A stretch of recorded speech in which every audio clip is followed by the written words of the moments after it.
In a previous life, I penned a love letter to the school Belle and read it aloud before the entire class, only to be met with her rejection, becoming the subject of ridicule among my peers. Now, reborn in my high school years, I, Zhou Chen, have resolved to no longer be a sycophant. Yet, the once loyal school beauty, Lu Xing, is now in a flurry, and despite her fervent efforts, I remain unmoved. I was once notorious throughout the school as a devoted admirer, but I have been given a second chance. In my past existence, my infatuation with Lu Xing led me to neglect my studies, preventing me from gaining university admission. Additionally, I subjected myself to extreme dieting due to her disdain for overweight individuals, resulting in a deteriorated health condition. The disappointment in my father's eyes and the tears in my mother's gaze haunted me until my last breath. Wise men refrain from entangling themselves in love, focusing instead on the prosperity of their homeland. As I open my eyes once more, I vow to live for myself in this life. To my surprise, upon my decision to abandon my sycophantic ways, Lu Xing, having lost her devoted admirer, becomes anxious. Zhou Chen, read that love letter aloud with feeling for your classmates. Who is your beloved? Ms. Cui Yuxia, our homeroom teacher, furiously thrusts a letter into my face. She pounds the podium, her frustration palpable. Laughter erupts from my classmates, echoing through the room. All eyes turn to me. Is this class one of senior year? Have I truly been reborn to 2004? I mutter to myself, glancing around the classroom. The blackboard bears the motivational phrases. Diligence is rewarded by heaven. Hard work does not deceive. Seize the day. Do not waste your youth. These were our class slogans before the college entrance exams. An old fan buzzes above, while my classmates, clad in blue and white uniforms, eye me with mockery and disdain. I glance down at the letter in my hands, the very one I had written to Lu Xing a month before the exams. Unbeknownst to me, she had handed it over to the teacher, thus turning me into a laughingstock. In my previous life, I was bewitched by Lu Xing, pursuing her from high school to university, only to watch her marry into wealth, finally leading me to let go of my obsession. I lift my gaze to Lu Xing seated in the front row, a smile playing on her lips, her eyes filled with condescension. As I read my youthful, sincere prose, "Dearing, may I inquire which university you plan to attend? I wish to enroll in the same institution, to study alongside you, and to be with you for a lifetime." Stop reading, my deskmate Chun Xiaolong whispers, prodding me with a pen. I bow my head, mortified, realizing the audacity of my own heart. Ha ha ha, I unexpectedly burst into laughter, astonished by the sappy words I once crafted. Do you even have a gall to laugh? Go stand in the hallway. Ms. Cui Yuxia scolds, her eyes wide with disbelief, pointing at me. Okay, I suppress my smile and head toward the classroom door. Ms. Cui sighs, having given up on me entirely, believing that with the imminent exams, I should be focused on my studies rather than romantic pursuits. How could such a student ever succeed? Standing in the corridor with my hands in my pockets, I reflect on my past. My family was not affluent. My parents, both salaried workers, sacrificed greatly to enroll me in a prestigious high school, ensuring I had continuous tutoring throughout 3 years. Yet, I squandered that opportunity, diverting tutoring funds to buy gifts for Lu Xing, ultimately achieving neither her affection nor university admission. My parents, unable to hold their heads high before relatives, were left to seek connections for my employment, which was limited due to my high school diploma. I ended up in a 996 company, waking before dawn and retiring late, with my salary primarily spent on gifts for Lu Xing. As she disdained the overweight, I began a stringent diet, losing my health in the process. In my final moments, she never even glanced my way, a thought both tragic and regretful. Yet, I do not harbor hatred towards Lu Xing. She was merely the girl I once adored. With my past life behind me, I have come to terms with many things, and my obsession with her has faded. My only regret lies in not gaining university admission, as I feigned diligence before my parents. In this life, I refuse to witness the disappointment in my father's eyes or the tears in my mother's gaze again. Stretching, a smile of relief graces my lips. I have given enough for her in my past life. Now I shall live for myself. The bell rings, signaling the end of class, and students pour out, chuckling as they pass me. Zhou Chen, you're quite the poet, writing love letters. Ha ha ha. Too bad the class beauty doesn't fancy you.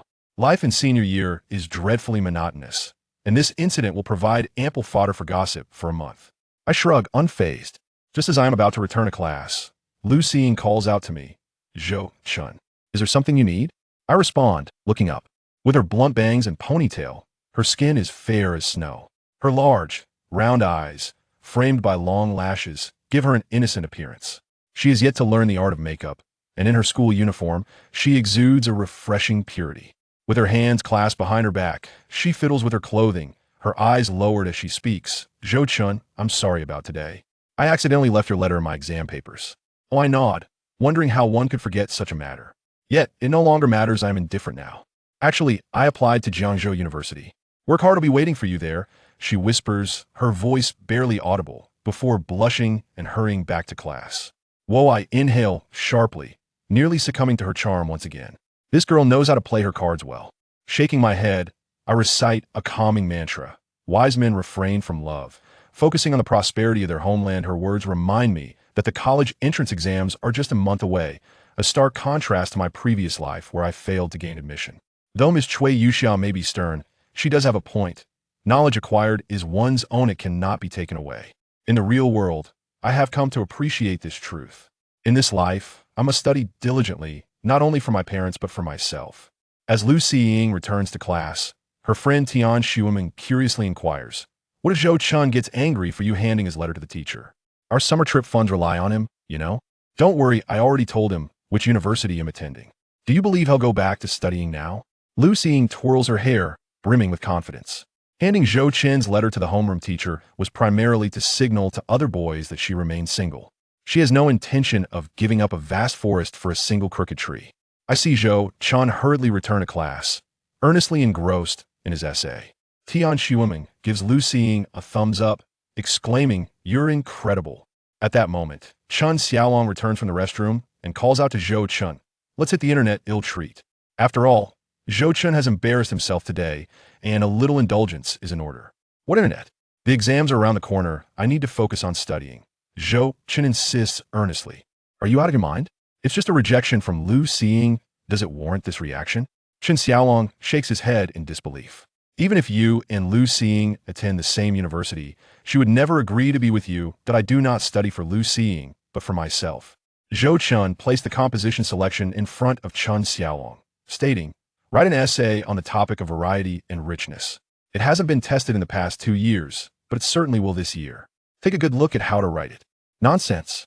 How do you know it will definitely be tested? How about we wager a bread maker? Zhou Chen replied earnestly, his gaze sharp.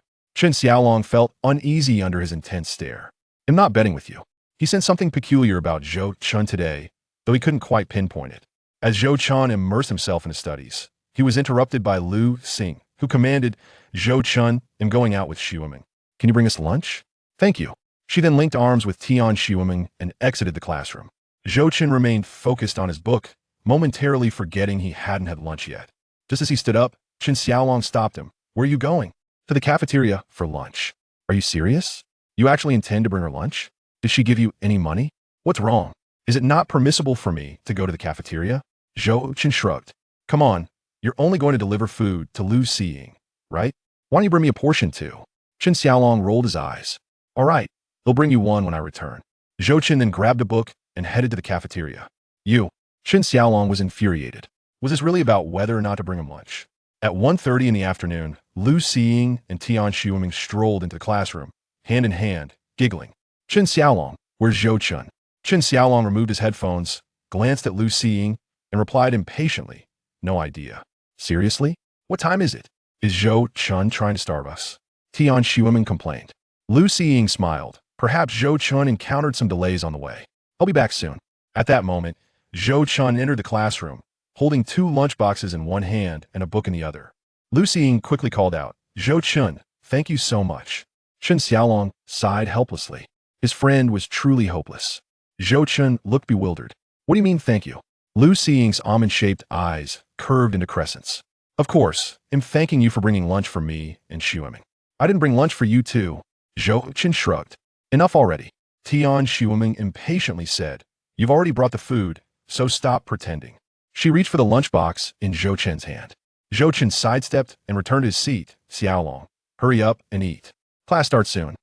This Chen Xiaolong stared at the lunchbox Zhou Chen handed him. You really brought me lunch? Of course. Didn't you just say to bring you a portion?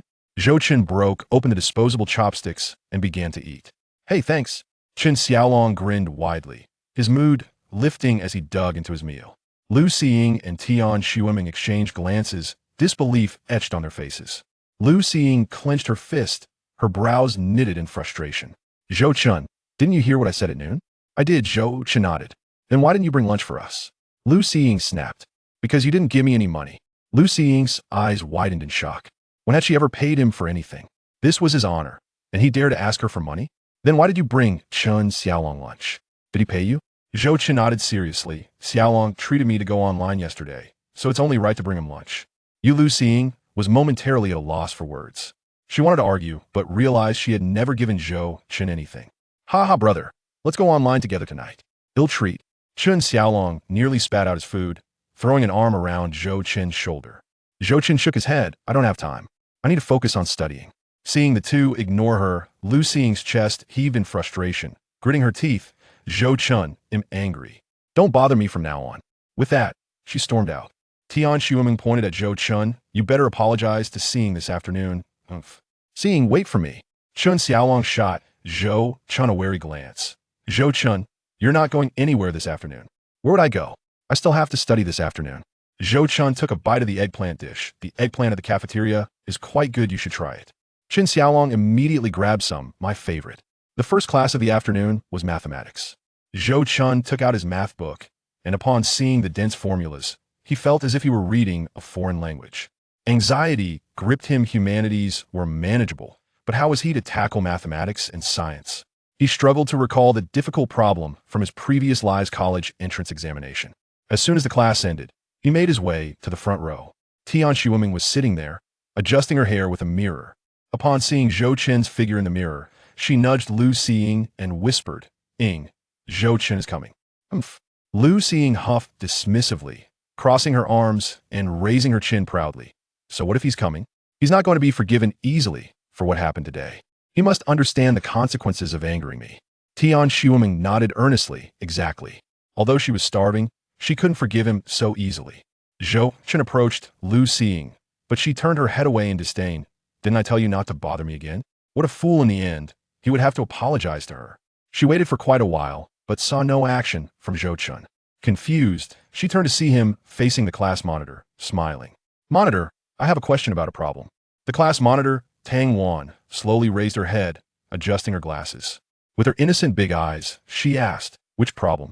As class monitor, she was always eager to assist struggling students, as it not only helped them, but also reinforced her own understanding.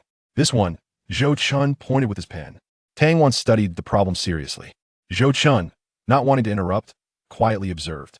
It was only then that he realized he had never closely examined Tang Wan over the years. Though not a stunning beauty, she had delicate features, a clean face free from blemishes and short hair. In his past life, he had little interaction with Tang Wan, as she was solely focused on her studies, while he was preoccupied with Lu Xiying. He knew Tang Wan came from a well-off family, easily gaining admission to Jiangzhou University, and after graduation, she worked at her family's company, eventually marrying truly a life well lived. Tang Wan pursed her lips, contemplating the problem for a long while. After 10 minutes, she realized she couldn't solve it. She looked up at Zhou Chen and said, Zhou Chen, how about I explain it to you after school? Class is about to start. All right, thank you, monitor. Zhou Chen understood the problem's difficulty, but believed Tang Wan could handle it. He returned to his seat. Tian Shuiming was bewildered, glancing between Zhou Chen and Lu Xiying. Is he just leaving like that? When's he going to apologize? Lu Xiying bit her back teeth and said coldly, perhaps it's just that there are too many people, making him feel awkward. Is that so? Tian Shuiming replied. Somewhat skeptical, she sensed that Zhou Chen was acting unusually today. Lu Xiying shrugged, her expression remaining confident. Of course. He must have realized that I am preparing for the entrance exam to Jiangzhou University and is now starting to put in the effort. Chapter 3. The class monitor explains the topic after school. Lu Xiying and Tian Shuiming pushed their bicycles out of the school gate. Tian Shuiming, with a furrowed brow, said, Ing, hasn't Zhou Chen apologized to you all afternoon? Lu Xiying smiled slightly. Don't worry, I know him too well. He's like a stubborn adhesive plaster, impossible to shake off. All right then, see you tomorrow. See you tomorrow. After bidding farewell to Tian Shuiming, Lu Xiying mounted her pink bicycle, eager to return home to watch the evening's popular drama, Blue Life and Death. She held her slender waist, her hair flowing in the breeze, bathed in the golden glow of the setting sun. momentarily resembling the leading lady in a film, attracting the attention of several male classmates. Lu Xiying smiled, thoroughly enjoying the admiring gazes in her eyes. She was the protagonist of a Korean drama, deserving of such attention. Unfortunately, the pleasant moment was short-lived. At an intersection, her bicycle chain suddenly fell off, instantly extinguishing her good mood. Stopping her bicycle at the roadside, she stared at the dirty chain, her brows knitting in displeasure. Such a filthy task was certainly beneath her. At that moment, Zhou Chen pedaled vigorously on his bicycle, humming a little tune. Having been reborn, not only was he youthful again, but even his parents seemed younger. He only wished to return home quickly to see them. Upon noticing Lu Xiying's careless demeanor, he felt a wave of contempt. She was even following him. When Zhou Chen spotted Lu Xiying, he couldn't help but wonder what she was doing standing by the road. He braked abruptly beside her. Lu Xiying? What are you up to? Lu Xiying, if you want to apologize, just do it. Is it really necessary to resort to such petty tricks? Lu Xiying rolled her eyes. Zhou Chen looked bewildered, scratching his head. What's wrong with me? What's wrong? Did you tamper with my bicycle chain? Lu Xiying crossed her arms, her gaze piercing as if she could see through his tricks. You broke my chain, deliberately orchestrating this encounter. How childish. Zhou Chen's lips twitched, feeling a chill run down his spine. Did this girl suffer from paranoia? You're overreacting. I walk this way every day after school, and I was cleaning the classroom tonight. I didn't have time to mess with your chain. Lu Xiying scoffed. Oh really? Then why are you waiting here? Is it not to make me beg you to help fix my chain? Shaking his head, Zhou Chen replied, No, I'm just waiting for the traffic light. Oh, the light's green. I have to go. Fuming, Lu Xiying snapped, You stay right there and fix my chain this instant. I don't have the time. Zhou Chen mounted his bicycle and rode away, leaving Lu Xiying seething, pointing angrily at his retreating figure. She was convinced Zhou Chen had tampered with her chain, and upon being exposed, had fled in disgrace. What a despicable person. If he dared to admit it, she might regard him with a modicum of respect. Such trash still dared to pursue her? Dream on.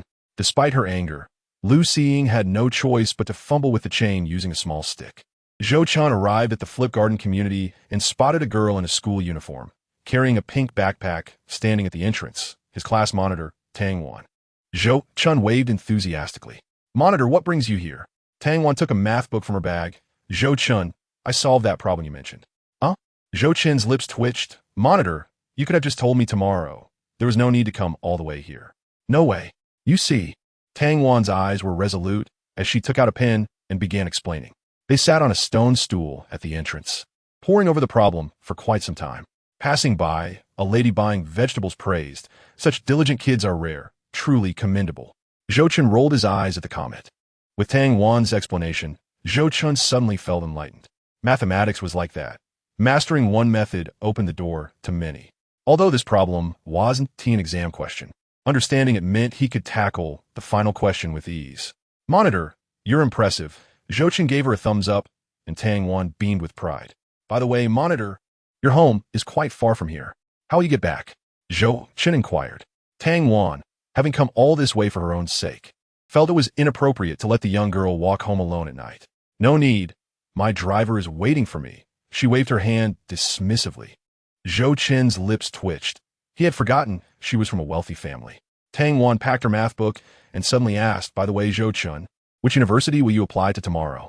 Jiangzhou University. Tang Wan's expression dimmed slightly. Is it because of Lu Xiying? Zhou Chen shook his head, no? Tang Wan's face relaxed a bit, her innocent smile returning as she looked at him with anticipation. Then I'll head back now. If you ever have questions, feel free to ask me. Sure. Zhou Chen watched her put on her backpack, suddenly pondering a question. Jiangzhou University was merely an ordinary first-tier institution.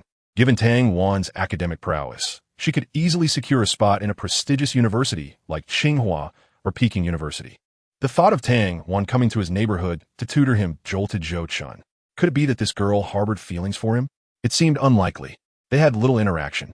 Though he felt a tinge of arrogance thinking this way, he still said to Tang Wan, Monitor, I applied to Jiangzhou University solely for myself. I came across a saying yesterday. It is foolish to alter your life for others. I share this with you. We must always be ourselves. Tang Wan paused, taken aback. Zhou Chen waved goodbye and walked into the community. Having been reborn, he wished to lead his own life, not meddle in others' affairs. Downstairs, he noticed the vegetable vendor, who wore a knowing smile. Zhou Chen asked, "Have you had enough?" "Quite enough," the vendor laughed, pulling him in for a hug. "Son, tell me, who is that girl?" "Oh, it's a long story. Does she like you?" "Absolutely not." The two joked and laughed as they returned home. Chapter 4. Where their S.A. will. Their S.A. way in a modest rental apartment of less than 60 square meters. Zhou Chen's family of 3 resided. The room was somewhat dimly lit, with worn furniture peeling paint and a floor riddled with cracks and dampness, a musty odor permeating the air. "It's so damp, it's bound to rain again," He Ying remarked as she carried the groceries into the kitchen, grumbling. Zhou Chen retreated to his bedroom to study. Before starting, he took out a label and a pencil to write down 2 phrases. College entrance exam. Make money. For ordinary people, the purpose of attending university is to change their future and secure a good job. For Zhou Chen, however, his goal was to rectify the regrets of his past life and allow his parents to hold their heads high in front of others. As for making money, it posed no challenge for someone reborn. In the coming years, the opportunities to earn would be abundant. Zhou Guangming returned home from work, carrying a bag of pastries. Dressed in work attire, he had gained some weight, and his stubble and unkempt hair hinted at a long day. He paused at the door for a moment before heading to the kitchen to help. "Get out of here. You're all thumbs." Ying pushed Zhou Guangming out of the kitchen. Suddenly, Zhou Guangming said, "Yingzi, have you noticed our son is really diligent? Are you out of your mind? When he wasn't studying, you had something to say.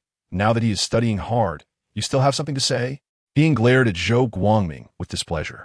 "What I mean is, with how hard he is working, he is bound to get into a decent university. Of course, little Chun has inherited my intelligence and talent. It will be difficult for him not to succeed." Nonsense. Clearly, he inherited his father's cleverness.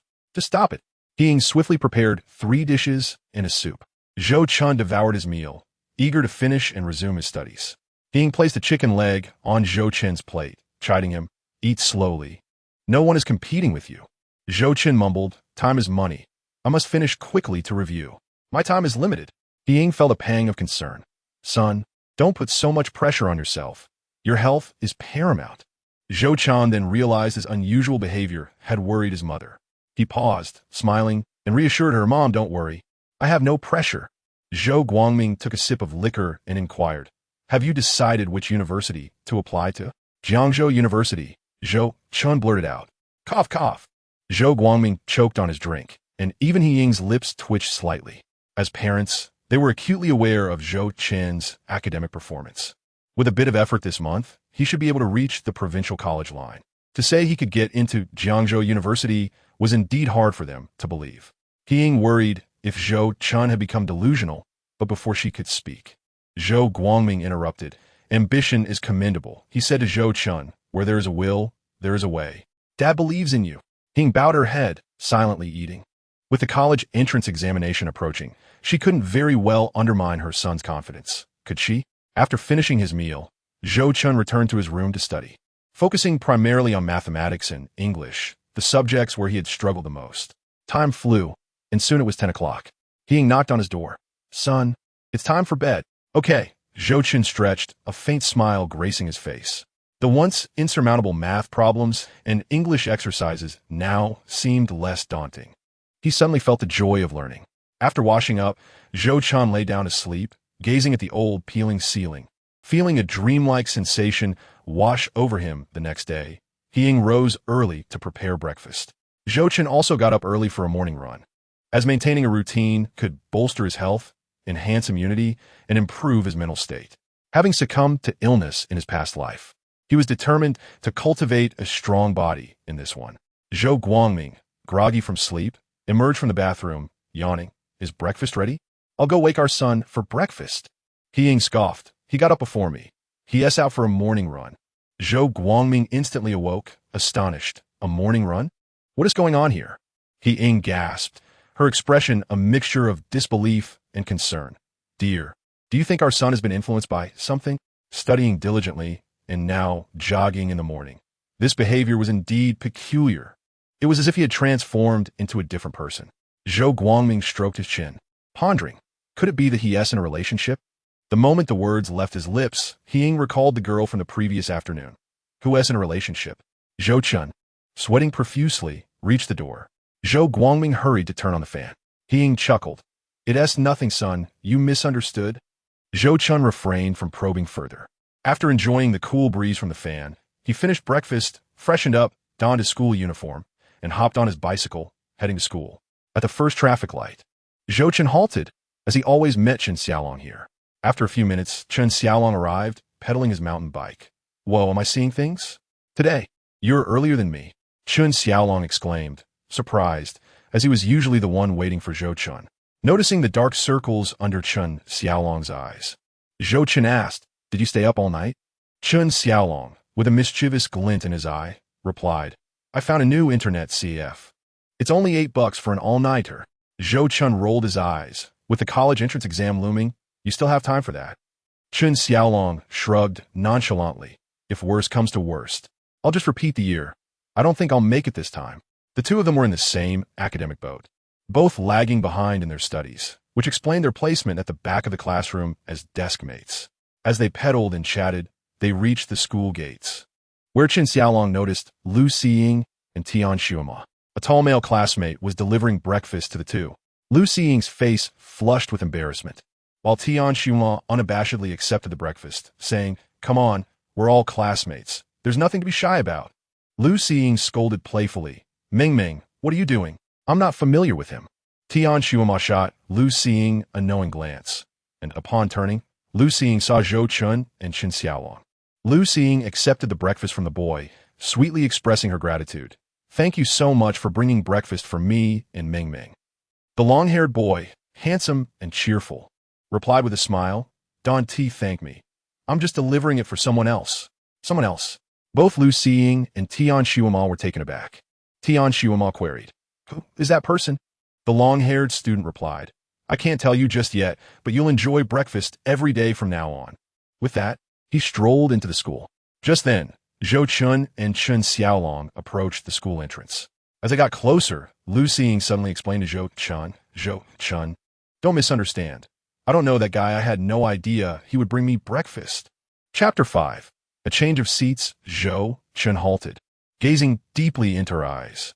Lu Xiying shyly lowered her head. "What does it have to do with me?" Zhou Chen shrugged, utterly speechless, then whistled as he pushed his bicycle into the school. Lu Xiying stood frozen in place. Tian Shuima frowned and said, "Sing, have you noticed that Zhou Chen seems like a different person?" Lu Xiying scoffed. "Yes, just playing hard to get, pretending to be aloof. As long as I ignore him, he'll definitely come crawling back." She was confident in her looks and could not fathom that Zhou Chen would suddenly give up on pursuing her. "I told you, Xing, you're so pretty. How could he give up so easily?" It seems he just changed his strategy. Tian Shuima affectionately linked arms with Lu Xiying, giggling. Zhou Chen entered the classroom and immediately spotted the class monitor, Tang Wan, diligently reviewing her English. Seeing his classmates, who performed better than him, putting in effort, Zhou Chen felt compelled to do the same. He returned to his seat, pulled out his English book, and began memorizing vocabulary. One by one, students trickled into the classroom. Lu Xiying glanced at Zhou Chen, noticing his serious demeanor, and a faint smile crossed her lips. For the sake of Jiangzhou University, he was truly working hard. Her mere words had prompted such a significant change in him. How could he possibly give up on pursuing her? Yet, no matter how hard he tried, he could never gain admission to Jiangzhou University. When it came time to fill out college applications, the teacher would surely mock him. As the class bell rang, Cui Yuxia entered the classroom with a water cup, and an immediate silence fell over the room.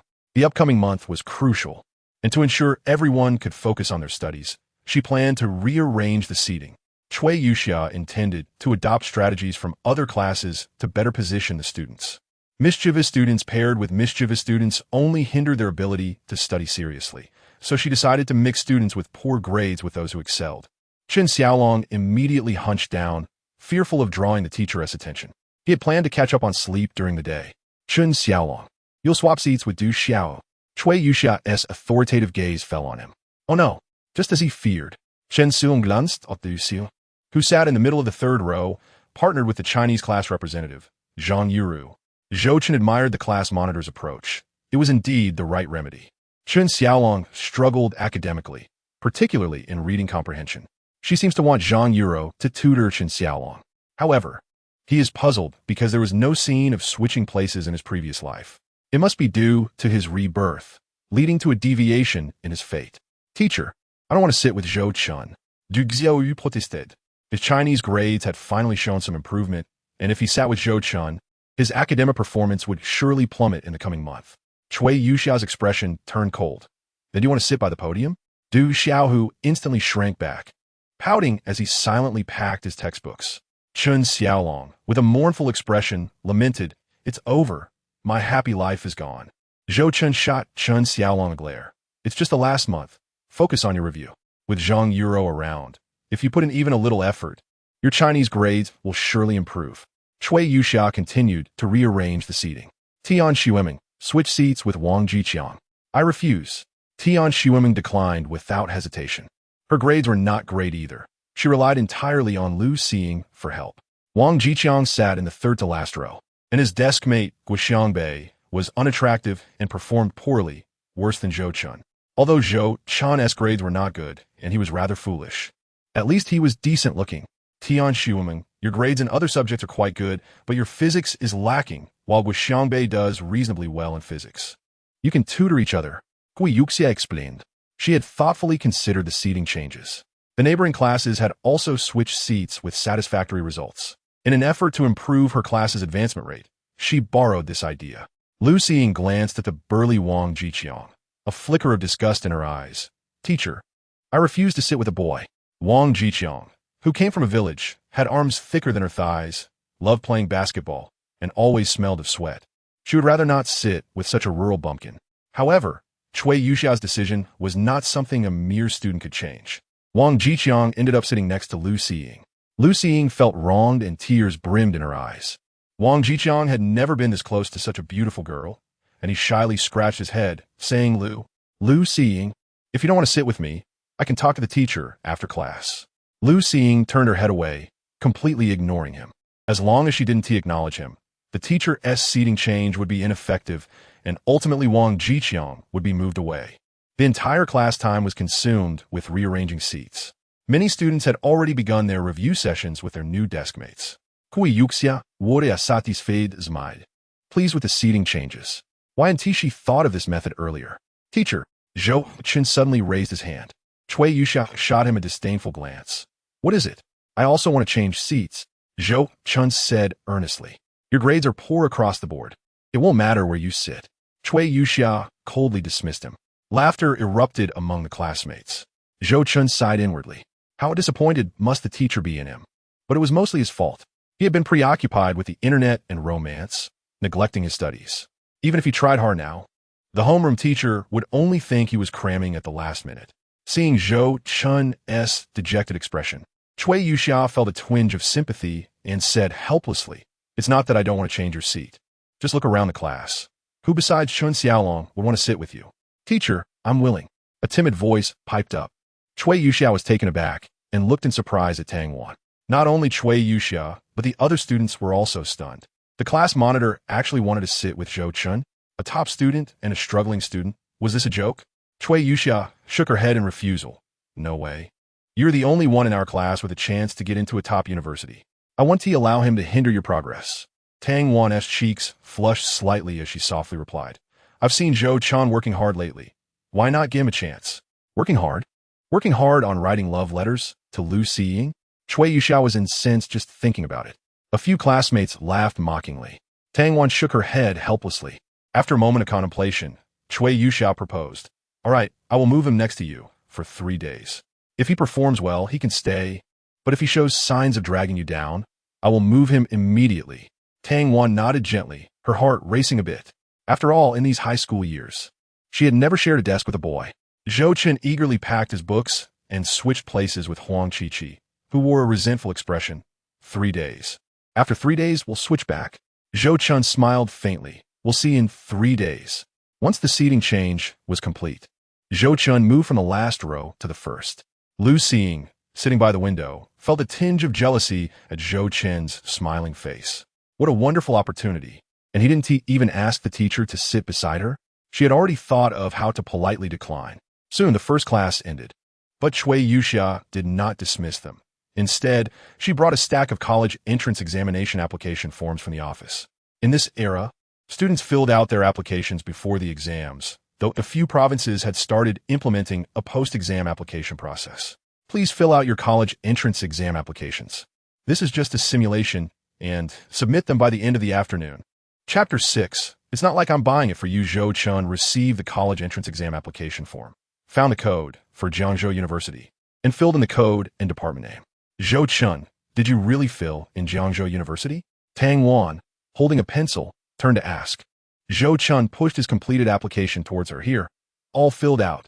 The application only listed Jiangzhou University.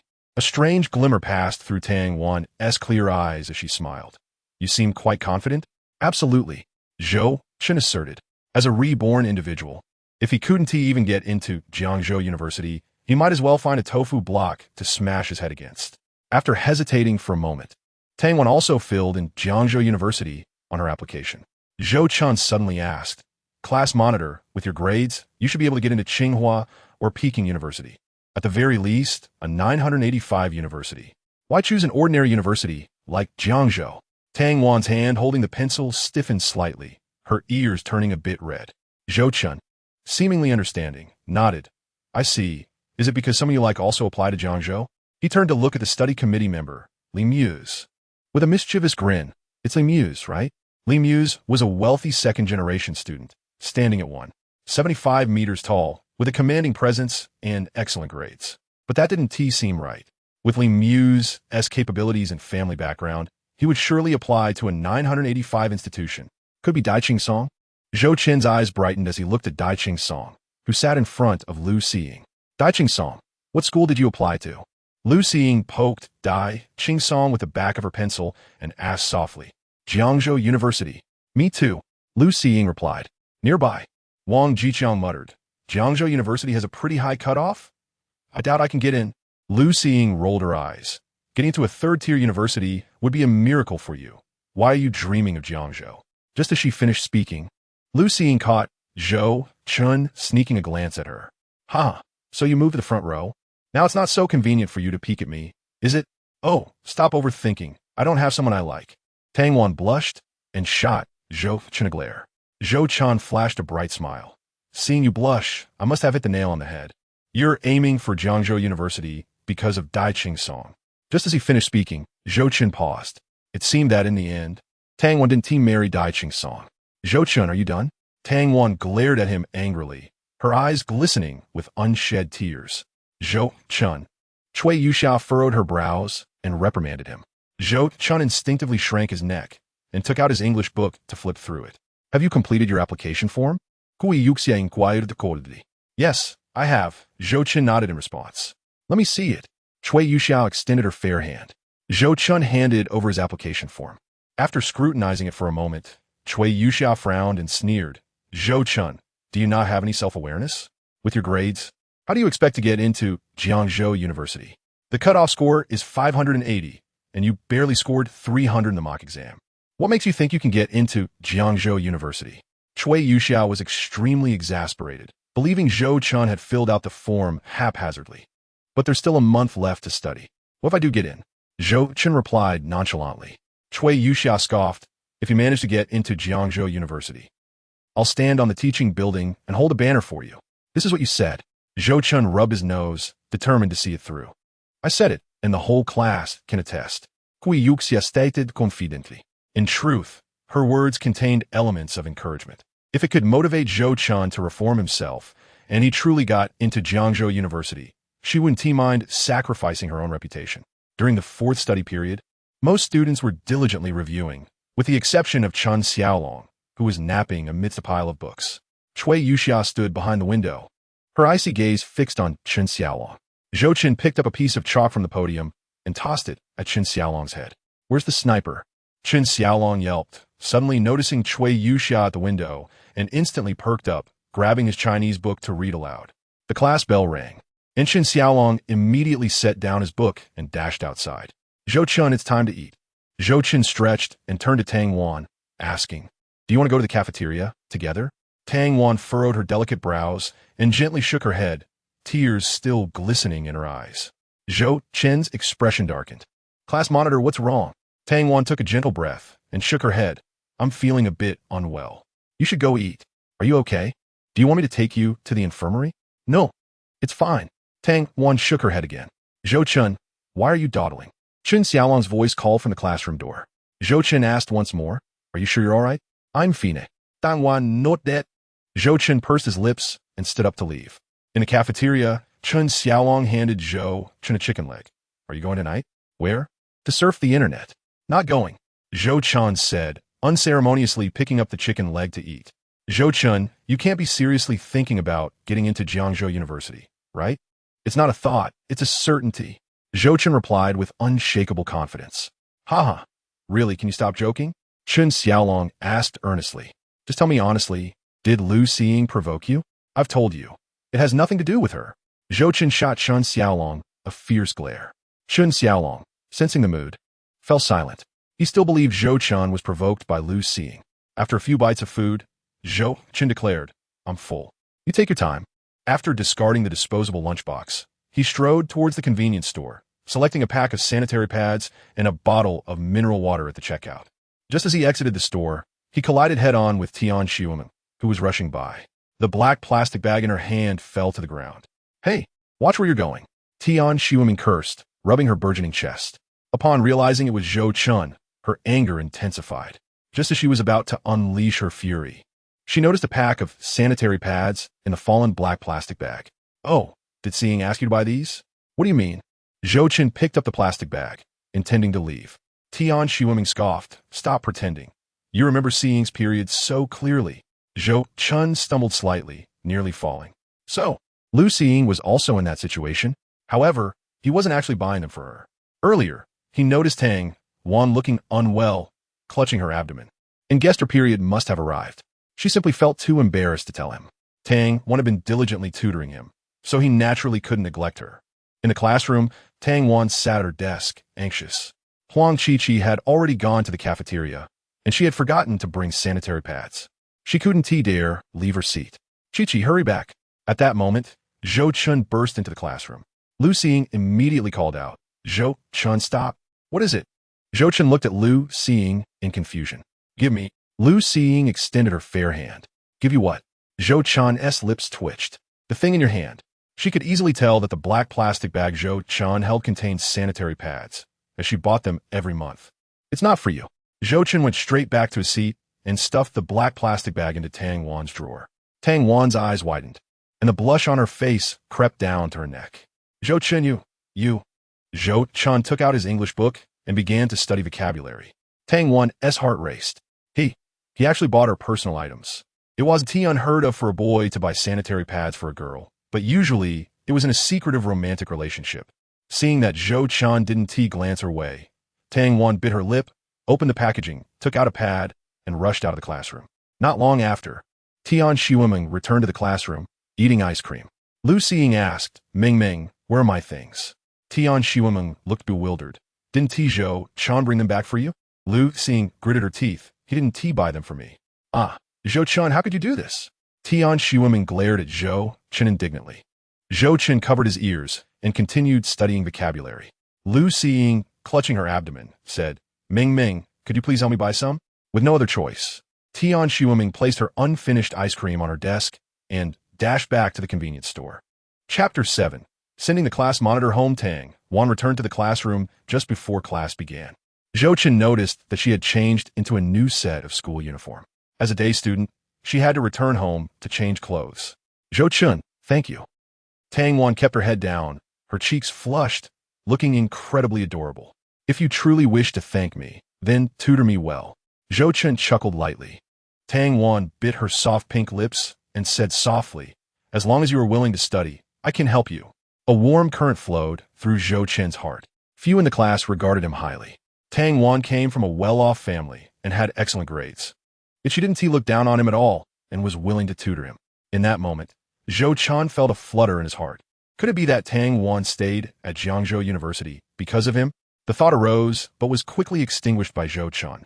Aside from a bit of charm, he truly had no remarkable qualities. There were many in the class who outshone him. How could someone from a prominent family like Tang Wan be interested in a poor boy like him? During the afternoon study period, Tang Wan patiently tutored Zhou Chen, who was equally earnest in his studies. Perhaps due to his rebirth, Zhou Chen found his mind exceptionally clear. Concepts that had eluded him became crystal clear with Tang Wan's explanations.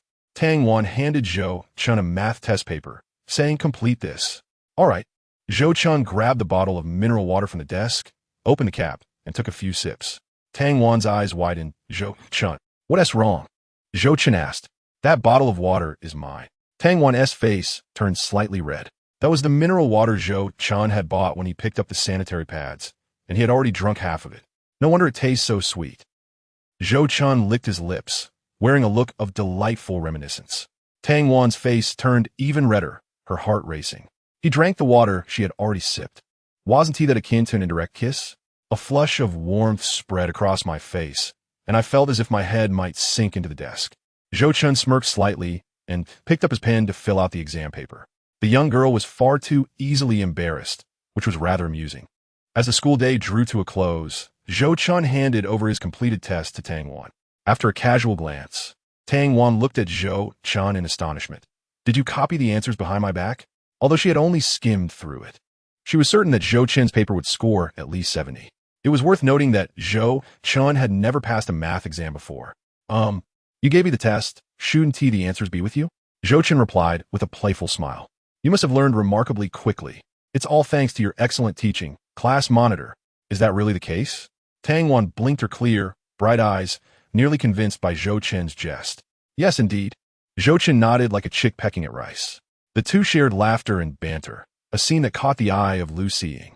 Clenching her fists, her eyes seemed to blaze with fury. "Zhou Chen, don't think I'm unaware of what you're plotting. Are you deliberately getting close to other girls to provoke my attention? You can't possibly think I would feel jealous?" Wang Jiqiang, chewing on the end of his pen, suddenly pushed his exam paper towards Lu Xiying's desk. "Lu Xiying, do you know how to solve this problem?" "Get lost." "Oh." Wang Jiqiang quickly retrieved his paper, not daring to glance at Lu Xiying again. After school that afternoon, as Zhou Chen was packing his books, Tang Wan suddenly received a call from her father. "Xiaowan, I need to go abroad for a while. The driver is unavailable today, so you'll have to take a cab home." "Oh, understood," Tang Wan responded, her expression dimming. "Why the sudden gloom?" Zhou Chen inquired, shouldering his backpack. "My father is going abroad again." "Tang Wan sai hao. That again is well put. Unlike my family, old Zhou has never traveled abroad in his life." Zhou Chen chuckled softly. Tang Wan blinked her big, watery eyes.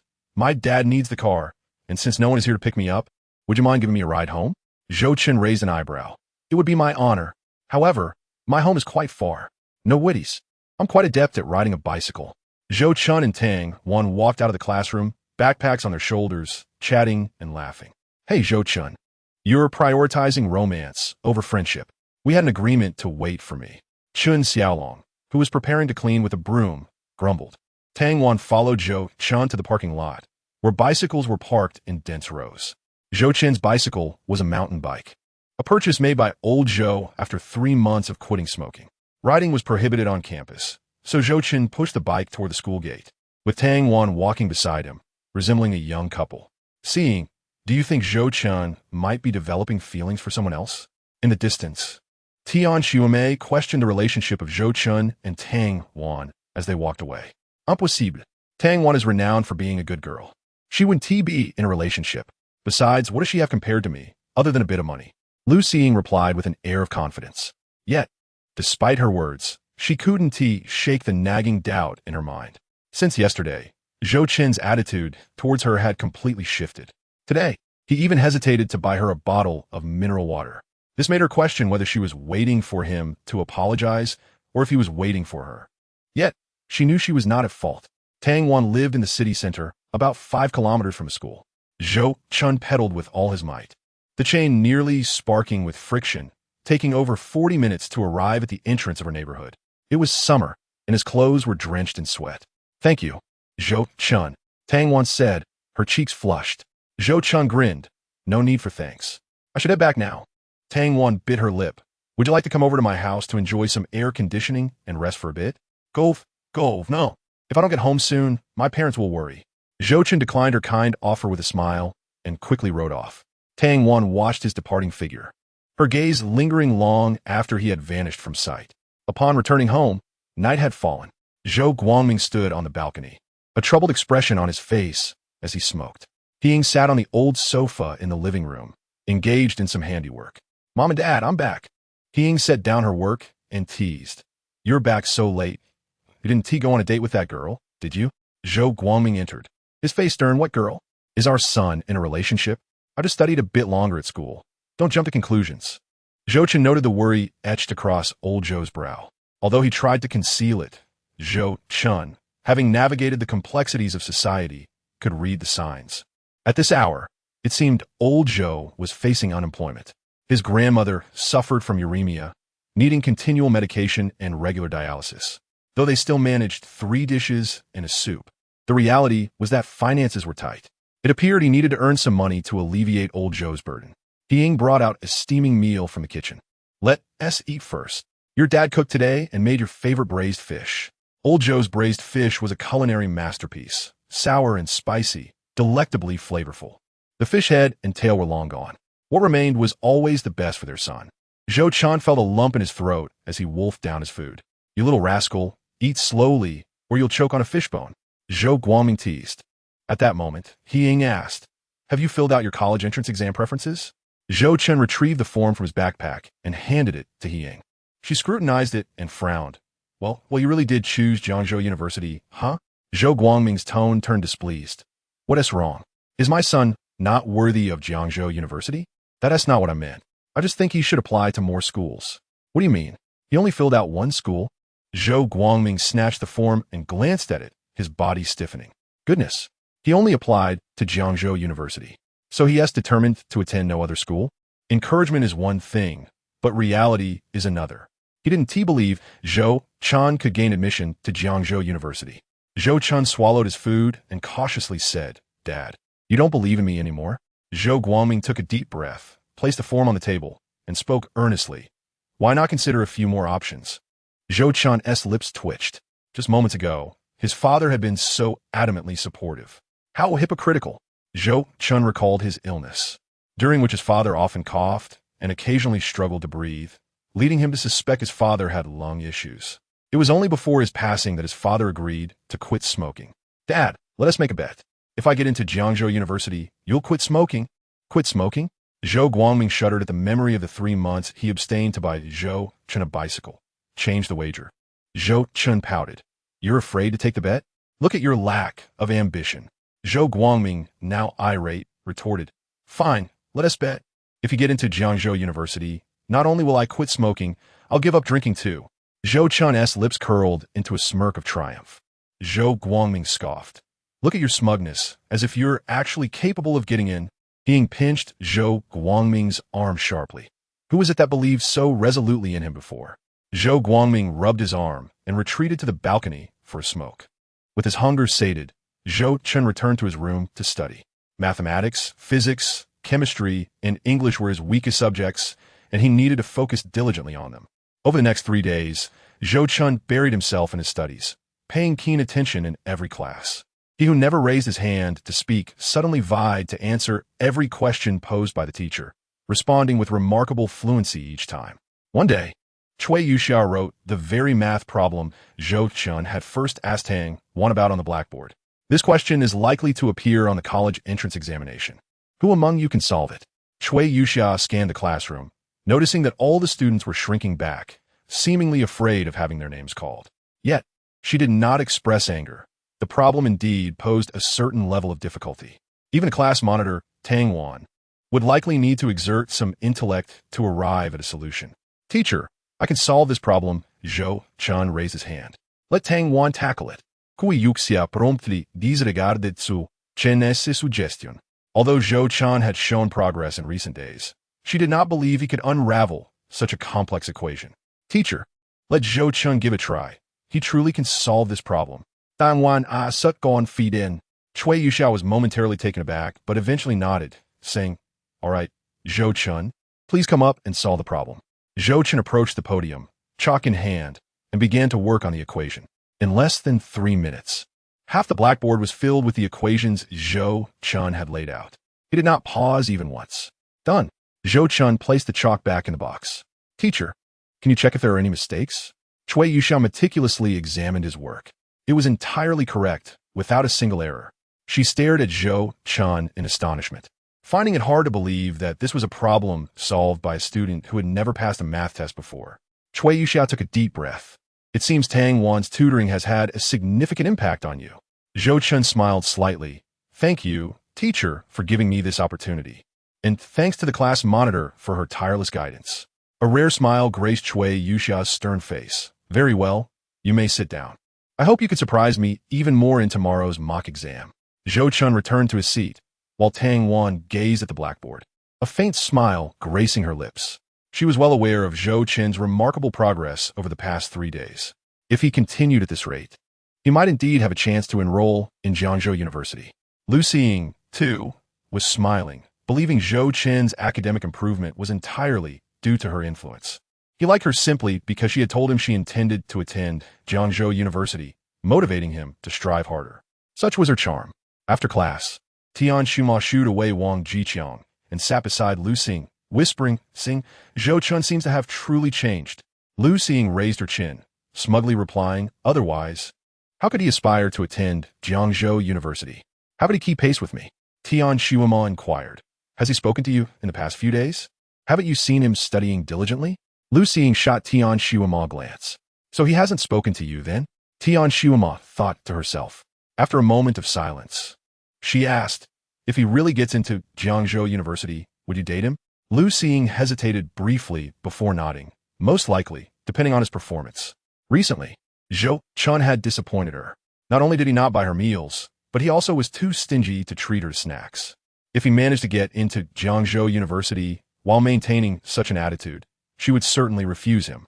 However, if he continued to pamper her, as he always had, she might consider dating him. After all, Zhou Chen had a certain level of attractiveness.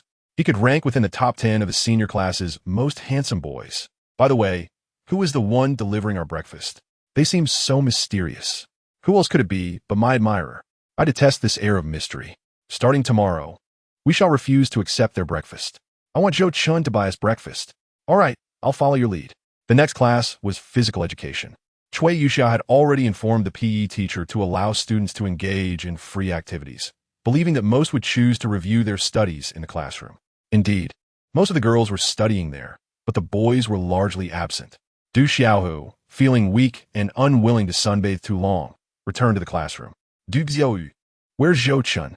As Du Xiaohu reached the center of the podium, he heard two voices merging into his ears.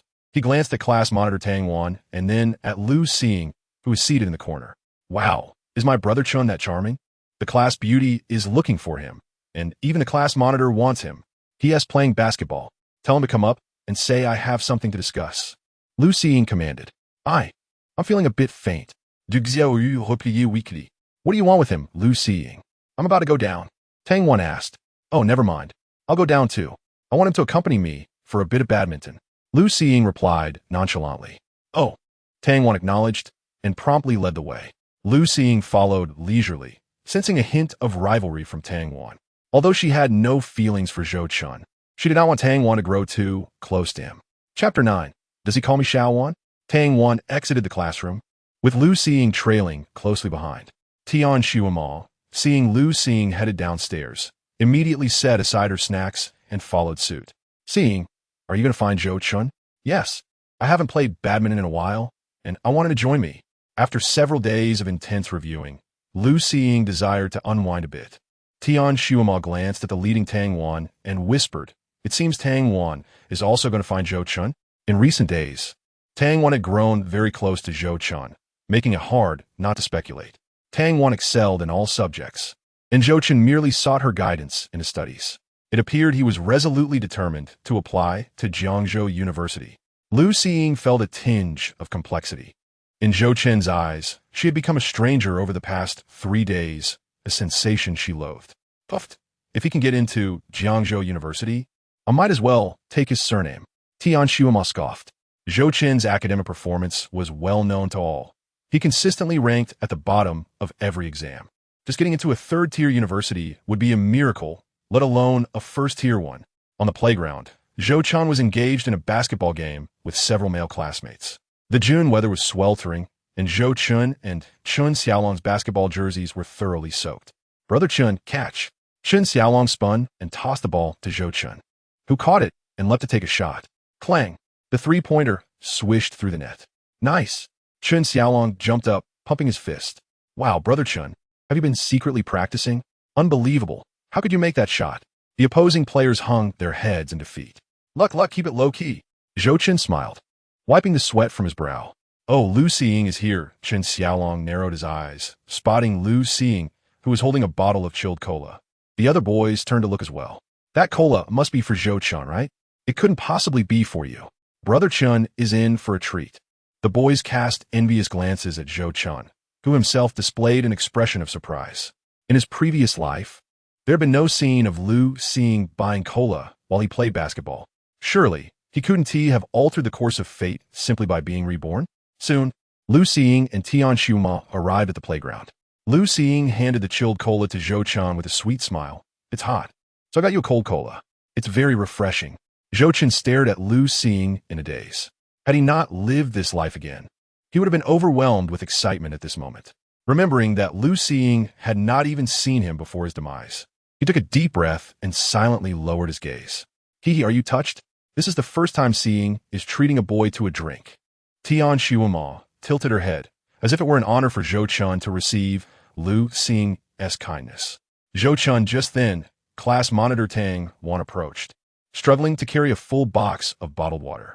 Her petite frame made the task seem quite laborious, beads of sweat glistening on her fair forehead. Class monitor, did you buy this for us? Chen Xiaolong rushed forward to take the box from her. Tang Wan cast a furtive glance at Zhou Chen, then nodded slightly. The class monitor was so considerate. Come, everyone, let us have some water. Chen Xiaolong beamed as he distributed bottles of mineral water. Thank you, class monitor. You are truly wonderful.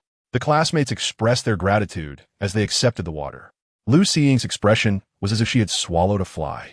She felt overshadowed and suspected that Tang Wan was deliberately challenging her. Tian Xiuma, noticing Tang Wan's displeasure, sarcastically remarked, TSK, class monitor, with your family's good fortune, you can only afford mineral water? Tang Wan's cheeks flushed slightly as she mumbled, my mother says that too much carbonated drink is bad for the teeth. Isn't it only too much that is bad? If you drink less, it's fine. Tian Xiuma countered. Tang Wan looked up at Zhou Chen. I'll go exchange it for cola. Why exchange? Mineral water is just fine. Zhou Chen replied, taking a bottle from the box and drinking most of it. The chilled mineral water was incredibly refreshing, and with a few gulps, he felt invigorated. Ah, so satisfying. Zhou Chen wore a contented expression, smiling at Tang Wan. Thank you, class monitor. No need to be polite. Tang Wan replied, her head lowered, a rosy hue spreading across her delicate neck. The shy little monitor was too endearing. Zhou Chen turned his gaze away, a secret smile playing on his lips. Zhou Chen Lu Xiying glared at him. What is wrong? Zhou Chen responded with surprise. Why aren't you drinking the cola I bought for you? Lu Xiying's voice trembled, her eyes glistening with unshed tears, appearing pitiful. Cough. ISNT it all the same? Besides, I'm not particularly fond of carbonated drinks. Zhou Chen offered a dismissive explanation. If you want tea, drink it, then forget it. Lu Xiying huffed, prideful, handing the cola to Chen Xiaolong. Chen Xiaolong, you drink this. Chen Xiaolong glanced at Zhou Chen and shook his head vigorously. I don't like carbonated drinks either. Mineral water is quite refreshing. Lu Xiying stared at him, dumbfounded. She had never imagined a boy would reject her goodwill. The sports committee member, Zhang Xianfeng, chuckled. How about giving it to me? I enjoy cola. Lu Xiying promptly handed it over, eager to ensure her cola found a recipient. Tian Xiuma defended her friend, coldly saying, Zhou Chen Xiaolong, you truly lack appreciation. Chen Xiaolong shrugged, indifferent, while Zhou Chen remained calm, unaffected by Tian Xiuma's ire. After calming herself, Lu Xiying turned to Zhou Chen, will you play badminton with me for a while? Previously, Zhou Chen had frequently invited her to play, but she had always declined. To assert her claim before Tang Wan, she proactively invited Zhou Chen, confident he would accept. Tang Wan, observing Zhou Chen from the corner of her eye, felt a sudden wave of despondency. She believed Zhou Chen would undoubtedly agree to Lu Xiying. In truth, she also wanted to play badminton with Zhou Chen, but felt too shy to voice it. No, I need to review later. Zhou Chen firmly declined Lu Xiying's request. He was no longer the devoted admirer who came at her beck and call. Lu Xiying was once again taken aback. How could Zhou Chen refuse her so decisively? Did he truly intend to abandon her? While Lu Xiying was lost in thought, Zhou Chen finished the entire bottle of mineral water and said to Qin Xiaolong, "Let us have another match. Then we'll head back to the classroom to review." Qin Xiaolong noticed Zhou Chen seemed less concerned about Lu Xiying and smiled broadly. "Okay, let us continue. Xiaowan, you find a shady spot to rest." Zhou Chen turned towards the playground, leaving behind those words. Xiaowan. He called me Xiaowan." Tang Wan's eyes widened in disbelief as she gazed at Zhou Chen's departing figure. "Did you hear that? Seeing?" Zhou Chen actually called her Xiaowan.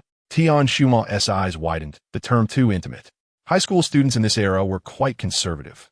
Any close term could provoke wild imaginations. Hence Tang Wan and Tian Shuma's identical reactions. "So what? He called me Seeing too." Lu Xiying feigned indifference, but her eyes betrayed her turmoil. Zhou Chen not only rejected the cola she bought, but also turned down her invitation to play badminton. She was anxious that Zhou Chen might abandon her, which would be quite embarrassing. Tang Wan moved to a shaded tree to watch Zhou Chen play basketball. Her cheeks were flushed, her expression conflicted yet complex. Zhou Chen skillfully dominated his opponent. Tang Wan was so absorbed in watching that she lost track of time until Zhou Chen approached her, panting, and asked, "How is it? Am I handsome?" "Huh?" Tang Wan lifted her flushed face to meet Zhou Chen's dark eyes, quickly lowering her gaze again, whispering shyly, "Very handsome." Zhou Chen, standing at 178 meters, with sharp brows and bright eyes, had delicate features and tousled hair, his eyes revealing a depth not typical for his age. "Huh, I think so too." Zhou Chen boasted with a hint of vanity. "Such a narcissist." Tang Wan turned and headed towards the classroom building. "Hey, Xiaowan, do you want to play badminton?" Zhou Chen called out from behind. "He called me Xiaowan again." Tang Wan's face flushed as she quickened her pace.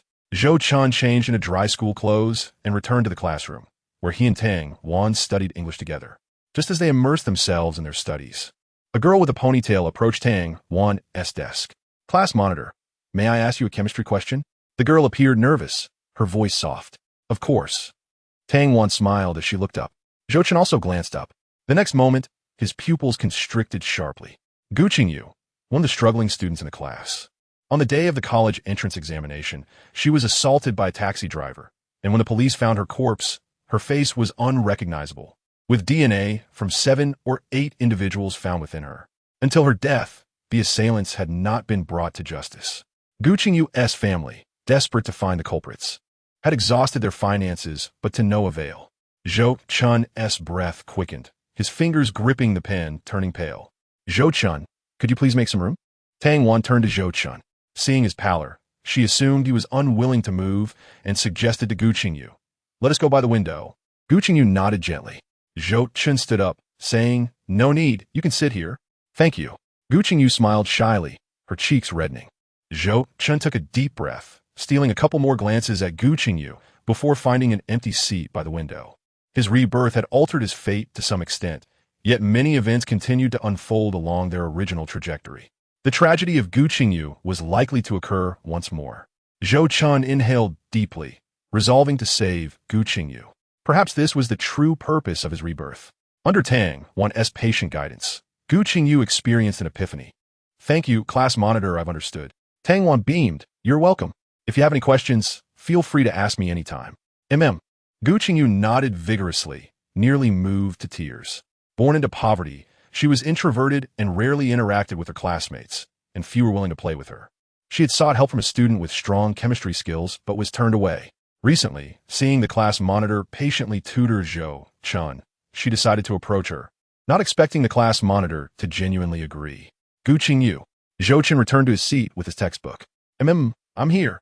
Gu Qingyu looked at Zhou Chen obediently. "Thank you for offering me your seat." Zhou Chen yielding his seat and the class monitor tutoring her in chemistry made her feel the warmth of camaraderie for the first time, brightening her spirits. "Why don't you live on campus?" Zhou Chen inquired. Gu Qingyu's residence is quite distant from the school, necessitating her to take a taxi on the day of the college entrance examination. Had she been permitted to reside on campus, perhaps the tragedy could have been averted. "My parents work in a different province, and my grandmother has suffered a stroke, leaving me to care for her," Gu Qingyu explained, her head bowed. "What happens to your grandmother when you go to school?" Tang Wan inquired, her brow furrowed. During the day, kind neighbors help look after her, but at night, it's just me, Gu Qingyu replied. The school bell rang. Class monitor, Zhou Chen, thank you both. I must return home to prepare dinner for my grandmother. With that, Gu Qingyu hurriedly departed. Tang Wan sighed. No wonder Gu Qingyu is so frugal. She can hardly bear to take the bus. Zhou Chen twirled his pen, lost in thought. With a paralyzed grandmother to care for, it seemed implausible for her to board at school. Furthermore, the accommodation fees at a prestigious high school were substantial. It appeared that the only solution was to prevent Gu Qingyu from taking a taxi before the examination. Zhou Chen, could you give me a ride home? Tang Wan asked suddenly after organizing her textbooks. Of course. But you must treat me to a cola. Zhou Chen chuckled, gripping his spinning pen. Aren't you the one who dislikes cola? That depends on who offers. Isn't it all the same? Certainly not. Now let's hurry. Zhou Chen slung his backpack over his shoulder, one hand tucked into his pocket as they walked outside. Tang Wan adjusted her glasses, a smile gracing her lips. At the entrance of the flipped garden community, a red Santana from 1996 was parked. Zhou Guangming sported a slick-back hairstyle, dressed in a white shirt tucked into dark trousers, his polished black shoes gleaming. Ying, returning from the market with an array of groceries, was taken aback by Zhou Guangming's appearance. Oh, Yingzi, has your husband received a promotion? Chuckled their neighbor, Wang Huifang. Ying's lips twitched. Don't be ridiculous. It's a miracle he hasn't been fired. Is today your wedding anniversary? Wang Huifang continued her speculation. Don't be silly today. Guangming's elder brother is visiting. Ying explained with a smile. Ah, no wonder you bought so much food. My daughter is about to finish school. I must rush to pick her up. Please help me carry these groceries. Wang Huifang handed the bags to Ying, who approached Zhou Guangming with a frown. You were just putting on a facade. Zhou Guangming replied with a wry smile. You know how my brother is. If we don't put on show, he'll look down on us. We're fine, but we should consider our son. Damn, Mom, I'm home. Zhou Chen exclaimed as he swiftly stopped his bicycle beside the Santana. Upon seeing the red car, his expression turned peculiar. This car belonged to his father and was likely borrowed for picking up his uncle from the airport. Go home and help your mother with dinner. I'm off to the airport for your uncle. Zhou Guangming clapped Zhou Chen on the shoulder before climbing into the driver's seat and starting the engine. Watching the Santana drive away, Zhou Chen sighed inwardly. In his previous life, his pursuit of Lu Xiying had led to academic neglect, preventing his parents from enjoying a better life. In this lifetime, he vowed to honor his parents diligently. At home, Ying headed straight to the kitchen. Zhou Chen, clean up the house. It makes no difference whether I clean or not, Zhou Chen muttered. What did you say? Nothing. He picked up a broom and began tidying up. In his past life, his uncle had visited, and despite his meticulous cleaning, his aunt still criticized the house's cleanliness. They weren't there to visit. They were merely flaunting minor successes over the Zhou family. Chapter 11. The Arrival of the Uncle. Such relatives are better left unseen. Zhou Chen hastily tidied the room before starting to memorize vocabulary. Around 7 o'clock, Zhou Guangming returned home with his brother's family. Xiao Chun, your uncle is here. Go brew some tea. Zhou Guangming called cheerfully from the direction of Zhou Chen's room. Elder brother, sister-in-law. He greeted from the kitchen. The two merely nodded in acknowledgement, while the two young cousins didn't even glance at her. Zhou Guanghua, donning a white short-sleeve shirt, held a Samsung flip phone in one hand and sported this year's latest Jiang Danshin watch on his wrist. Guangming, you can afford a car worth over 200,000. Yet you can't buy a decent house? His wife, Zhang Ho-Hat, remarked. A woman in her late 30s, she wore a thick layer of foundation, exuding a sharp and mercenary demeanor. This home is merely for accompanying studies. Once Xiao Chun is accepted into university, I will consider purchasing him a house. Zhou Guangming explained defensively. Why hasn't Zhou Chen come out yet? Zhang Ho-Hat fanned herself with her plump hand, glancing around before criticizing. You can't even install air conditioning. You're too stingy. Zhou Guangming hurriedly fetched a fan from his bedroom. Zhou Chen emerged slowly from his room to prepare tea. Zhou Chen, don't you recognize me? Zhou Guanghua frowned. Of course I do. Oh, and who am I? Zhou Guanghua asked carelessly. Uncle, then why didn't you greet me and your aunt? Zhou Guanghua's face darkened. Zhang Ho-Hat scoffed. It seems all those years of education have gone to waste. In the kitchen, Ying slammed the knife onto the cutting board. Zhou Guanghua shot a disapproving glance at his wife. Unfazed, Zhang Ho-Hat turned towards Zhou Guangming, holding a power strip, and remarked, a lack of discipline falls on the father. Your child isn't being taught well. Zhou Guangming chuckled awkwardly. I'll make sure to discipline him properly. Your children are well behaved? Zhou Chen interjected calmly, looking directly at Zhang Hohat. You, how dare you reprimand me? She retorted, her face quivering with indignation. I wouldn't dare to reprimand you. I merely state facts. Aren't your children receiving higher education in the provincial capital? How is it they lack basic etiquette? Zhou Chen countered without flinching. In his previous life, he had been humiliated by this family for not passing the university entrance exam. When he fell ill, his father had begged his uncle for help, only to be met with disdain and violence. Such familial ties were better left unacknowledged. What a joke. You think you can compare my children? My daughter is sure to secure a place at Jiangzhou University. And you? I heard from your father that your grades are poor. You'll be lucky to get into a third-tier university. Zhang Hohat retorted, trembling with rage. Hearing those hurtful words, Zhou Guangming's eyes flickered with anger. Just then, He Ying emerged from the kitchen, her tone icy. Zhang Hohat, if you are here as guests, we welcome you warmly. But if you've come to quarrel, we will have to ask you to leave. It was one thing to insult herself and her husband, given the disparities between their families. But insulting their son was entirely unacceptable. Zhang Hohat glanced at the gleaming knife in He Ying's hand, instinctively swallowing hard. Zhou Guanghua waved his hand, all right? Let us all keep our voices down. The children are present, and it reflects poorly. If you dare speak ill of my son again, do not expect me to be polite. He Ying returned to the kitchen to continue cooking. Zhang Hohat huffed in frustration. Zhou Guanghua patted her arm gently, whispering, you know they lack education. Why bother arguing with them? Feeling somewhat consoled, Zhang Hohat settled onto the sofa, fanning herself. In Zhou Chen's room, he heard his mother's comforting words, a smile slowly forming on his lips. In a previous life, I remained silent, and Zhang Hohat was not so excessive. Little did I expect that after I spoke up, Zhang Hohat would express herself so indiscreetly, while my mother fiercely defended me. Around 8 o'clock, the family gathered for dinner. Zhang Hohat refrained from excessive chatter, casting a somewhat oppressive atmosphere. Qing, have you also applied to Jiangzhou University? Zhou Guangming asked his niece with a smile. Zhou Qing responded in surprise. Why also? Did Zhou Chen apply to Jiangzhou University too? Zhou Guangming nodded. Indeed, your brother only applied to Jiangzhou University. Zhou Qing couldn't help but laugh. Zhou Guangming's face flushed slightly. What? Do you look down on your brother? Zhou Qing, unable to contain her amusement, replied, second uncle. There are so few students from our county's high school who get into Jiangzhou University. When has Zhou Chen ever passed? When has he dared to reveal his grades during the spring festival? Only applying to Jiangzhou University. I find it difficult to assess his intentions. Her words subtly conveyed disdain for Zhou Chen. Unfortunately, Zhou Guangming and He Ying had no grounds for rebuttal, as they were well aware that Zhou Qing spoke the truth. Seeing the grim expressions on Zhou Guangming and his wife's faces, Zhang Hohat felt her spirits lift and deliberately commented, Qing, don't discourage Zhou Chen, or else we might get kicked out. Just starting middle school. Zhou Xiaojing set down his chopsticks and remarked, if we get kicked out, so be it. The food is terribly unappetizing. I wouldn't care. He Ying, wielding her chopsticks, was about to speak but was silenced by a sharp look from Zhou Guangming. To save face for Zhou Guangming, she chose to swallow her words. Zhou Chen, while eating, suggested, just turn left downstairs. There's a hotel. I recommend you eat there. Zhou Guanghua sneered. Your father hasn't spoken yet, and you're already issuing eviction orders? Zhou Chen sighed in exasperation. Uncle, do you think we have any atmosphere sitting here together?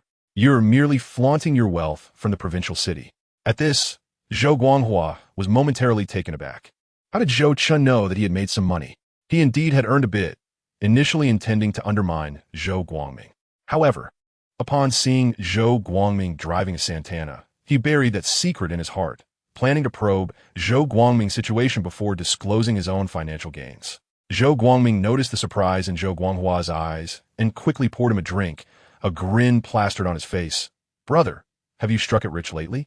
In the past years, Zhou Guanghua had made a substantial sum selling CDs by the roadside and had bought a house and car in the provincial city. Although he and T had many opportunities lately, he likely still had several tens of thousands saved up. The astonishment in Zhou Guanghua's eyes revealed that Zhou Chen's guess was indeed accurate. The elder brother had indeed made money. Recently, having just lost his job, Zhou Guangming thought perhaps he could lean on his brother for support. Though the hope was slim, for the sake of the family, one must sometimes bow low. Zhou Guanghua took a sip from his glass. Not much, just enough for 2 Santanas. 2 Santanas amounted to nearly 500,000. Zhou Guangming's eyes sparkled with excitement. What are you doing to make so much money? Take me along. Zhou Guanghua smiled. Haven't you made a fortune this year as well? You didn't buy a car when you returned home last year. Ah. Zhou Guangming raised his glass and took a hearty gulp. He then awkwardly confessed. I borrowed this car from a supervisor. Zhang Ho-Hot burst into laughter. So you were just putting on airs? I thought you really made some money and left a little face for you. Who knew the car was borrowed? Guangming, I'm not criticizing you. But if you're broke, just admit it. Why act like you're wealthy? Is your vanity so overwhelming? This will only set a bad example for the kids. Zhang Ho-Hot's mocking tone made He Ying's face burn with shame. She glared at Zhou Guangming as if she wished to devour him. Why should I be ashamed? What about our son? Zhou Guangming rubbed his nose and laughed. Brother, what opportunities do we have to collaborate? Let us work together to thrive. So those nouveau riche in our village don't look down on us. Guangming, you might be mistaken. They look down on you, not me. Zhou Guanghua replied, a hint of disdain evident in his smile. We're brothers. Can't you lend a hand? Zhou Guangming chuckled awkwardly. Your destiny is in your hands. Zhou Guanghua's demeanor remained calm, showing no intention of helping Zhou Guangming. So Zhou Chen was right. Are you merely here to flaunt your wealth? Zhou Chen watched his father, humbled and embarrassed, and felt a pang of discomfort. His father was a man of dignity, often teaching him that poverty does not diminish one's spirit, and relying on others is not as beneficial as relying on oneself. However, when it came to providing for the family, what pride or dignity could withstand the harsh reality of hunger? Zhou Chen silently resolved to earn a great fortune, to allow his parents to live in luxury, drive fine cars, and stand tall before his uncle, making the nouveau riche in their village look up to his parents. I'm not here to boast. I merely wish to inspire you. Zhou Guanghua smiled. He Ying could no longer bear to listen and retreated to her room, while Zhou Guangming continued to drink in silence. After dinner, Zhou Guanghua took the family to the hotel, with Zhou Guangming and Zhou Chen escorting them to the entrance. Zhou Guanghua lit a cigar and patted Zhou Chen on the shoulder. If you don't get into university, it's all right. I have a construction site where you can gain some experience. Zhou Chen smiled. Uncle, you worry too much. I will definitely be admitted to Jiangzhou University. Having experienced much in his previous life, he understood the importance of emotional control.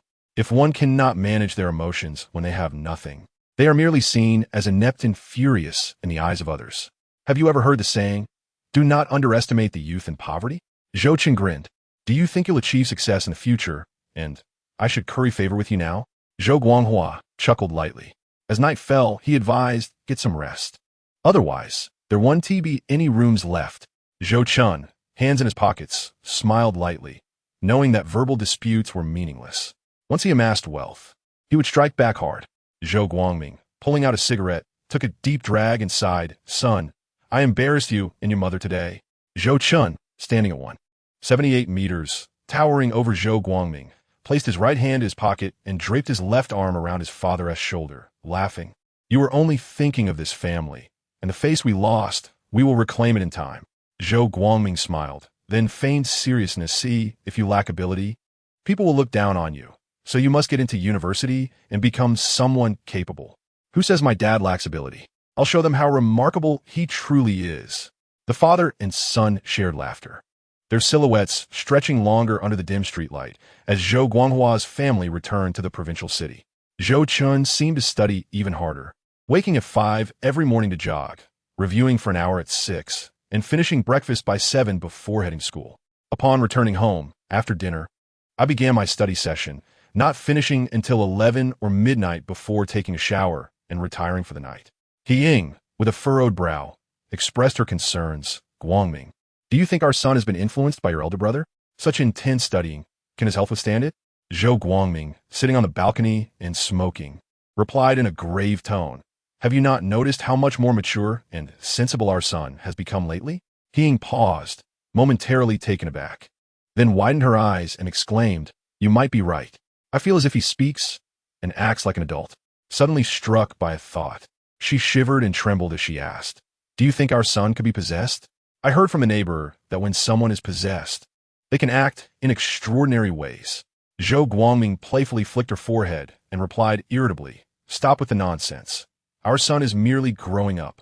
Time flew swiftly, and the high school seniors diligently prepared for their exams. Unbeknownst to them, time quietly slipped away, and soon only 5 days remained until the Gaokao.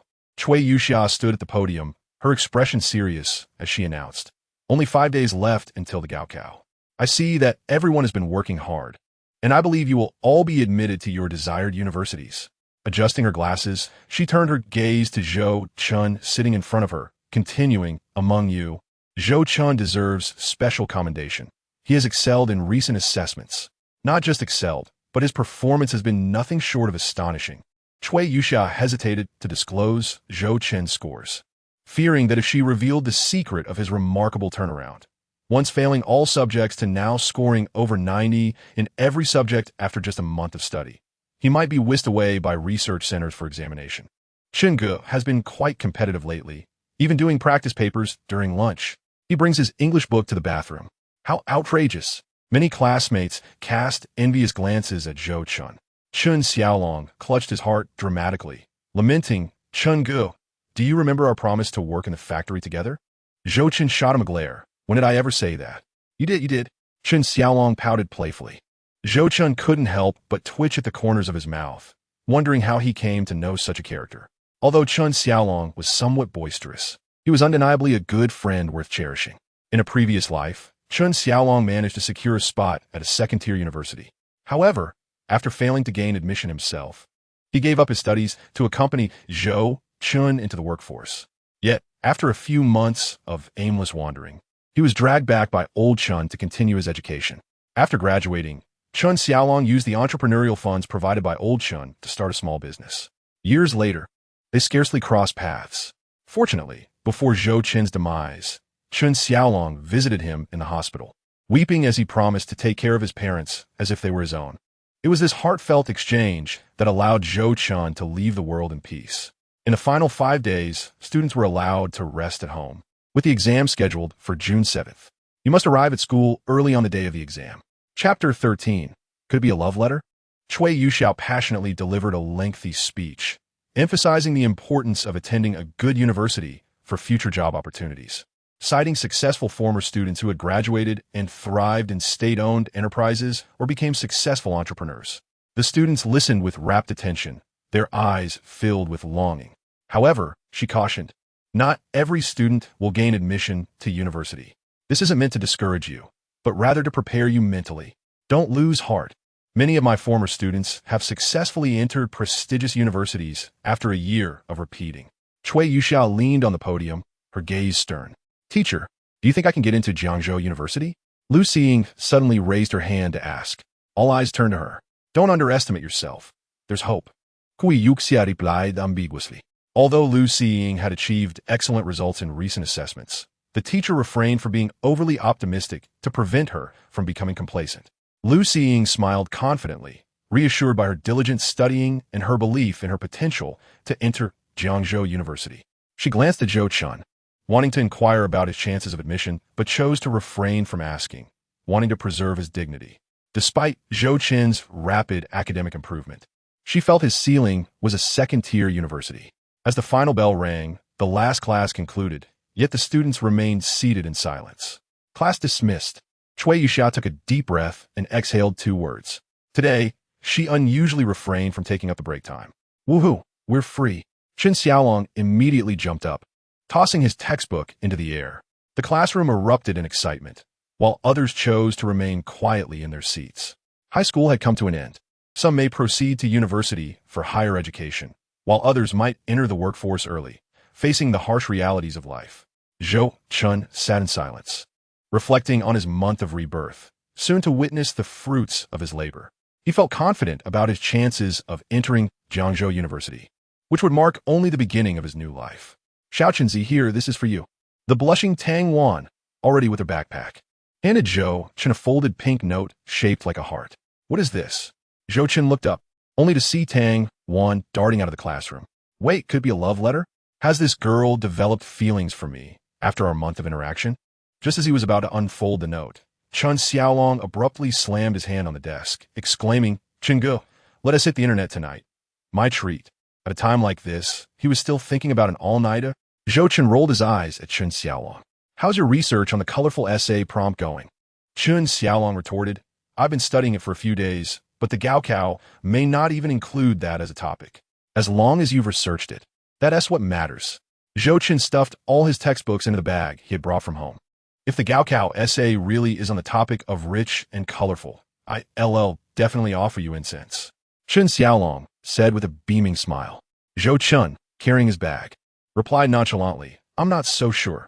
Learning more is never a bad thing. He didn't want to be too definitive, as he could hardly explain how he knew the essay topic. Zhou Chen. Lu Xiying approached his desk. Is there something you need? Zhou Chen glanced at her indifferently. Thank you for your kindness over the past 2 years. Lu Xiying smiled shyly, her demeanor suggesting she might be about to confess.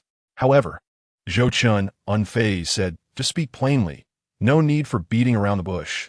Lu Xiying tucked a strand of hair behind her ear, smiling sweetly as she said, Actually, I want to tell you that even if you get into Jiangzhou University, I want to accept your pursuit. Are you all right? Do you still think I'm trying to get into Jiangzhou University for you? Zhou Chen chuckled at Lu Xiying's words, wondering if his attitude over the past month hadn't been clear enough. I know you're too shy to admit it, but that is fine. I just wanted to share my thoughts with you. Although your grades have soared under Tang Wan's guidance, you can at most get into a third-tier university. Don't even dream of Jiangzhou University. Lu Xiying said with a superior attitude, her tone dripping with arrogance. Bang! Chen Xiaolong slammed his fist on Zhou Chen's desk, anger evident in his voice. Lu Xiying, can you not have any shame? Zhou Chen hasn't wronged you. Is it really necessary to say such hurtful things? As Zhou Chen's closest confidant, he was acutely aware of how Zhou Chen treated Lu Xiying. Ever since Zhou Chen developed feelings for Lu Xiying, he abandoned his visits to the internet CAF and became increasingly frugal. It was not that he was saving for himself. Rather, he devoted his finances to win Lu Xiying's favor. Conversely, how did Lu Xiying regard Zhou Chen? Despite her lack of interest in him, she accepted his gifts without hesitation, ultimately belittling him and wounding his pride. Was this not akin to a heartless betrayal? Did he even possess pride? Was it not a mockery to read love letters in front of the entire class? Lu Xiying disdainfully shook her head. She glanced at Zhou Chen, only to find him remarkably composed, showing no signs of being provoked by her words. How curious. How was he able to remain unaffected by such cutting remarks? Are you done?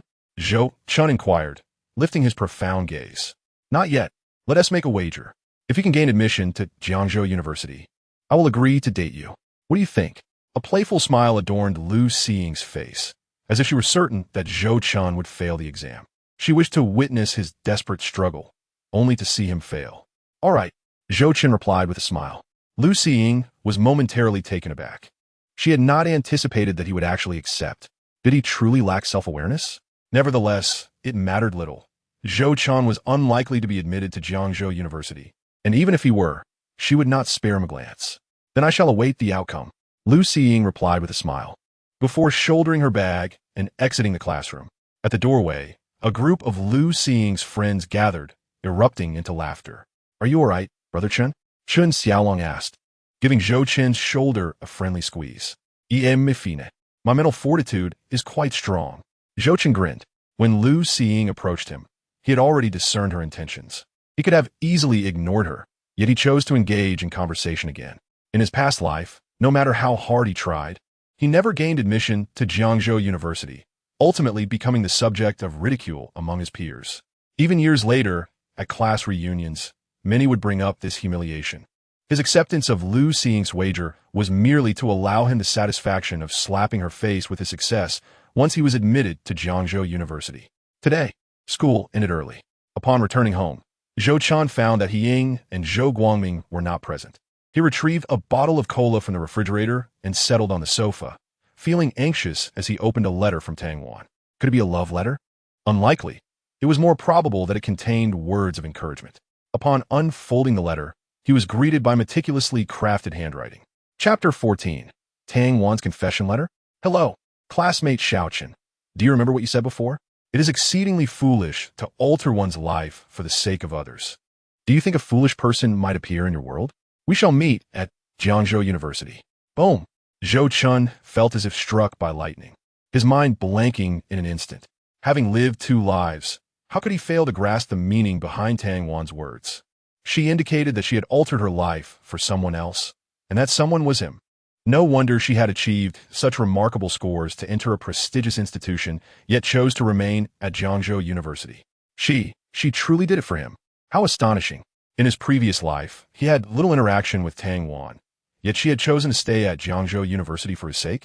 The likely reason for her decision was her desire to attend subsequent reunions. Unfortunately, at that time, he was far too preoccupied with Lu Xing to notice Tang Wan.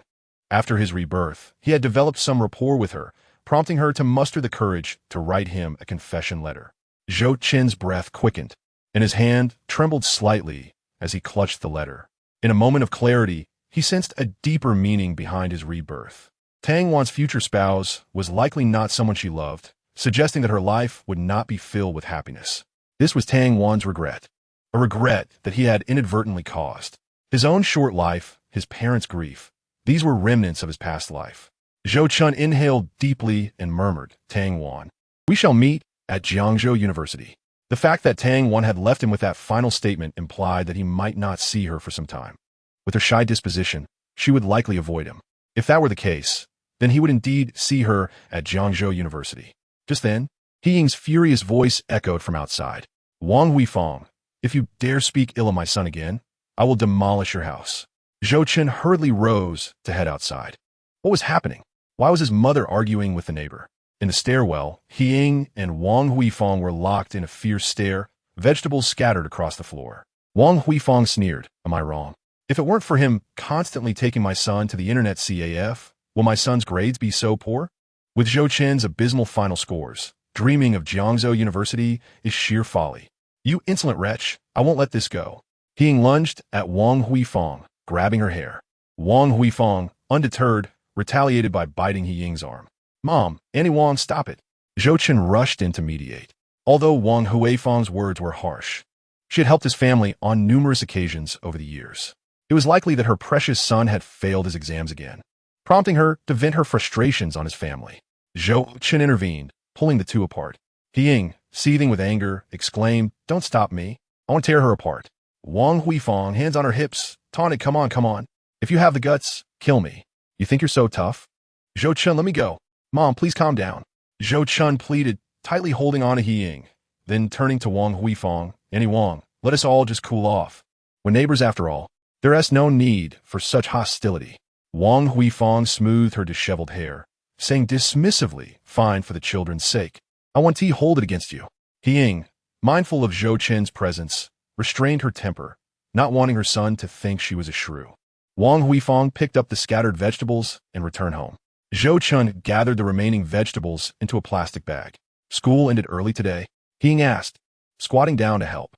Zhou Chen nodded. Yes, we have a 5-day holiday before the college entrance examination. He Ying pressed her lips together, her eyes glistening with unshed tears as she reflected on the various burdens they faced. Zhou Chen, do you have confidence in getting into university? Can't you have a little faith in your son? Haven't you seen how hard I've been studying lately? Zhou Chen replied gently. He suddenly realized that the pressure on his parents might be even greater than his own. The mockery from his uncle's family and the disdainful glances from neighbors, all of it stemmed from his subpar exam performances in the past. In this era, university admission was exceedingly stringent. Families with children who failed to gain admission often face societal scorn. In the eyes of many, only by entering university could one secure a prosperous future. And in truth, this was often the case. A person's destiny could either be altered through knowledge or by seizing favorable opportunities. Mom believes in you. He Ying smiled through her tears as she gathered the purchased vegetables and returned home. Zhou Guangming arrived home around 9 in the evening, looking weary, with a hint of worry etched on his brow. The family of 3 shared a warm meal of 3 dishes and a soup. In the following 5 days, Zhou Chen dedicated 3 days to studying, while the last 2 days were spent at the internet CAF with Chen Xiaolong. He Ying and Zhou Guangming had no objections, understanding that Zhou Chen had been under immense stress and deserved some time to unwind before the exams. On June 7th, amid a light drizzle, Zhou Chen awoke at 6 o'clock. He Ying, hearing the commotion in the living room, nudged Zhou Guangming with her elbow. Guangming, what is going on?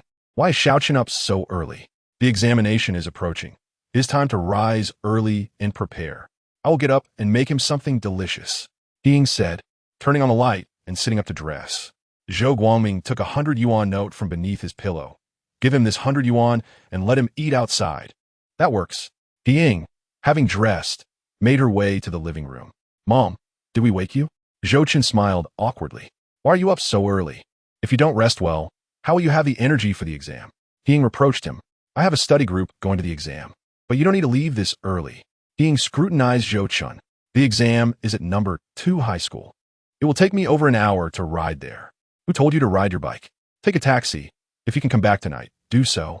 If not, find a nearby hotel and eat well these days.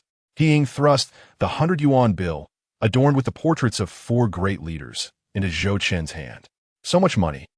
Dad's salary is just over 800. Mom can only earn about 300 a month by doing some odd jobs to support herself.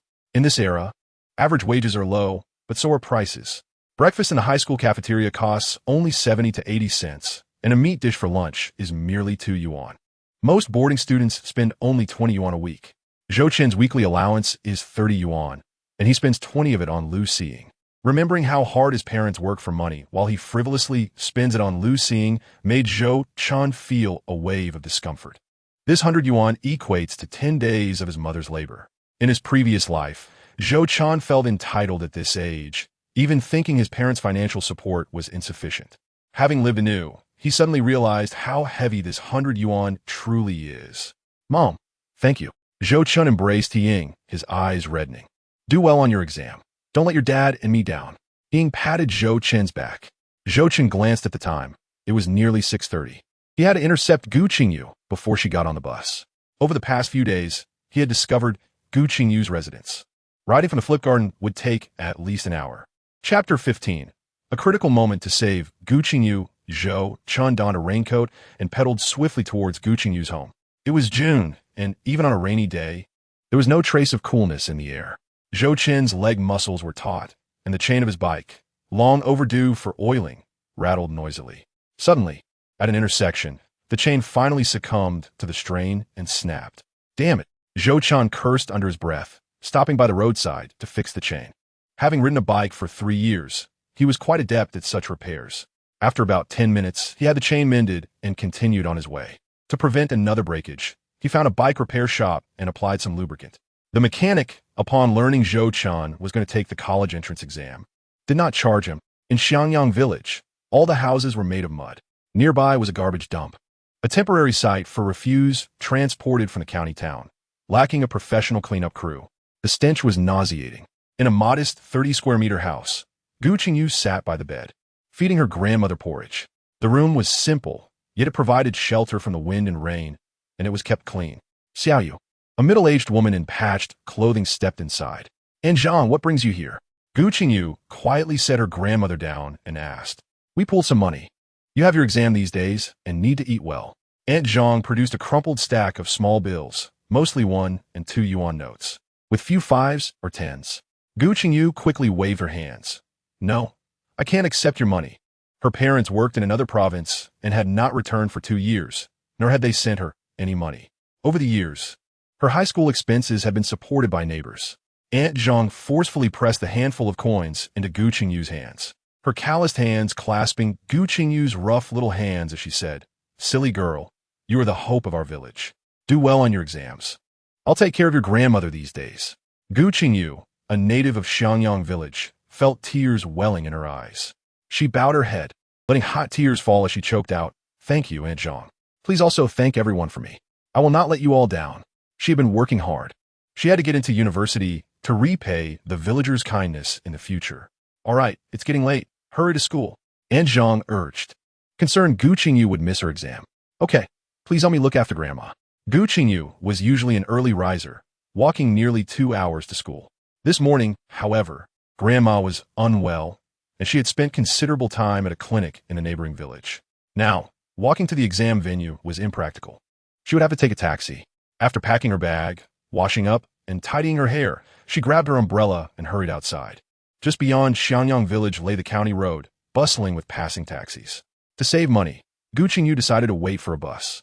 The bus fare to school was only 1 yuan. However, after 10 minutes, no bus had passed. Just then, A black car pulled up beside her. "Little girl, are you going to take the college entrance exam?" The driver, a chubby man wearing sunglasses, asked. Gu Qingyu eyed the driver warily, nodding timidly. "Then hop in. It's only 1 yuan to the exam site. Only exam takers get such benefits." The man adjusted his glasses, a friendly smile on his face. Gu Qingyu shook her head. I'll wait a bit longer. If it were a taxi, she might have considered it, but this was a private car, and she didn't dare to get in. Thunder rumbled ominously. Gu Qingyu shivered in fright. The chubby driver continued, "Hurry and get in. Uncle isn't a bad person. A storm is coming, and you wouldn't want to miss your exam, would you?" Gu Qingyu looked around and saw that there were indeed few cars on the road. The exam waits for no one. If she missed it, she would be letting down the hopes of all the villagers. After a moment's hesitation, she reached for the car door handle. Just then, a bicycle sped in from the direction of the county town. "What are you waiting for? Don't you want to take the exam? If you don't get in, I'll leave." The impatient driver urged. I think my classmate is coming for me." Gu Qingyu replied timidly. The voice sounded like Zhou Chen, but it was distant, and she wasn't sure. The driver's eyes, hidden behind his sunglasses, flickered momentarily. Then he got out and approached Gu Qingyu. She immediately became alert, shifting slightly to evade his large hand. What do you want?" Gu Qingyu's face went pale, fear evident in her eyes. "Get in the car." The driver's tone darkened as he stepped closer, grabbing Gu Qingyu's arm. "Let her go." Zhou Chen shouted with fierce intensity, his feet leaving traces behind. The driver opened the car door and shoved Gu Qingyu inside, muttering, "I told you, Uncle isn't a bad person. This is a charitable service, understand? A budget-friendly ride to your exam." Bang! The driver slammed the door shut. Gu Qingyu, terrified, pounded on the window, screaming, "Let me out! Help! Let me out!" The driver jumped into the front seat, pulling out a gleaming knife from beneath the chair, lowering his voice to say, "Shut up. If you dare make another sound, I'll stab you." Gu Qingyu abruptly ceased her voice, her delicate body trembling incessantly. Bang! At that moment, Zhou Chen's bicycle collided violently with the front of a small car. Brandishing a brick he had prepared in advance, he pointed at the rotund man and shouted furiously, "Get out of the car! You hear me?" The hefty man, his expression dark, leaned out of the window and bellowed, "Get lost, you little brat! Do you believe I want to run you over?" With that, he pressed down hard on the accelerator and then let off, causing the car to emit a roar like a beast. Bang! Zhou Chen struck the hefty man squarely on the forehead with the brick. The driver was momentarily dazed, cursing. Damn it! He shook his head to clear the dizziness, and without hesitation, shifted gears and accelerated toward Zhou Chen. Bang! Zhou Chen swung again, this time smashing against the windshield, which shattered into a flurry of glass shards. Obstructed from clear sight, the rotund driver, filled with rage, brandished a dagger and exited the vehicle. "Zhou Chen, you must run." Gu Qingyu's face turned pale as she was gripped by fear, her mind in a haze. Zhou Chen, seeing the dagger in the hefty man's hand, felt a pang of trepidation. In this era, even county towns were not fully covered by surveillance, let alone suburban villages. Yet this was the first meaningful act he undertook since his rebirth, and he had to save Gu Qingyu. "I've already called the police. You still have time to leave." Zhou Chen retreated, gripping the brick tightly. The hefty man, a ruthless character, lunged at Zhou Chen with the dagger. Chapter 16. Turning crisis into safety. The examination begins. Zhou Chen deftly dodged to the side, seizing the moment to strike the hefty man's hand with the brick. Ouch! The hefty man winced in pain, dropping the dagger as he swung a fist at Zhou Chen's face. Zhou Chen took the blow squarely, his blood boiling as he discarded the brick and engaged in hand-to-hand combat. The skirmish ensued on the muddy road, their bodies entwined. Beep, beep. At that moment, a white BMW screeched to a halt at the roadside, honking furiously. Zhou Chen, what's he doing here? The short-haired girl in the passenger seat was taken aback. Clenching her fists, she urgently told the driver, "Brother, you have to help him." The young man, with a knowing glance at the girl, opened his umbrella and approached the black car. "Mind your own business. I'll strangle you." The hefty driver had gained the upper hand, pinning Zhou Chen down and clutching his throat tightly. Zhou Chen struggled to breathe, feeling lightheaded. He had overestimated his physical capabilities. Although he'd been training for a month, he was still just 18. "Hey, in broad daylight, are you trying to kill someone?" A magnetic voice pierced through the chaos. The hefty driver turned to see a tall, handsome young man in a sharply tailored suit, around 27 or 28 years old. Do you want a medal too? The hefty driver snarled. The young man glanced at the black car, catching sight of Gu Qingyu, tear-streaked and distressed.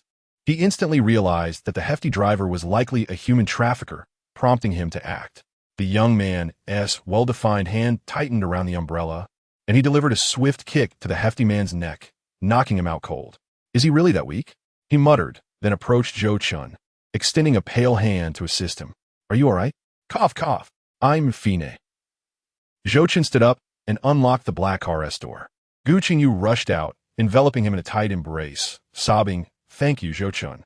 Zhou Chen felt stiff as he patted her back. It's okay. It's all over now. Thankfully, someone had come to his aid, otherwise he might not have made it. Thank a lot, my friend. Zhou Chen turned to express his gratitude, but all he saw was the white BMW speeding away. Inside the car, Tang Wan stared blankly. The image of Zhou Chen embracing Gu Qingyu replaying in her mind. Tang Jia, driving with one hand and a cigarette in the other, noticed his sister's demeanor and asked curiously, "Why do you look so down?" Tang Wan pursed her lips and shook her head, "Nothing." Tang Jia took a drag from his cigarette, flicked the butt out the window, and continued, "Stay focused, do well on your exams, aim for Tsinghua or Peking University." Jiang County No. 2 High School, a newly established institution, just 5 years old, served as the examination venue for the entire county. Candidates entered the examination hall in succession. Zhou Chen had purchased a clean outfit from a nearby store and, along with Gu Qingyu, made it to their examination room just before the bell rang. Teacher Cui Yuxia had been waiting outside for a long time. Upon seeing Zhou Chen arrive, she breathed a sigh of relief. "Teacher Cui, you're not here to invigilate, are you?" Zhou Chen, his face still bearing bruises and swelling, looked somewhat unrecognizable from a distance. "What happened to your face?" Cui Yuxia frowned. "The chain broke while I was riding, and I took a tumble." Zhou Chen rubbed his sore face, his speech slightly slurred. Cui Yuxia did not press further and said, "All the invigilators this time are from the provincial capital. So don't feel too much pressure. Just approach the test with a calm mind." Zhou Chen nodded vigorously. "Understood." Cui Yuxia patted his shoulder. "Go on in. I prepared a banner, waiting for your results." Zhou Chen chuckled. "I was just joking. You actually believe me?" Cui Yuxia maintained a serious expression. "Who asked joking? I'm serious about the banner." She had observed Zhou Chen's transformation closely. He was one of the few students in her class with a genuine chance of being accepted into Jiangzhou University. If Zhou Chen succeeded, she would hang the banner in the teaching building, and the other teachers would not mock her, but rather envy her. "Yes, I will make you proud. Go for it." Cui Yuxia encouraged with a fist pump. Zhou Chen entered the examination hall with his head held high, finding his designated seat according to his candidate number. After the second bell rang, the invigilators began distributing the exam papers. The first subject was Chinese. Zhou Chen received the paper and immediately flipped it over to check the essay topic, which indeed was to write about colorful life.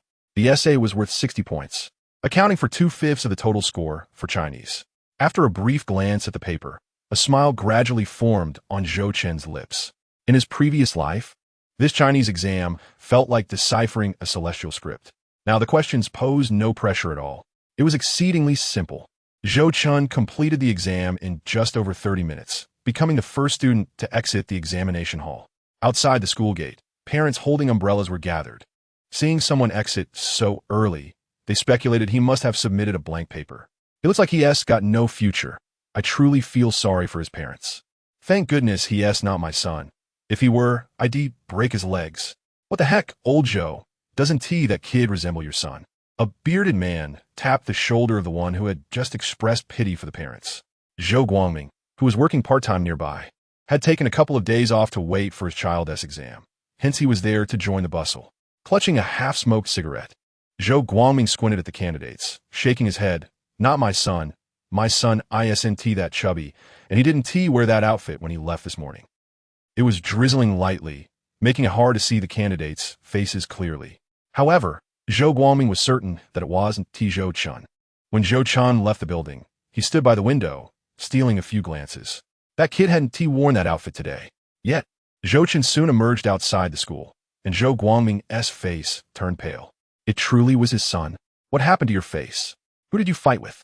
Zhou Guangming asked, his expression stern, but internally he was deeply pained. He couldn't even bear to move a finger of his son, yet he was struck by someone else. This grievance must be avenged. Zhou Chen explained, "The chain on my bicycle broke this morning, and I fell." This was the excuse he had meticulously prepared. Zhou Guangming ruffled Zhou Chen's hair, feeling an overwhelming sense of guilt. "It's all my fault. I should have driven you to school this morning." The next moment, Zhou Guangming's expression darkened. "Why were you out so early? Did you leave your exam blank?" Chapter 17. Strolling out of the exam room with hands in pockets. Lacking any rivals, what does it mean to leave an exam blank? That signifies capability. Those language questions were far too simple. Zhou Chen replied confidently. Zhou Guangming was well aware that his son would not leave the exam blank. He had witnessed the transformation over the past month. "So, how many points do you think you can score?" Zhou Guangming asked anxiously. Although he had never taken the college entrance examination, he understood that the total score for the language subject was 150. This constituted a significant portion of the overall score. 140 should be no problem, Zhou Chen replied, hands tucked into his pockets. Upon hearing this, many nearby parents cast disdainful and incredulous glances at him. "I'm not joking." Zhou Guangming's lips twitched in frustration. Every parent hopes for their child to score high, and he was no exception. If Zhou Chen could manage 100 points, he would be grateful to the heavens. Yet he dared to claim he would score 140? "I'm not joking either." Zhou Chen chuckled helplessly. He'd spent over a month preparing for the essay topic. Drawing on his experiences from 2 lifetimes, the piece he crafted on a colorful life would surely earn him at least 50 points. As for the other language questions, it was nearly impossible for him to make any mistakes. "Zhou Chen, your father seems quite earnest. Why can't you be a down-to-earth person?" Zhou Guangming's old colleague joked. "There's no need for further discussion. The exam results will reveal all." Zhou Chen shot a fleeting glance at the man. He had grown weary of arguing with those who looked down on him. Once the results were announced, these individuals would only feel the sting of embarrassment. The second exam was comprehensive. Zhou Chen once again finished in 30 minutes, walking out of the examination room with his hands in his pockets, utterly oblivious to the concept of competition. Zhou Guangming stood silently outside, smoking at a loss for words. He resolved to take Zhou Chen out for lunch and then seek a new part-time job. Many people had already learned that the student who finished in 30 minutes was his son, and the gossiping mothers were spreading all sorts of rumors, which gnawed at his heart. At noon, Zhou Chen awaited Chen Xiaolong. "Morning, my good Zhou Chen. You are my dad," Chen Xiaolong exclaimed excitedly, giving Zhou Chen a bear hug and even shaking him a bit. "Get off, how disgusting." Zhou Chen pushed Chen Xiaolong away. "Ahem, Uncle Zhou is here too." Chen Xiaolong finally noticed Zhou Guangming and smiled sheepishly. "Let us go. I'll treat you to a meal," Zhou Guangming said cheerfully, leading the way. Chen Xiaolong, brimming with excitement, draped his arm around Zhou Chen's shoulder. "Zhou Chen, the essay topic was indeed about a colorful life. I believe I can score at least 40 points. With the university admissions score threshold set, even 1 point could be the difference between acceptance and rejection. Scoring well on the essay would undoubtedly enhance his chances of getting into a second-tier university. Let us aim for Jiangzhou University." Zhou Chen grinned, giving Chen Xiaolong a playful punch on the arm. Chen Xiaolong pouted. Jiangzhou University is a long shot. Just getting into a second-tier university would be quite an achievement. Although he enjoyed spending time online, his academic performance was not too far behind. Especially over the past month, Zhou Chen's diligent efforts had inspired him. He had also been studying hard during this time. "By the way, have you seen Tang Wan?" Zhou Chen suddenly inquired. "No. Why do you ask about her? You too aren't." Chen Xiaolong chuckled lewdly. "Stop overthinking. I was just asking." Zhou Chen shot him an exasperated glance. Zhou Guangming ordered 3 meat dishes, 1 vegetable dish, and a tomato egg soup at the restaurant. After a hearty meal, Zhou Guangming prepared to leave. Zhou Chen noticed his father seemed a bit distracted. It appeared he still lacked confidence in him. Knowing this, he should have lingered a bit longer in the exam room. The afternoon exams were mathematics and English. Zhou Chen, as usual, finished in 30 minutes and walked out with his hands in his pockets. With Zhou Guangming absent, he was unconcerned about others whispering about him outside. The weather had cleared by afternoon. Outside, reporters from Jiangzhou television were present. Upon spotting Zhou Chen exiting, a reporter quickly approached with a photographer in tow for an interview. "Hello, are you the student who finished all 4 exams in 30 minutes? "Ahem. Yes, that's me," Zhou Chen replied, feeling a bit awkward. Did they really send a crew from Jiangzhou television just for an exam? If only short videos had already emerged. He could have become a sensation with this stunt. May we interview you? Sure. Did you genuinely complete your exam in 30 minutes? Or did you leave many questions unanswered and simply gave up? I completed my exam seriously. I finished in 30 minutes because the questions were quite simple. Rather than sit in the exam room bored, I preferred to step out and get some fresh air, Zhou Chen stated confidently. On a side note, is the injury on your face due to showing off and getting into a fight? The reporter asked with a hint of mockery in her eyes, eliciting laughter from the surrounding parents. Clearly, the reporter was insinuating something about Zhou Chen. My injury was from an accidental fall while riding my bike this morning. Zhou Chen replied coolly. Oh, you should be more careful next time. Remember to ride slowly. Thank you. Zhou Chen replied with a nod of gratitude. Do you find this exam difficult? Not at all. Otherwise, how could I have finished in 30 minutes? Zhou Chen chuckled. If you think I'm putting on an act, then I'll keep acting. The reporter continued. Could you share your contact information? We hope to interview you again after your exam results are released. Certainly. I'll give you my dad's phone number. In this era, not having a mobile phone was quite normal, and the reporter wouldn't mock him for it. She noted down the number with pen and paper, planning to conduct a follow-up interview once the exam scores were out, showcasing how the student who finished in 30 minutes would eventually stand before the camera in tears. Just after Zhou Chen completed the interview, Cui Yuxiao approached with Gu Qingyu, accompanied by several short-haired men carrying briefcases, who appeared to be from the police station. Are you Zhou Chen? One of the middle-aged men with a briefcase asked with a smile. I am. Do you recognize this person in the photo?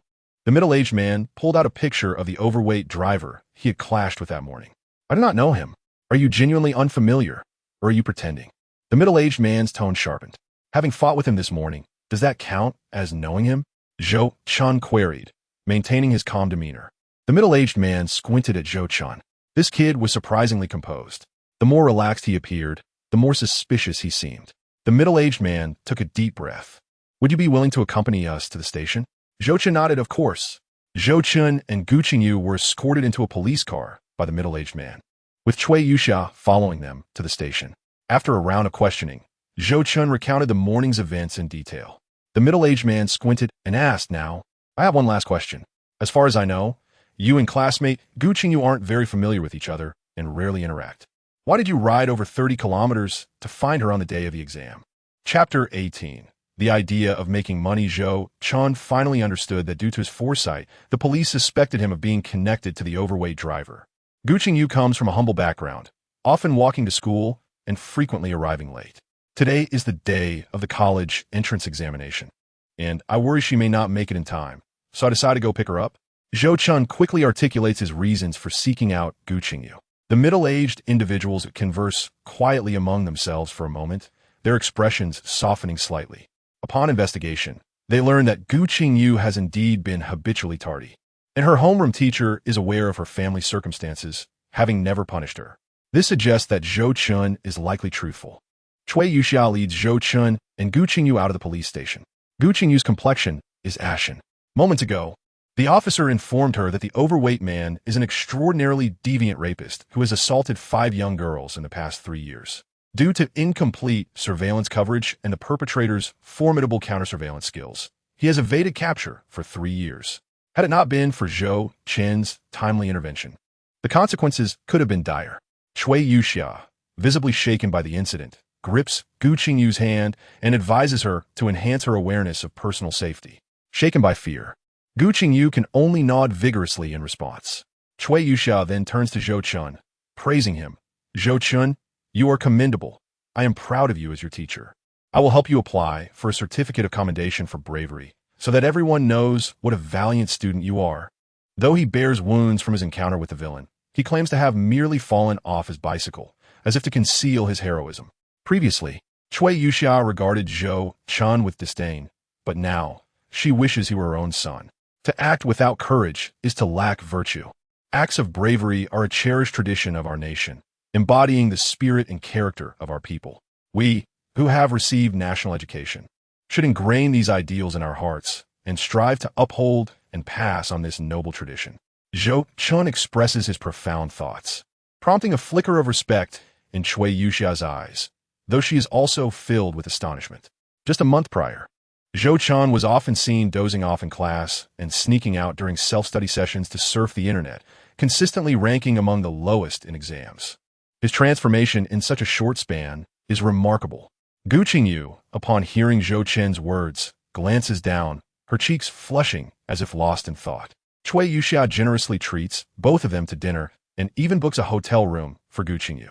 With twilight still lingering, Zhou Chen initially intends to ride his bike home, but he encounters Chun Xiaolong at the school gate. Zhou Chen, where did you, Teacher Cui, and Gu Qingyu go? To the police station. What? Did you cheat? Chun Xiaolong's eyes widen. Then he scratches his head, pondering. But that doesn't seem like a reason to be taken to the police station, right? Do I need to cheat? Zhou Chen rolls his eyes and recounts the entire story. Chun Xiaolong bursts into laughter at Zhou Chen's narrative. I believe your essay could earn full marks. How so? Zhou Chen is momentarily taken aback. You've got quite the imagination. With such creativity, why not write novels? Chun Xiaolong suspects Zhou Chen is pulling his leg. Believe what you want. Zhou Chen chuckles, playfully kicking Chun Xiaolong. Chun Xiaolong sidesteps, draping an arm around Zhou Chen's shoulder. I just saw an arcade while I was out for dinner. Let's go play some arcade games. Are we not going home tonight? No way. I booked a double room. You're staying with me tonight? The two friends link arms and head to the arcade. Youth only lasts a few years. Having been given a second chance, they intend to cherish it fully. They play until the early hours before returning to the hotel to rest. The next day, Zhou Chen, as usual, finishes his exam in 30 minutes. Upon exiting the examination hall, he is met with disdainful glances from the parents outside, none believing he could possibly gain admission to university. However, Zhou Chen pays no heed to their judgment. Over the course of 2 days, he has grown accustomed to this. After the second day of exams, Zhou Chen notices that he has not seen Tang Wan. He has caught glimpses of Lu Xiying a couple of times, but she has been exceedingly indifferent, hardly sparing him a glance. Zhou Chen sits on a stone bench in the park with a cold cola and some sunflower seeds, waiting. Even as Chun Xiaolong emerges, Tang Wan remains absent. The second high school has entrances at both the front and back. It is likely she exited through the back.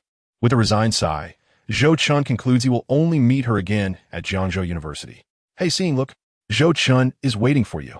Tian Xueming and Lu Xiying step out of the school gates. Lu Xiying immediately raises her hand to shield her face, irritated. Can we not mention him? Don't you know he's been quite famous these past few days? She wants to keep their association hidden, not wishing to reveal that Zhou Chen is waiting for her, as if they were close friends. 30 minutes to finish? In the same exam hall as Tang Wan, and she can't even manage that. How could Zhou Chen? She is convinced he must have left many questions unanswered, simply giving up the struggle. If all goes as expected, she and Zhou Chen are destined for very different paths in life. Tian Xueming sticks out her tongue. After all, we are classmates. Now that the exams are over, are you really not going to see him? Haven't you noticed I've been ignoring him these past few days? If I keep acknowledging him, he'll think he has a chance. Lu Xiying retorts with a wry smile. Tian Xueming nods in agreement. Zhou Chen is oblivious to their conversation, but catches a glimpse of pity in Tian Xueming's eyes. Most likely, Lu Xiying has misjudged him again. Zhou Chen shakes his head with a smile. Soon, Chun Xiaolong appears, striding towards Zhou Chen.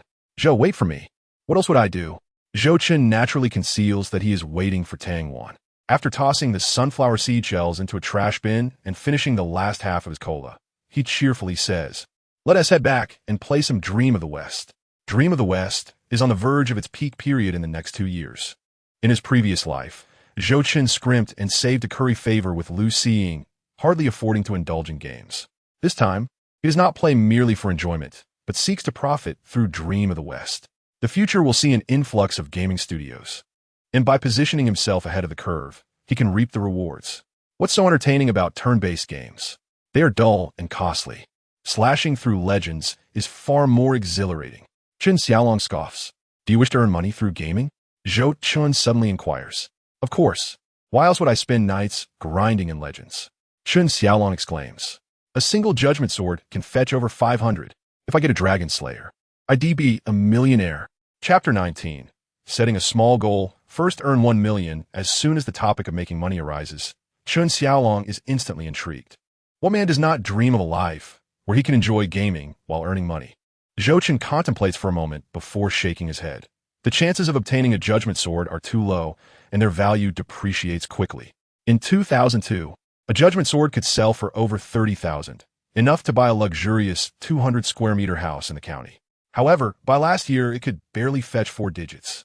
and this year it has plummeted to 3. With that, he fixes his gaze on Chen Xiaolong, enunciating deliberately, "Moreover, when I speak of making money, I mean substantial profits." Gamers from that era would remember that the first Judgment sword sold for over 300,000, a fortune that could secure a luxurious home. What constitutes a substantial profit? Chen Xiaolong murmurs. Zhou Chen holds up a finger. 10,000? Chen Xiaolong swallows hard. In a time when the average salary is less than 1,000, 10,000 is indeed a considerable amount. Yet, Zhou Chen slowly shakes his head. Chen Xiaolong's throat feels dry. 100,000? Zhou Chen continued to shake his head and then said, "Let's set a modest goal. Turn 1,000,000. 1,000,000. A small goal." These words reverberated endlessly in Chen Xiaolong's mind. After a long while, Chen Xiaolong finally regained his composure. He reached out to touch Zhou Chen's forehead, then his own, muttering, "Is it you who has a fever? Or am I the one burning up? 1,000,000? A small goal? How dare Zhou Chen utter such words? Having dreams is commendable, but at the very least, such aspirations ought to be grounded in reality. My father, who runs a business, makes only 30 to 50,000 a year. 1,000,000 would take 20 years to achieve. Never mind, there's no use discussing this further. You will understand in due course." Zhou Chen, uninterested in explaining himself, could empathize with Chen Xiaolong. Were it not for his rebirth, he, too, would regard such statements as foolishness. The two agreed to meet at their usual spot to go online, then parted ways to return home. Zhou Chen locked his bicycle downstairs and ascended to his apartment. As he prepared to open the door, he heard his mother's choked voice. "If you don't get into college, you can repeat the year. You're only 18. Repeating a year would make you just 19. News of Zhou Chen's predicament had reached her ears. Like others, she believed he might have succumbed to pressure, hence his lack of seriousness regarding the college entrance examination. Smack! Zhou Guangming lit a cigarette, exhaling a cloud of smoke. When he returns, I will have a serious talk with him. If he truly doesn't wish to continue his studies, then he should learn a trade. I still think repeating the year is the best option. If he doesn't get into university, how can he hold his head high when he returns to the village this new year?" Ying lowered her head, wiping away her tears. Zhou Guangming took a deep drag from his cigarette and raised his voice. "How can he not hold his head high? How many university students do we have in our village?" Zhou Guangming was also feeling irritable due to Zhou Chen's situation. In a moment of exasperation, his voice rose. Ying, startled, retorted with red-rimmed eyes, "Don't you know what kind of people your brother and sister-in-law are? Just recently, they nearly humiliated you. You didn't even dare to respond." Zhou Guangming fell silent, his face drooping in defeat. Ying continued, "I don't care. If our son doesn't get into college, I will do whatever it takes to ensure he repeats the year." Outside, Zhou Chen listened to his parents argue over him, feeling a sharp pang in his heart. His parents had high hopes for him, yet in his previous life, he had let them down. Not getting into university had surely caused them great distress, though they always pretended to be cheerful in front of him, not wanting to burden him with pressure. "Mom and Dad, I'm home," Zhou Chen called out as he pushed the door open. "Wash your hands and come eat. I'll serve you." Ying smiled as she headed toward the kitchen, secretly wiping away her tears. Zhou Chen noticed and felt a deep ache in his heart. He clenched his fists, silently vowing, "Once the exam results are out, I will make you proud." At the dinner table, Zhou Guangming brought out the unfinished liquor from a previous gathering with Zhou Guanghua. "You're already an adult and have completed your exams. Come, drink with your old man. There are beers in the fridge. Just have a beer. Why drink hard liquor?" Ying shot Zhou Guangming a disapproving glance before retrieving a bottle of Qingdao beer from the fridge. The father and son drank together, engaging in light conversation. Yet Zhou Guangming refrained from mentioning Zhou Chen's exam. After a few drinks, Zhou Guangming suddenly asked, "Son, if you don't get in, will you repeat the year or learn trade?" Though the question might bruise his son's pride, he felt it necessary to discuss it openly. Zhou Chen confidently replied, after finishing half a glass of beer, "There is no if. I will definitely get in." Zhou Guangming's eyes, slightly reddened, fixed intently on Zhou Chen. Seeing his son's unwavering confidence, he swallowed back the rest of his words, raised his glass, and boldly declared, "Then let us not discuss it further. Cheers." "You two should drink less," Ying remarked quietly, sipping her seaweed egg drop soup. After finishing his last half glass of beer, Zhou Chen said, "Dad, I've made plans to play basketball with Chen Xiaolong." Zhou Guangming waved his hand. "Go ahead. Young people should exercise more." Zhou Chen added, "I might stay at his place tonight." Zhou Guangming responded, Hope it doesn't disturb anyone. It won't. His parents are usually at the store. With that, Zhou Chen left. He sighed softly, putting down her chopsticks. He's probably just going to play online with Chen Xiaolong. Now that the exams are over, let him be. He is not a child anymore. Zhou Guangming popped a peanut in his mouth, chewing thoughtfully. Though they had been doting parents, they had never been overly strict with Zhou Chen. Their previous child had been taken away just after birth, plunging them into darkness. In an era of limited information, finding the one who took their child seemed nearly impossible. It was only 2 years later, with Zhou Chen's birth, that they poured all their love into him. Zhou Chen rode his bicycle to an abandoned grain depot. Just as he locked up his bike, someone tapped him on the shoulder from behind. "Hey, Chingu." Zhou Chen turned to see a boy around his age, a cigarette tucked behind his ear, his hair nearly obscuring half his face. It was Zhao Kai, the son of Wang Huifang, expelled from school for fighting in his sophomore year and later transferred to a vocational high school.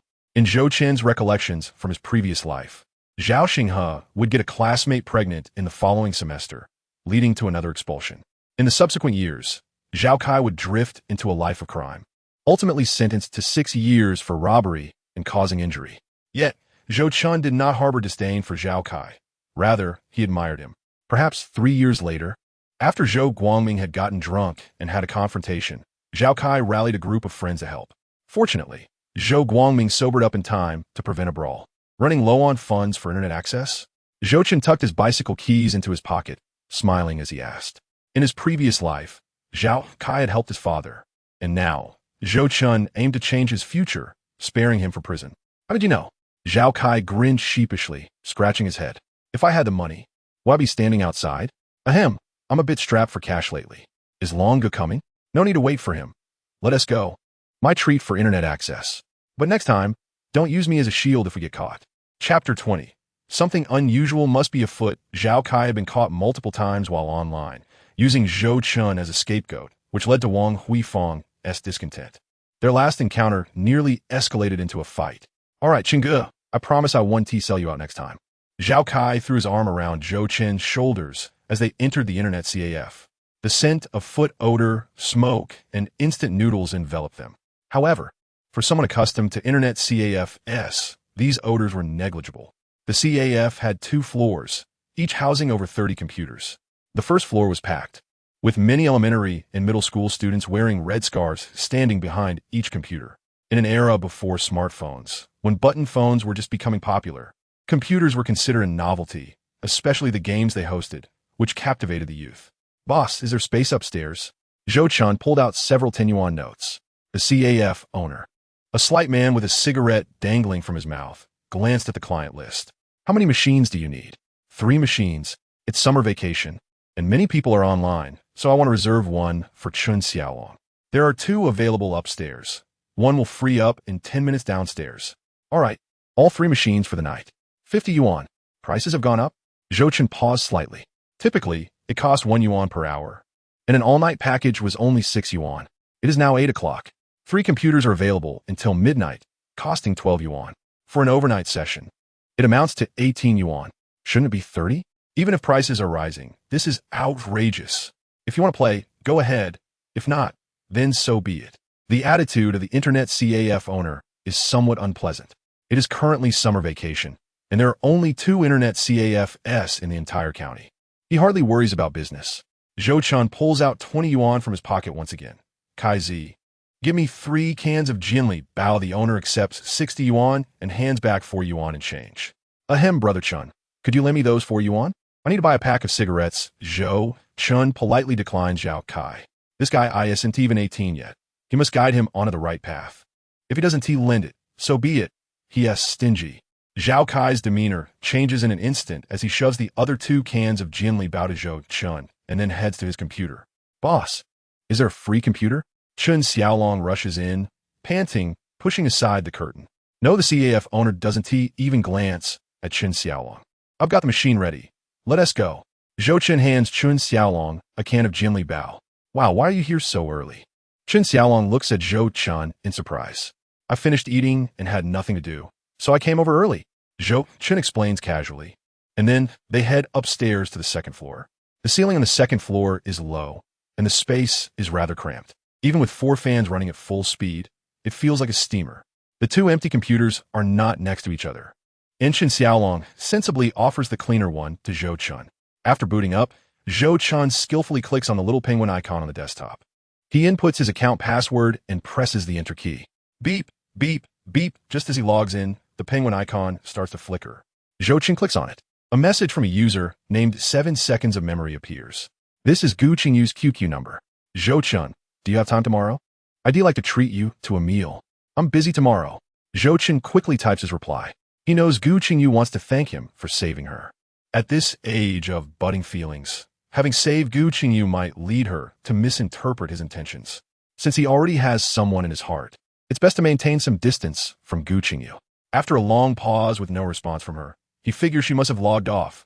After all, she has neither a phone nor a computer, so it's not easy for her to go online. Closing the pop-up window, Zhou Chen opens his friend list and finds Lu Xing in a separate group. Lu Xing's online name is Winged Angel. It has been over 40 days since he last messaged her, and in all that time, she hasn't replied. Lu Xing has a phone and is online all the time. After hesitating for a moment, he suppresses the impulse to delete Lu Xing and adds her to the class group instead. Brother Chen, let us log in and play Legend. Chen Xiaolong calls from across the room. You go ahead, Zhou, Chen replies. Then clicks into the class group to find the administrator Ice Phantom Girl and adds her QQ number. This is Tang Wan's QQ number. Aside from Lu Xing, this is the second female classmate's QQ Zhou Chen has added. After waiting about 10 minutes without a response, Zhou Chen opens Legend to reminisce about his youth. Xiaolong, where are you? I'll come find you. Zhou Chen plays as a mage, currently at level 42, while Chen Xiaolong's warrior is already level 45, though his gear is lacking, making him somewhat mediocre in the guild. I'm with the guild at Fuma Valley. Play by yourself for a bit. Chen Xiaolong stares intently at the computer screen, his fingers flying over the keyboard and mouse. With nothing much to do, Zhou Chen decides to join him in Fuma Valley to hunt the Corpse King. The valley has just been launched this year, and the Corpse King has a chance to drop the coveted equipment. As a result, many players flock there. As soon as the Corpse King spawns, a large number of players rush in. Zhou Chen casually slays a few skeletons and then retreats from the battlefield. His subpar equipment won't withstand the onslaught of those who have invested heavily in the game. After playing for a short while, Zhou Chen grows bored. He logs off and visits the official website for Dream of the Red Chamber. In his previous life, a colleague would casually earn money by playing Dream of the Red Chamber, operating 10 accounts on 2 computers, making over 10,000 yuan a month. This was back in 2016, when the game had already lost a significant player base. The peak years for this game were from 2002 to 2005. Although it's already 2004, there aren't many professional gold farming teams left. With the future proliferation of computers, the gold farming industry began to decline. Dream of the Red Chamber, Diablo 2, and Legend are currently the most popular games, and there should still be some money to be made in the next couple of years. Zhou Chen heads downstairs to use the restroom and takes a stroll around the CAF. After surveying the scene, he estimates that about 20 people are playing Legend. Around 10 are playing Dream of the Red Chamber, and another 10 are engaged in Diablo 2. The rest are playing MapleStory or single-player games. Thus, these 3 games remain the most mainstream. Zhou Chen buys a bottle of water and finds someone playing Dream of the Red Chamber to join him. Initially, he intended for Chen Xiaolong to accompany him, but that guy is too engrossed in Legend. Around 1 or 2 in the morning, Zhao Kai shamelessly asks Chen Xiaolong to lend him 3 yuan for instant noodles. Chen Xiaolong pulls out 10 yuan and slaps it on the table. Get a bowl for me and Brother Chen. You can buy yourself some water with the remaining one. All right. Zhao Kai happily takes the money downstairs. Moments later, he returns with 2 steaming bowls of instant noodles. The person who was helping Zhou Chen with Dream of the Red Chamber has already gone home. Chen Xiaolong switches computers to sit next to Zhou Chen. The 2 team up to battle the Corpse King in Fuma Valley. So, did you get any good gear tonight? Zhou Chen asks, mouth full of noodles, his words unclear. Chen Xiaolong, somewhat irritated, replies, not a single piece, not even a skill book. Zhou Chen squints. Something is definitely off. I'll log in now, and we'll go hunt the Corpse King together. Chapter 21. Ambushing the Dragon Slayer. Chen Xiaolong perks up, finishes his noodles in a few bites, and then logs back in.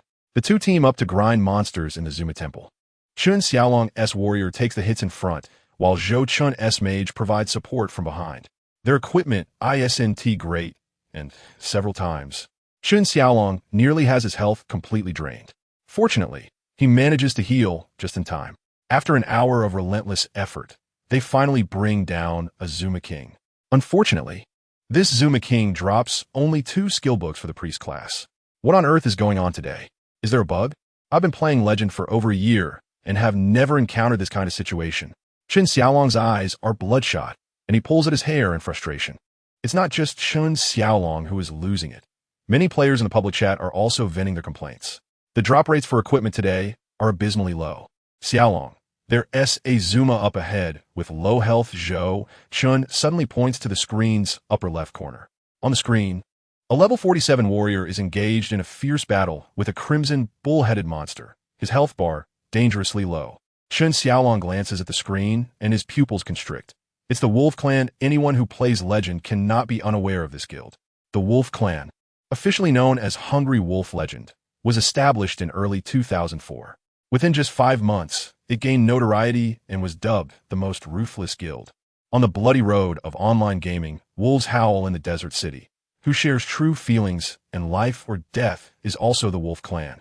The Wolf Clan boasts over 70,000 members, with more than 10,000 online at any given time. It would not be an exaggeration to call them one of the game's overlords. Currently, the Wolf Clan ranks second, with a subtle trend of overtaking the first-ranked guild. Prague, you don't intend to rob them, do you? Chen Xiaolong shivers. His guild, Chaos of the World, ranks 8th, and he is but a low-tier player within it.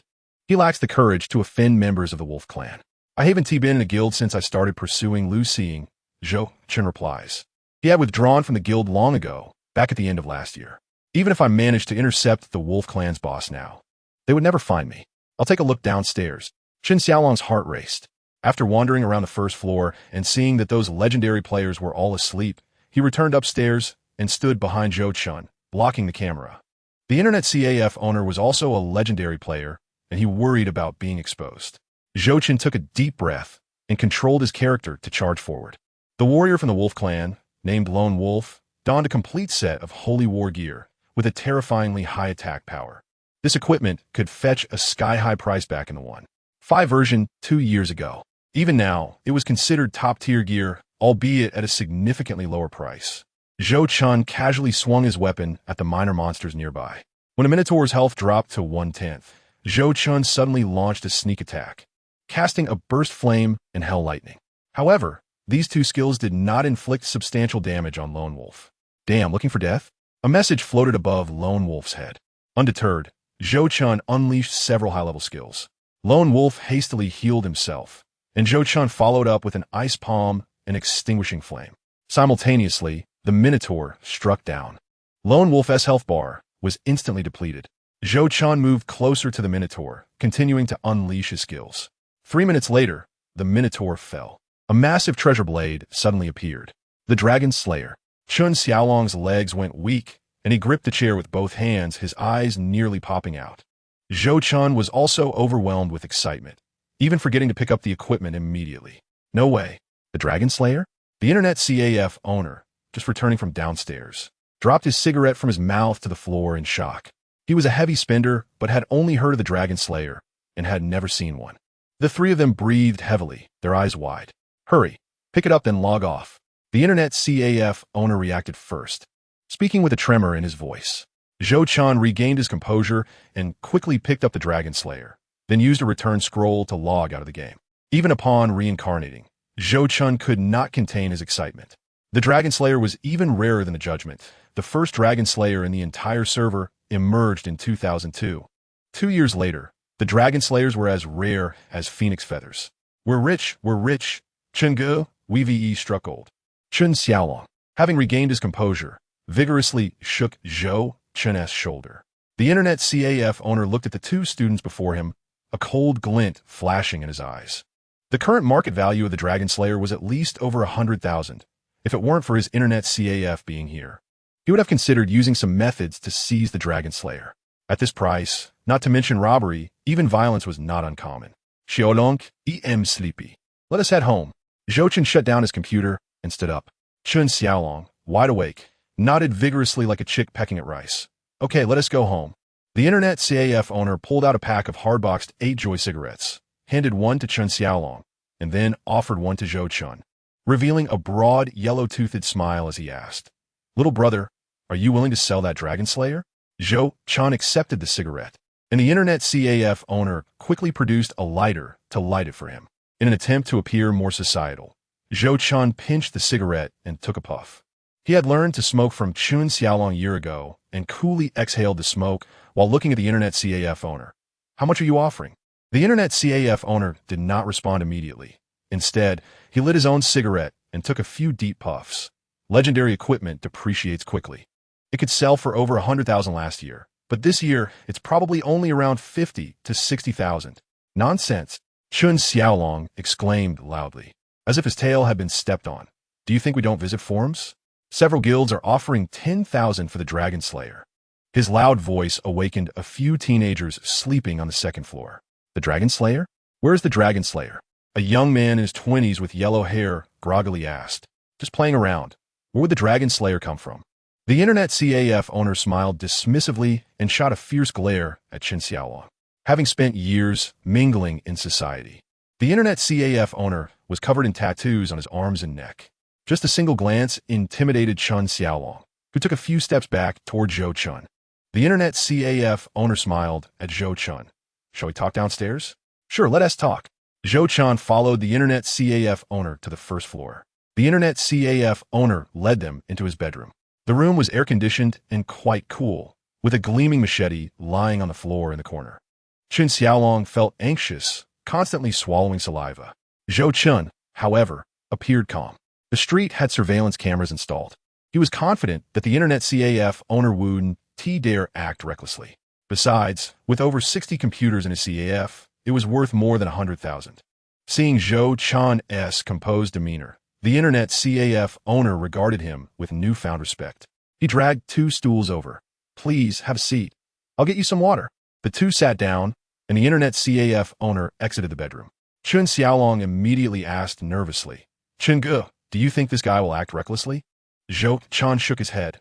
"No, his CAF is worth more than 100,000.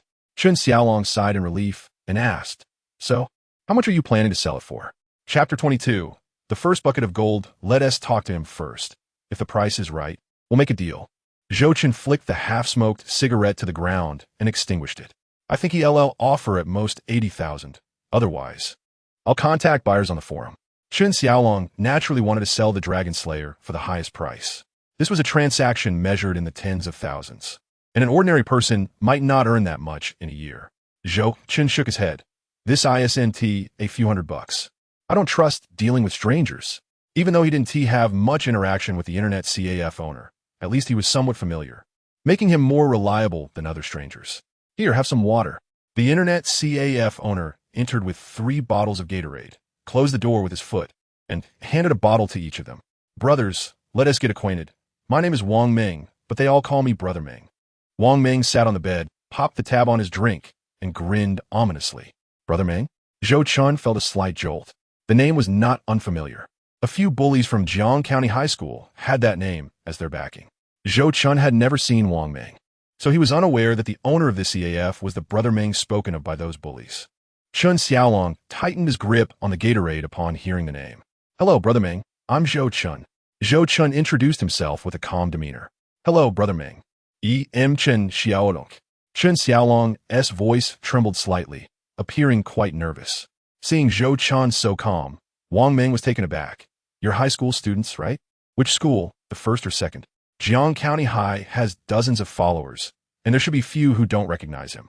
By mentioning his name, he intended to instill fear in these 2 youngsters and drive the price down a bit. "The first high school, 3rd year, we just finished the college entrance exam." Zhou Chen remained unruffled, exhibiting a composure that belied his age. Wang Meng's curiosity deepened. Could it be that this guy had an even more formidable backing than his own? After taking a sip of Gatorade, he got straight to the point. "How much are you planning to sell that Dragon Slayer for?" Zhou Chen pondered briefly and gestured a 9 with his fingers. Wang Meng took out a cigarette, lit it, took a couple of deep puffs, and shook his head. "That's too high. Although the Dragon Slayer is rare, it's impossible to sell it for 90,000. Chun Xiaolong anxiously looked at Zhou Chen, fearing that Zhou Chen would lower the price further. The wealthy buyers on the forum were offering starting bids of over 100,000. If he went for an auction style, it could even sell for 150,000. Zhou Chen hesitated for a moment, then smiled. The current price of the Dragon Slayer is well known. However, I'm willing to be friends with Brother Meng. You can take the Dragon Slayer for 80,000. What the heck? Directly reducing it by 10,000? Chen Xiaolong roared internally.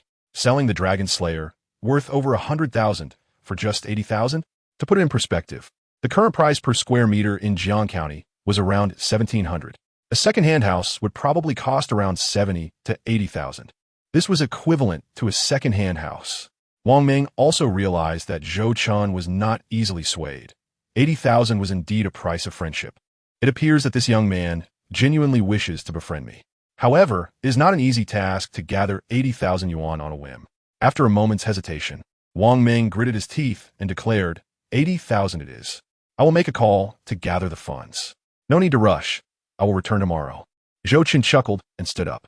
Noticing this, Wang Ming immediately insisted, no, I must secure the money today. The longer we wait, the greater the risk that this fellow might seek other buyers. Very well, then do hurry. Zhou Chen retook his seat. It may take a while, so I will set up a couple of machines for you to use at the internet CAF. Wang Ming said, cigarette in mouth. Zhou Chen and Chen Xiaolong stepped outside to surf the internet, while Wang Ming grabbed his mobile phone to start calling for funds. A couple of years ago, he had been an ne'er-do-well, but after marrying, he had become more responsible. This internet CAF was financed by his father-in-law, and he planned to borrow some money from him first. Half an hour later, a 30-year-old woman dressed in somewhat extravagant attire walked into the CAF, pinching her nose. Her abdomen was slightly rounded, clearly indicating her pregnancy. Wife. Wang Ming approached her with a sycophantic smile. The woman shot him a glare and remarked, could you please be mindful of the CAF's environment? With such severe foot odor, who would want to come here to surf the internet? Wang Ming scratched his head in embarrassment. It's always packed. The only quiet time is around 7 or 8 in the morning. The woman retrieved a brick tightly wrapped in newspaper from her bag. Here, that's 100,000 yuan. Keep 20,000 for yourself, and whenever you need money, just call me. My father already looks down on you. You shouldn't keep asking him for loans. Understood, dear. Wang Ming replied with an awkward smile, taking the money from her hand. You should go rest in the bedroom. I'll handle the transaction with that young man. The woman nodded and walked into Wang Ming's bedroom. Wang Ming unwrapped the newspaper, took out 20,000, and placed the remaining 80,000 before Zhou Chen. 80,000. Please count it. Chen Xiaolong gaped at the pristine stack of bills, unable to breathe. His father had been in business for over a decade and only managed to save around 100,000. In his father's shop, the employees earned merely 600 each. Yet, Zhou Chen had just sold an item for 80,000, being a reincarnated individual. Zhou Chen's perception of value had evolved significantly after witnessing over a decade of economic boom. He merely glanced at the money and said, let us proceed with the account transaction now. Wang Ming returned to the counter to log into his account. Is it you, wandering with the wind? He inquired. Yes, is indeed I. Are you the wandering in chaotic times? Zhou Chen confirmed, having already verified the information. Indeed, Wang Ming clicked on the trade option. Zhou Chen dragged the dragon-slaying sword into the trading window, and Wang Ming purchased it for 1 gold coin. After the transaction was successful, Zhou Chen felt a wave of relief wash over him. Wang Ming checked the attributes of the dragon-slaying sword and pulled out a camera from the drawer to take some photos. His intention in acquiring the sword was to resell it for a profit. Having bought it for 80,000, he could sell it for 100,000 and make a 20,000 profit. It would take his small internet CAF 4 months to earn that much. Meng Yi, it's getting late. We should head back. Zhou Chen and Chen Xiaolong had already vacated their seats. All right, Zhou Chen, I consider you a friend. Wang Ming stood up and handed them cigarettes. From now on, your internet usage will only cost 1 yuan. Zhou Chen nodded with a smile. Thank you, Minggu. Wang Ming escorted them out of the CAF. Zhou Chen and Chen Xiaolong then went to a restaurant for a lavish breakfast. As they neared the end of their meal, Zhou Chen pulled out 20,000 yuan and handed it to Chen Xiaolong. Xiaolong, this 20,000 is for you. Chen Gu, this. Chen Xiaolong stared at Zhou Chen in disbelief. This was not 20 or 200 yuan, but 20,000. Even his own father would not directly hand him such an amount. Take it. Zhou Chen insisted, forcing the money into Chen Xiaolong's hands. Thank you, Chen Gu. Chen Xiaolong's eyes glimmered with tears. 8 words echoed in his mind. With such a brother, what more could one desire? After leaving the restaurant, Zhou Chen visited a mobile phone store. The display cases were filled with outdated button phones. It was the era when button phones flourished, with even a high-end model priced at 3 to 4,000 yuan. Zhou Chen quickly chose a stylish clamshell phone, the newly released Motorola V3, which was prominently featured in the store's advertisements. However, the price was somewhat outrageous at 4,200 yuan. Chapter 23. Who is this dog of a man sending gifts? Zhou Chen gritted his teeth and purchased 3 units. Seeing Zhou Chen's extravagance, Chen Xiaolong decided to indulge as well and bought one for himself. At that time, phone cards did not require real name registration, so Zhou Chen bought 3 cards without issue. As they left the store, the manager showered them with gifts like water bottles and umbrellas. The moment Zhou Chen stepped out of the mobile phone store, a wave of regret washed over him.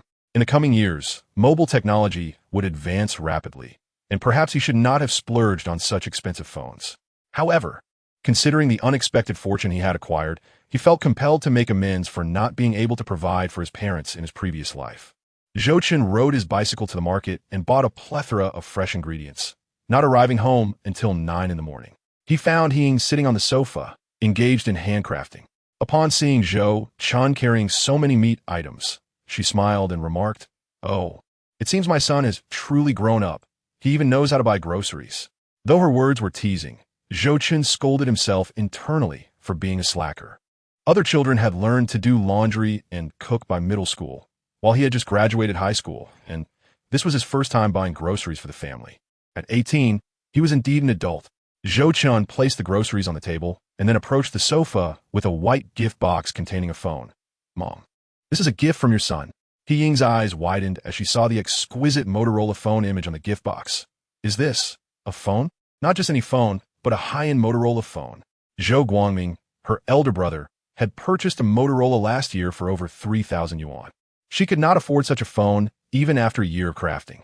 Zhou Chen had anticipated her reaction and explained, "I sold an item for over 30,000 yuan while gaming last night." "How much?" Hing thought she had misheard, dropping the accessories she was holding. 30,000. Zhou Chen placed the previously set aside 20,000 on the worn coffee table. He did not dare mention the total of 80,000, as he had shared 2,000 with Chen Xiaolong and spent over 10,000 on the phones. Besides, 80,000 would seem like an astronomical sum to his mother. He feared she might not be able to handle it. Ying stared at the stack of crisp 100 yuan bills, her breath quickening. After a long moment, she regained her composure and fixed her gaze on Zhou Chen, questioning, "Zhou Chen, where did this money come from?" "It's from selling game equipment." "Nonsense. What game equipment could sell for such a sum?" Ying clearly did not believe him. Zhou Chen had no choice but to elaborate on the game legend, and even called Chen Xiaolong on his phone, allowing his mother to inquire about the matter. Chen Xiaolong exaggerated the story. "Aunt, what Zhou Chen says is true. We sold that item for a bargain. It could have fetched 50,000. With Chen Xiaolong's patient explanations, Ying gradually accepted the reality. After hanging up, she gazed at the 20,000 with trembling eyes and asked, "Are you starting to think that playing games is very profitable?" Zhou Chen hurriedly replied, "No, this is merely a stroke of luck. I want to become obsessed with gaming." Hearing Zhou Chen's reassurance, Ying felt relieved and looked at him with pride, saying, "You have truly matured." Zhou Chen sat beside his mother, unboxed the phone, expertly inserted the SIM card, attached the battery, and powered it on. Ying sighed, "That phone must be very expensive, right?" The phone appeared even more refined than Zhou Guanghua's model. It was undoubtedly costly. It was over 3,000. "I bought 3, so there's only 20,000 left." The price is simply exorbitant. Ying is left speechless. Spending 3,000 on a phone when one earns merely 300 a month. What would outsiders think of her? Zhou Chen chuckles and says, "To me, this money feels like windfall. We should spend it as we please." He inputs his phone number into the newly acquired device and dials. The phone in his pocket begins to ring. Zhou Chen hands the phone to his mother. "Mom, give it a try and see how it works." Ying rises to wash her hands, as her manual labor involves hardware assembly, leaving her hands smeared with some lubricating oil. Such an expensive phone is something she cannot afford to soil. After washing her hands, Ying takes a moment to experience making a call. Meanwhile, Zhou Chen retreats to his bedroom to converse with his mother. "Mom, can you hear me?" "Yes." I can hear you. He Ying's voice trembles with uncontainable excitement. Zhou Guangming possesses only a second-hand phone. He Ying has never even used the expensive device. The sudden usage of such a high-end phone makes her anxious. Do you like this gift?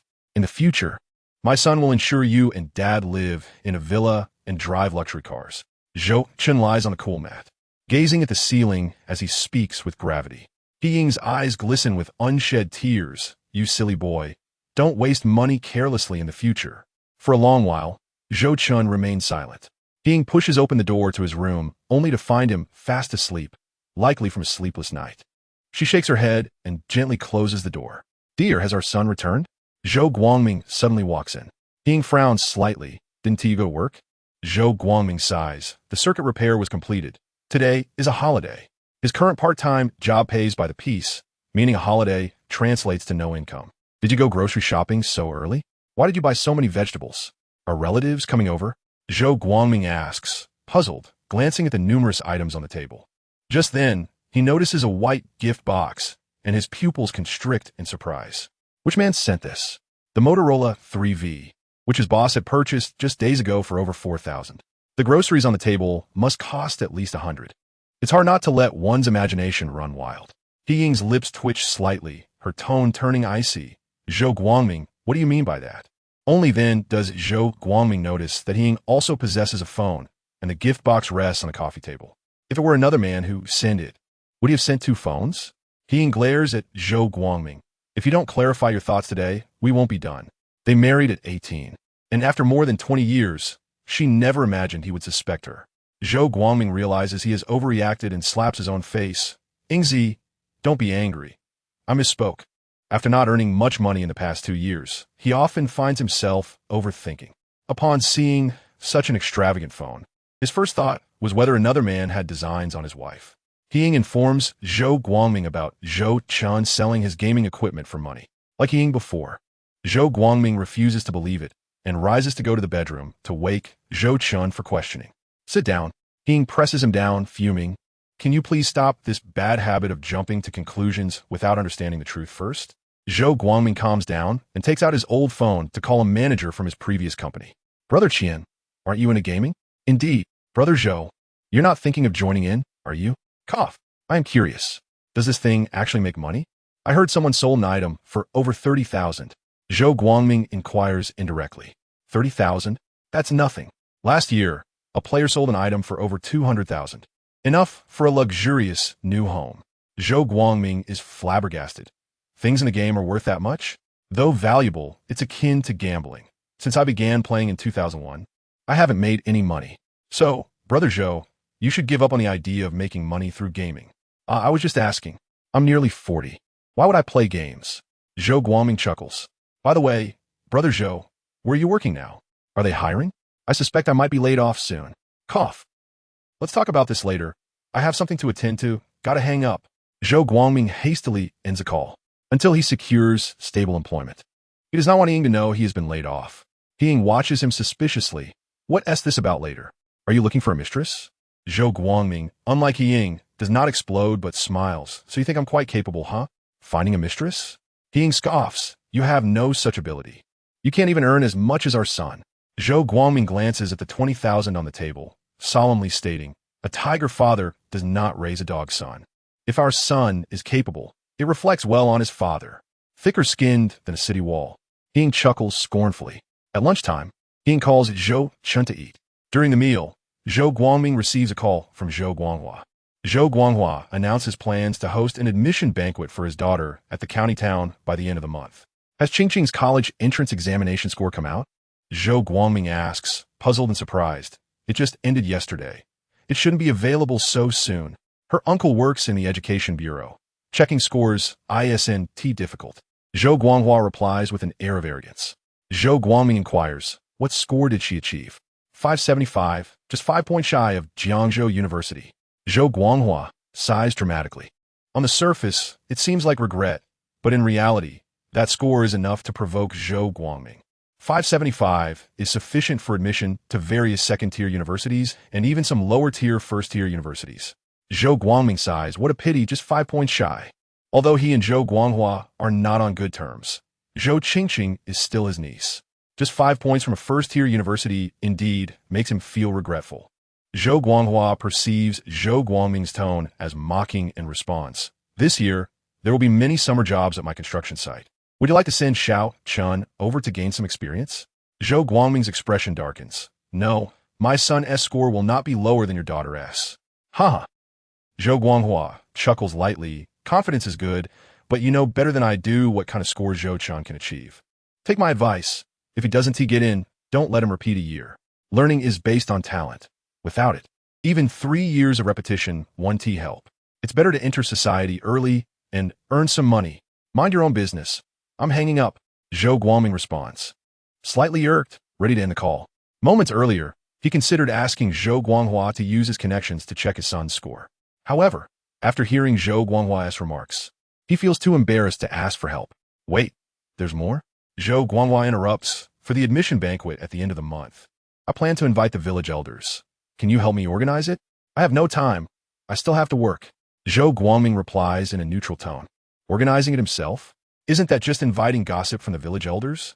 Zhou Guanghua wants to say more, but Zhou Chen's voice suddenly comes through. Uncle, my dad is busy organizing my admission banquet at the end of the month. He truly cannot spare the time. Without giving Zhou Guanghua a chance to respond, Zhou Chen hangs up. Zhou Guangming takes a sip of baijiu and slams the glass down on the table. That scoundrel is truly inhumane. Setting the venue for Zhou Qingqing's banquet in the county town and inviting the village elders, clearly intending to humiliate us. He Ying's expression darkens as well. The village elders are notoriously gossipy. If they attend Zhou Guangming's banquet, they will undoubtedly gossip about their family.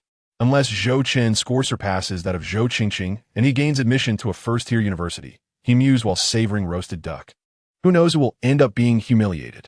Zhou Guangming, witnessing his son's confidence, poured himself another glass, contemplating, what if my son actually gets into Jiangzhou University? Though he spoke with bravado, uncertainty gnawed at him. As Zhou Guanghua had remarked, he was acutely aware of Zhou Chen's academic performance over the years. After a satisfying meal, Zhou Chen retreated to his room for a nap. Lying in bed, he logged into QQ on his phone. Tang Wan still hadn't accepted his friend request.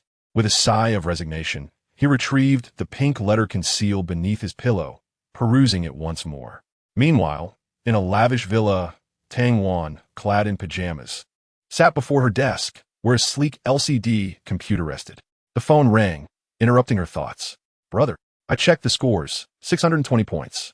Tang Jia's tone was devoid of excitement, tinged with irritation. Given Tang Wan's academic prowess, she should have easily scored above 680. A score of 620 wouldn't even qualify her for a 985 university. Tang Wan blinked her beautiful eyes, exclaiming, that's not bad. I can still get into Jiangzhou University. Tang Jia nearly exploded, sternly questioning, tell me, have you been dating? Is there a boy in Jiangzhou keeping you from focusing? Tang Wan, feeling aggrieved, replied, what are you talking about? The exam questions were incredibly difficult this year. Getting into Jiangzhou University is already impressive. Sighing, Tang Jia resigned. Fine, it's your choice. After all, you're my only sister. Brother, can you do me a favor? Tang Wan, please, sweetly. What favor? Could you check Zhou Chen's score at Jiangyi High School for me? She lowered her voice, feeling a twinge of guilt. Her brother was astute enough to discern her feelings. After a brief silence, Tang Jia replied coldly, Zhou Chen, the boy who acted bravely last time. You have feelings for him, don't you? He recalled how Tang Wan had been visibly anxious when Zhou Chen was beaten. Stop saying nonsense. Zhou Chen is my student. I just want to see if he has improved. Tang Wan hastily fabricated an excuse. Let's check in a while. The exam papers probably haven't even been graded yet. I had to pull strings to get your papers graded first. All right. Tang Wan pouted, disappointment flickering in her eyes. Give me 3 days. I'll let you know his score then. Tang Jia, always indulgent towards his sister, couldn't bear to see her upset. Hearing her brother's promise, Tang Wan's spirit soared. Thank you, brother. You're the best. Time flew by, and soon it was the day to check scores. In those days, with limited internet connectivity, all students had to go to school to access their results.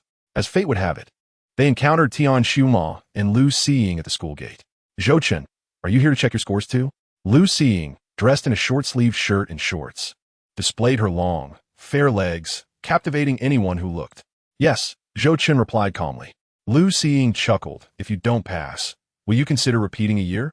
There is no if, Zhou Chen stated flatly, striding into the campus.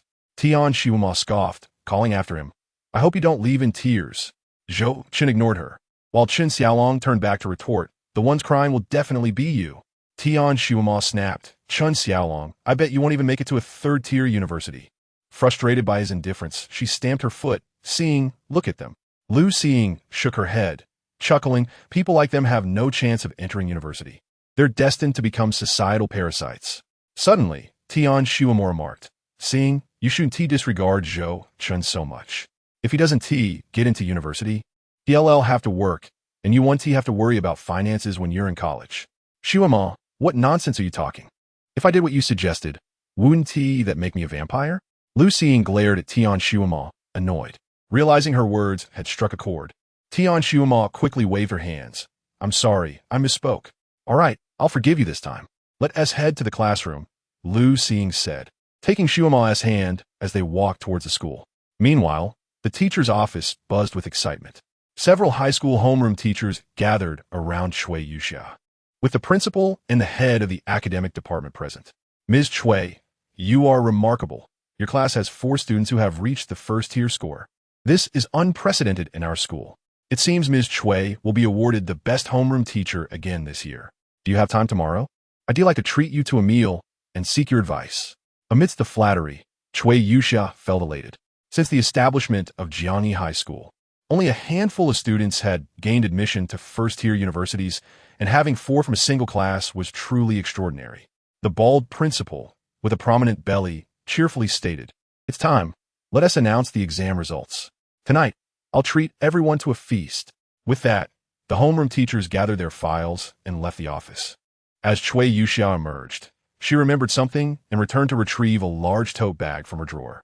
In classroom 1 of the 3rd year, as Cui Yuxia entered, all the students fell silent.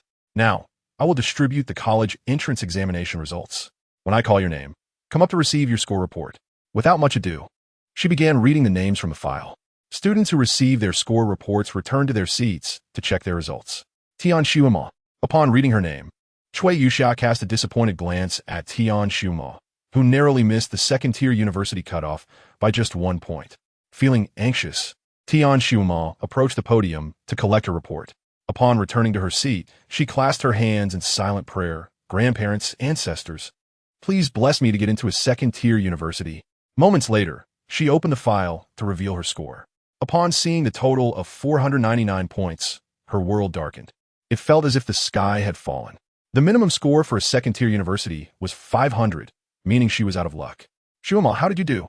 Lu Xiying, noticing her friend's distress, leaned in to take a look. Tian Xiuma had applied to Jiangzhou University of Business, which Lu Xiying had helped her choose for convenience. Seeing her total score of 499, Lu Xiying frowned. Xiuma, how did you only score 499? You studied so diligently. Tian Xiuma choked on her words. The exam questions were completely different from what I studied. Why am I so unlucky? She burst into tears. Haha, I scored 480. I got in. I'm the hope of the entire village. We finally have a university student.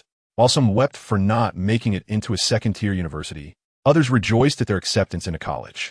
Lu Xiying gently comforted Tian Xiuma. It's okay. At least it's still an undergraduate program, right?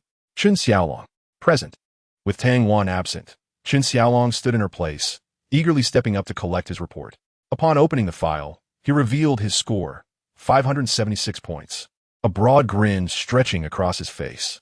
Although this score does not qualify for Jiangzhou University, there are still numerous prestigious universities to choose from. Lu Xiying. Cui Yuxia called out Lu Xiying's name. Lu Xiying took a deep breath and stepped towards the podium, while all her classmates cast expectant glances in her direction. Lu Xiying consistently ranked at the top of her class in final examinations, and she was certain she had surpassed the threshold for prestigious universities. Upon receiving the envelope, Lu Xiying immediately opened it on the podium.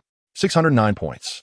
A sigh of relief escaped her lips, and a smile of satisfaction graced her face. Cui Yuxia beamed. Congratulations. Lu Xiying humbly bowed.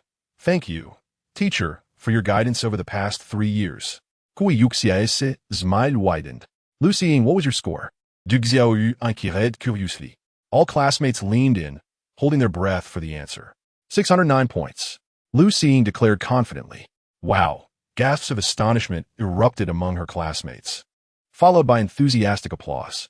Lu Xiying smiled broadly, stealing a glance at Zhou Chen, hoping to see admiration in his eyes. However, Zhou Chen remained calm, not even glancing in her direction. Perhaps he was affected by the news. Lu Xiying smirked slightly, then confidently returned to her seat. Gu Qingyu. Cui Yuxia called out another name. Gu Qingyu approached the podium to collect her envelope. After returning to her seat, she eagerly tore it open. A total of 615 points. Gu Qingyu's hands trembled slightly as tears of joy shimmered in her eyes. Zhou Chen. He was the last to receive his envelope. He rose from his seat and took the envelope from the teacher. Sitting down, he carefully extracted his report card. 645 points. His expression remained unchanged, as if he had already anticipated his score. Zhou Chen, what did you score? Du Xiaohu from behind asked. The entire class held its breath, gazing at Zhou Chen. A month before the examinations, Zhou Chen had worked diligently. They were all curious about his improvement. Chun Xiaolong, snapping back to reality from his joy, leaned over to glance at Zhou Chen's score. Wow, 645 points? His eyes widened in disbelief. In previous years, Zhou Chen had ranked lower than him. How could he have transformed into a top student in just 1 month? What? Zhou Chen scored 645 points? This is unbelievable. How could that be? Those of us who studied hard barely scraped 400 points. What kind of world is this? He must have cheated. There's no way he could score 645 points. 456 points would have been more believable. Lu Xiying chimed in. Cui Yuxia rapped her desk for silence. Quiet. Everyone, please. The students closed their mouths, and Cui Yuxia continued. This year, our class achieved the highest college admission rate. You're the best group of students I have ever taught. However, a few students did not gain admission to university. To those who did not, do not lose heart. I encourage you to consider repeating the year. Following this, Cui Yuxia delivered a lengthy speech filled with blessings and motivation. When the bell rang, she announced the end of class and left the room with her bag. As she reached the door, she glanced back at the students she had taught for 3 years. This farewell might be permanent. Some may return to visit, while others may never meet again. After her departure, Lu Xiying walked to the podium and softly asked, Zhou Chen, did you really score 645 points? Chapter 26. The Graduation Feast Indeed. Zhou Chen placed his report card on the table. When Lu Xiying saw the score of 645, her body quivered slightly. How did he achieve this? In just 1 month, he transformed from an underperformer to a top student. Could this be the power of love? Lu Xiying took a deep breath and smiled charmingly. Shouldn't you thank me? Zhou Chen appeared momentarily taken aback, then replied nonchalantly, Why should I thank you? The one I owe my gratitude to is the class monitor. Without their guidance this past month, I wouldn't have achieved this score. Isn't it because I told you I aimed to get into Jiangzhou University that you became so determined? Lu Xiying looked down, feigning a hurt expression. With her beauty accentuated by her seemingly pitiful demeanor, even Chen Xiaolong felt compelled to stand up and confront Zhou Chen. Fortunately, as a close friend of Zhou Chen, he had seen through Lu Xiying's true nature. He only hoped Zhou Chen would remain steadfast. Lu Xiying, don't you think you're living in your own world? I aimed for Jiangzhou University for my own sake, and it has nothing to do with you. Zhou Chen chuckled, his gaze at Lu Xiying filled with mockery. Lu Xiying stared at Zhou Chen in disbelief. She could hardly fathom that the once agreeable Zhou Chen would utter such cold and unfeeling words. What did he mean by living in her own world? Was she wrong to say that? Chun Xiaolong, relieved by Zhou Chen's indifferent demeanor, felt reassured. It seemed Zhou Chen had truly moved on from Lu Xiying. Chingu, let's go. Your graduation feast is about to start. All right. Just as Zhou Chen stood up, his phone rang. It was his mother calling. Lu Xiying was shocked to see Zhou Chen holding the latest Motorola V3, her eyes wide with disbelief. This phone had only been released a month ago, with a starting price of 200 yuan. How could Zhou Chen afford it? Suddenly, the image of Tang once surfaced in her mind. It must have been a gift from her. Lu Xiying's complexion paled, and a wave of intense disappointment washed over her, as if she had lost something most precious. Zhou Chen answered the call as he and Chun Xiaolong exited the classroom. Mom, why aren't you speaking? After nearly a minute of silence, Zhou Chen asked curiously. Let me ask, came his father's voice from the other end. Zhou Guangming had taken the phone from Hiying, but stammered as soon as he opened his mouth. Son, did I get in? Zhou Chen asked with a smile. Yes. Did you get in? Zhou Guangming nodded eagerly. Zhou Chen replied, I got into Jiangzhou University. Really? Zhou Guangming exclaimed, nearly jumping for joy. Of course it's true. Why joke about something like this? Zhou Chen laughed, then inquired, how's the banquet preparation going? I plan to bring a few classmates. Zhou Guangming quickly responded, it's all ready. You should definitely bring more classmates. Zhou Chen furrowed his brow. The folks from our village all went to your uncle's place. Only a few of my old colleagues and your mother's relatives are coming to support you. Zhou Guangming sighed. All right, I understand. Zhou Chen replied calmly. Zhou Guangming scoffed. Now they ignore us, but once my son makes a name for himself, they'll be the ones trying to climb up. After a brief chat with his father, Zhou Chen ended the call. Just as he reached the playground, the school intercom suddenly announced, Zhou Chen, please look at the teaching building. Zhou Chen halted, turning to look at the direction of the teaching building. There stood a figure with a huge banner cascading down like a waterfall. Warm congratulations to Zhou Chen from Class 1 for being admitted to Jiangzhou University. The announcement startled all the students. Everyone turned to look. Isn't that Teacher Cui? My goodness, how many points did Zhou Chen score for the teacher to hang a banner for him? I think it was 645 points. In an instant, many students began to gravitate toward Zhou Chen, who bowed deeply towards the teaching building. Cui Yuxia gazed with tear-filled eyes at the group of classmates on the playground. After a considerable amount of time, she finally descended from the rooftop, persuaded by several colleagues. Meanwhile, the classmates surrounding Zhou Chen inquired whether he would hold a graduation banquet, eager to partake in the festivities. Zhou Chen grinned and said, if you wish to celebrate, follow me to the Jixiang building. I must return home to fetch some money. We cannot skimp on the contribution. I need to make a quick trip back. Why go back at all? How much do you need? I can lend it to you. Chen Xiaolong promptly pulled out 1,000 yuan bills from his pocket. The classmates were once again rendered speechless. This must be at least 1,000 yuan. Everyone was aware of Chen Xiaolong's affluent background. He was among the few students in class who owned a portable cassette player. Du Xiaohu rubbed his hands together and said, Brother Long, lend me 20, please. Zhang Yuro rummaged through her pocket, counting out her change.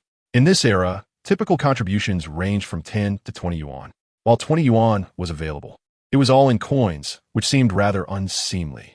Wang Jiqiang, lacking cash himself, also borrowed 20 from Chen Xiaolong. The remaining classmates followed suit, and Chen Xiaolong was generous in his lending. He exchanged for change at a nearby convenience store and distributed 20 yuan to each student. Lu Xiying and Tian Xueming approached, pushing their bicycles. Upon hearing the commotion about borrowing money, Tian Xueming curiously asked, Are you all going for graduation dinner? Du Xiaohu explained, Not quite. We plan to attend Zhou Chen's banquet. Tian Xueming pursed her lips and glanced back at Lu Xiying. Lu Xiying wheeled her bicycle closer to Zhou Chen and asked, May I attend your graduation banquet? Zhou Chen smiled gently, of course, as we are all classmates. Lu Xiying's lips curled into a smile as she turned to Chen Xiaolong, saying, Xiaolong, lend me 20 as well. Chen Xiaolong chuckled. Does the illustrious Lu need money? Lu Xiying shot him a glare. I simply forgot to bring any today. In truth, she possessed money but was reluctant to part with that 20 yuan. Accepting money from Chen Xiaolong meant she would never repay him. Chen Xiaolong handed her the 20. Soon, every classmate had received their 20 yuan. Under the leadership of Zhou Chen and Chen Xiaolong, the classmates formed small groups and headed towards the Jixiang building. Across the street stood the Jiangxian Grand Hotel, one of the few upscale hotels in Jiangxian. The 7-story establishment towered over the smaller buildings like a crane among chickens. 3 days prior, Zhou Guanghua returned to Jiangxian with his wife and children, and to make his child's graduation banquet splendid, he invested 30,000 yuan to reserve the entire hotel. At that moment, Zhou Guanghua and his wife stood outside, beaming as they welcomed guests. Zhang Hohat, spotting the Zhou couple across the street, beamed even brighter, waving her hand and calling out, Brother, sister-in-law, don't wait. Zhou Chen will not get into university. Hurry over for my daughter's banquet. You don't even need to contribute. Zhou Guangming and his wife ignored her. Zhang Hohat, emboldened, shouted, Fools have all gone to one place. We checked the scores before organizing the banquet. You don't even know if Zhou Chen can get in. Yet you dare to hold a banquet? Isn't that just ridiculous? Zhou Guanghua displayed a look of disdain. What do you have to compare with me? Aside from your wife being more attractive than mine, you have nothing else. A son raised by a fool can only be a fool. How could he ever leap over the dragon gate? Boss Zhou, the banquet is ready. Please proceed upstairs. The hotel manager approached with utmost respect. Zhou Guanghua adjusted his tie and followed the manager upstairs. About half an hour later, the atmosphere outside the Jixiang building began to liven up. Zhou Guangming warmly greeted arriving guests. Village chief, I didn't expect you to come. Zhou Guangming, with a rosy complexion, offered a cigarette to an elderly man over 50. This man was Ma Fuge, the village chief of Xianyang Village, Zhou Guangming's hometown. Guangming, how did your son perform? Ma Fugue casually inquired after accepting the cigarette. Zhou Chen just came from school. I didn't ask how many points he scored, but he mentioned he got into Jiangzhou University. Guangming li ma fugue a cigarette. Do you really believe that? This little rascal wouldn't be deceiving you, would he? Ma Fugue took a puff, his skepticism evident. Village chief, you have no idea how hard my son worked in that last month. He studied from dawn till dusk. Enough, Ma Fugue interrupted, then pulled out 20 yuan and handed it over. Since you sent out invitations, as village chief, I must show you this courtesy. Here, as the contribution. Regardless of whether your son got in or not. Zhou Guangming's smile gradually faded. Although he lacked formal education, he could discern the implication in Ma Fugue's words. Did Ma Fugue believe he was holding this banquet simply to scam money? Ma Fugue, please take your money back. We do not want it. Ying pushed away the 20 yuan that Ma Fugue offered. Ingzi, you may not have much talent, but your temper has certainly grown. Ma Fugue scolded, tucking the 20 back into his pocket. Who doesn't have a bit of pride? We haven't made much money over the years. But this little dignity isn't something anyone can trample on. Ma Fugue opened his mouth to retort, but several bicycles suddenly stopped by the roadside.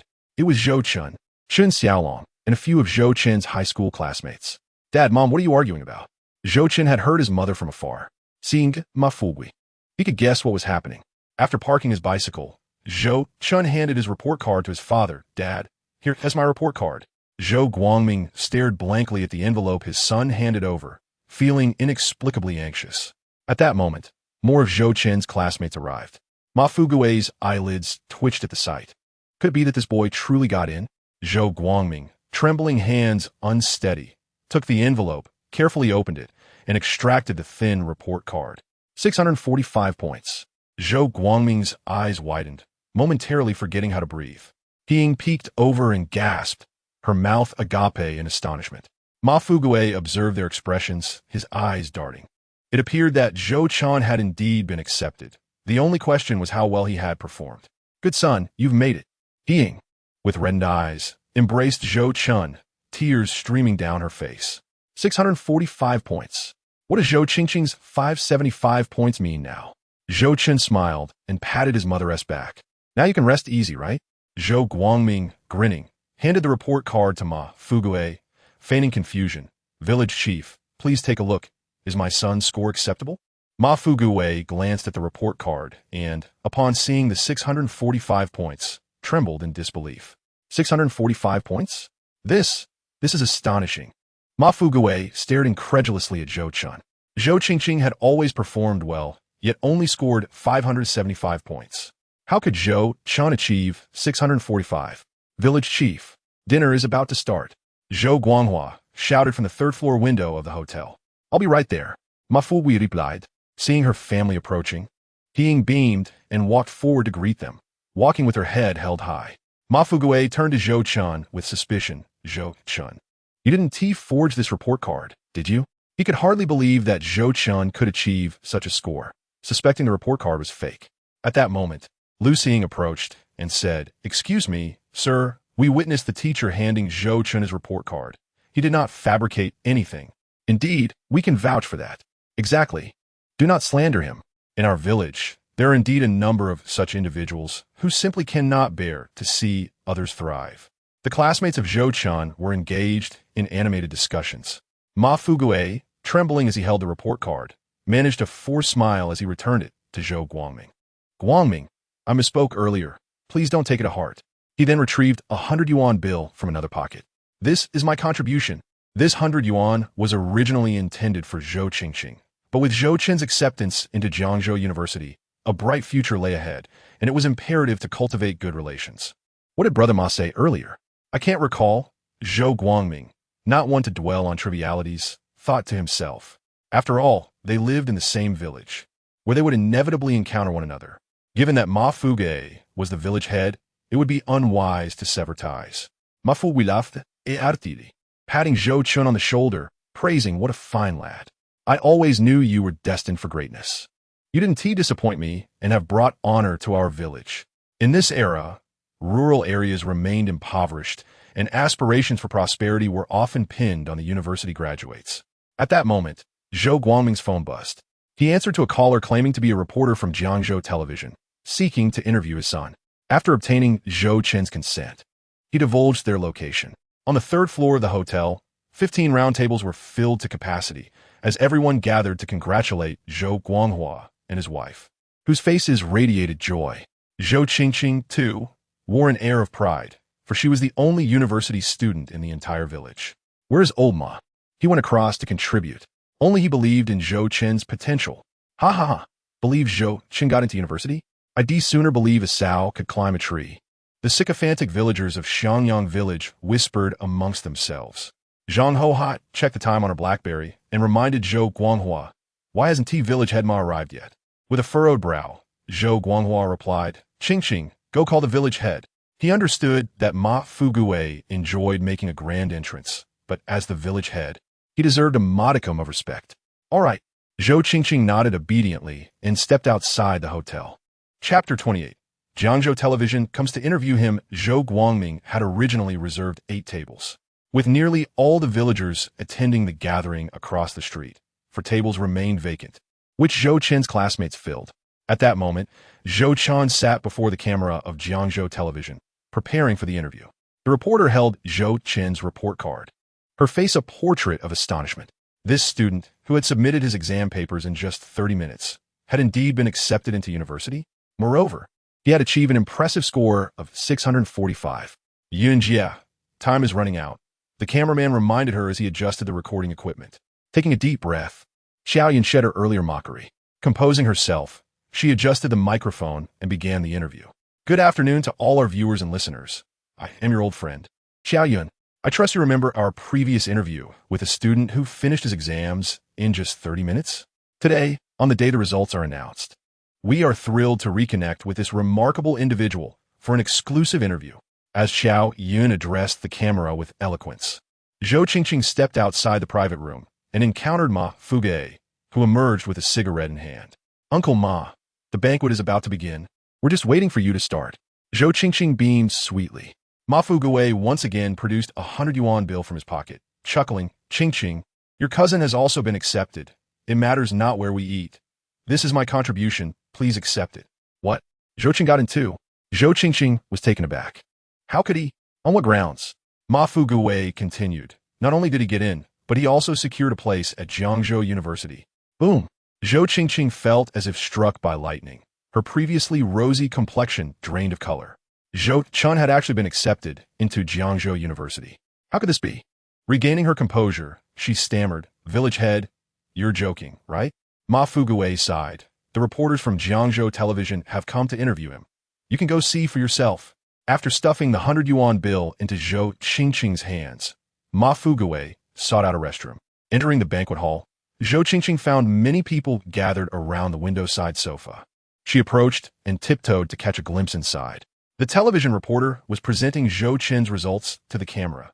Dear viewers, this is the student who completed his exam papers in just 30 minutes, achieving a score of 645.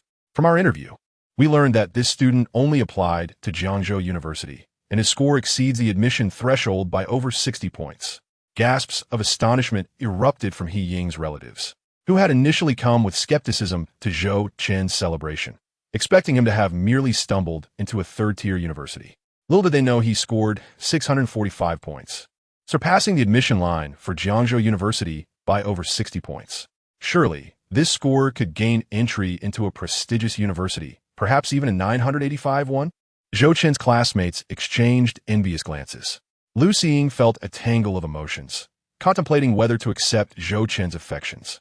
With his interview on television, he would undoubtedly attract the attention of various enterprises, paving a bright future ahead. Zhou Qingqing, disheartened, made her way back to the hotel. Upon entering the banquet hall, all eyes immediately turned towards her. Zhou Guanghua frowned, inquiring, where is the village head? Zhou Qingqing, her face pale, shook her head. struggling to speak as if her throat were constricted. Zhang Hohat, noticing her daughter's distress, approached with concern. My precious daughter, what is wrong? Zhou Chen got into university. Zhou Qingqing finally managed to utter, her voice trembling. Zhang Hohat gasped, what? He managed to get into university? Zhou Qingqing burst into tears. He got into Jiangzhou University. A stunned silence enveloped the room. Jiangzhou University? Zhou Chen had been accepted there? This was utterly unbelievable.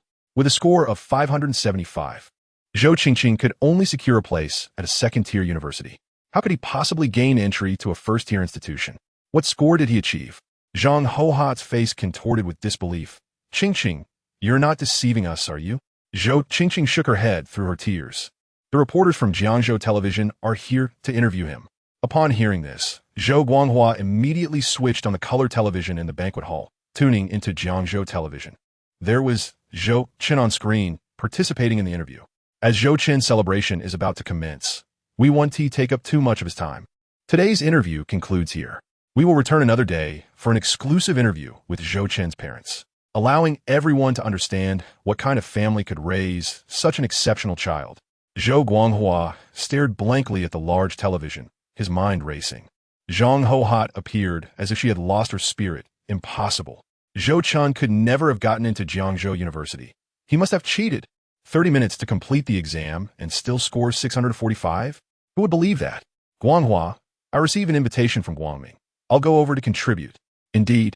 I received one too. Please take 50 yuan for me. We are all from the same village. Not showing up would be rude. I'll go see for myself. The villagers of Xiangyang began to chatter. Jiangzhou University was far superior to the second-tier university Zhou Qingqing had been admitted to. They would need to cultivate a good relationship with the Zhou family. Zhou Guanghua, however, could not restrain their freedom. He sat there, lost in thought, smoking quietly. After a while, the once lively hall fell into a subdued silence. Yet soon, the villagers returned, for the gathering at Zhuxian Lu lacked sufficient space. Although there were more than a dozen tables at the banquet, and every seat was occupied, the villagers tactfully refrained from mentioning the Zhou family. However, Zhou Guanghua's family could not muster a smile, their appetites extinguished. Zhou Xiaojian, gnawing on a pork knuckle with grease smeared across his face, asked Dad, is Jiangzhou University really that impressive? Shut up. Zhou Qingqing slapped Zhou Xiaojian's face. The mention of Jiangzhou University made her uneasy. Zhou Xiaojian immediately burst into tears. How could you hit your brother like that?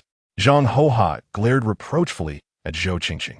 In her heart, both her son and daughter were treasures, though she had a particular fondness for her son.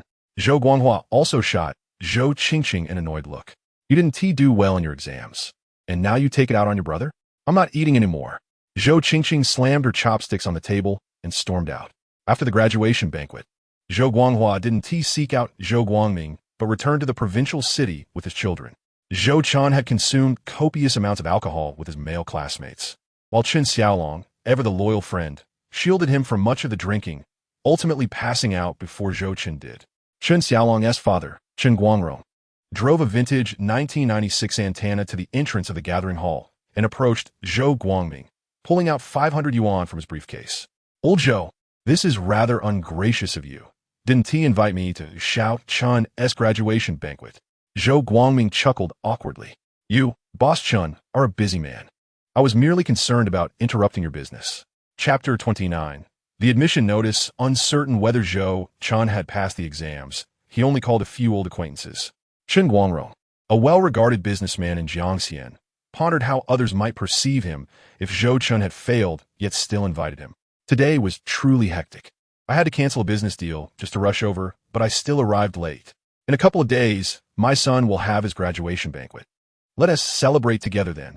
Chen Guangrong opened a pack of 8-star cigarettes and offered one to Zhou Guangming. Priced at 18 yuan, Zhou Guangming could usually only admire them from afar. Absolutely. Zhou Guangming accepted the cigarette with a smile.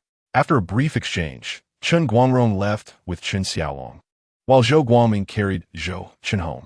Zhou Chen awoke the next day, glancing at his phone to discover it was already noon. As he prepared to rise for a drink, he noticed the QQ icon blinking. Upon opening it, he found over 20 classmates' avatars dancing in the chat. Well, what do you know?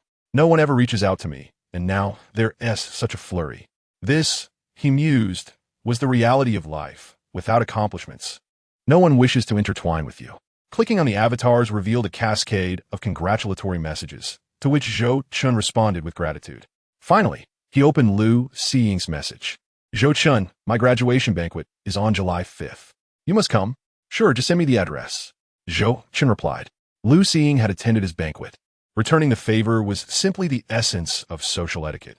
In the following days, Zhou Chen continually attended his classmates' graduation banquets. Yet, a small incident arose.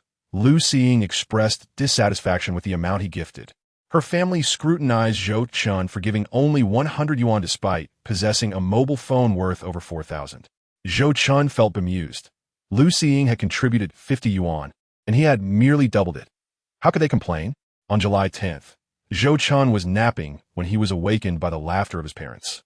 Slipping on his slippers, he made his way to the living room, where Ying approached him, clutching an admission notice, tears of joy streaming down her face. Son, look at this. It's just an admission notice. Is it that significant? Zhou Chen chuckled lightly. Of course it is. This is our ticket to pride. Ying exclaimed, grinning widely. When I opened the package, Wang Huifang was beside me, her eyes nearly bulging out. Ying beamed with satisfaction and pride.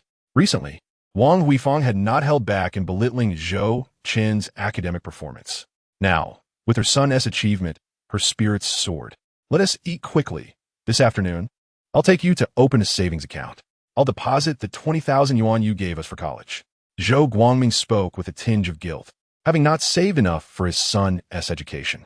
This money is for you to keep. I can manage my own university expenses. Zhou Chen declared as he filled a cup with water. Where will you find money for college? Zhou Guangming asked incredulously. I sold some gear recently. I still have over 10,000 yuan. Zhou Chen fabricated an excuse.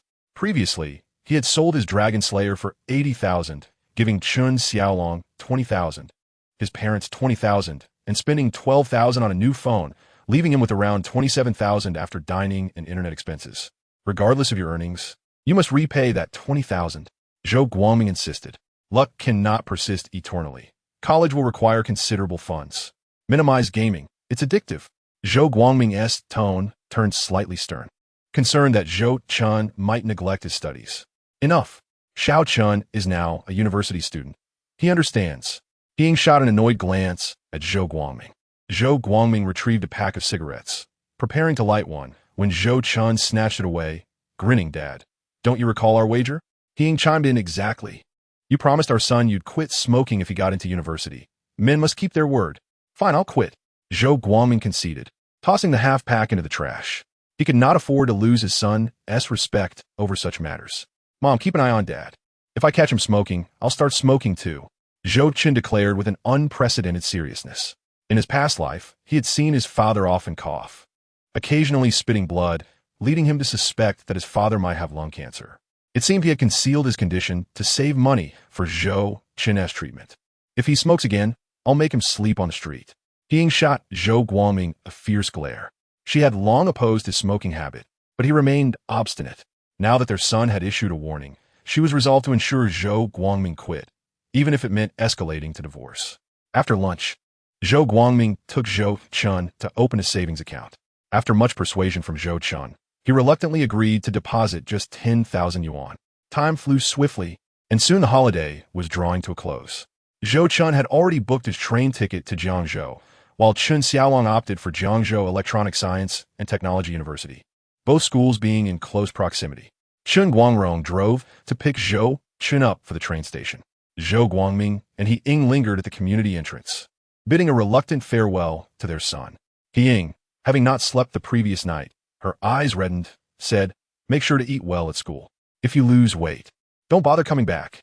Zhou Chen observed the few strands of white in his mother's hair, his heart aching. "You both should stop worrying about saving money for me. I can earn my own." His parents had toiled for most of their lives, lacking even decent clothing. Once he earned enough, he would buy a nice house in the city and bring them to enjoy a life of comfort. That day would not be far off. "All right, hurry up and get in the car. The train won't wait for you," Zhou Guangming urged, loading Zhou Chun's luggage into the trunk. He then handed a pack of 8-star cigarettes to Chen Guangrong. "Brother, drive safely." "Brother Zhou, you're too kind. I have more than enough cigarettes." Chen Guangrong chuckled, refusing the offer. Zhou Guangming chuckled in response. I made a bet with my son. If he got into university, I would quit smoking. Oh, so you've lost then? Chen Guangrong teased with a knowing smile. Indeed, that is why I'm quitting now. Take it, please. All right then. Chen Guangrong tucked the cigarette into his pocket, saying, It's getting late. I must hurry and take them to the station. We can talk later. All right, take care on the way. Zhou Guangming waved his hand. Mom and Dad, take care. Zhou Chen also waved from the car. He Ying's tears streamed down her face in an instant as she covered her mouth, silently bidding farewell. Even after the car had departed for quite some time, He Ying remained rooted to the spot, lost in thought. Zhou Guangming, his eyes reddened, remarked disdainfully, Look at you. What's there to cry about? Our son has never traveled far. Who knows if he'll adapt? He's an adult now. He will take care of himself. Zhou Guangming gazed in the direction of the departing vehicle, instinctively reaching into his pocket for a cigarette. Jiang County is a 4-hour drive from Jiangzhou. The overcrowded green train, lacking air conditioning, was filled to the brim with people. Even with all the windows open, the temperature inside remained stifling. Zhou Chen and Chen Xiaolong managed to secure seats, squeezing 6 people into a space meant for 4. As the train set off, Chen Xiaolong exclaimed excitedly, A new journey begins. Let us set sail. Zhou Chen rested his chin on his hand, gazing at the rapidly retreating scenery, a glimmer of brilliance shining in his deep-set eyes. In his previous life, he had not attended university. In this life, he had been accepted into Jiangzhou University. The moment the train started, a brand new life officially commenced. Chapter 30, Arrival at Jiangzhou, an unfamiliar online friend? By the time they reached Jiangzhou South Station, it was already 7 in the evening. Zhou Chen and Chen Xiaolong dragged their suitcases out of the station, and as soon as they stepped outside, a cheerful elderly woman with a fan approached them. 2 handsome young men. Need a place to stay? Just 10 yuan a night. 10 yuan? How incredibly cheap. Chen Xiaolong was immediately intrigued. Normally, accommodations in the county cost 20 yuan per night. How could city prices be so low? Yes, our lodgings are quite affordable. You must be new students reporting to the university, right? The woman said, reaching for Chen Xiaolong's suitcase. How do you know? Chen Xiaolong asked curiously. I'm not even wearing a school uniform. Couldn't I be coming to Jiangzhou for work? I'm quite familiar with the universities here in Jiangzhou. I can even arrange a car for you tomorrow. The woman began pulling Chen Xiaolong's suitcase forward, urging, Come on, young men, keep up. Chen Xiaolong eagerly followed. At that moment, Zhou Chen called out, Xiaolong, my uncle is here to pick us up. We want to be staying in tonight. Chen Xiaolong looked at Zhou Chen in surprise, having never heard of Zhou Chen's uncle in Jiangzhou. Zhou Chen stepped forward to stop the elderly woman, smiling. Auntie, I'm sorry, but we have accommodations for tonight. Chen Xiaolong nodded in agreement. Sorry, Auntie, I completely forgot about that. You little rascal, wasting my time. The woman huffed, kicked aside Chen Xiaolong's suitcase, and walked away, fanning herself. Once outside the train station, Chen Xiaolong asked in confusion, Brother Chen, do you have relatives in Jiangzhou? No. Then why? The inns at the train station are unreliable. What do you mean? Why ask so many questions? Am I trying to harm you? Zhou Chen shot Chen Xiaolong a glance. In his previous life, when he first entered society, he had been naive and followed an aunt from the train station to an inn, only to wake up the next day with nothing but his underwear left. The security environment was dire in those times, with thieves and petty criminals everywhere, even motorcycle robberies occurring. Zhou Chen had also fallen victim to a scam at the train station. With his past experiences, he was now cautious about being deceived. The two hailed a taxi outside the train station to Jiangzhou Electronic Technology University. Chen Xiaolong had just turned 18, while Zhou Chen, with the wisdom of 2 lifetimes, felt nearly 50. To him, Chen Xiaolong was like a young child. He had to ensure Xiaolong was settled first. After nearly an hour's drive, they arrived at the grand entrance of the university, with the lively night market bustling outside. Chen Xiaolong's face was alight with excitement. Let us find a place to stay first, then enjoy a good meal, and afterward, we'll find an internet CAF for an all-nighter. Chen Xiaolong quickly mapped out their itinerary. With nothing else to do that evening, Zhou Chen nodded in agreement. The city hotels had computer rooms, albeit a bit pricey at 40 yuan a night. In the past, they would have hesitated at such an expense, but now, as they were both earning well, they wouldn't bat an eye at the cost. After settling their luggage and freshening up, they went out to find something to eat. Zhou Chen took out his phone and sent a QQ message to Chen Kai. Kai, are you there? Busy. Chen Kai replied promptly. Zhou Chen typed. I've come to Jiangzhou. I'll help you make money. Chen Kai, who often skipped classes to play online or mingled with a group of aimless youths, was intrigued. Rather than waste his youth, it was better to start earning early. After over a month of exploration, he had devised a plan for making money through gaming. Dream of the West could be profitable, Legend could too, and it would remain popular for another 2 years. Many forums had begun discussing hacks for the game. By creating multiple accounts in a new district, one could earn substantial profits from gold, equipment, and materials. Why'd you run to Jiangzhou? Chen Kai asked. I'm here for school. Zhou Chen replied. You got into university? Yes. Then how do you plan to make money? Chen Kai was most interested in gaming and earning. His weekly allowance was limited, often lasting only 2 days before he had to survive on instant noodles. I plan to start a gaming studio in Jiangzhou. Zhou Chen explained. What is a gaming studio? It's about creating multiple accounts in games, farming gold, grinding equipment, and then selling everything as a package. Chen Kai, being a gaming enthusiast, understood immediately, his excitement palpable as he typed. So, we can make money while playing? You could say that. Zhou Chen replied. But I'm still in school. If my mom finds out I'm not studying, she'll kill me. Before Zhou Chen could respond, Chen Kai continued, Moreover, if you're starting a studio, we need to rent a place and buy computers. Where will we find that much money? You don't need to worry about the money. Just focus on persuading your mom. Zhou Chen responded. All right, I'll give it a try. I'll contact you tomorrow. After ending the chat, Zhou Chen noticed someone had added him as a friend. He opened the message to find a stranger named Tang Xin Guodong, with a classic blue-haired girl-esque avatar and a QQ level of 3 stars.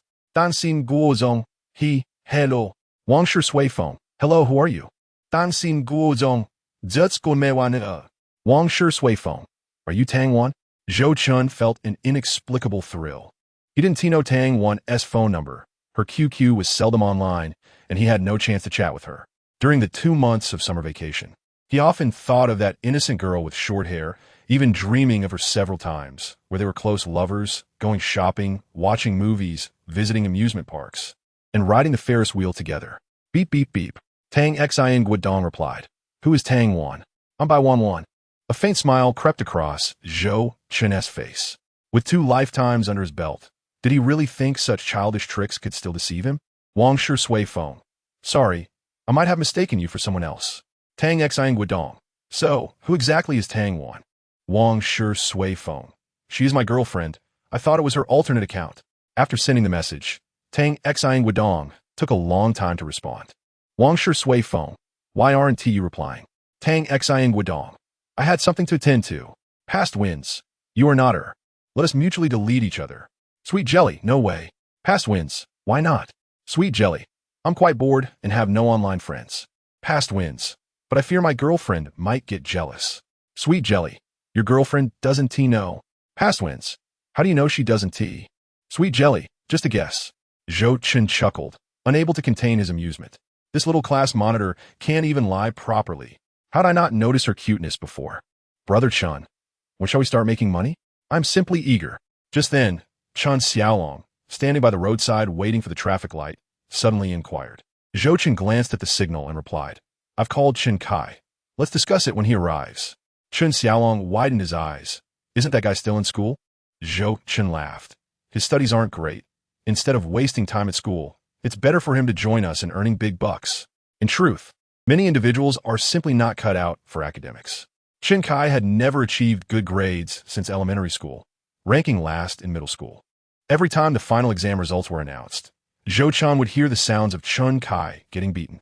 Yet, despite frequently facing the consequences, he remained obstinate, making no progress in his studies. After entering vocational school, he further indulged himself, often skipping classes to surf the internet. This ultimately led to the tragic fate of Chen Kai ending up in prison. Encouraging him to earn money is not only to change his life, but also to take my first step towards financial independence. After pondering for a moment, Chen Xiaolong scoffed. I feel Chen Kai is unreliable. That guy has a rebellious streak, flipping loyalties faster than one can turn a page. Chapter 31. Foreseeing danger. Huang Chi is at risk this. You need not worry about. I possess a method to keep him in line. Zhou Chen had at least worked as a salesman in a company. During his initial days, he attended 2 meetings a day, with the business manager constantly instilling in him the concept of making money. Applying that method to Chen Kai would surely keep him in check. Beep, beep, beep. Zhou Chen's QQ notified him of incoming messages. Is your girlfriend pretty? How old is she? How long have you been together? Why aren't you replying to my messages? Looking at the incessant flow of inquiries, Zhou Chen smiled and replied, what does it matter to you? Sweet jelly, I'm just curious. Past wins. Curiosity killed the cat. We aren't that familiar, so why should I divulge so much? Sweet jelly. Familiarity breeds comfort. I shall chat with you again tomorrow, but you must answer today as questions. After sending this, Sweet Jelly's avatar turned gray. Zhou Chen chuckled softly, then tucked his phone into his pocket. Chun Xiaolong, unable to suppress his curiosity, asked, who is it? It can't be Lu Xiying, right? Zhou Chen's lips twitched. How could it be? After deciding to give up on Lu Xiying upon his rebirth, he still considered some camaraderie with classmates. However, after attending Lu Xiying's graduation banquet, he was truly disgusted, especially with Lu Xiying's parents, who nearly threatened him for money. In an era where the customary monetary gift was merely 10 or 20, he had given 100, yet they were still unsatisfied, citing his 4,000 yuan phone as a reason, absurdly laughable. There's a seafood restaurant ahead. Let us eat there. Chun Xiaolong's gaze was drawn to the seafood establishment when his peripheral vision caught sight of a girl standing at the bus stop, clad in jeans and a white shirt. The girl had her backpack clutched to her chest. Beside her was a pink suitcase, her expression tinged with anxiety. Oh, isn't that Huang Qiqi? Chun Xiaolong exclaimed, his eyes wide. Zhou Chen looked up, and indeed, it was Huang Qiqi, Tang Wan's deskmate. Suddenly, a loud ringing echoed in Zhou Chen's mind. An image flashed before him. A motorcycle halted beside Huang Qiqi, the passenger seizing her bag while the rider accelerated. Huang Qiqi would be dragged far, until she was crushed beneath a cement mixer. What is happening? Zhou Chen felt dizzy, as if a nail had been driven into his skull. He leaned on Chun Xiaolong's shoulder and looked back at Huang Qiqi, who was nervously scanning her surroundings. What just happened? The vision was too vivid. Foreseeing danger? As a reborn individual, in a sense, I already possess the ability to foresee events. No. In my previous life, Huang Qiqi was admitted to Jiangzhou University and later secured a position in a state-owned enterprise. Now, she is near the Electronic Science and Technology University, indicating she has likely been accepted there. Why is this happening? Zhou Chen's mind reeled as he pondered deeply. Moments later, his pupils constricted sharply. Huang Qiqi was Tang Wan's deskmate. With Tang Wan's guidance, she had also been admitted to Jiangzhou University. But after my rebirth, our positions were swapped, leading to her missing out on Tang Wan's assistance, resulting in her only qualifying for the second-tier university. My rebirth has altered Huang Qiqi's destiny. My ability to foresee might be linked to those whose fates have changed due to my rebirth. Hey, Brother Chun, what's wrong? You seem to be leaning heavily on me, Chun Xiaolong remarked, feeling the strain. Upon noticing Zhou Chen's sweaty forehead and pale complexion, he grew concerned. Brother Chun, what's wrong? Don't scare me. Huang Qiqi is in danger. We must get her away. Zhou Chen gritted his teeth, speaking with great effort. Chun Xiaolong felt Zhou Chen's forehead, which was quite hot, and worriedly said, You're burning up, Brother Chun. You're talking nonsense. Zhou Chen fixed his gaze on Chun Xiaolong and shouted, Hurry. He was utterly fatigued. Otherwise, he would have rushed over himself. Just hold on, I'm going. Chun Xiaolong steadied Zhou Chen before sprinting towards Huang Qiqi. Buzzing. A motorcycle sped toward them from distance. Two men wearing helmets were riding it. Chun Xiaolong noticed the motorcycle veering towards the bus stop. A robbery in broad daylight? Chun Xiaolong clenched his fists and dashed forward. The man on the back of the motorcycle yanked Huang Qiqi's bag. Ah! Before Huang Qiqi could react, she was swept away by a powerful force. Chun Xiaolong leaped like a tiger, tackling the motorcycle to the ground. Due to inertia, the motorcycle skidded more than 20 meters away. The two men on the motorcycle also fell hard, sliding forward. Chun Xiaolong was not unscathed either. He stood up and shouted, Robbery, robbery! Someone call the police. Yet, the passers-by paid no heed, conveniently moving away. Chun Xiaolong was bewildered. What is wrong with these people? Are they truly ignoring this? Is there no spirit of chivalry left? My tuition! My tuition! Huang Qiqi cried, running toward the man who had snatched her bag. Meanwhile, the two men had regained their footing. Both pulled gleaming knives from their waists and approached Chun Xiaolong. Huang Qiqi, come back! Chun Xiaolong shouted. Upon seeing the knives, Huang Qiqi dared not move any closer. Beep beep. A cement mixer truck sped past. Honking its horn, Chen Xiaolong rushed to Huang Qiqi's side, steeling himself as he glared at the two assailants. How dare you rob in public? Do you have no respect for the law? Before coming to Jiangzhou, his father had warned him about the area's dangers, advising him to stay indoors at night. Yet he never anticipated it would be this chaotic. Not only was there a robbery, but they also seemed intent on retaliating. This is the city center. Take what you want. Just don't resort to violence. Zhou Chen, somehow managing to procure a fire extinguisher, rushed to Chen Xiaolong's side. Two helmeted men, both robust, boasted arms thicker than the thighs of both themselves and Chen Xiaolong. In their hands, they wielded knives. Should a confrontation ensue, it would be Chen Xiaolong and the narrator who would suffer. Huang Qiqi, with her backpack likely containing her tuition fees, was the target of these brigands, who sought financial gain. It was not worth risking injury for the sake of reclaiming stolen money. The two muscular men exchanged glances, spotting a security vehicle with flashing lights in the distance, prompting them to abandon their quest for vengeance and hastily flee towards their motorcycle. Woe is me. My tuition. Huang Qiqi lamented, tears streaming down her face. The funds had been painstakingly saved by her grandfather, who had sold his most cherished cow. With the money now stolen, how could she possibly attend school? Chen Xiaolong, infuriated, turned to the onlookers, accusingly exclaiming, "Do you possess no conscience? You merely stand by as a young girl is robbed. Where is our nation's traditional virtue?" Chapter 32. Assisting Huang Qiqi with tuition fees. Xiaolong, let it go. Zhou Chen gently patted Chen Xiaolong on the shoulder. In an era still grappling with the eradication of vice, few wished to cross paths with thugs. Chen Xiaolong's remarks seemed a moral imposition. Huang Qiqi, do not weep. Your safety is what matters. Zhou Chen sought to alter the tragic forecast he had envisioned. The fact that Huang Qiqi was alive was a stroke of fortune amidst misfortune. But my tuition is gone. Without it, I cannot attend school. What am I to do? Huang Qiqi sank to the ground, cradling her head in despair. Her backpack held 4,000 yuan, 3,000 of which was earned by her parents through relentless toil in the fields over many months, while the remaining 1,000 was from her grandfather's sale of the cow. Zhou Chen spoke up. I will cover your tuition for now. After all, the alteration in Huang Qiqi's circumstances stemmed from his actions, and assisting her with her fees would serve to alleviate his own guilt. With tear-filled eyes, Huang Qiqi looked up at Zhou Chen. Do you truly have that much money? Zhou Chen replied with a faint smile. I earned a bit over the summer playing games.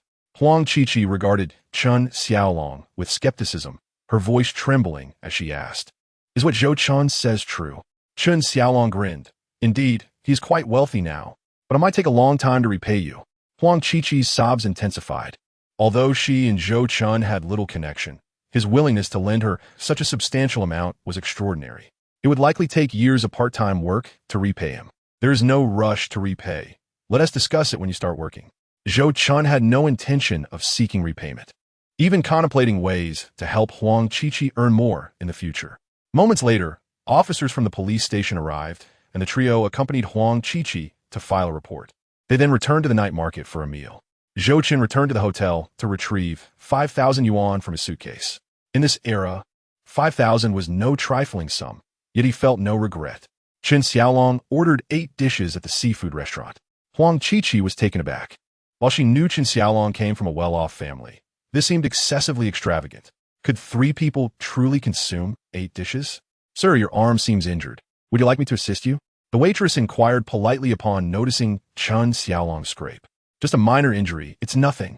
Chen Xiaolong waved her off, adding, Let's have some spicy prawns as well. The waitress asked, Is there anyone else? Chen Xiaolong nodded, Yes, one more. The waitress was taken aback. Just one more? 3 people had ordered 9 dishes. Evidently, this young gentleman was a wealthy heir. It dawned on Chen Xiaolong that he might have overordered. Hesitant to appear foolish, he casually draped an arm around Huang Qiqi's shoulders, declaring proudly, I'm treating my girlfriend to dinner. Is there anything wrong with ordering a few extra dishes? Huang Qiqi's eyes widened in surprise, her cheeks flushing crimson. She wished to push Chen Xiaolong away, but feared offending his pride. Recalling how he had leapt to her rescue moments earlier, she lowered her head, embarrassment washing over her. I'm sorry, I shouldn't have said anything. The waitress hastily apologized, having encountered similar situations before. Many affluent young patrons often ordered excessive dishes on their own.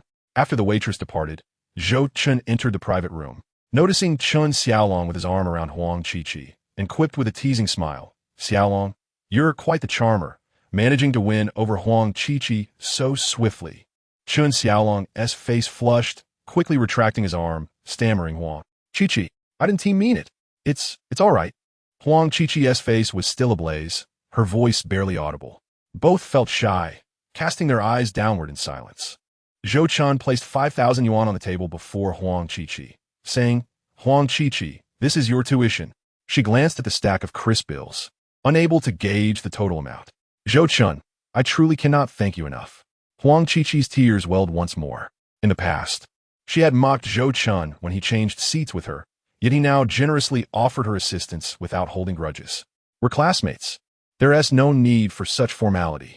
I will repay you as soon as I can." Huang Qiqi clutched the money to her chest, her voice quivering. Had it not been for these two classmates, her fate would have taken a dire turn. "Now, quickly put that money away. It's unwise to flaunt your wealth. You were robbed likely because you displayed your money in some fashion." Zhou Chen sipped from his teacup. Huang Qiqi shook her head. "I never revealed my money." Zhou Chen continued to analyze. "Then the second possibility is that the robbers knew new students would carry cash during the school season and randomly targeted you. Unfortunately, you were their unlucky choice." Huang Qiqi pouted. "They're despicable. I hope the police catch them soon." Zhou Chen smiled faintly, saying nothing. While Huang Qiqi's sentiments were well-meaning, the harsh reality often proved otherwise. The security environment in this era was poor, and it was likely that the police felt equally powerless. If apprehending the robbers were that simple, they would not have resorted to brandishing knives. The waitress began to serve the dishes. Once all 9 were laid before them, Zhou Chen was left speechless. Wealthy patrons truly live differently. "You're treating us today." Zhou Chen shot an exasperated glare at Chen Xiaolong. "Of course I'll treat. What is the big deal?" Chen Xiaolong replied nonchalantly. Zhou Chen had not touched the 2,000 yuan he received from Chen Xiaolong, aside from purchasing a phone. Chen Xiaolong popped open a bottle of beer, pouring a glass for Zhou Chen and Huang Qiqi. "Let's toast to freedom, cheers." Zhou Chen replied with a smile, lifting his glass. Huang Qiqi glanced at her two benefactors and, unable to refuse, raised her glass to clink with theirs. Zhou Chen and Chen Xiaolong downed their drinks in one go, while Huang Qiqi merely sipped. Ding, ding, ding. Zhou Chen's phone chimed with a QQ message. He promptly set down his chopsticks to check, expecting it to be a message from Tang Xiang Guodong. He was surprised to find it was from Gu Qingyu. "Zhou Chen, have you arrived in Jiangzhou yet?" He read. Zhou Chen replied, "Just arrived not long ago." "You must have made it too?" "Yes, I just got here. Where are you?" "Can I treat you to a meal?" She responded, "I'm at the University of Electronic Science and Technology." "Oh, what a coincidence. I'm in the same area." "Then come to Yiping Seafood Restaurant. I'm here dining with Chen Xiaolong." "You've already begun your meal? Then I'll treat you another day." Yiping Seafood sounded quite upscale. She wouldn't dare invite Zhou Chen to dine at such a place. It wasn't due to stinginess, but rather, she couldn't afford it. The funds for her university expenses had been painstakingly gathered by her neighbors through great effort. "Let us discuss another day. Just come over now." Chen Xiaolong has ordered a feast that we cannot finish. Zhou Chen urged. "All right then." Chen Xiaolong, enjoying sweet and sour fish, suddenly inquired, "Brother Chen, how did you know Huang Qiqi was in danger?" Upon hearing this, Huang Qiqi stared at Zhou Chen in astonishment. "You knew I was in danger beforehand and sent Chen Xiaolong to rescue me?" As both individuals gazed intently at him, Zhou Chen, with a serious expression, declared, "I shall confide in you a secret, but you must not disclose it." Chapter 33. Does Zhou Chen truly possess divination skills? The two nodded like chicks pecking a grain. Zhou Chen leaned in closer, whispering, "To be candid, my grandfather is a feng shui master. Growing up in such an environment, I have acquired some knowledge of physiognomy. When I observed Huang Qiqi, I noticed a darkening of her brow, foreseeing her impending misfortune. He had anticipated that Chen Xiaolong would pose this question. Thus he devised a flawless excuse. Chen Xiaolong, having been raised in the county town, was somewhat skeptical of Zhou Chen's assertions. He turned to Huang Qiqi and inquired, "Do you believe this?" Huang Qiqi nodded vigorously. "Ido. The feng shui masters in our village are quite reputable." Chen Xiaolong took a sip of beer, grinning. "Then why not predict if I'll find a girlfriend in college?" Zhou Chen scrutinized Chen Xiaolong's face for a moment, then grasped his palm. pretending to read his fortune. After a brief pause, he closed his eyes and began counting his knuckles. Observing Zhou Chen's earnestness, Chen Xiaolong felt an inexplicable tension rising within him. Moments later, Zhou Chen opened his eyes and exclaimed, "Extraordinary, truly extraordinary." Chen Xiaolong's eyes widened. "Brother, what do you mean?" "Your romantic prospects are promising. In the coming years, many women shall pursue you." Zhou Chen regarded Chen Xiaolong with envy. "Is that for real?" Chen Xiaolong exclaimed, excitedly gulping down his beer. Zhou Chen pouted. "However, none of them will genuinely care for you. They are merely after your wealth." Chen Xiaolong deflated like a punctured balloon. "It seems I shall remain single throughout college." Zhou Chen glanced at Huang Qiqi, reclining against the chair with a leisurely smile. "A fortuitous opportunity lies before you. Should you seize it, it could lead to a beautiful tale." Chen Xiaolong perked up. "Are you suggesting that I might find true love?" Zhou Chen nodded with a smile. Eagerly, Chen Xiaolong pressed. "Please guide me on this path." Zhou Chen turned his gaze towards Huang Qiqi with a smile. Following Zhou Chen's line of sight, Chen Xiaolong's face turned crimson, as if blood might drip from it. Could it be that Zhou Chen was implying Huang Qiqi was his true love? Huang Qiqi, too, sensed the underlying message in Zhou Chen's words. Her cheeks flushed as she lowered her head. She firmly believed in fortune-telling. After all, how else would Zhou Chen have known of her peril? Now, with Zhou Chen proclaiming a connection between herself and Chen Xiaolong, it seemed entirely plausible. Yet, she was not yet prepared for romance. Ding, ding, ding. Gu Qingyu messaged Zhou Chen, inquiring about his location. Zhou Chen sent her the box number. Moments later, Gu Qingyu arrived and knocked at the door. Chen Xiaolong opened it, and upon seeing Gu Qingyu, his eyes sparkled. "Gu Qingyu, what brings you to Jiangzhou?" With a smile, Gu Qingyu replied, "Guess if I have a chance of getting into Jiangzhou University? I knew you would surely succeed."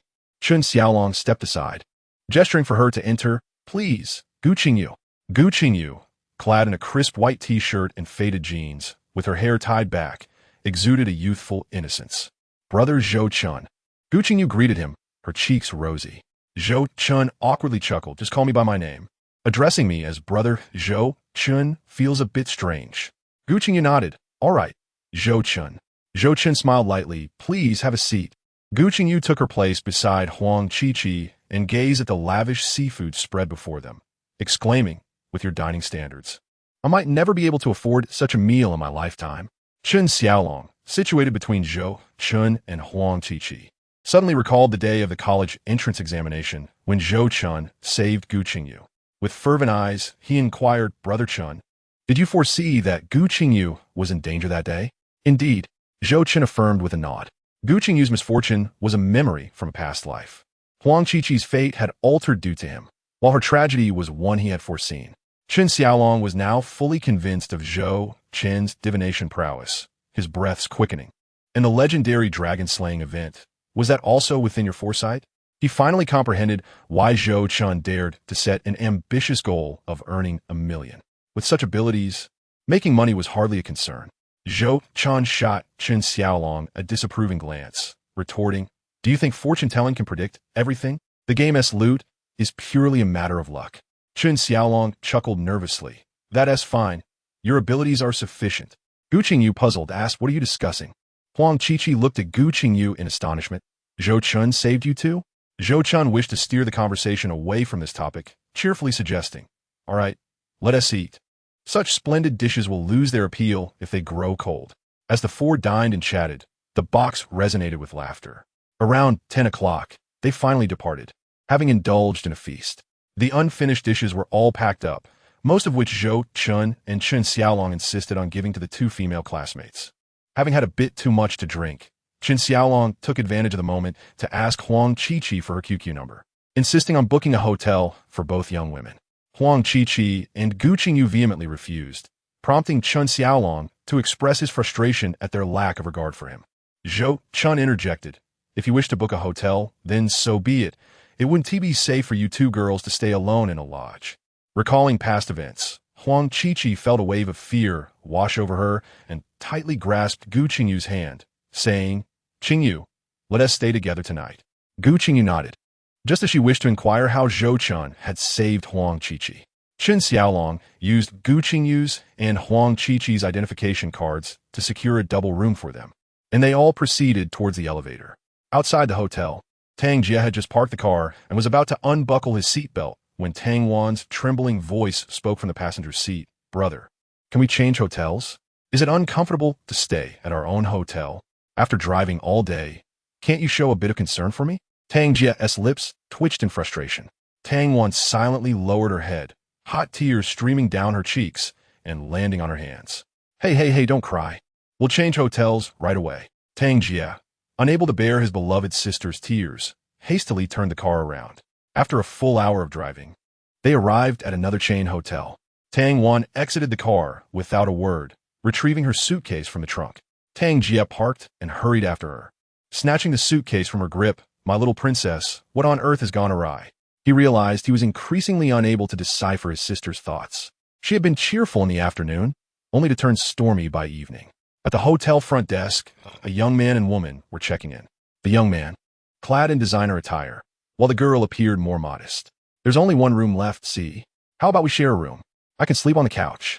The young man's lips curled into a charming smirk. Lucy's face flushed as she shook her head. "That's not appropriate. We shouldn't mix genders. I'll find a hotel.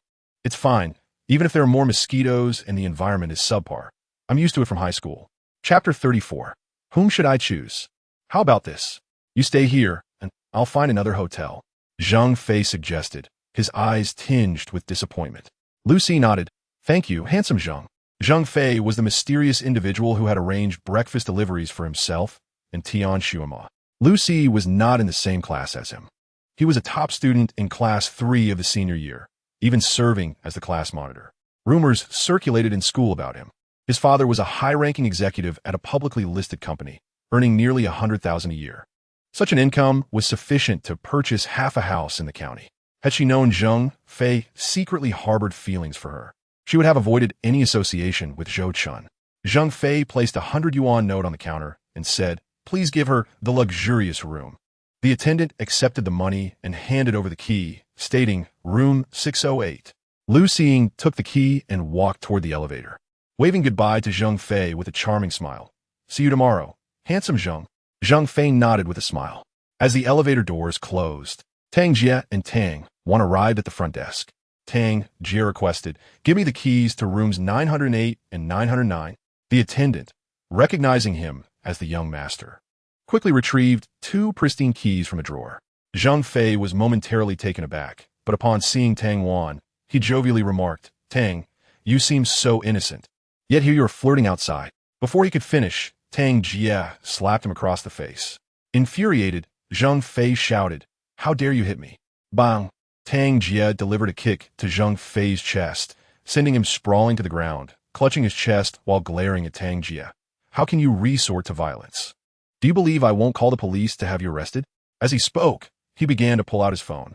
Hearing the commotion, the security personnel entered the lobby. Zhang Fei immediately exclaimed, "Security, this man is assaulting me. Please throw him out." Tang Jie impatiently addressed the security guards. "Get rid of this rat." Zhang Fei, nursing his swollen face, retorted, "Do you think this hotel is yours? You assaulted me, and yet you want them to throw me out?" With a condescending gaze, Tang Jie looked down at Zhang Fei and casually nodded toward the 2 bodyguards who had just arrived. "Tell him if this hotel isn't mine." Indeed, it was owned by him.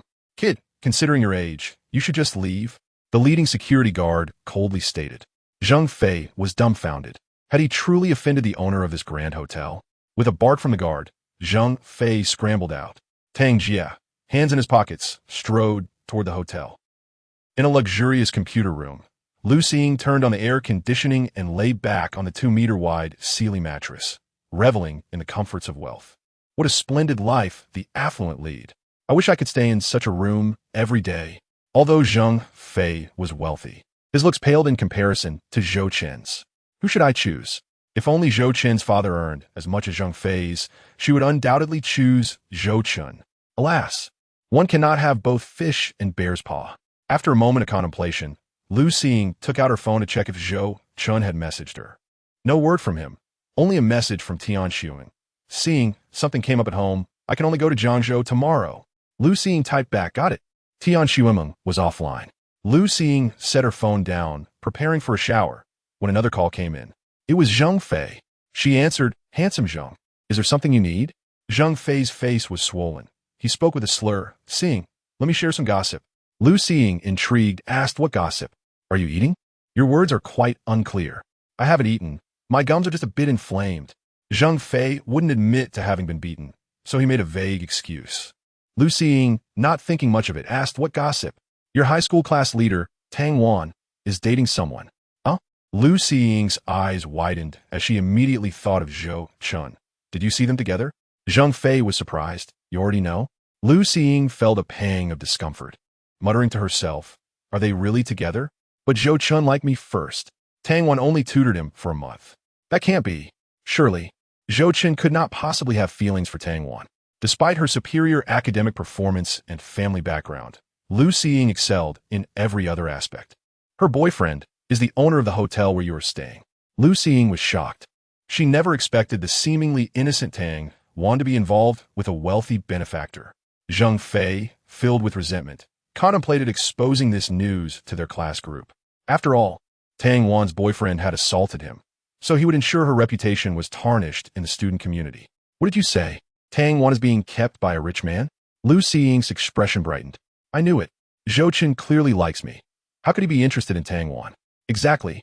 After you went upstairs, Tang Wan came to the hotel with another man, and the security said he was the hotel owner." Zhang Fei omitted the part about his own beating. Lu Xing, upon hearing this, exclaimed, "No wonder Tang Wan is so wealthy. It turns out she's being supported by a rich man." Zhang Fei rubbed his face, his tone icy. "Xing, you must share this news in your group. I want to ruin Tang Wan's reputation." "Do you have a grudge against Tang Wan?"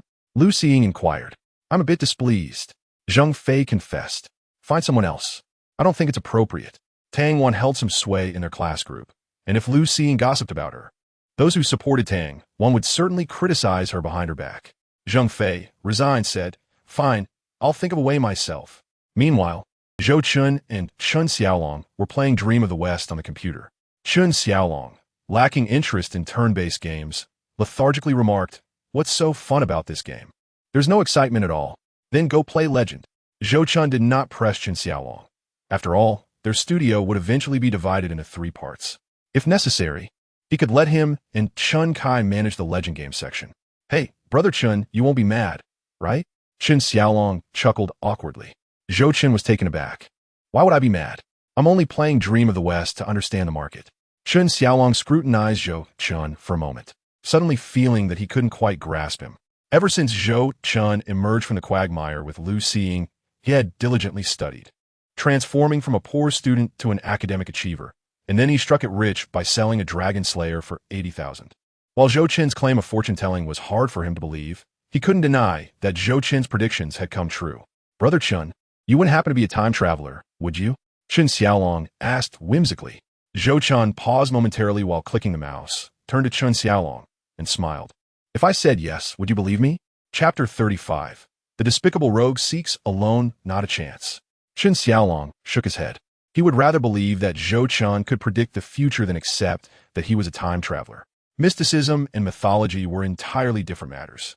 Zhou Chen had previously added the player who taught him how to play Dream of the West in the Internet CAF. His gaming name was the Most Despicable Rogue. A notification popped up on the game interface. Upon opening the message, it was from the Despicable Rogue. "Hey, brother. It's been a while since I saw you at the Internet CAF." Zhou Chen replied, "I'm studying in Jiangzhou now." The Despicable Rogue responded, "A college student, huh?" Zhou Chen affirmed, "Yes." The Despicable Rogue continued, "Brother, can I ask you for a favor?" Zhou Chen replied, "What is it?" The Despicable Rogue asked, "Could you lend me 100 yuan?" Zhou Chen inquired, "Are you in trouble?" The Despicable Rogue explained, "My sister broke her leg. I've sold all my gaming gear, but I'm still short on cash for a surgery. I've borrowed from everyone I could. I'm truly at my wit's end." Chen Xiaolong, catching a glimpse of Zhou Chen's chat with the Despicable Rogue, immediately interjected, "Brother Chen, don't believe him. This is obviously fake. If his sister needs surgery, how can he still be online?" After a moment of contemplation, Zhou Chen typed back to the Despicable Rogue, "Is 100 enough?" The Despicable Rogue replied, "Not quite. But I only dare to borrow this much from you. You're still young, so 100 should be your limit." Zhou Chen asked again, "How much more do you need?" The Rogue, 500. Chen Ge, You can't possibly intend to lend him that, can you? 500 yuan is equivalent to an ordinary person's monthly salary. Chen Xiaolong began to panic, reaching to shut down Zhou Chen's computer. Zhou Chen brushed aside Chen Xiaolong's hand and replied calmly, "To save a life is to build a 7-story pagoda. If his sister encounters misfortune due to this 500 yuan, I will bear the guilt for a lifetime." Chen Xiaolong exclaimed, "Are you really that familiar with him? There are so many unfortunate souls in this world. Can you help them all? Do you truly believe that possessing a little money makes one a philanthropist?" Zhou Chen understood that Chen Xiaolong was looking out for him, fearing he might be deceived. However, having interacted with the rogue before, Zhou Chen felt confident that he was not a fraud based on his extensive experience in discerning character. He patted Chen Xiaolong's shoulder and smiled. 500 yuan is not much. Consider it for peace of mind. Do as you wish." Chen Xiaolong, seeing Zhou Chen's obstinacy, ceased further persuasion. Zhou Chen took out his phone and dialed the internet CAF owner, Meng Ge.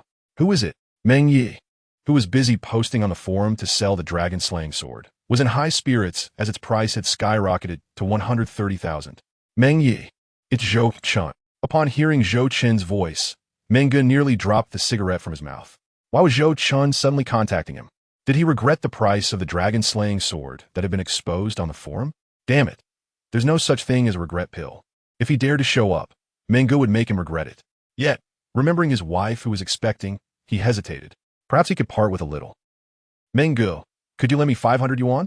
I'll transfer it back to you at the bank tomorrow." Bank transfers can only be processed at the counter, and the bank had closed for the day, which is why he sought Meng Ge. "Just this? Come to the CAF, and I'll give it to you right away. No need to pay it back." Meng Ge secretly sighed in relief. 500 yuan was no small amount, but he was about to make 50,000 from selling the dragon-slaying sword. 500 was trivial. Zhou Chen tilted his head, wedging the phone between his shoulder and ear, and texted the rogue to ask which machine he was at. "I'm at machine number 8 on the first floor." The rogue promptly replied. Zhou Chen informed Wang Ming about the rogue situation.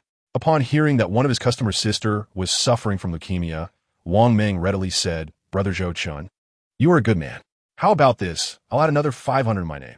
"Thank you, Meng Ge." Zhou Chen regarded Wang Ming with newfound respect. Of course, he was unaware that the dragon-slaying sword had already been inflated to a staggering price of 130,000. Wang Ming hung up and went to retrieve money from his bedroom cabinet. Sitting at machine number 8, Wu Chong stared blankly at the chat window between himself and Zhou Chen. He had approached Zhou Chen with a mere hope of borrowing money, never expecting that this stranger, whom he had met only once, would genuinely lend him the funds. His sister would be saved. Wang Ming approached Wu Chong from behind, patted his shoulder, and placed 500 yuan on the table, saying, "This is the 500 yuan Zhou Chen asked me to give you." Wu Chong hurriedly stood up, took the money, and bowed in gratitude. "Thank you, Meng Ge." Wang Ming then handed over another 500. "This is from me. I hope your sister's surgery goes well." Wu Chong was utterly stunned. He never imagined that Meng Ge would also lend him money. Tears flowed freely down his cheeks as he bowed again. "Thank you, Meng Ge." "Thank you." Wang Ming turned smoothly and waved his hand. "Hurry and take care of your sister. I hope the next time you come to the CAF, you'll bring good news." With tears in his eyes, Wu Chong left the internet CAF without even shutting down his computer. Wang Ming returned to his seat, and his phone rang again. It was the president of the Chaotic World Guild calling. "President." Wang Ming became instantly anxious. According to rumors, the president of the Chaotic World Guild was a wealthy second-generation heir from Jiangzhou, with a personal fortune nearing 10 million.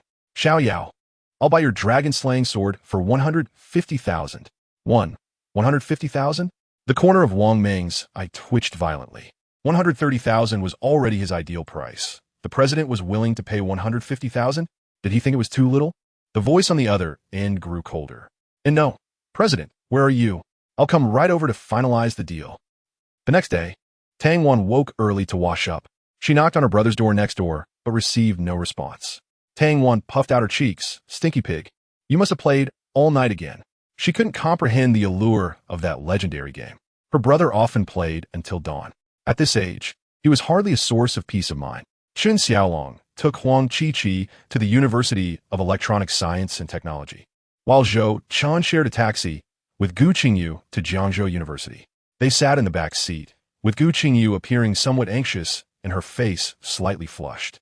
Ever since Zhou Chen had bravely saved her, She frequently dreamt about him.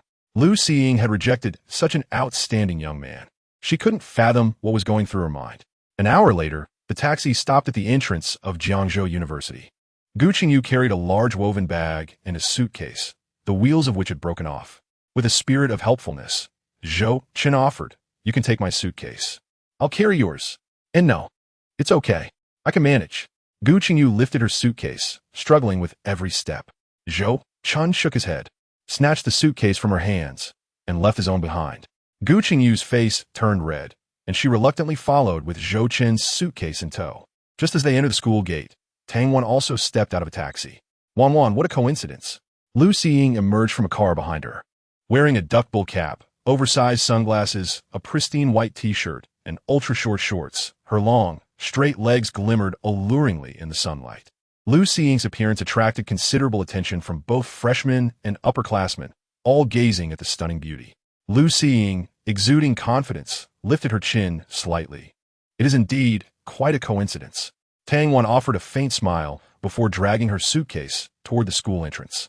Lu Xiying quickly caught up, walking alongside Tang Wan.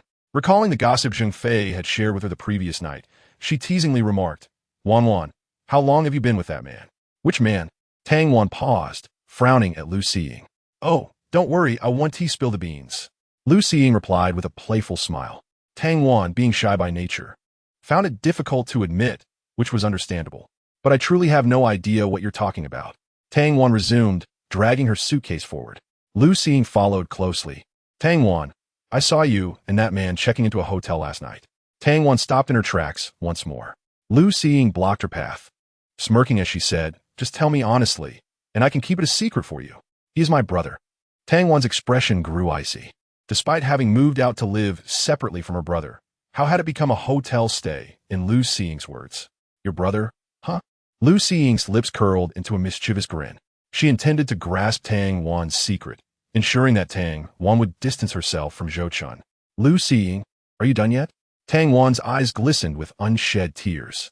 Upon seeing Tang Wan look as though she might cry, Lu Xiying felt even more convinced she had struck gold. Pouting, "Why not just admit it? You're in college now. Having a boyfriend is nothing to be ashamed of. His name is Tang Jia. He is my biological brother, not my boyfriend." Tang Wan, already of a gentle disposition, was overwhelmed by Lu Xiying's accusations and mockery, tears streaming down her cheeks. "Don't cry. It's as if I'm bullying you. That man of yours is so wealthy, I wouldn't dare offend you."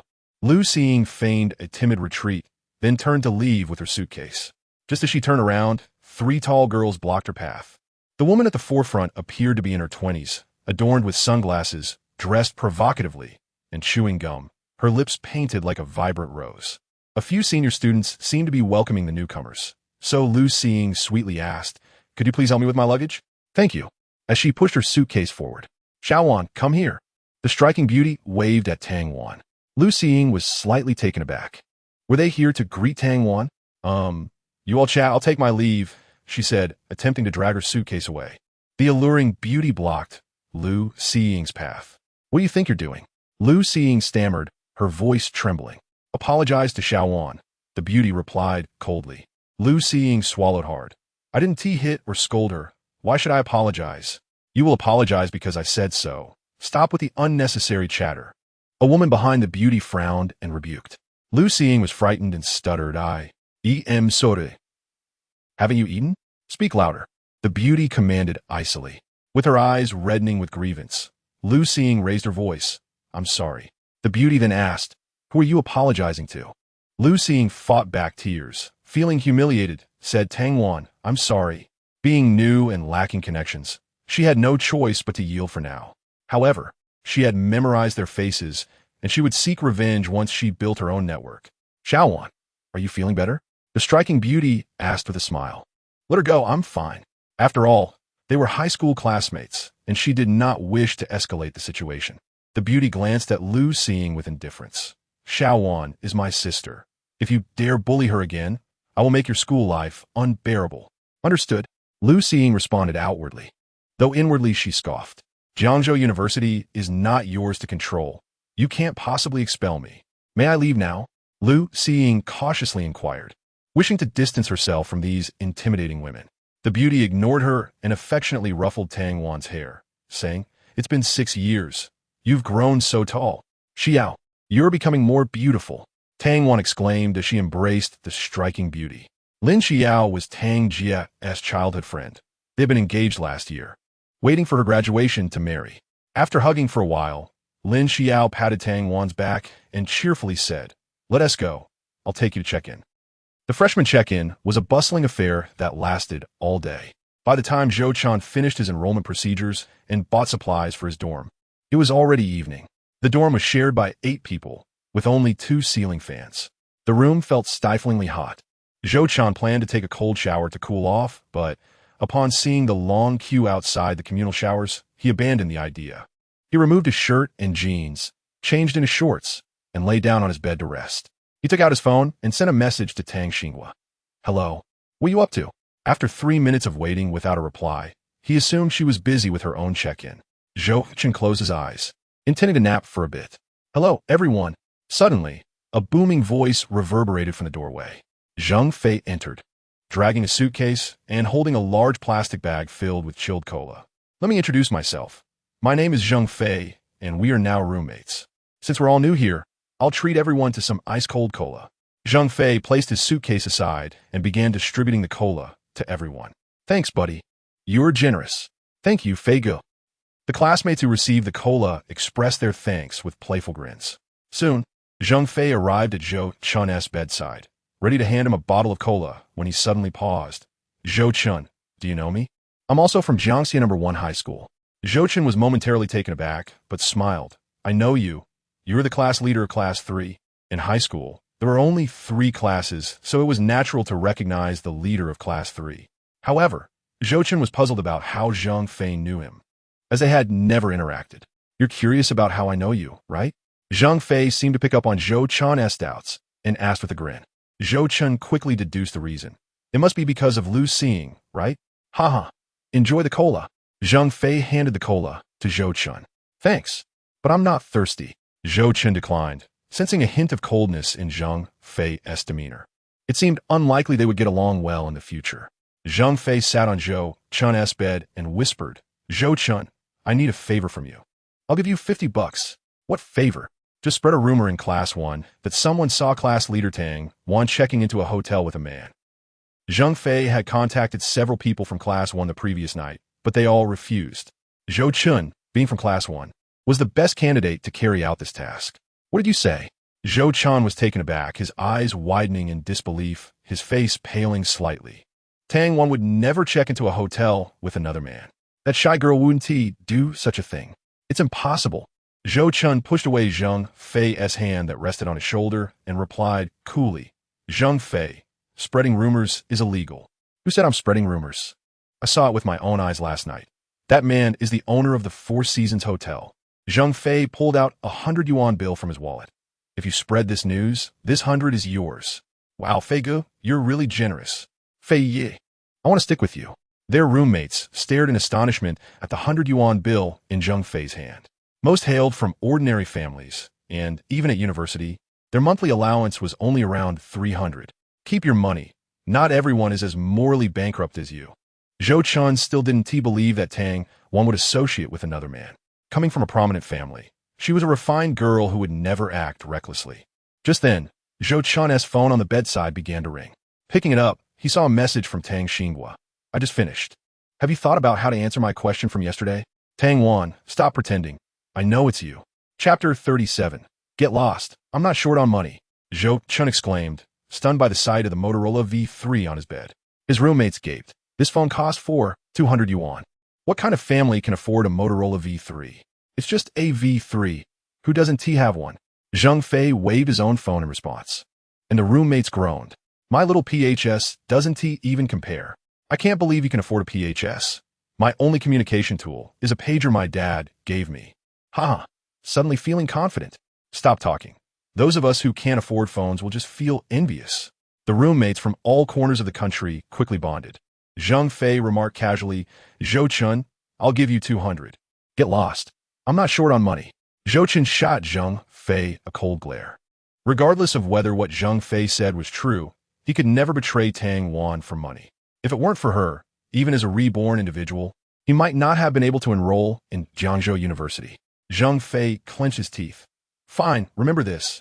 In Jiangxi number 1 high school, I was someone with a reputation. How dare you tell me to get lost? Once I solidify my connections, you'll see. Ding ding ding. Tang Xing was sent another message. I told you, I'm not Tang Wan. Zhou Chen typed back. I don't believe you unless you call me. But I don't know your phone number. 1314. This is my number. You call me. Zhou Chen sent his number directly. I want to call. Zhou Chen's lips twitched. Then let's delete each other as friends. There's nothing left to discuss. All right, I'll call you. Dang xin guo zong ai ai. Moments later, Zhou Chen's phone rang. He immediately answered the call, only to hear a mature, seductive voice on the other end. Wang Shi Sui phone. Hello. It truly was not Tang Wan. Zhou Chen offered no response, promptly hung up, and swiftly removed her from his friend list. In the girls' dormitory, Lin Xiao returned Tang Wan's phone with a teasing smile. Surely that's not your boyfriend? Tang Wan's cheeks flushed crimson as she retorted, absolutely not. Oh, look at you blushing. You still think you can fool me? Lin Xiao giggled, covering her mouth. Tang Wan's thoughts drifted to the image of Zhou Chen in an embrace with Gu Qingyu, her smile fading as her gaze dimmed. So, he doesn't have feelings for you? That seems to be the case. Tang Wan leaned against the wall, hugging her knees, her eyes vacant, her heart aching faintly. She had deliberately scored only 620 points on the exam for his sake. She had believed that once he gave up on Lu Xiying, she would have a chance, only to find him together with Gu Qingyu instead. Silly girl, no man is worth your tears. You are so exceptional. Why worry about finding a boyfriend? Tomorrow, I will introduce you to some wealthy second-generation heirs. I assure you, they will all be handsome and academically accomplished. Lin Xiao consoled, holding Tang Wan's hand.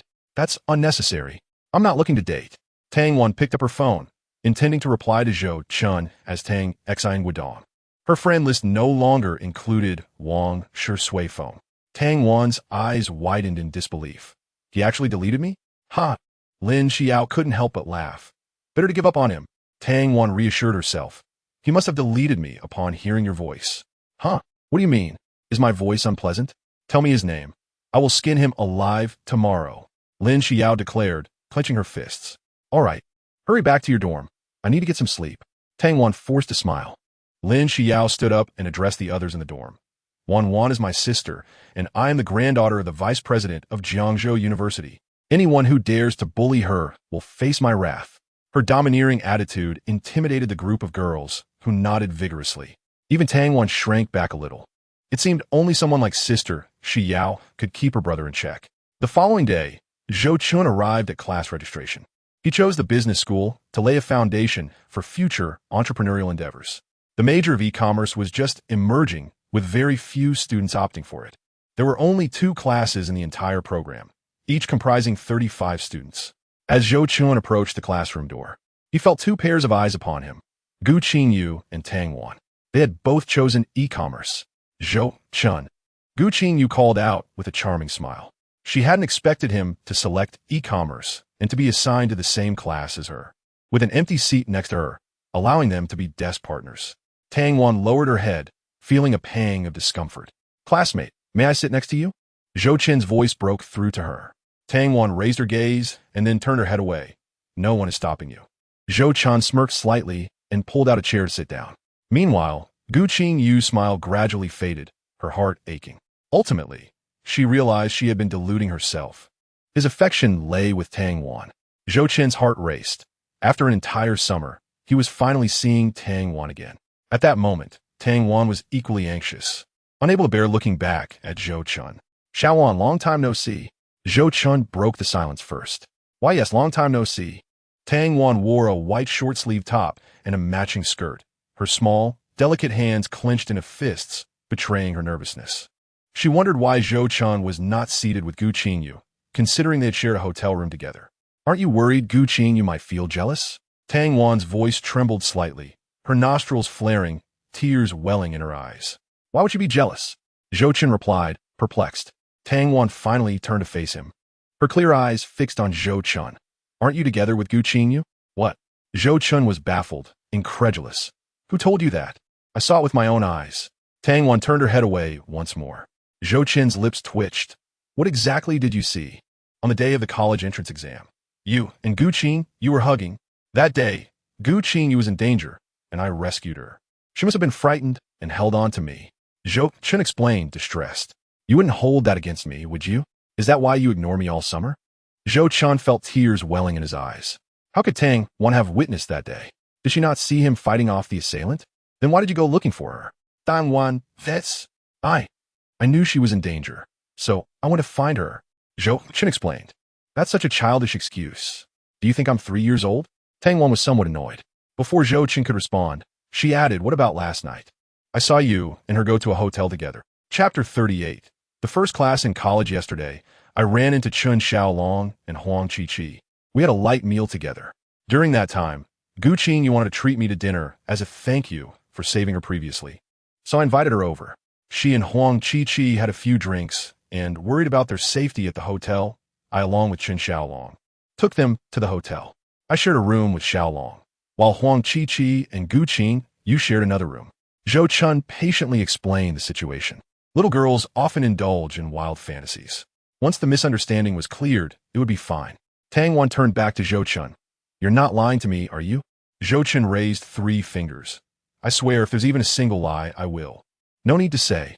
Tang Wan interrupted, covering Zhou Chen's mouth. His warm breath brushed against her palm, causing her cheeks to flush. Zhou Chen grinned. Your hand smells so nice. Tang Wan's face turned even redder as she playfully pinched his thigh. Ouch! Zhou Chen yelped, catching Tang Wan's delicate hand. Her soft hand felt like a cotton ball, its silky touch sending ripples through Zhou Chen's heart. In 2 lifetimes, this was his first time holding a girl's hand. Tang Wan's cheeks were ablaze, reminiscent of the last time she held a boy's hand when her brother took her to an amusement park at 6 years old. Zhou Chen's palm was warm, exuding an inexplicable sense of security. Hey, classmate, the teacher is here, a round-faced girl whispered from behind. Tang Wan snapped back to reality and quickly withdrew her hand. At the classroom entrance, a woman in her late 20s, holding a stack of documents, entered. She wore a fitted long dress, her thick hair tied into a ponytail, exuding a professional aura. Class is starting.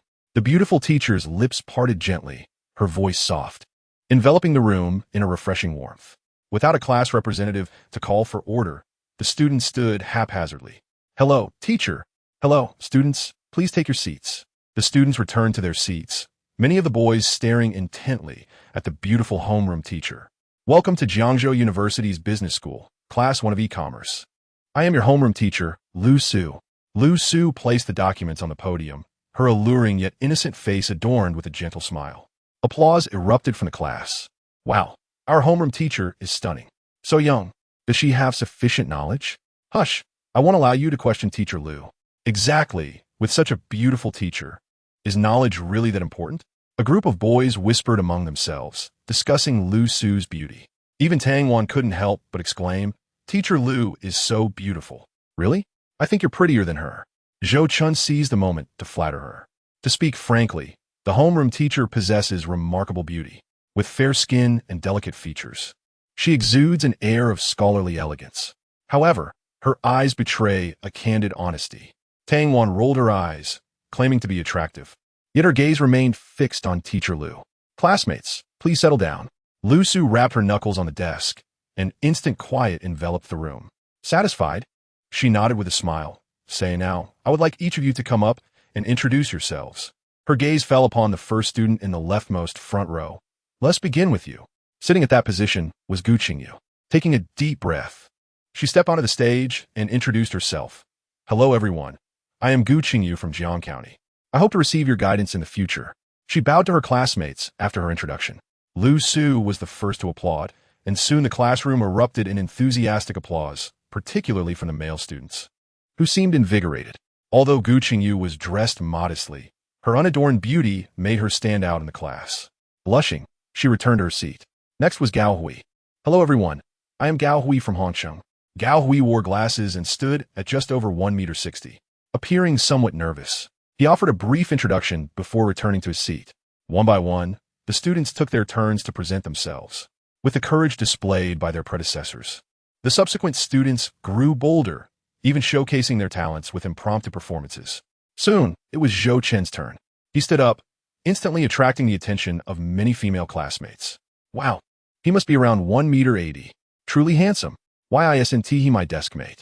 Several girls whispered in awe. Zhou Chen cleared his throat, smiling as he began. Hello. I am Zhou Chen from Jiang County. Zhou as in the Zhou dynasty, and Chen as in dawn. I am delighted to be here with all of you. At Jiangzhou University, I hope to forge new friendships and, more importantly, to enhance my abilities both academically and in terms of overall personal development. Meeting you all is a serendipity, and I look forward to forming lasting friendships during our university years. Thank you. Applause erupted immediately after his introduction, which caught the attention of the homeroom teacher, Lu Su. Zhou Chen calmly returned to his seat, while Tang Wan gave him a thumbs up. Zhou Chen. That was quite an impressive introduction. Zhou Chen smiled, clasping his fists in a gesture of thanks. You're too kind, Tang Wan. Lu Su, with a gentle smile, encouraged the students to follow Zhou Chen's example, urging them to be as detailed as possible in their introductions. The next student was a round-faced girl, whose face was cherubic rather than plump. With her bangs framing her face, she had bright, sparkling eyes that radiated vivacity and charm. Hello everyone, my name is Lu Feifei, and I come from the beautiful Hu County. My hobbies include playing table tennis and badminton. If anyone shares these interests, let us connect and become friends. Thank you. Though her voice trembled slightly from nerves, the class responded with warm applause. 30 minutes swiftly passed, and all students had introduced themselves. Lu Su returned to the podium and began to elaborate on the origins of the e-commerce program. With the advancement of technology and the proliferation of the internet, e-commerce was officially established as a field of study in China in 2000. Since you have chosen this major, I trust you have some understanding of it. She informed the class that this field is often undervalued in many households, primarily because the internet is not universally accessible. However, I assure you, choosing this major will not lead to regrets in your future. Lu Su meticulously outlined the two branches of e-commerce, economic management and engineering technology, writing the terms on the blackboard. The students listened attentively, taking notes. As the bell rang for the end of class, they remained captivated by the discussion. Class dismissed. Lu Su swiftly gathered her materials and vacated the classroom. Tang Wan continued to analyze her notes diligently. At that moment, Zhou Chen discreetly passed her a note. Tang Wan blinked her lovely lashes and opened the note, which read, "Shall we have lunch together?" Her fair neck flushed with color. She pouted. "Who wants to have lunch with you? You deleted me from QQ. I still need to settle the score with you. Is that really you, Tang Wan?" Zhou Chen's lips twitched at the thought. How could he have not anticipated that she might reach out to someone else? Surprised, aren't you, big silly? Tang Wan raised her chin proudly. I guess that during our first conversation, would I have chatted with you for so long otherwise? Zhou Chen wore a defiant expression. So, you realized it was me, which means you intentionally deleted me, right? Tang Wan ziplit, phasing in no sen. All right, you win. Zhou Chen grinned broadly. To express my apology, let me treat you to lunch. Tang Wan bit her lip and softly asked, does this count as a date? Zhou Chen, blushing for the first time in 2 lifetimes of being single, stammered, I suppose. It could be. Well, I accept. Tang Wan's lips formed a cute pout, her cheeks resembling ripe apples, making her look incredibly adorable. Just then, Zhou Chen's phone rang. All right, it's settled then. I need to take this call. Zhou Chen flashed a grin and answered the phone. Chingo, where are you? I've arrived at Jiangzhou University. It was Chen Kai's voice on the other end. That was quick. You didn't sneak out without telling your mom, did you? Of course not. Fenke kutlet nervosely. Where are you? I'll come find you. At the phone booth across the street. Okay, I'll be right there. After hanging up, Zhou Chen turned to Tang Wan. Wanner, I have something to take care of.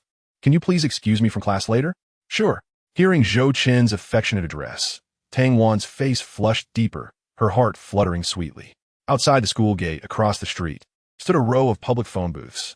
Chen Kai, clad in vocational school attire, leaned against one, smoking, his gaze fixated on the school entrance. As soon as Zhou Chen appeared, he sprang up, waving. Chen go, over here. Zhou Chen strode across the street and glanced at Chen Kai, who perpetually bore dark circles under his eyes. Let us go. I'll take you to find a place to stay. Tian ye, I'm starving. Tan, ki podet. Rubbing his stomach. I haven't eaten anything since last night to save on bus fare. Just hold on, I have class soon. Zhou Chen was determined not to skip class on the first day, so he hastened to resolve Chen Kai's predicament. They soon found a nearby inn, and Zhou Chen handed Chen Kai a 100 yuan bill. Take this for now. We'll find you a longer-term place after I finish class. Chen Kai's eyes lit up at the sight of the crisp bill, a broad grin spreading across his face. Thanks, Chen Ge. Zhou Chen nodded and continued to remind. I will come to find you around 6 in the afternoon. If I can't see you, I won't be responsible for you. Chen Kai enjoyed surfing the internet and worried that he might not be able to find anyone at that time. Additionally, it was also to cultivate Chen Kai's habit of obedience. After ensuring Chen Kai was settled, Zhou Chen immediately returned to the classroom. Lu Su had not arrived, and the classroom was in chaos. As Zhou Chen approached the door, the classroom suddenly quieted down, but this silence lasted only a few seconds before the noise resumed. Zhou Chen returned to his seat, pulled out the white rabbit milk candy he had just bought from the convenience store, and handed it to Tang Wan, saying, "Here you go." At the same time, Tang Wan offered him a piece of green arrow gum, asking, "Want some?" Both were taken aback for a moment, then broke into laughter in unison. "You eat mine, and I'll eat yours."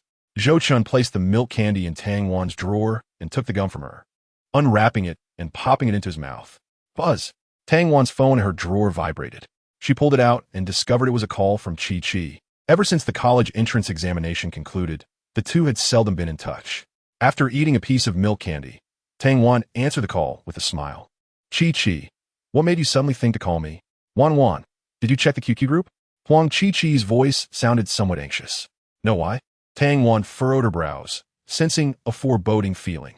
You look for yourself." Huang Chi Chi felt it was hard to voice out. Tang Wan tapped Zhou Chen's arm, saying, "Zhou Chen, quickly check the class group." Zhou Chen took out his phone and opened the class group. The classmates were all discussing Tang Wan. I never expected the class monitor to be this kind of person. TSK, she's not yet 18. Isn't she still a minor? How shameless. No wonder she has someone picking her up from school. Turns out she is being kept. Zhou Chen scrolled through a few pages until he found a message from a student named Luo Jun, announcing shocking news. Our class monitor, Tang Wan, is being kept by a man. This message caused an uproar in the group. Some questioned Luo Jun's credibility. Aren't you supposed to be working in the South? Where did you get this news? Luo Jun had poor grades and did not get into college. At a few classmates' graduation banquets, he had mentioned he was going to the South for work, so his words were met with skepticism. The news is absolutely true. I have photos to prove it. Luo Jun posted a blurry image of Tang Wan checking into a hotel at the front desk. This photo was taken from surveillance footage that Zhang Fei had purchased for 1,000 yuan. Despite its blurriness, it was still clear that the girl in the photo was indeed Tang Wan. Consequently, most of the classmates began to fervently discuss Tang Wan. Luo Yun, how much did Zhang Fei pay you? Zhou Chen couldn't help but send a message in the group. What do you mean by that, Zhou Chen?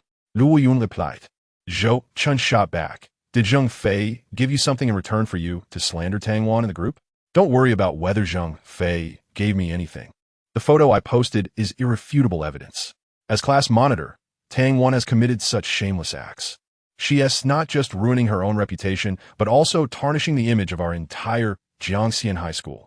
Zhou Chen responded, everyone, do not be fooled by rumors.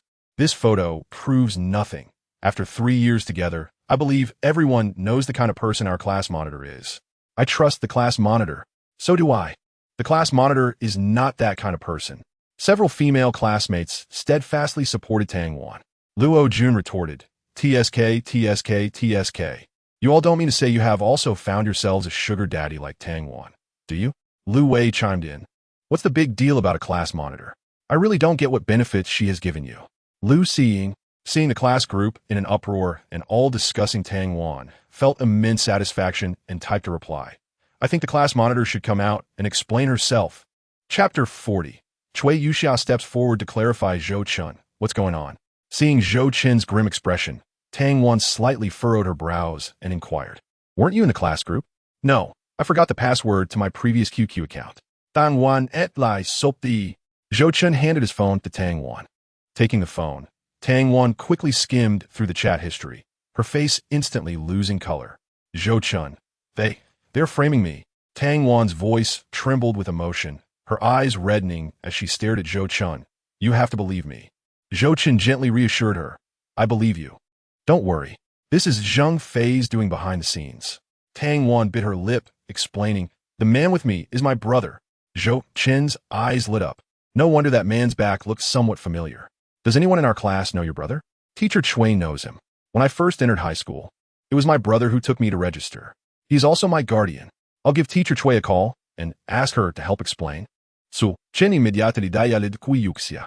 Chui Yuxiao was on vacation, but upon receiving Zhou Chen's call and hearing that someone was slandering Tang Wan in the class group, she promptly said, "Let me log into QQ and take a look." Don't worry. Upon seeing the classmates discussing Tang Wan, Chui Yuxia found the photo. She recognized the man in the photo. He was Tang Wan's guardian, Tang Jia. Everyone stopped the discussion. The young man in the photo is Tang Wan's biological brother. Tang Jia. Chui Yuxia sent 2 messages in quick succession. The group fell silent. "Teacher, please don't make baseless claims." They went to a hotel. How could it be a sibling relationship? Luo Jun, already in the south, was unconcerned about offending teachers or classmates, given that he would not see them again after graduation. Luo Jun, do you know what kind of behavior this is? You are violating the law and have already harmed Tang Wan's reputation. Chui Yuxia's fingers trembled as she typed, furious with herself for having produced such a student. Luo Jun, being fresh out of high school, was genuinely intimidated by her words. No matter how mischievous he had been in school, he never feared being sent to the police station. If he truly broke the law, he could end up in prison. Luo Jun, I'll say it again, apologize to Tang Wan, or I will personally find a lawyer for her. Chui Yuxiao was genuinely angry. Tang Wan was the most outstanding student she had encountered in her career. With a limitless future ahead, she would not allow any mischievous students to tarnish Tang Wan's reputation. Class monitor, I'm sorry. Luo Jun gave me 100 yuan to speak ill of you in the group. Lu Tao confessed, causing Luo Jun to feel an impulse to curse. Having taken the money, Lu Tao placed all the blame on Luo Jun. Apologizing was out of the question. He could simply leave the group. Luo Jun directly exited the class group. Chui Yuxia typed furiously, "Luo Jun has left the group. This matter ends here. I hope all students learn from this. Spreading rumors is a criminal act." I knew the class monitor wasn't that kind of person. Luo Jun is truly despicable. Lu Xiying voiced her support for Tang Wan in the group. He didn't get into college, so he felt resentment and wanted to ruin the class monitor's reputation. What a petty individual. Tian Shuiming chimed in. Chui Yuxia had not yet hung up the phone. Zhou Chen expressed his gratitude. Chui Yuxia inquired about Zhou Chen's chosen major. Upon hearing it was electronic commerce, she paused for a moment. As a high school teacher in a county, she had no understanding of more advanced professional knowledge and was unfamiliar with the prospects of electronic commerce and the internet. Since you've chosen this major, it shows you've researched its development prospects. I support you. By the way, what about Tang Wan? You must be in contact. What major did she choose? Although Tang Wan's score was not as high as Zhou Chen's, she had higher hopes for her. Tang Wan. Zhou Chen glanced at the red-eyed Tang Wan and smiled. She chose the same major as me, and we're in the same class. She's even my desk mate. Would you like to say a few words to her? Sure, hand her the phone. Zhou Chen passed his phone to Tang Wan. She immediately thanked Chui Yuxia. Chui Yuxia offered some comforting words to Tang Wan, then began to chat with her. At that moment, Lu Su appeared at the classroom door and called out to Zhou Chen, "Zhou Chen, can you bring a few male classmates to help me carry the textbooks?" "Of course," Zhou Chen replied, selecting a few sturdy male classmates. After Tang Wan and Chui Yuxia finished their conversation, Tang Wan felt a bit more settled. Just as she hung up the phone, Zhou Chen's phone vibrated, and the QQ icon began to flash. Who could be? Lu Xiying? Tang Wan bit her lip, deciding to sneak a peek at Zhou Chen's QQ. She pressed the directional key to select the QQ icon, but hesitated to hit the confirm button. Zhou Chen was defending himself in the group without knowing that the man was his own brother, yet he unhesitatingly trusted him. It was merely a QQ friend reaching out, and here she was lost in her thoughts. Tang Wan took a deep breath, suppressing her curiosity, and placed the phone back in Zhou Chen's drawer. "Hi, Tang Wan. Can I borrow your phone for a moment? I want to call home." Lu Fei, sitting behind her, gently poked her back. She had intended to call home last night to reassure her family, but her roommates did not have phones. Now that she was feeling bored, she decided to borrow Tang Wan's phone. Sure. Tang Wan handed over her pink flip phone, a gift from Tang Jia for her 17th birthday. The customized pink Sony T618 had originally retailed for 500 yuan, with a special edition reaching as high as 200 yuan. "Your phone is stunning. It must be quite expensive," Lu Fei exclaimed, cradling the phone with admiration. "My brother bought it for me. I'm not sure how much it cost." Tang Wan replied with a gentle smile, refraining from disclosing the price. Lu Fei took out a mini address book filled with phone numbers, carefully dialed the village chief's landline, and spoke. "Hello, is this the village chief? This is Lu Feifei. Please let my mom know that I'm at school and to take care of herself. I'll have your mom come to the phone. Call back in half an hour. No need, village chief. My mom has trouble walking. Just let her know I'm safe. All right. Take care of yourself at school. Make sure to study hard and become a pillar of society so your mom can live well. Yes, I will study hard. Lu Feifei nodded vigorously. After hanging up, she pulled out a 1 yuan coin. Tang Wan, I'm done with the call. Here is your phone back. Thank you. No need. Tang Wan turned to take back her phone, puzzled by the coin. It's for the call. You can keep it. Tang Wan in seat. Knowing her own balance was more than sufficient, with over 1,000 yuan left after checking during the summer. No, you must take it. Otherwise, I won't dare to borrow your phone again. Lu Feifei insisted firmly. One's character should not be diminished by poverty. My mom taught me not to seek small gains. Reluctantly, Tang Wan accepted the coin. According to current rates, a minute costs 0.25 yuan. You talk for less than 2 minutes, so I'm charging you 0.50 yuan, and then I'll return you 0.50 yuan. After saying this, she rummaged through her wallet for change, only to find it filled with bills of 10 yuan and above. You don't need to give me change. Just keep it for next time. Lu Feifei smiled, revealing her pearly teeth. Tang Wan's cheeks flushed slightly. All right, let me know whenever you need to call. After a while, Zhou Chen and several classmates returned with textbooks packed in plastic bags. University textbooks were numerous, and the boys had made several trips. The September heat in Jiangzhou felt much like June, leaving the students drenched in sweat. Lu Su treated them to ice-cold cola. Upon returning to his seat, Zhou Chen fanned himself with his notebook. Tang Wan took a pack of tissues from her drawer and gently said, "You must be exhausted. Hurry and wipe off your sweat." Zhou Chen looked at the gentle Tang Wan and playfully replied, "Why don't you wipe it for me? Dream on." Tang Wan's face turned crimson as she pouted and shot him a glare. Zhou Chen had no choice but to wipe his own sweat. "Someone's looking for you on QQ." Tang Wan continued to browse her notes from the first class, quietly reminding him. "Who is it? I didn't check." "I don't know." Tang Wan ziplit non jialen. Zhou Chen pulled out his phone and saw it was a message from Lu Xiying. "Chen, are you free tonight? Let us go out for dinner. Meng Meng will be joining us too." Though Tang Wan was reading, she couldn't help but steal a glance at the message. Indeed, it was from Lu Xiying. "Chen, dinner tonight." Tang Wan pouted, continuing to watch Zhou Chen's phone screen, curious about his response. Zhou Chen typed back, "Sorry, I'm busy tonight. I have plans." Seeing Zhou Chen's reply, Tang Wan's slightly pouted lips lifted ever so slightly. "Class 3 of Finance." Lu Xiying quickly typed, "You don't have to treat this time. I'll pay. It's just a meal." Zhou Chen is becoming increasingly stingy. She suddenly felt nostalgic for the Zhou Chen from high school, who would do her bidding. Classes started by. Zhou Chen could hardly be bothered to explain and closed his phone after sending that message. Tang Wan felt a sense of delight, her lips curving into a smile. "What are you smiling about, Wan?" Zhou Chen leaned closer to ask. "Huh, am I smiling?" Tang Wan blinked her clear eyes, feigning innocence. "Maybe I misread it." Zhou Chen smirked. "Yes, it must be that you were too tired earlier, causing a mirage. By the way, I want to invite Huang Qiqi to dinner tonight. Will you join me?" After all, Huang Qiqi had been his desk mate for 3 years in high school. He hadn't hosted a graduation banquet, nor attended any of his classmates' celebrations. Now that university had begun, and Huang Qiqi's school was not far from Jiangzhou University, he wanted to catch up with her. Tonight, Zhou Chen's face showed hesitation. "I might be busy tonight." "Oh." Tang Wan lowered her head in disappointment. It turned out he wasn't making excuses to dodge Lu Xiying. He genuinely had other commitments tonight. If he were free, he would have probably agreed to dine with Lu Xiying. "I have a friend coming from Jiang County. I went out earlier to help him find accommodation. I need to take him a look for a long-term place tonight." Zhou Chen assumed Tang Wan was upset because he hadn't agreed to her invitation. "Just focus on your own plans." Tang Wan forced a smile, resuming her note-taking in silence. Zhou Chen chuckled to himself, realizing that Tang Wan was still young and prone to overthinking. He remembered how, during his past obsession with Lu Xiying, he too had indulged in endless ruminations. "How about I join you tomorrow to find Huang Qiqi for dinner?" Zhou Chen suggested softly. "Tomorrow is my sister's birthday. What about the day after?" "The day after is my brother's birthday." "Your brother and sister are just a day apart?" "She is my future sister-in-law. The day after that works too. Let us talk later." Tang Wan felt a tinge of frustration. Zhou Chen bowed his head helplessly. Should he agree first? How would he handle Chen Kai's side?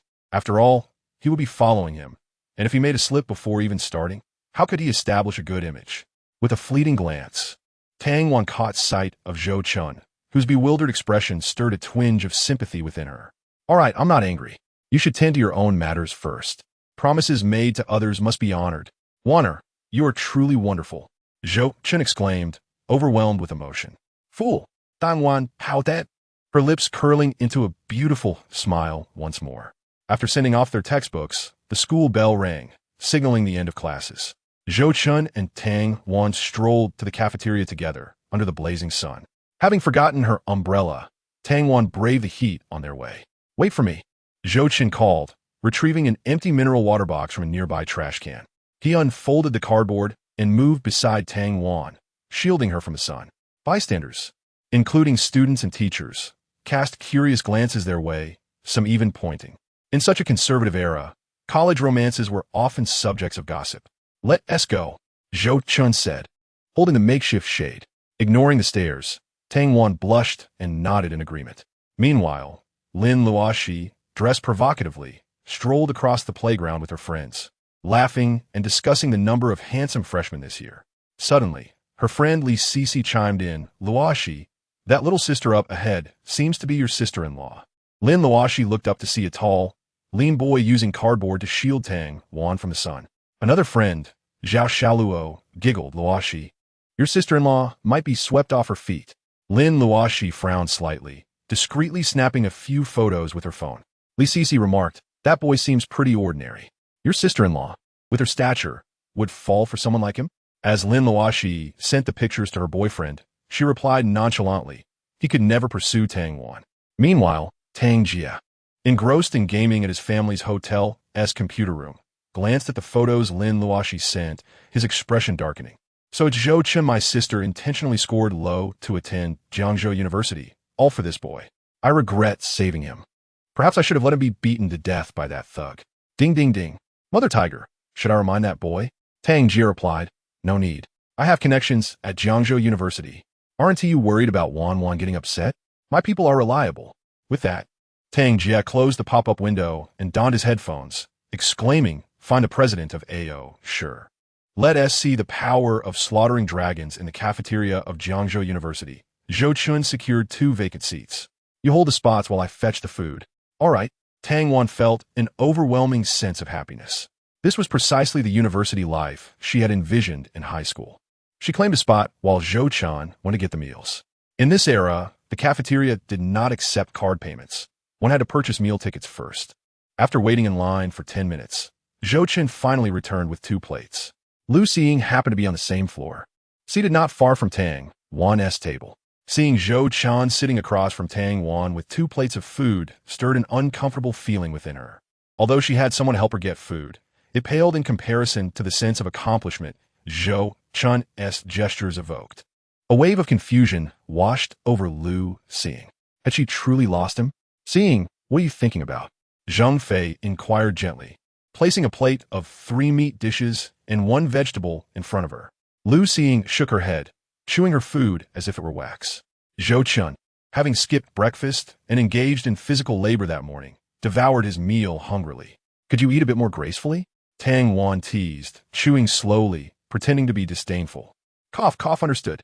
Zhou Chen slowed his pace, feeling somewhat embarrassed, realizing he was nearly 40 in total years, yet being chastised by an 18-year-old girl.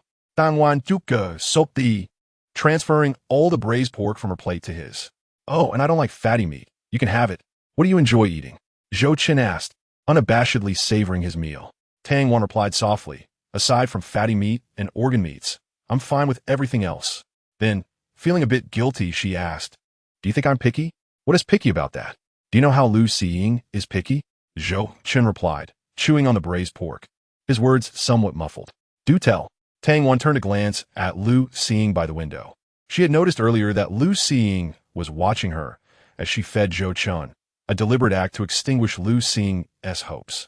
Seeing Lu Xiying's resentful expression satisfied Tang Wan immensely.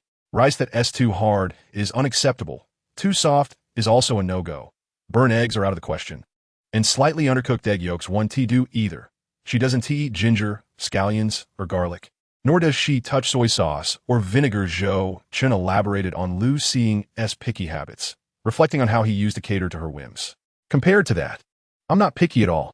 Dang wants my li. Indeed, she is only slightly more attractive. She doesn't have any other merits. Zhou Chen continued to express his disdain for Lu Xing. Isn't beauty enough to captivate you? How else could she have bewitched you? Tang Wan puffed her cheeks, feigning annoyance. That was a lapse in judgment. Zhou Chen scratched his head, his face heating up. All right, let us eat. Tang Wan shot Zhou Chen a playful glare, feeling a tinge of jealousy. She wondered if Zhou Chen would truly move on from Lu Xing to be with her. Would she merely be a substitute in Zhou Chen's heart? The afternoon comprised solely of self-study sessions. Midway through, their homeroom teacher, Lu Su, took the class to collect military training supplies, as training was set to commence the following week. After school, Zhou Chen escorted Tang Wan to the entrance of the girls' dormitory before heading off to find Chen Kai. Outside the hotel, Zhou Chen spotted Chen Kai with two long-haired youths in black tank tops, huddled together, smoking. Brother Chen, who are they? Zhou Chen asked, eyeing the two, who appeared to be around 25 or 26. He felt a vague familiarity with one of them, but could not recall where he had seen him. They also play Legend and are in the same guild as me. We met at the Internet CAF, and they want to join you to make money, Chen Kai said, his expression awkward as he pulled Zhou Chen aside. Brother Chen, these two are good friends of mine. Just do me a favor. Zhou Chen felt a strong aversion to Chen Kai's request. He initially brought Chen Kai along to earn money because of the debt owed to his father in a previous life. Now, he had brought two seemingly unreliable companions, raising concerns they might steal his techniques and become competitors. However, since the game was only one part of his business strategy, he decided to let them share in Chen Kai's profits. Fine, since they're your brothers, they're my brothers too.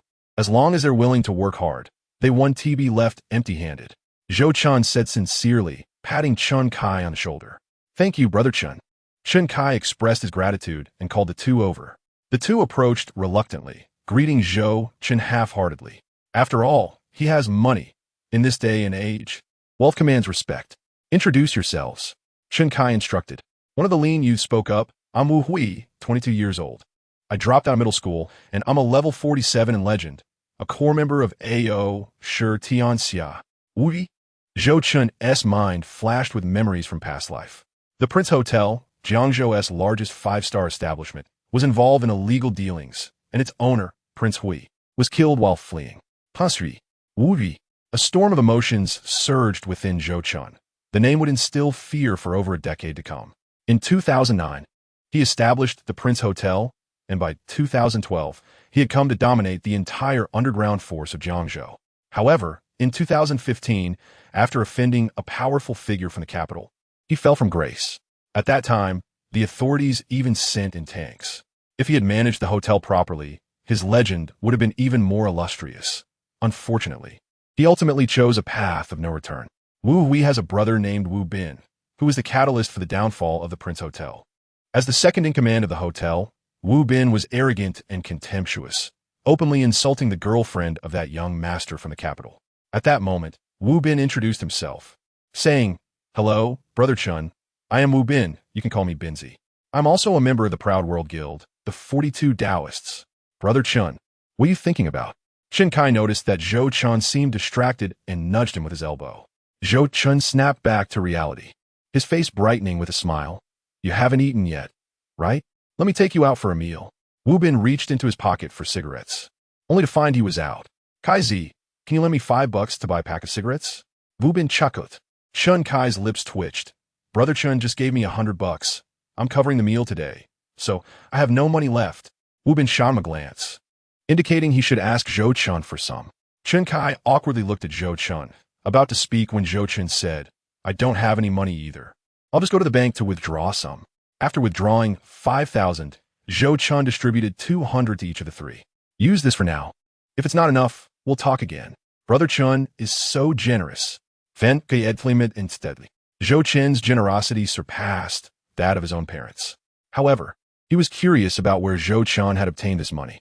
As neighbors, he was well aware of Zhou Chen's family situation. Several times, Zhou Chen's mother had borrowed money from his own mother to pay for his tuition. Brother Chen, how did you suddenly come into money? Chen Kai couldn't contain his curiosity and asked. I received quite a bit of gift money for my graduation party. Zhou Chen offered a vague excuse. No wonder. Old Zhou basically paid your entire college tuition. Chen Kai continued to inquire. How are you so smart? Wu Shen feigned surprise. Even a fool could figure that out. Starting a studio requires significant capital. You must have at least 20,000 on you. Chen Kai wore an expression that suggested he knew everything. You guessed right again.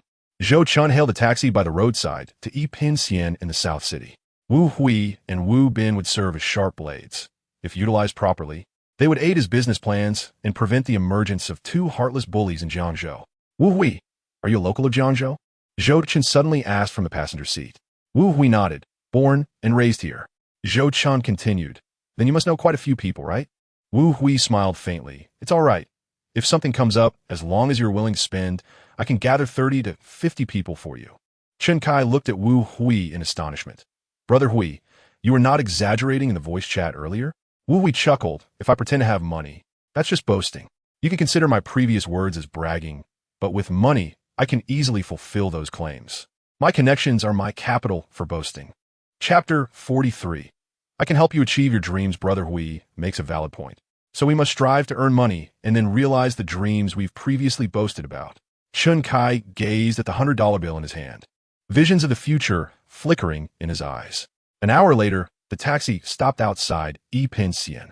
Zhou Chen called Chen Xiaolong, who had already arrived early, to reserve a luxurious package costing $28.88. In 2004, spending over $2,000 on a meal was something even middle-class families dare not do. It was over $2,000 more than their last meal with 9 dishes. After some introductions, the group settled into a private room and engaged in lively conversation. Zhou Chen outlined a studio plan, and the others listened intently. Wu Hui, cigarette in hand, squinted and said, the drop rate for game equipment is too low, and prices decline too quickly. Can this really make money? It can, and it can make quite a bit. Zhou Chen replied confidently, as long as we have enough accounts. The quantity of equipment, gold, and materials will rise. The player base for Legend is massive. Our goods will always be in high demand. Moreover, there are numerous private servers where we can generate income. The market is vast. Wu Hui took a deep drag on his cigarette, dryly asking, have you estimated how much we could earn in a day? Zhou Chen leaned back in his chair, his fingers tapping the table, and smiled. Let's not discuss daily earnings for now. Let's talk about how we can collaborate. The others focused intently on Zhou Chen, with Wu Hui saying, we will follow your lead. Just tell us how to collaborate. In truth, he had never considered making a fortune. The idea of playing games while earning money seemed too good to be true. He simply wanted to make ends meet, not let his brother go hungry. I have 2 cooperation methods. First, I will pay you 200 a day, Zhou Chen said, taking a sip from his teacup. 200 a day? Chen Kai's eyes widened. Ordinary workers earn only 30 to 40 a day. Zhou Chen offering 200 felt like striking gold. I choose the first option, but I have a condition. I want to be paid daily. Wu Hui felt a surge of excitement, slapping the table in determination. Wu Bin muttered, brother, do you really believe him? A daily wage of 200 had completely overturned his understanding of reality. Aside from corporate executives, people like them, without degrees or diplomas, could never find such jobs. Wu Hui shot Wu Bin a look. Did you not hear me say I want to settle wages daily? He has already given us 200, which is equivalent to a day's pay. Even if we don't earn later, we won't lose anything. Wu Bin scratched his head, realizing it might indeed be the case. Chen Xiaolong, looking glum, said, Brother Chen, I don't want to go to school anymore. I want to make money too. 6,000 a month. His father worked tirelessly in business, earning only 2,000 to 3,000 a month. Zhou Chen casually mentioned 6,000 a month, leaving anyone bewildered. All right, just tell your dad. Zhou Chen replied with a half smile. Given Chen Guangrong's temperament, if he found out Chen Xiaolong didn't want to study, he would drive over immediately to give him a beating. Chen Xiaolong instantly backed down. Forget it.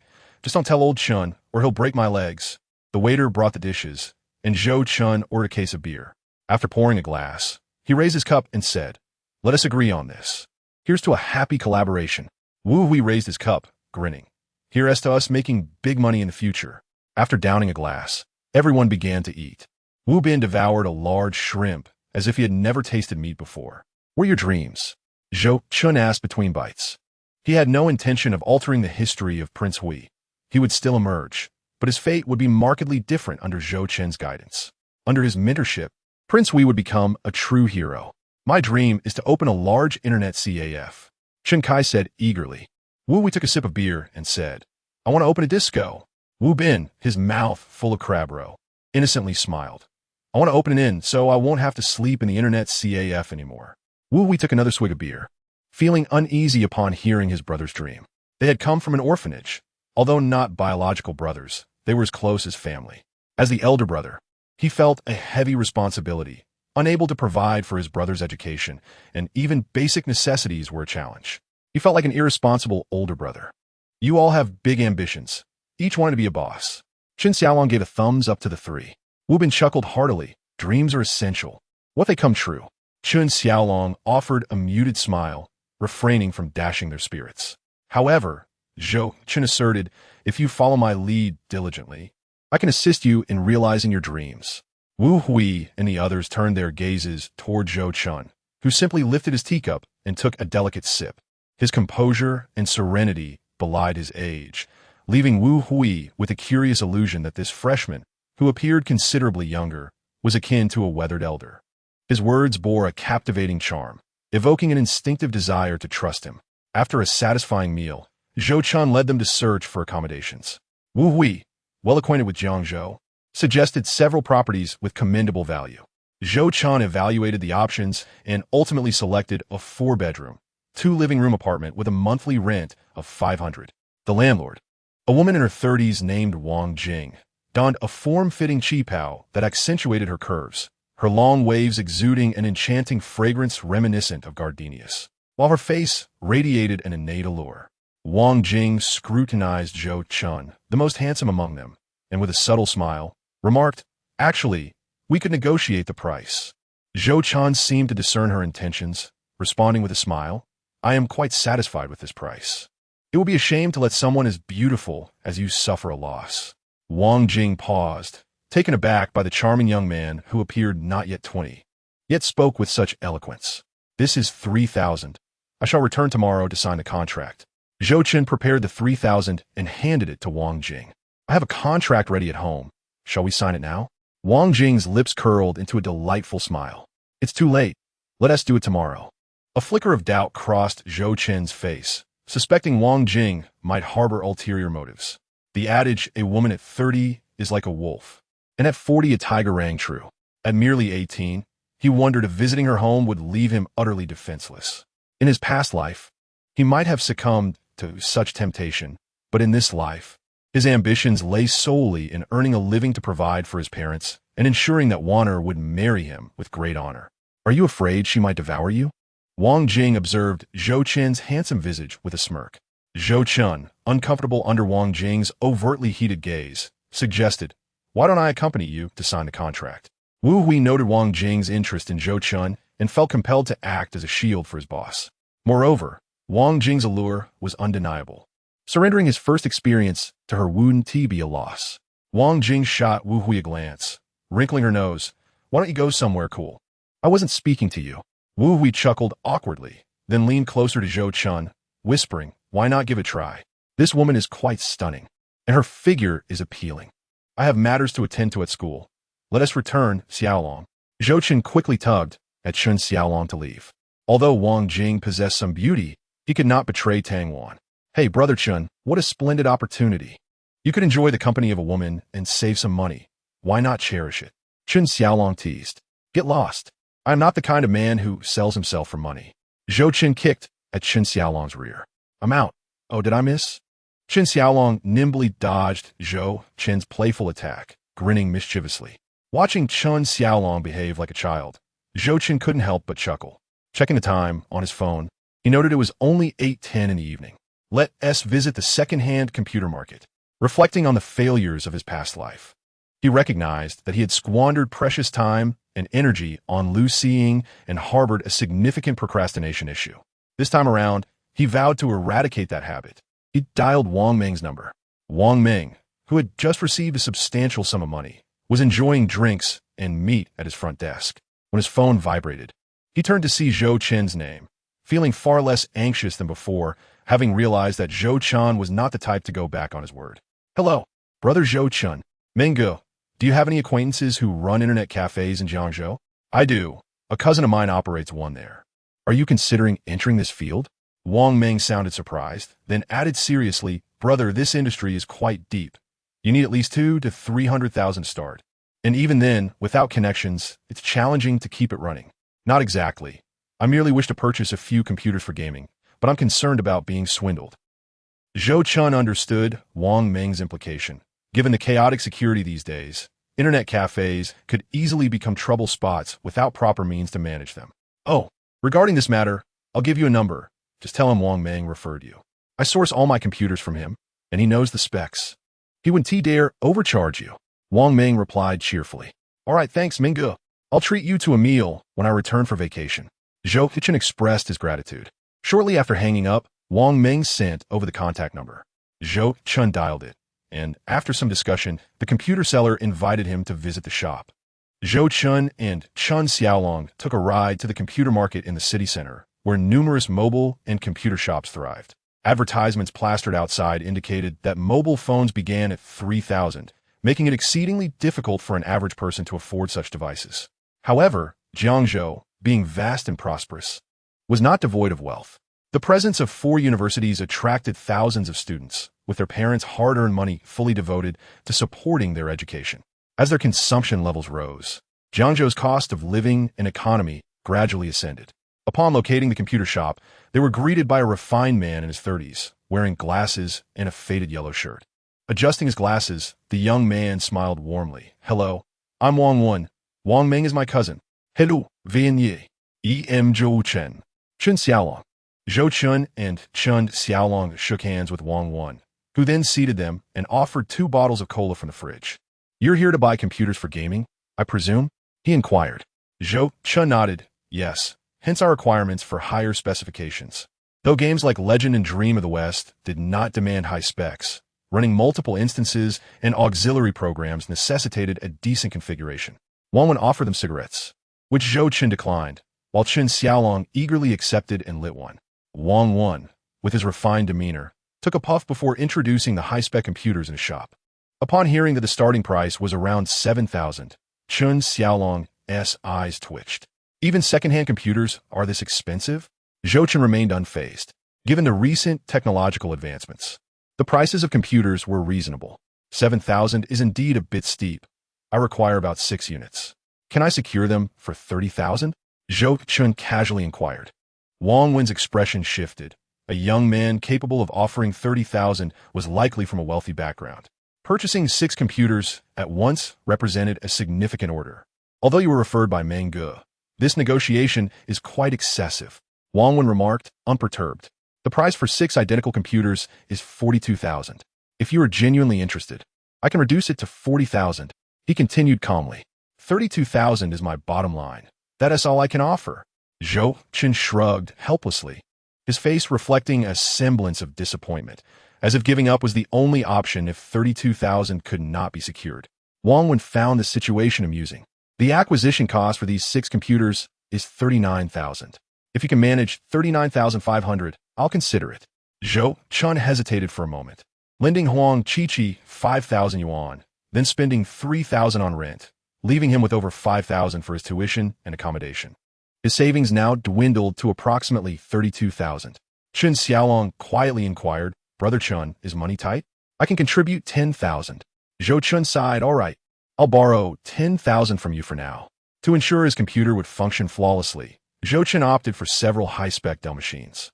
Around 10 o'clock in the evening, Wang Wen drove the 2 to their rented apartment, assisting them in setting up the computers. Zhou Chen and Chen Xiaolong then returned to their respective dormitories. Shortly after their departure, Chen Kai and Wu Hui found themselves sitting in awe beside 6 nearly brand-new high-end computers. Brother Hui, these computers must be the highest configuration for internet cafes, right? Chen Kai swallowed hard. Yes, they probably cost around 7,000 to 8,000 each. Wu Hui was equally astonished, never expecting Zhou Chen to bring back such excellent machines. 6 computers must be worth at least 40,000 to 50,000. If we sell them, can we use that money for business? Chen Kai proposed a bold idea. Kai is right. Brother, what if we? Wu Bin felt a twinge of temptation as well. Having grown up, he had never seen what 10,000 yuan looked like. Wu lit a cigarette. Exhaling smoke as he said, "Your thoughts are commendable, but you must consider this. By associating with Zhou Chen, he might indeed help us achieve our dreams. However, if we sell these computers, we may never realize those dreams." Chapter 45. Someone asked me to tell you, stay away from Tang Wan. Brother, why do you think that way? We can also earn money using Zhou Chen's methods. Wu bin queried, puzzled. Exactly, Brother Hui, I don't understand either. Ken, Kui. While smoking, scratched his foot and remarked, Zhou Chen pays us 200 a day, which means the profit we bring him exceeds 600 daily. If we work for ourselves, we could earn more than 200. After all, he had attended high school and could do the math. Wu Hui expelled a cloud of smoke, glancing at the two of them with a frown before asking, "We just met Zhou Chen today, yet he trusts us enough to leave computers worth several tens of thousands here. If it were you two, would you have the courage to do the same?" Wu Bin and Shun Kai shook their heads. They wouldn't even trust a 200 yuan item to a stranger. Wu Hui continued, "This is the perspective. The perspective determines the outcome. Zhou Chen is destined for success. We must diligently follow him to have a chance at realizing our dreams." Despite Wu Hui lacking formal education, he possessed a keen desire to learn, often spending hours at the internet cafe pondering life's philosophies. "Brother, I understand now. Let us pull an all-nighter." With his elder brother's encouragement, Wu Bin discarded his initial thoughts. Wu Hui then looked at Chen Kai and said, "Kai, I recall you value loyalty. You've known Zhou Chen for a while, right? He trusts you with money. Is this how you repay him?" "Brother Hui, Wu interjected coldly. "I appreciate friendships, but I only wish to forge bonds with those who are loyal and worthy of deep connection. I would gladly stand by a true brother, but I have no interest in those who would stab me in the back. Brother Hui, I acknowledge my mistake. Please don't tell Brother Chen." Chen Kai bowed his head in contrition. "I have great faith in your friend. He believes in us, and we should reciprocate that trust." Wu Hui stood, patting Chen Kai's shoulder before heading out. "Come on, tonight I'll treat." After Zhou Chen returned to his dormitory and freshened up, he sat on his bed to replace his phone battery. Upon powering it on, he logged in a QQ. Earlier in the afternoon, he had added Tang Wan back. Opening the chat group, he noticed the icons of Tang Wan, Gu Qingyu, Lu Xing, Tian Xiuming, and Qin Xiaolong were all flashing. Zhou Chen first opened Tang Wan's chat window, filled with a barrage of messages. "Are you done? Are you done yet? Still not done? You must be done by now, right?" The last message was sent around 9 o'clock, accompanied by a near-crying emoji. "Just finished, still awake?" Zhou Chen quickly typed back. "Ding, ding, ding." Tang Wan replied almost instantly. "Are you back in the dorm?" "I just got back. My phone was dead." "With you not replying for so long, did a girl hold your hand?" Tang Wan's messages radiated a hint of jealousy. She knew Zhou Chen had gone to look for a rental with friends. But surely he couldn't be so busy as to have no time to reply? She suspected he might be with another girl. Zhou Chen grinned as he replied. Young girls often indulge in wild imaginations, even the academically gifted. Yet, this also indicated his standing in Tang Wan's heart. If there were no affection, who would bother to overthink? "I'm not jealous. I'm just worried about your safety outside." Dan Wan Dai Za BD, sending 3 messages in succession.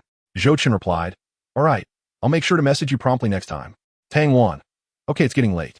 I'm going to sleep now. See you tomorrow." Zhou Chen, "Good night." Returning to the group chat, Zhou Chen opened Gu Qingyu's chat window. "Gu Qingyu, Zhou Chen, do you like Tang Wan?" Her icon was gray, indicating she had borrowed a roommate's phone to send the message and logged off before seeing his response. Zhou Chen replied, "Yes." Next, he opened Lu Xing's chat window. Lu Xing, Zhou Chen, there's an ice skating rink opening this Saturday. Free entry. Let us go together. Zhou Chen, em busu. He then opened Tian Xiuming's chat window, finding she had sent the same message as Lu Xing. Zhou Chen was taken aback. Did Lu Xing not mention that Tian Xiuming also wanted to go? Was this Tian Xiuming's own idea or Lu Xing's? Not wanting to dwell on it, he replied he was busy and then opened Qin Xiaolong's chat window. Qin Xiaolong, "Brother Chen, aren't you worried that Chen Kai and the others might take the computers?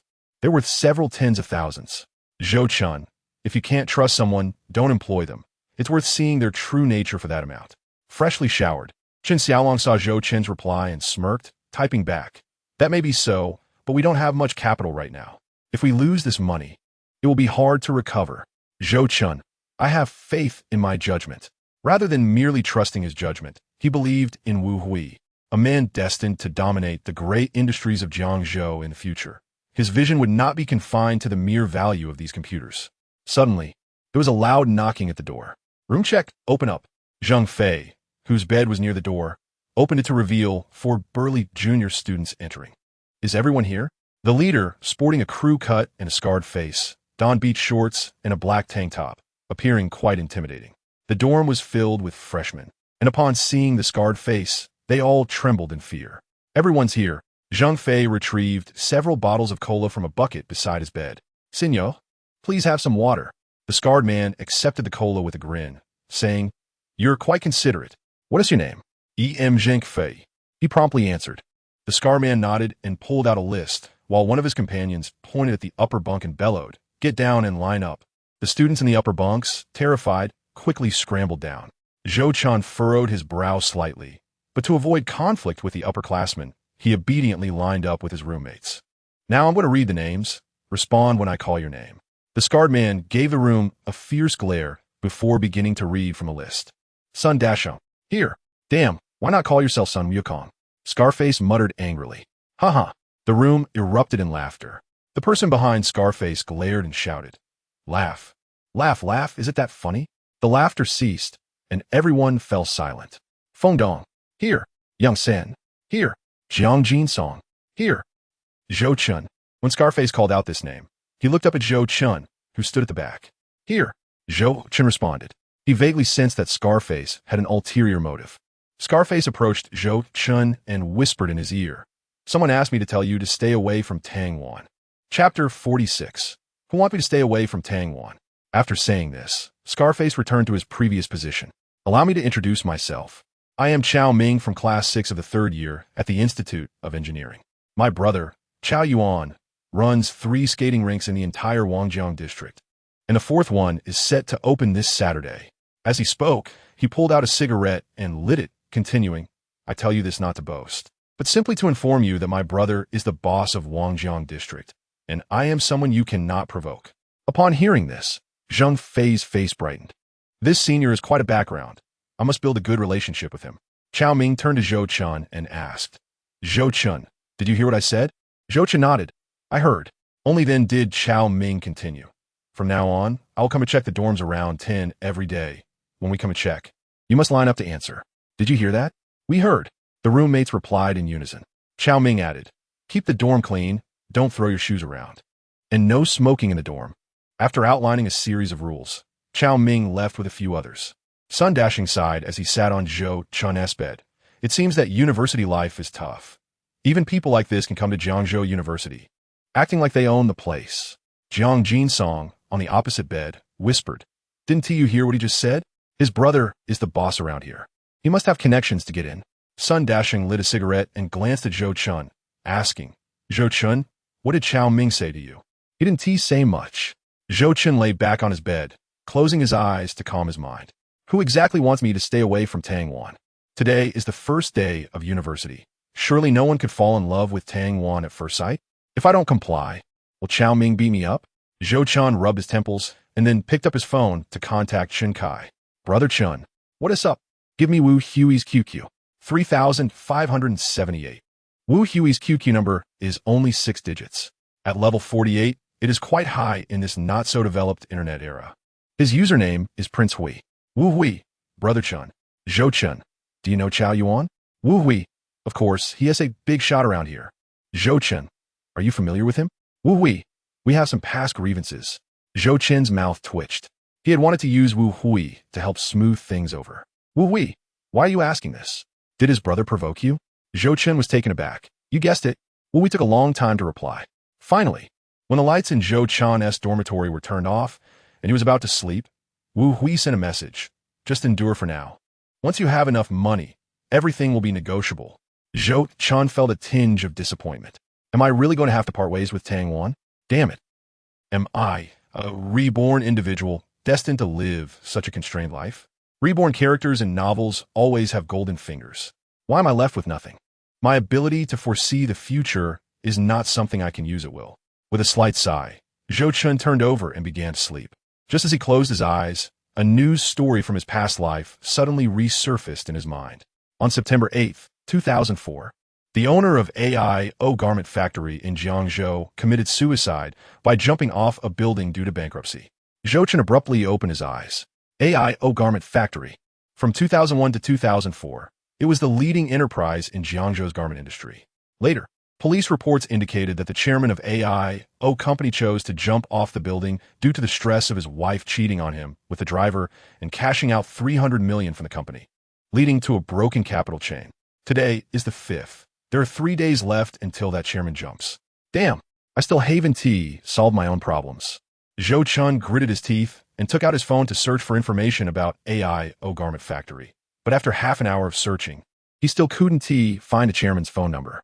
Just as he was about to give up, he suddenly remembered that Chen Xiaolong's father was in the textile business and seemed to have dealings with AIO company.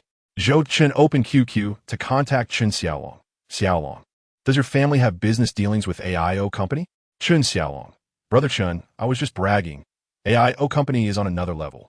Does our small processing shop even qualify to cooperate with them? Zhou Chen, damn, you're even trying to fool me. Chen Xiaolong, it's not a complete lie. AIO's suppliers outsource orders, and my dad receives orders from his suppliers. So doesn't that mean he's also doing business with AIO? Zhou Chen, help me get the chairman of AIO's phone number. Chen Xiaolong, where am I supposed to get that? Zhou Chen, ask your dad to help. Chen Xiaolong, all right, I'll ask my dad tomorrow. Why do you need his phone number? Are we going into the garment business? Brother Chen, we need to take it step by step. The garment business is not easy. Zhou Chen exited QQ without responding. The next day, Zhou Chen woke up early, still preoccupied with the events of the previous night, and had no appetite for breakfast, heading straight to class. He thought he had arrived early enough, only to find that all his classmates were already there. As he walked into the classroom, he caught a glimpse of Zhou Qingyu looking at him. When he turned to look, Zhou Qingyu immediately lowered her head. However, Zhou Chen noticed that her eyes were slightly red. Zhou Qingyu had logged into QQ using her roommate's phone that morning. She had received Zhou Chen's message, and all her hopes had turned to dust. Zhou Chen sighed inwardly and silently returned to his seat. Tang Wan was wearing a white dress today, exuding a fragrance reminiscent of gardenias, deeply engrossed in her reading. Vanya, good morning. Zhou Chen greeted with a smile as he sat down. Good morning. Tang Wan ziplit guli. Zhou Chen pouted. You're not still mad, are you? Tang Wan remained silent, taking notes in her book. Zhou Chen reached into his desk for his book. What the heck? Zhou Chen felt something warm and quickly withdrew his hand. Looking down, he saw 5 warm little buns and a bottle of milk. Did you bring me breakfast? A warm current flowed through Zhou Chen's heart. During the last 2 years of high school, he had always brought breakfast for Lu Xiying. Tang Wan was the first girl to bring him breakfast. Who else would it be? Tang Wan shot Zhou Chen a glance. As Zhou Chen ate the buns, he glanced at Tang Wan and noticed a hint of spring from her short, light blue sleeves. Don't look, don't look. She is still just a girl. Zhou Chen averted his gaze, finishing the bun in his hand. He then opened the milk and took a sip. Just then his phone vibrated. He quickly took out his phone and opened QQ. Chen Xiaolong. Brother Chen, my dad said that supplier is second tier and there are suppliers above them. Even if we contact the first supplier, we can only connect with AIO's salespeople. Zhou Chen replied helplessly. Got it. I'll think of other ways. Tang Wan noticed Zhou Chen's helpless expression and caught a glimpse of his phone out of the corner of her eye. AIO company? Isn't that your uncle's business? Why does Zhou Chen want to contact his uncle? Chapter 47. I can't join you for lunch today. Zhou Chen put away his phone and continued to enjoy his soup dumplings, filled with chives. As the aroma of the chives wafted through the classroom, many classmates were having breakfast, and no one voiced any objections.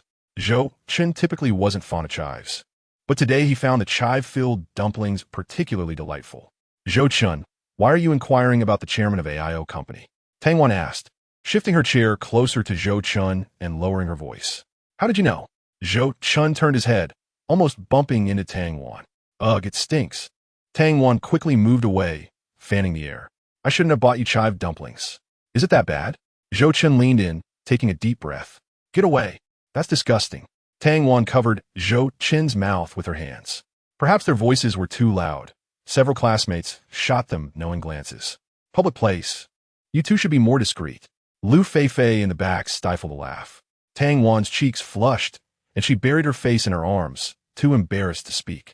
Zhou Qingyu, however, remained engrossed in her book, unaffected by the commotion. Her desk mate Luo Lin cautiously asked, Qingyu, do you like Zhou Chen too? Gu Qingyu shook her head. Not at all. Luo Lin pursed her lips. Your QQ is still logged in. I saw your chats with Zhou Chen. Gu Qingyu's face turned crimson. I'm sorry, Qingyu, I didn't mean to, Luo Lin said awkwardly. Gu Qingyu's eyes glistened with unshed tears as she looked down. You saw it. He likes Tangwan. Luo Lin sighed. Don't be upset. There are plenty of excellent guys in college. You'll meet someone suitable. We're still young. There's no rush to date. Gu Qingyu nodded, biting her lip. After receiving Zhou Chen's message that morning, she had completely given up hope. She realized that Tang Wan also had feelings for Zhou Chen. Likely since high school, Tang Wan had probably been waiting for Zhou Chen to give up on Lu Xing, perhaps even intentionally lowering her grades to enroll in Jiangzhou University just to be closer to him. Since they were mutually attracted to each other, why should she cling on desperately? Around 8 o'clock, Lu Su entered the classroom with a frown. With such a strong odor, why isn't the window open? In the future, please try to eat breakfast outside. Even if you're in a hurry, avoid bringing strong-smelling food here, especially chai-filled items. As she spoke, the classmates near Zhou Chen glanced at him. Lu Su gave Zhou Chen a fleeting look, but didn't press the issue, understanding that these students were new to college and just needed a gentle reminder. Zhou Chen felt heat rise to his face. The image he had worked hard to build in the teacher's eyes was now tarnished by a few chive dumplings. Zhou Chen, I'm really sorry. I shouldn't have brought you chive dumplings. Tang Wan said weakly. It's fine. Zhou Chen turned to see Tang Wan, stifling a laugh. Seriously? You're doing this on purpose? Zhou Chen gritted his teeth. Tang Wan bit her lip, recalling her sorrows until she remembered her golden retriever that had passed away in an accident during middle school, which kept her from laughing. Only Lu Su taught a class in the morning. The rest were self-study sessions. As school was about to end, Tang Wan asked Zhou Chen, You still haven't answered my question. Why are you looking for the chairman of AIO company? Zhou Chen struggled to find a suitable excuse. I can help you. Tang Wan offered. Zhou Chen was taken aback. He knew Tang Wan came from a wealthy family, but didn't realize her connections extended to the chairman of Jiangzhou's leading clothing factory. Do you want to meet him, or just get his number? Meeting would be best. Okay, I'll arrange that, but how will you thank me? With a kiss? Zhou Chen chuckled. You. Tang Wan glanced around to ensure no one was watching before her cheeks flushed. Can you be a little more serious? How would you like me to repay you? Zhou Chen asked earnestly. Treat me to milk tea this Saturday. Deal. Zhou Chen agreed without hesitation. This girl was rather easy to please. A cup of milk tea was all it took. Plus, she was quite easy to soothe when upset. This was the kind of partner he envisioned. As the school bell rang, Zhou Chen suddenly said, Wanner, I can't join you for lunch today. I have something to take care of. Zhou Chen, what are you so busy with? Tang Wan looked at him puzzled. How could a fellow freshman be so occupied? Zhou Chen smiled and explained, A friend of mine is visiting. We plan to start a small business together, so I might be busy often. Hearing that Zhou Chen wanted to start a business, Tang Wan's eyes sparkled. Zhou Chen was only a year older than her, yet he was already thinking about making money. Was he feeling pressured because of her family's background? Then go ahead. I'm supporting you. Tang Wan be met. Her eyes crescent-shaped with joy. She felt a wave of happiness wash over her. While her peers were still asking their families for money, Zhou Chen was already learning the ropes of business. Tang Wan walked ahead with Lu Fei, while Zhou Chen trailed behind silently. As they exited the classroom building, Zhou Chen glanced around and soon spotted Chao Ming and a few upperclassmen loitering not far away. A shadow crossed Zhou Chen's face. In his past life, he had never been threatened. Now, however, he was being intimidated by a college student in his 20s, and he felt utterly helpless. Chao Ming lit a cigarette, and one of his lackeys chuckled, That kid seems pretty honest. Well, of course. If we can't intimidate a freshman, how are we supposed to survive in school? Another lackey scoffed. Chao Ming pulled out his phone and sent a message before waving his hand. Let us go to Yipin Xian for a feast. Zhou Chen arrived at the rented apartment with 4 takeout meals. Wu Hui was setting up the internet with some workers, while Wu Bin and Chun Kai were sprawled on the sofa, fast asleep, undoubtedly having pulled an all-nighter again. Morning, bro. Wu Hui greeted. Haven't eaten lunch yet, right? Hurry up and grab something. Zhou Chen placed the takeout on the table. 4 servings of stir-fried shredded pork and garlic sauce, costing 6 yuan each. A bit pricier than in Jiang County. Wu Hui kicked Chun Kai and Wu Bin, but they remained in a deep slumber. So he sat down with Zhou Chen to eat. Bro, if you really want to deal with Chao Ming, I can help you. Wu Hui said, squinting. How? Zhou Chen looked up at him. I could gather a few guys to block him at the school gate. And after that, what is next? Will you all be able to stay here? We can move to Sanjiang District. It's the territory of Big Gold Tooth. Chow Yuan and Big Gold Tooth are at odds, so he wouldn't dare go there. I appreciate the sentiment, but I'll handle this myself. Your priority is to get the studio up and running. Zhou Chen continued to focus on his meal. Wu Hui indeed had some capabilities, but the timing wasn't right yet. Without money to win people over, Wu Hui's friends might not be reliable either. After finishing lunch, the internet was set up. Zhou Chen sat in a chair to test the computer, and the performance and speed were quite satisfactory. He then began browsing the forum. Suddenly, Wu Hui pulled out a slip of paper. This is the phone number of my elementary school classmate. He attended university and is now a programmer. Most of the hacks on the forum were developed by him. Chapter 48. The genius programmer Qi Heng. Zhou Chen's eyes lit up with a sense of serendipity, as if a pillow had been offered just as he felt sleepy. He had previously discussed the process of making money in the studio with Wu Hui and the others, and he was pleasantly surprised that Wu Hui had remembered and even contacted his old classmate. Zhou Chen dialed the number on the note. Who is this? A raspy voice answered on the other end. Hello, I am Zhou Chen, and you are Zhou Chen. How much can you offer me per month? The person on the line seemed already aware of Zhou Chen's intent, interrupting him before he could finish. Well, we must have mentioned my brick-moving model, right? Zhou Chen countered. He did. I can procure everything you need. The speaker replied confidently. I prefer not to engage with boastful individuals. Zhou Chen's tone grew indifferent. If I'm boasting, I want to take a single penny. Qi Heng's voice turned frosty. He felt disrespected by Wu Hui's friend. Were it not for Wu Hui, he would have already hung up. Selling cheats on the forum earns him several thousand a month. He didn't need to depend on others. What's your ideal salary? Zhou Chen asked with a smile. Like them, I want 200 a day. All right, come over today, and I'll count it as your first day's pay. Zhou Chen readily agreed. After hanging up, Wu Hui, who was smoking, expressed his concerns. Currently, the studio has 4 people, and you'll need to spend 800 daily. Zhou Chen's smile faltered. This was indeed a troublesome matter. 800 a day amounts to 5,600 a week. The studio's early days would certainly not be smooth, and his funds had dwindled to less than 5,000. Wu Hui shoved his half-finished cigarette into an empty beer bottle and said, let us change to monthly payments. You just need to cover our food, drink, lodging, and transportation. We have computers, so we want need to go to an internet CAF. Don't worry about the finances. Zhou Chen, do not retract my words. Class is about to start. I'll come back tonight. Zhou Chen stood up and exited the room, leaving behind a carefree silhouette. Wu Hui gazed at Zhou Chen's retreating figure, increasingly convinced that Zhou Chen was destined for great wealth. Following him would be a wise choice. Upon returning to school, Zhou Chen received a message from Tang Wan at the entrance. Zhou Chen, please bring me a bottle of mineral water. Okay. Zhou Chen bought 2 bottles from the convenience store. Just as he was about to check out, Chao Ming entered with 2 classmates, their faces flushed with intoxication. Zhou Chen tossed 5 yuan onto the counter without waiting for change and prepared to leave. Chao Ming raised his hand to block Zhou Chen, exhaling alcohol-laden breath. Buying 2 bottles of water? For my classmates. For Tang Wan, right? Chao Ming's expression darkened. His lackeys pushed Zhou Chen. Didn't we just talk last night? Have you forgotten already? Another one draped an arm around Zhou Chen's shoulder. Let us go to the restroom. We need to have a good chat. Zhou Chen realized he couldn't contend with them and forced a smile. Please, enjoy these 2 bottles. Chao Ming took the water from Zhou Chen and patted his shoulder. Don't let me catch you again, otherwise. I'll take you to the restroom for a proper chat. With that, he waved his hand and sauntered away with his lackeys. Zhou Chen exited the convenience store with a dark expression. He had never anticipated being bullied. During high school, he had several good friends and felt safe as long as he avoided trouble with the local delinquents. Reporting to the teacher? That might lead to worse consequences, and the school might not handle it well. Besides, he had no evidence. Damn it, just wait.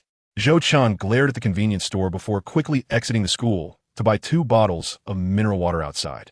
By the time he returned to class, he was drenched in sweat.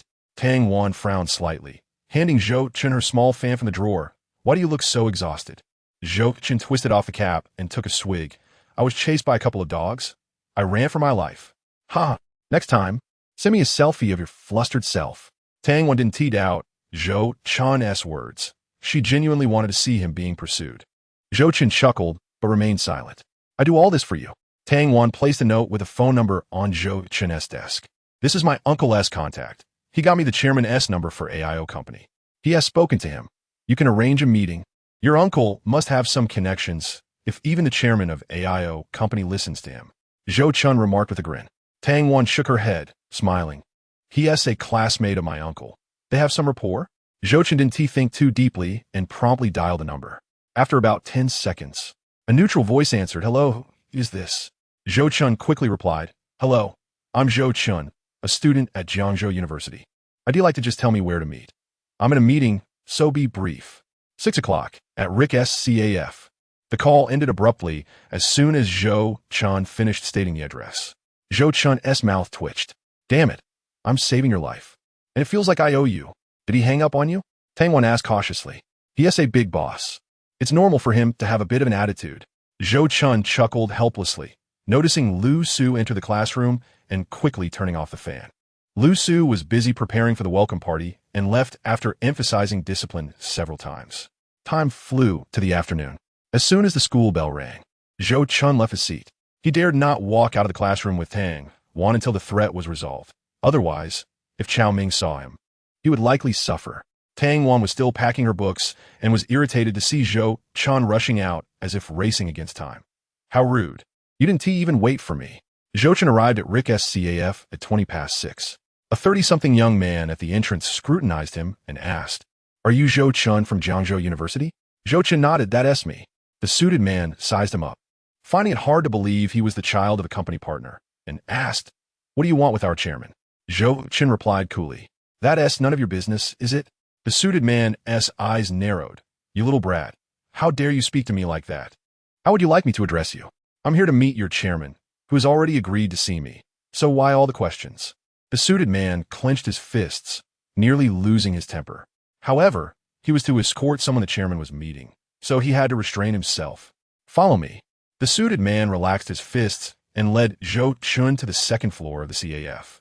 Here, successful individuals from various walks of life congregated. Notebooks and coffee adorned the tables as groups of wealthy second-generation heirs discussed whether Jiangzhou University had any new beauties. The suited man brought Zhou Chen to a window-side table where a refined middle-aged man was perusing a magazine. "Boss, Zhou Chen has arrived," the suited man whispered.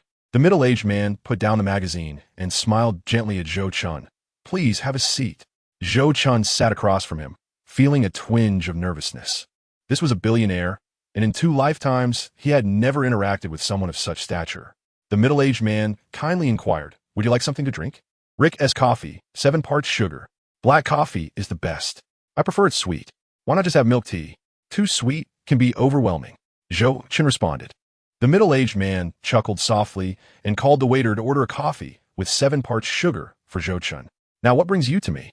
the middle-aged man asked straightforwardly. Zhou Chen glanced at the suited man. The middle-aged man added, "He is my driver. He has been with me for 6 years. You can speak freely." Zhou Chen shook his head. "I can only discuss these matters with you." The middle-aged man looked momentarily surprised. The man in the suit coldly remarked, "Speak if you wish, if not, be gone." The middle-aged man waved his hand. "Xiao Cheng, you may leave for now." "Chairman, he's merely a child of about 10. How could he possibly pose a threat to me?" The middle-aged man chuckled. The suited man shot a fierce glare at Zhou Chen before turning to leave. The waiter placed 2 cups of coffee on the table. The middle-aged man lowered his head to sip his coffee. "Can we speak now?" Zhou Chen stirred his coffee with a spoon, hesitating to respond. The middle-aged man lifted his gaze to fixate on Zhou Chen, exuding an air of authority. Zhou Chen pulled out his phone, composing a text message to the middle-aged man. The message read, "You may be under surveillance. Thus, I cannot communicate with you directly. I will continue to send you messages, and you must not display shock or anger upon reading them." Wang Likun glanced at the text, his brow furrowing into a deep frown. What on earth is this child playing at? Being surveilled? How absurd. He took a sip of his coffee, contemplating leaving. This boy likely concocted this scheme to draw attention to himself, hoping for a shortcut to employment in his company after graduation. Ding! A text notification sounded. Wang Likun hesitated for a moment, then picked up his phone to open the message. "Your wife and your driver are having an affair. They will liquidate 300 million of your company's funds within 3 days. Bang! Wang Likun slammed his fist onto the table. causing both cups of coffee to topple. Zhou Chen was splattered with coffee. The suited man rushed over. Boss? What happened? Wang Likun's eyes bore into Zhou Chen, his face ablaze with rage. He loved his wife dearly, and his driver had been with him for 6 years. Treated like a brother. How could they possibly betray him? It was merely a job opportunity. For Tang Wan's sake, he would have considered it. So why would this boy use the reputations of his wife and brother to gain his attention? Zhou Chen, too, glared fiercely at Wang Likun. He had already warned him in the message, yet he still could not control his emotions. If the suited man saw the message, all his plans would be ruined. You little brat, daring to provoke my boss. Do you wish to die? The suited man seized Zhou Chen by the collar, raising his hand to strike. Xiao Cheng, stand down. Bam Li Kun intervenat. The suited man turned and asked, Boss, what on earth is going on? Bam Li Kun rapliakuli. He wishes to take a part-time position at our company, but I find him too young. He merely insulted me. You little rascal, daring to insult our boss. You must be tired of living. The suited man raised his hand again. Stand down. Wang Likun reiterated, halting him once more. Boss, this type is just wasting our time. Let us leave. The suited man glared menacingly at Zhou Chen. I'm tired. Take me back to the mansion. Wang Likun left the CAF without a backward glance. You better settle the bill. Zhou Chen stood and shouted. Since he had already been branded a troublemaker, he figured one more insult wouldn't matter. Hey, you dog. The suited man could no longer contain himself, rolling up his sleeves to charge at Zhou Chen. Wang Likun pressed a hand on the suited man's shoulder. Go settle the bill. Boss. Wang Likun's gaze turned icy. The suited man turned to the front desk to pay. Wang Likun shot Zhou Chen a glance before heading downstairs. Zhou Chen sighed helplessly. He had done his best. Whether or not Wang Likun believed him was his own concern. Upon exiting the CAF, Zhou Chen withdrew all the money from his savings book and took a taxi to his studio. Just as he arrived at the studio's entrance, he received a text. It was from the chairman of AIO Company. You better not be deceiving me, or I will ensure you are expelled from Jiangzhou University. He is threatening me? Zhou Chen raked his fingers through his hair. As a reborn individual, why should I endure such indignity? Can anyone bully me? Irritated, he replied, I hope you can still speak to me in this tone 3 days from now. In the studio's living room, Wu Hui had prepared several cold dishes, and a case of beer lay on the floor. 4 burly men were smoking with their shirts off. Brother Chen, upon seeing Zhou Chen arrive, all 4 stood to greet him. Zhou Chen was taken aback by the display. He knew this was all Wu Hui's doing. Wu Hui genuinely wanted to build a career with him.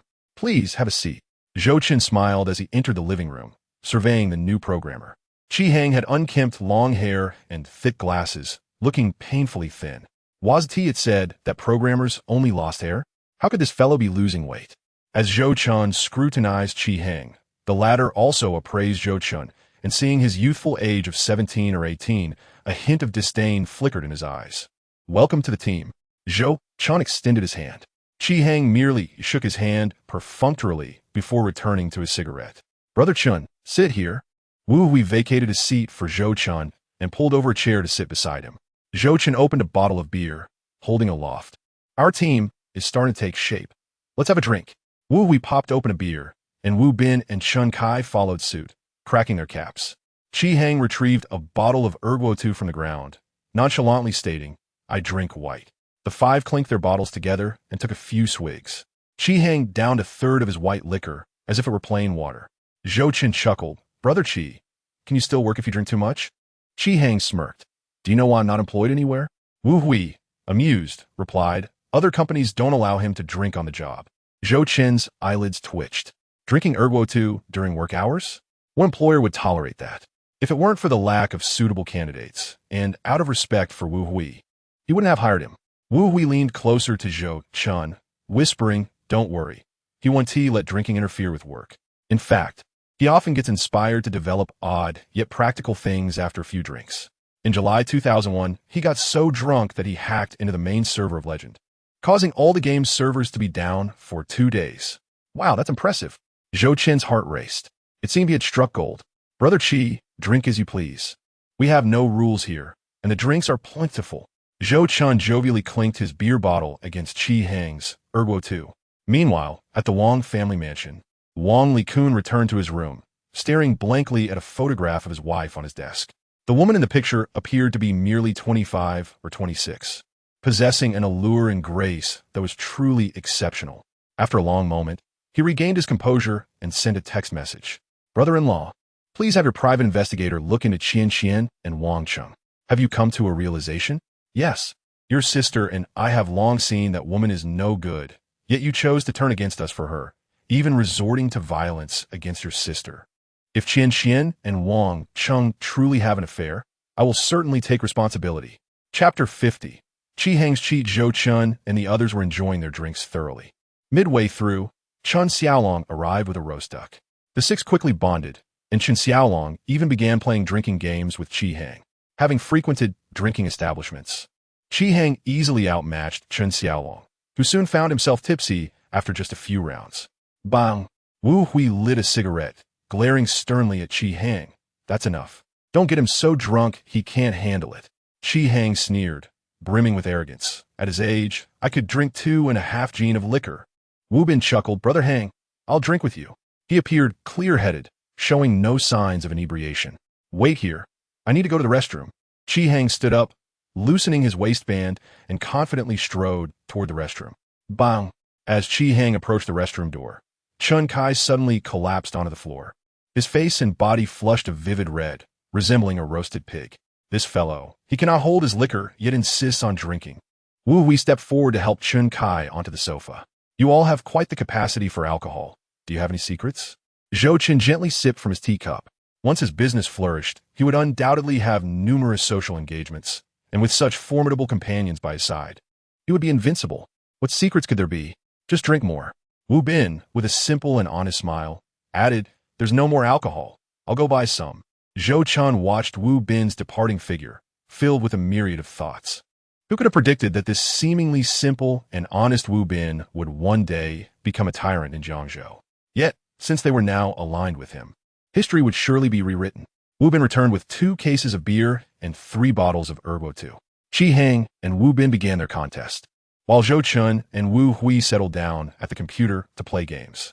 Approximately 2 hours later, Qi Hang and Wu Bin had finished off both cases of beer and all 3 bottles of Erguo 2. Wait, I'll go buy more alcohol, Wu Bin said drunkenly, punctuating his speech with hiccups. Go ahead, I'm not afraid of you. Qi Hang's gulp. All right, everyone stop drinking. Wu Hui shot them both an exasperated glare. Qi Hang, you ought to attend to something serious. Okay, no more drinking. Wu Bin, who feared his older brother greatly, lowered his head and complied when he sensed his brother's irritation. Qi Hang, holding half a bottle of Erguo 2, sat at a computer, opened it, and extracted a USB drive from his pocket, plugging it into the USB port. He proceeded to install over 20 software packages stored on the drive onto the computer. In addition to programming software, there were also several hacks and multi-openers. Zhou Chen and Wu Hui shifted their chairs closer to Qi Hang, their eyes fixed on the hacks displayed on the screen. Version 3.0 of Speed Gear, Version 3.0 of Timely Rain, Anti-ban version of 2 Tigers, Ultimate version of Qi Wei Feng Shuan. Zhou Chen exclaimed, astonished. You have quite a collection of hacks. These versions were far superior to those sold on forums, which typically priced around 1,500 to 3,000 yuan and were unstable, often leading to account bans. However, many players, eager for excitement, took the risk of using hacks to ambush higher-level players. See, the person I found for you is reliable, right? Wu Hui asked, lighting a cigarette with a grin. Absolutely reliable. Zhou Chen snatched the cigarette from Wu Hui's hand and lit it for Qi Hang. Qi Hang, brushing his long hair away from half his face, mumbled through the cigarette, Today, I'm in a good mood, so I'm sharing some private goods with you. These hacks are the latest versions, and the chances of getting banned are minimal. Wu Hui remarked to Zhou Chen, This guy is usually quite stingy. He wouldn't even share hacks with us. The implication was clear. Qi Hang had laid all his cards on the table, indicating his intention to stick with them. I was hoping to sell these. Qi Hang took a swig of Erguo 2, grinning widely, revealing his yellowed teeth, and hiccuped. Come on, losing $30 won't kill you. Wu Hui lamented. Though they had rarely kept in touch since middle school, they had once been close friends. I'll send you the hacks. You can play while I work on the multi-opener. Qi Hang added Zhou Chen on QQ, sending a few useful hacks to him and Wu Hui. Under Qi Hang's guidance, Zhou Chen utilized hacks he had never used before. Speed Gear, which could adjust character speed and attack speed, and Bloodlock Hack version 3.0. which could lock the character's health at 0, ensuring survival. This is insane. Zhou Chen manipulated his mage through the illusion maze, unleashing chaos. Wu Hui, cigarette in hand, glanced at Zhou Chen's screen and noticed there was no guild tag above his head. Brother Chen, don't you have a guild? Want to join ours? Zhou Chen replied with a faint smile. I want to join a guild. I'm just playing casually for now. Wu Hui's expression dimmed slightly. Zhou Chen, at just 17 or 18, could already control his gaming addiction, focused solely on making money, while he himself was nearing 27 and had achieved little. He took a deep drag on a cigarette and opened the guild panel to exit his current guild. We should create our own guild. All the studio accounts can join it. Chi Hang, busy typing code, chimed in. Wu Hui nodded eagerly. I'll create it. At that moment, Zhou Chen was battling the Rainbow Demon Lord on the 8th level of the illusion maze, surrounded by numerous players from the chaotic world. Damn, are these hacks for real? The gear and damage are unbelievable. Zhou Chen maneuvered his character, evading the group of players attempting to corner him. Just then, a private message from a friend popped up. It was from a player named Chaos Wanderer. Hey Zhou Chen, what kind of hack are you using? Give me one too. Meng Yi. It's only been a short while. And you've already forgotten about me? Zhou Chen replied. I haven't forgotten. This hack belongs to someone else, and they want let me share it. Alright, just be careful, don't get banned. Meng Yi Xingli advised. Thanks, Mengge. Without further pursuit from Mengge, he returned to farming lower-level monsters. Zhou Chen continued to dance around the other players, occasionally unleashing a few skills. Before long, Mengge sent another private message. Our guild leader is coming. Zhou Chen feigned ignorance, dispatching 2 players and continuing to evade. After a moment, a fully leveled warrior wielding a dragon slayer charged toward Zhou Chen. Damn, the dragon slayer! Wu Hui exclaimed, nearly dropping his jaw in disbelief. Having played for 3 years, it was his first time witnessing a dragon slayer. Chi Hang also paused his coding, turning to watch Zhou Chen's screen. Zhou Chen messaged Mengge. Mengge, is that dragon slayer your guild leader's? It wouldn't be the one I sold you. Would it? Yes, it's the one you sold me. You better make a run for it. Our guild leader is not someone you can offend. Both online and offline, he is incredibly powerful. At that moment, Wu Hui, parched and anxious, asked, Old Chi, do you think we can take him out with our hacks? Maybe. Chi Hang trembled slightly as he pulled out another USB drive and plugged it into the computer. This drive contained a single file named Blood Demon. This hack could instantly kill opponents, but was easily detectable. Old Wu, go over to Brother Chen. Brother Chen, you need to hand over the Dragon Slayer to Old Wu immediately. Chi Hang opened a website on his computer filled with incomprehensible and chaotic code. After Zhou Chen installed the software and opened it, Chi Hang set the parameters, squinting as he said, let us take him down. Zhou Chen felt a twinge of anxiety. What if the officials trace our IP? The Dragon Slayer was still quite valuable, and using hacks to take it would surely attract scrutiny. If reported, they could all end up in serious trouble. Chi Hang reassured him, I'm using a virtual server. The IP is in Korea. No one could trace it. Zhou Chen took a deep breath and immediately cast a fireball spell. 999, what the hell? At a luxurious hotel, Tang Jia stared at the screen in disbelief. His full set of top-tier gear, with 989 health and wielding the Dragon Slayer, was taken down by a mere fireball spell. It's hacks. It's definitely hacks. Tang Jia's eyes widened in fury as he watched his Dragon Slayer drop. The player, known as Winds of the Past, picked up his Dragon Slayer and memory ring and vanished without a trace. Damn it. This is infuriating. Tang Jia slammed his fist on the table, nearly spitting blood from rage. Losing the Dragon Slayer was one thing, but the memory ring was also gone. He had spent 200,000 acquiring those 2 items. After a considerable amount of time, Tang Jia finally regained his composure. He declared within the guild, There's an individual named past events follow the wind who has obliterated my dragon-slaying sword and memory ring. Assist me in locating this person, whether online or offline. Following the transaction of the 2 items to Wu Hui, Zhou Chen's account was abruptly logged off. A sense of guilt washed over him. After all, this was a dragon-slaying sword valued at 80,000 yuan, a substantial sum in this era. He pondered the urgency of finding a buyer, preferably tonight. Oui, trembling, lia cigarette, et calianxieux. Despite mingling with various unsavory characters, he had never engaged in unscrupulous deeds before. I could find a buyer. Qihang Asut, extracting his phone to peruse his contacts. In no time, he found a number and dialed it. "Chi, why are you calling me at this hour?" The voice on the other end, clearly groggy from sleep, belonged to Yang. Chi Heng, maintaining a low tone, inquired, "Yang, I have a dragon-slaying sword and a memory ring. Are you interested?" "What?" Yang's demeanor shifted instantly. Chi Heng remained silent, gradually enjoying a cigarette. After a lengthy pause, Yang, regaining his composure, took a deep breath and asked, "I trust you're not deceiving me. Where are you?" "I'll come right away." "I'll come to you," Chi Heng replied cautiously, withholding the studio's location. "All right, meet me at my place." Yang's excitement was palpable. As a seasoned player, he understood the immense value of these two items, aptly described as treasures in a market devoid of them.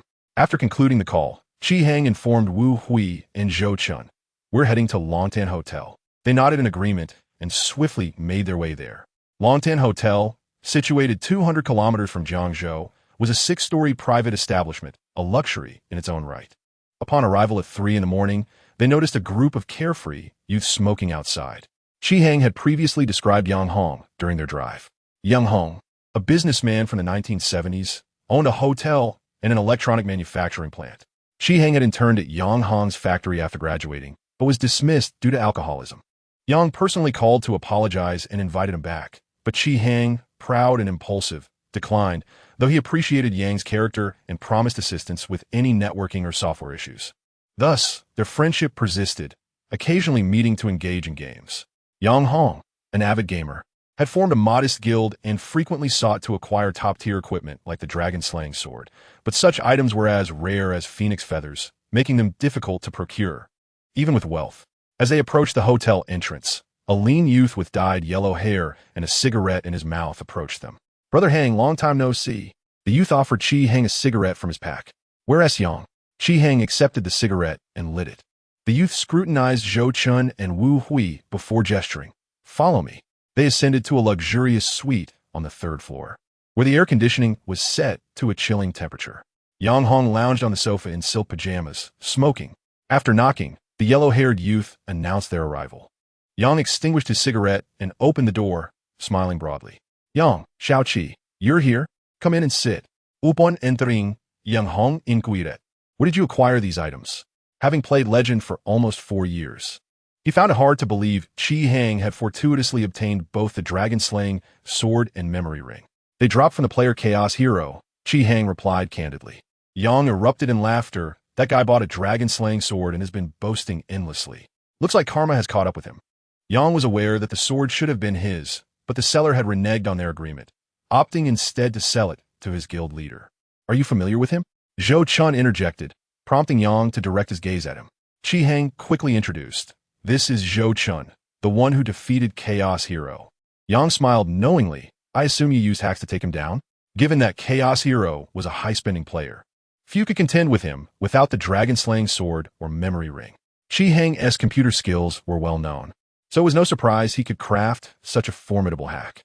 "Indeed, the hack is mine," Chi Heng admitted boldly. "All right then, let us see the goods," Yang said, rising to approach the computer by the window. Wu Hui logged into his account as Yang examined the two items, his eyes gleaming with excitement. With these items, his guild would undoubtedly soar to new heights. "Name your price," Yang urged, attempting to compose himself. 15,000. Chi Heng raised 2 fingers, but Zhou Chen abruptly interrupted him. Both Wu Hui and Chi Heng stared at Zhou Chen in shock. They had previously agreed on a price of 200,000. So why had Zhou Chen suddenly lowered it by 50,000? Yang smiled slightly. "I'm uncertain if the officials will reclaim the items after this incident escalates." Zhou Chen continued, "Let us be friends. 10,000. Wu Hui and Chi Heng felt their hearts bleed. They were certain the two items could fetch 20,000. Yet, Zhou Chen had cut it down by 10. Yang nodded, satisfied that is quite generous. 10,000 it is, even if the items are reclaimed by the officials. "I want to seek a refund." Chapter 52. Dividing the 10,000, Yang Hong returned to his bedroom to retrieve cash. Chi Heng nudged Zhou Chen's arm and whispered, "Zhou Chen, what were you thinking selling it for 10,000? Zhou Chen smiled lightly. "I've stated it before. Let us be friends." Chi Heng was aware that Yang Hong owned a mobile manufacturing plant. He envisioned establishing a foothold in the era of smart technology, anticipating many future interactions with Yang Hong. Chi Hang, visibly displeased, lit another cigarette. Do as you wish. I want my share of 3,000. Wu Hui, having discarded one cigarette, lit another. Forcing a smile at Chi Hang. Old Chi, Zhou Chen has his reasons. Let us trust him. Yang Hong emerged with a plastic bag, placing it on the computer desk. Smiling. Here, S10,000. Count it.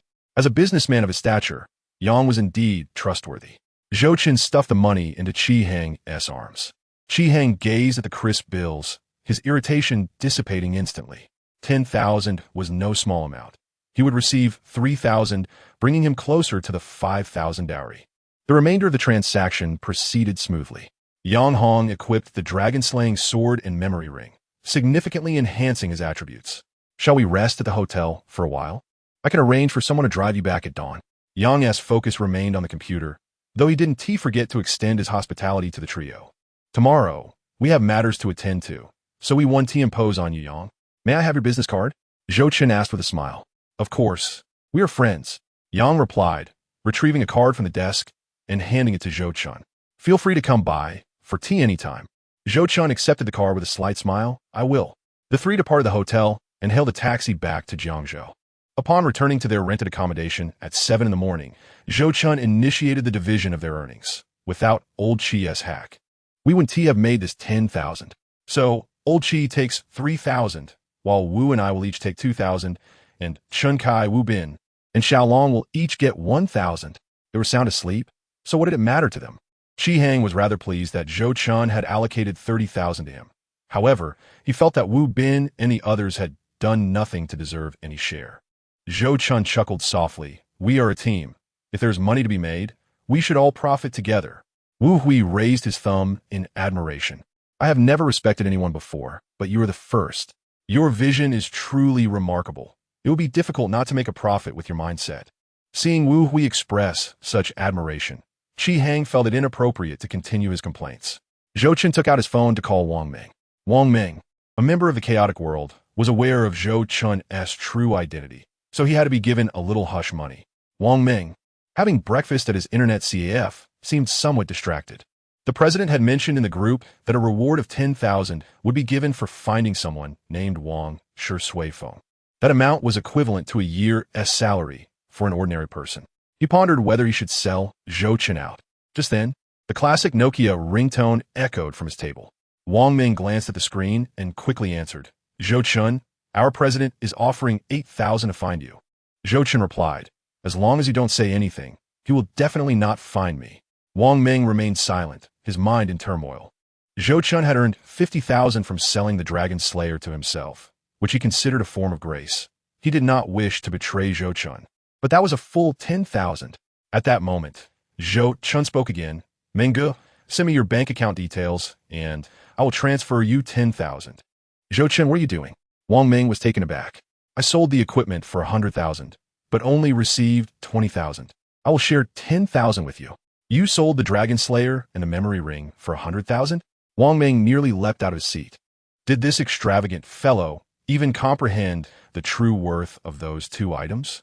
After all, given their dubious origins, it was better to sell them for whatever they could fetch.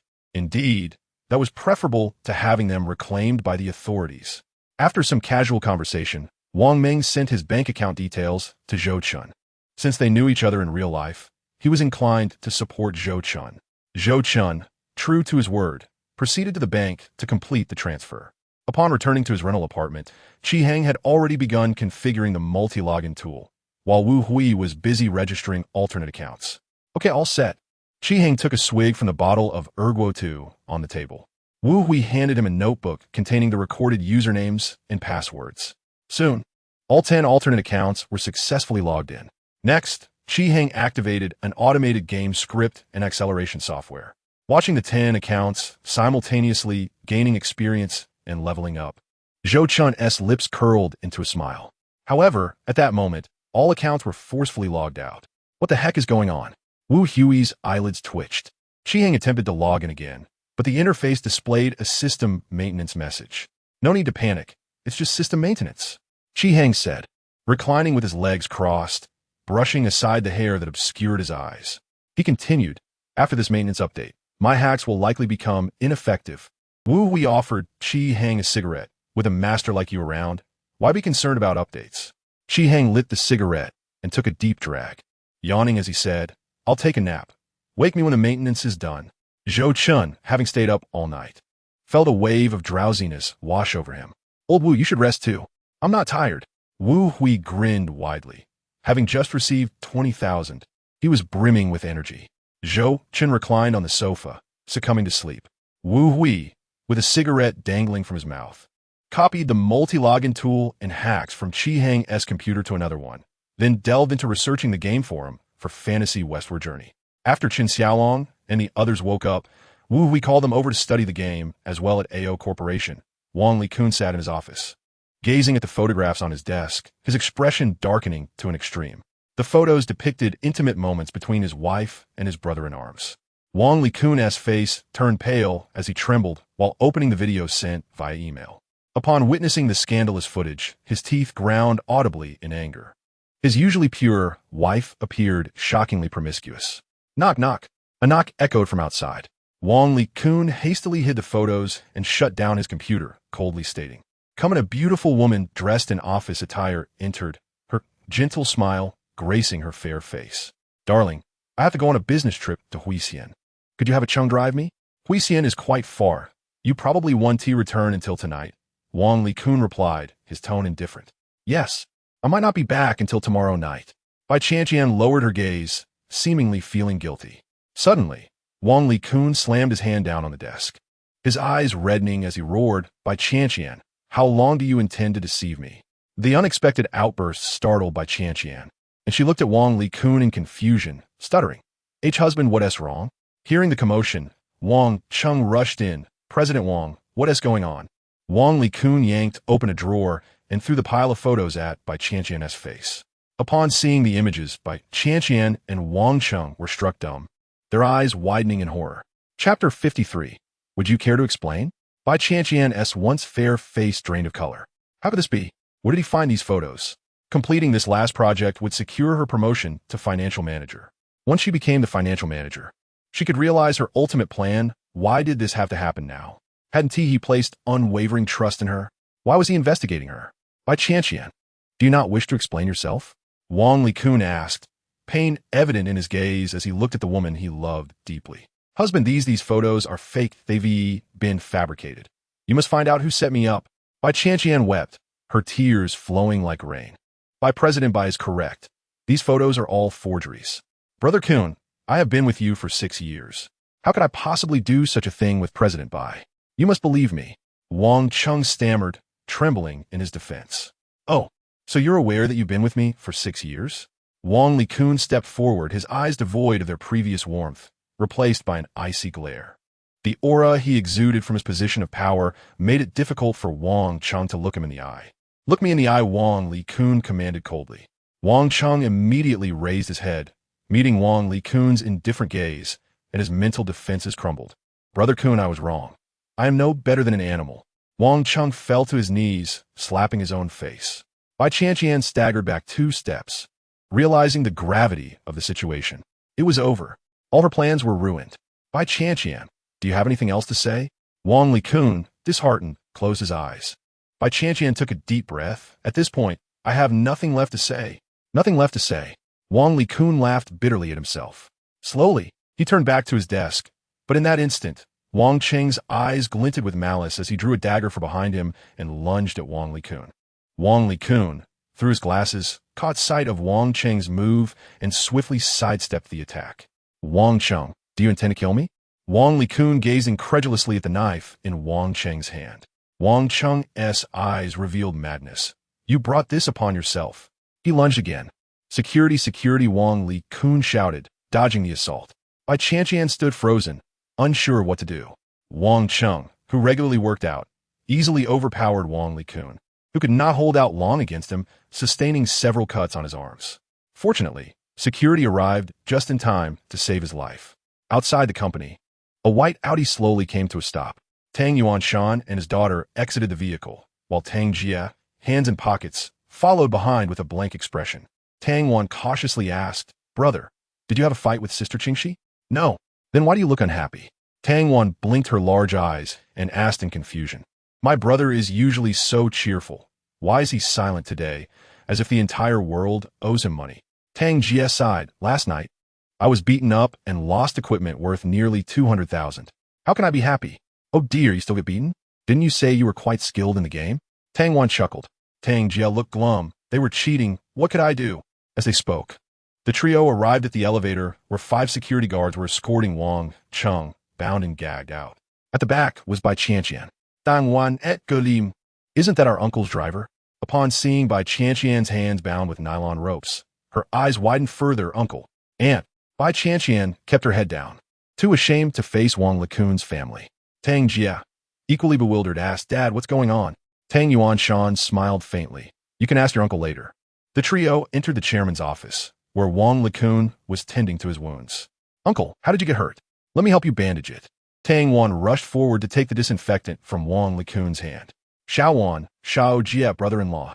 Wang Lekun greeted them absent-mindedly.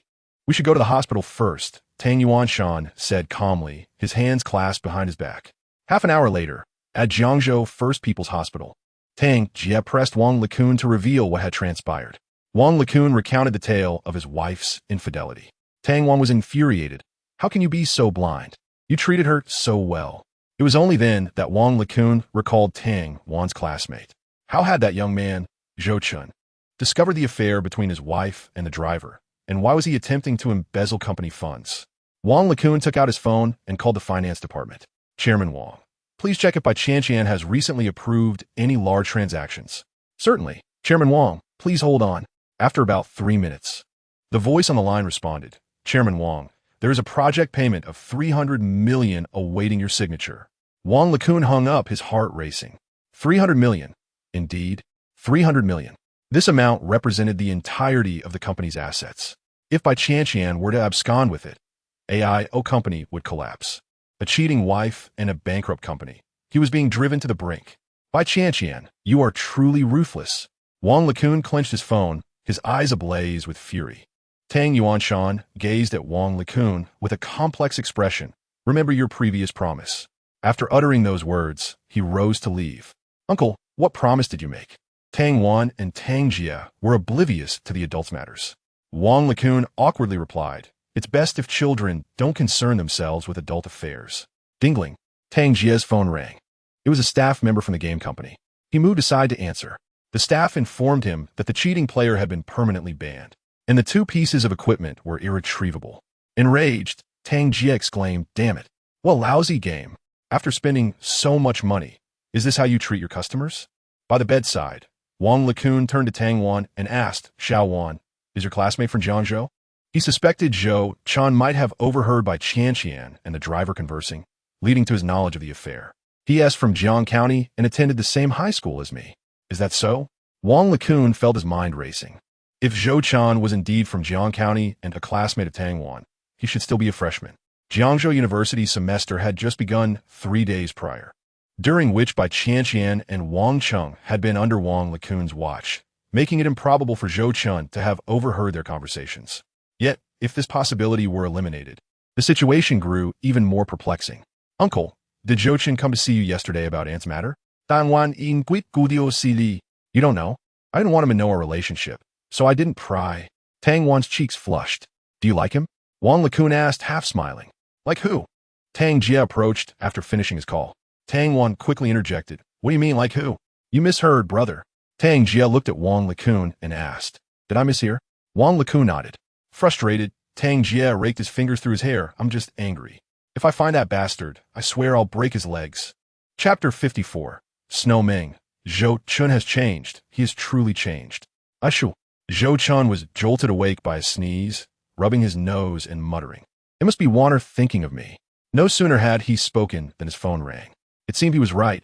It had to be a call from Tang Wan. Excitedly, he picked up the phone, only to see a familiar number without a name, causing his smile to falter. It was Lu Xiying calling. Zhou Chen pressed the answer button, his tone indifferent. What is it? Lu Xiying's voice was gentle. Zhou Chen. I've made up my mind. Made up your mind about what? Zhou Chen was puzzled. What was Lu Xiying up to this time? Gathering her courage, Lu Xiying declared, I want to date you. I want to be your girlfriend. After observing Zheng Fei over the past couple of days, She concluded that he had no redeeming qualities aside from having a father with a six-figure salary. Unlike Zhou Chen, who would buy her treats daily and check in on her regularly, Zhang Fei did not share those qualities. Most importantly, he was not as handsome as Zhou Chen. Even her roommates questioned her choice, asking why she would date someone who lacked Zhou Chen's charm. In high school, Zhou Chen's pursuit had made her the envy of every girl. She longed for those days. Last night, she had a heart-to-heart with Tian Xiong, who also believed she should be with Zhou Chen.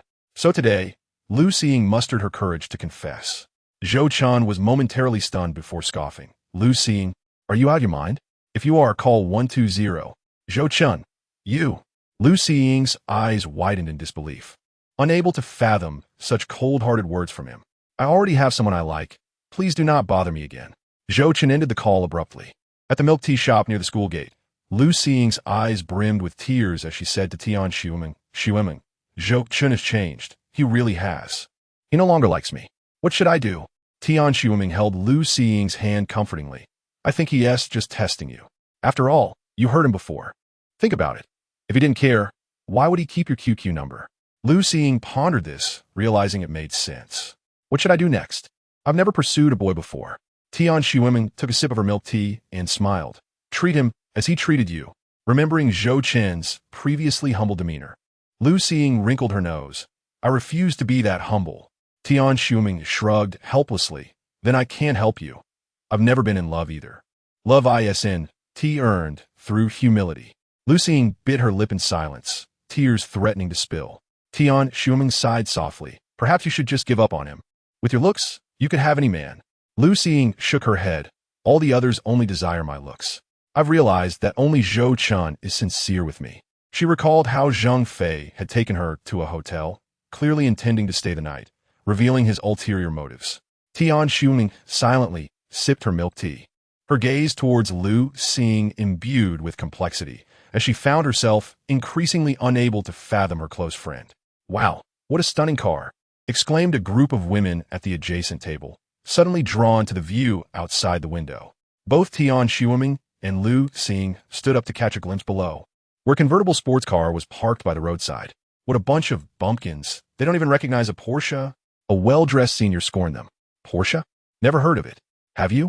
One girl murmured. Neither have I. The only luxury cars I know are BMW, Mercedes, and Audi. The young girls whispered among themselves. Tian Xiuming quietly inquired, Xiying, have you heard of Porsche? Lu Xiying shook her head in confusion.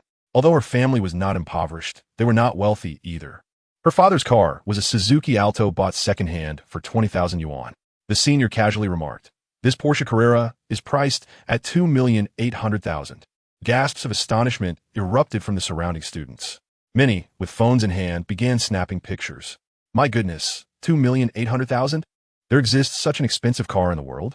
Tian Xiuming's eyes bulged in disbelief, as the car's price shattered her worldview. Lu Xiying stared fervently at the luxury vehicle. Clenching her fists, declared, Meng, I found my standard for a boyfriend. Tian Xiuming turned to Lu Xiying, pouting.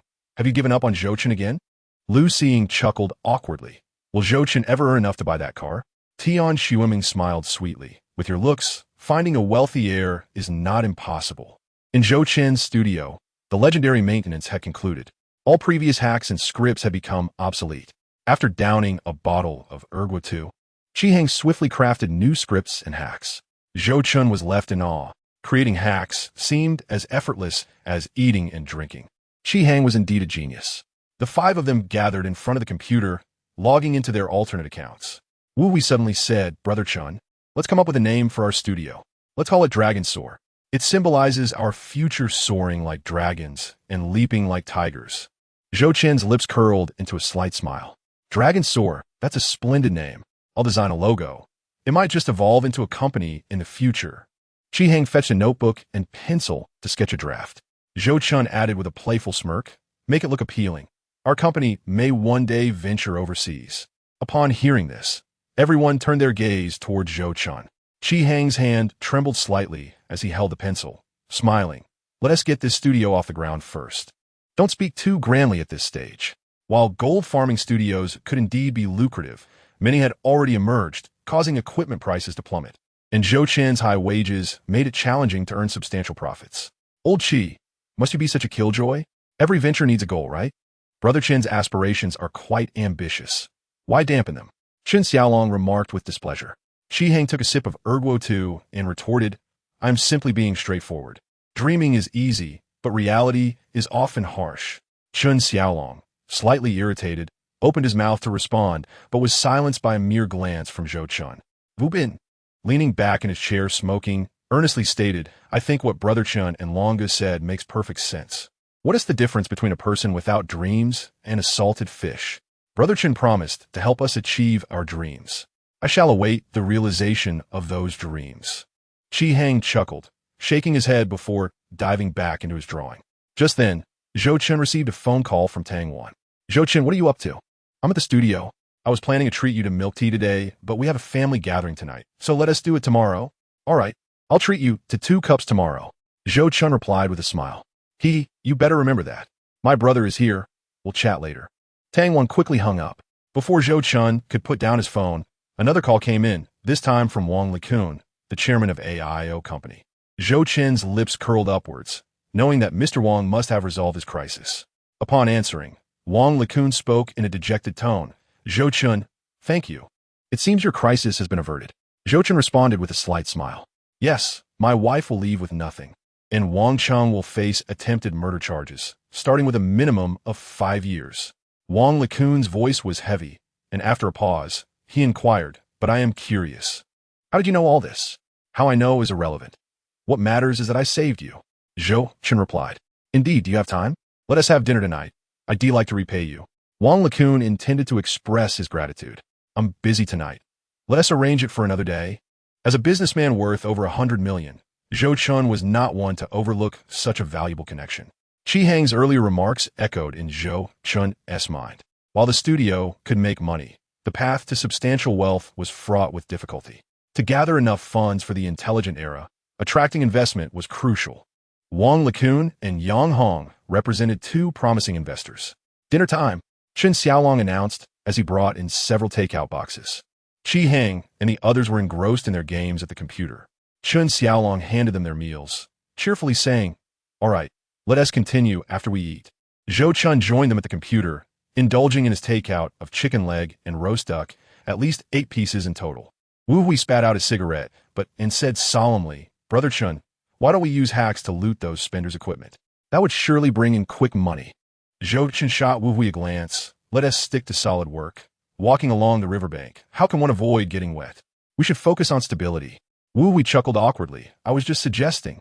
After finishing dinner, Zhou Chen planned to return to school. Upon reaching the school gate, however, he received a call from an unfamiliar number. Hello, who is this? Zhou Chen, it's Wu Chang. Oh, it's you.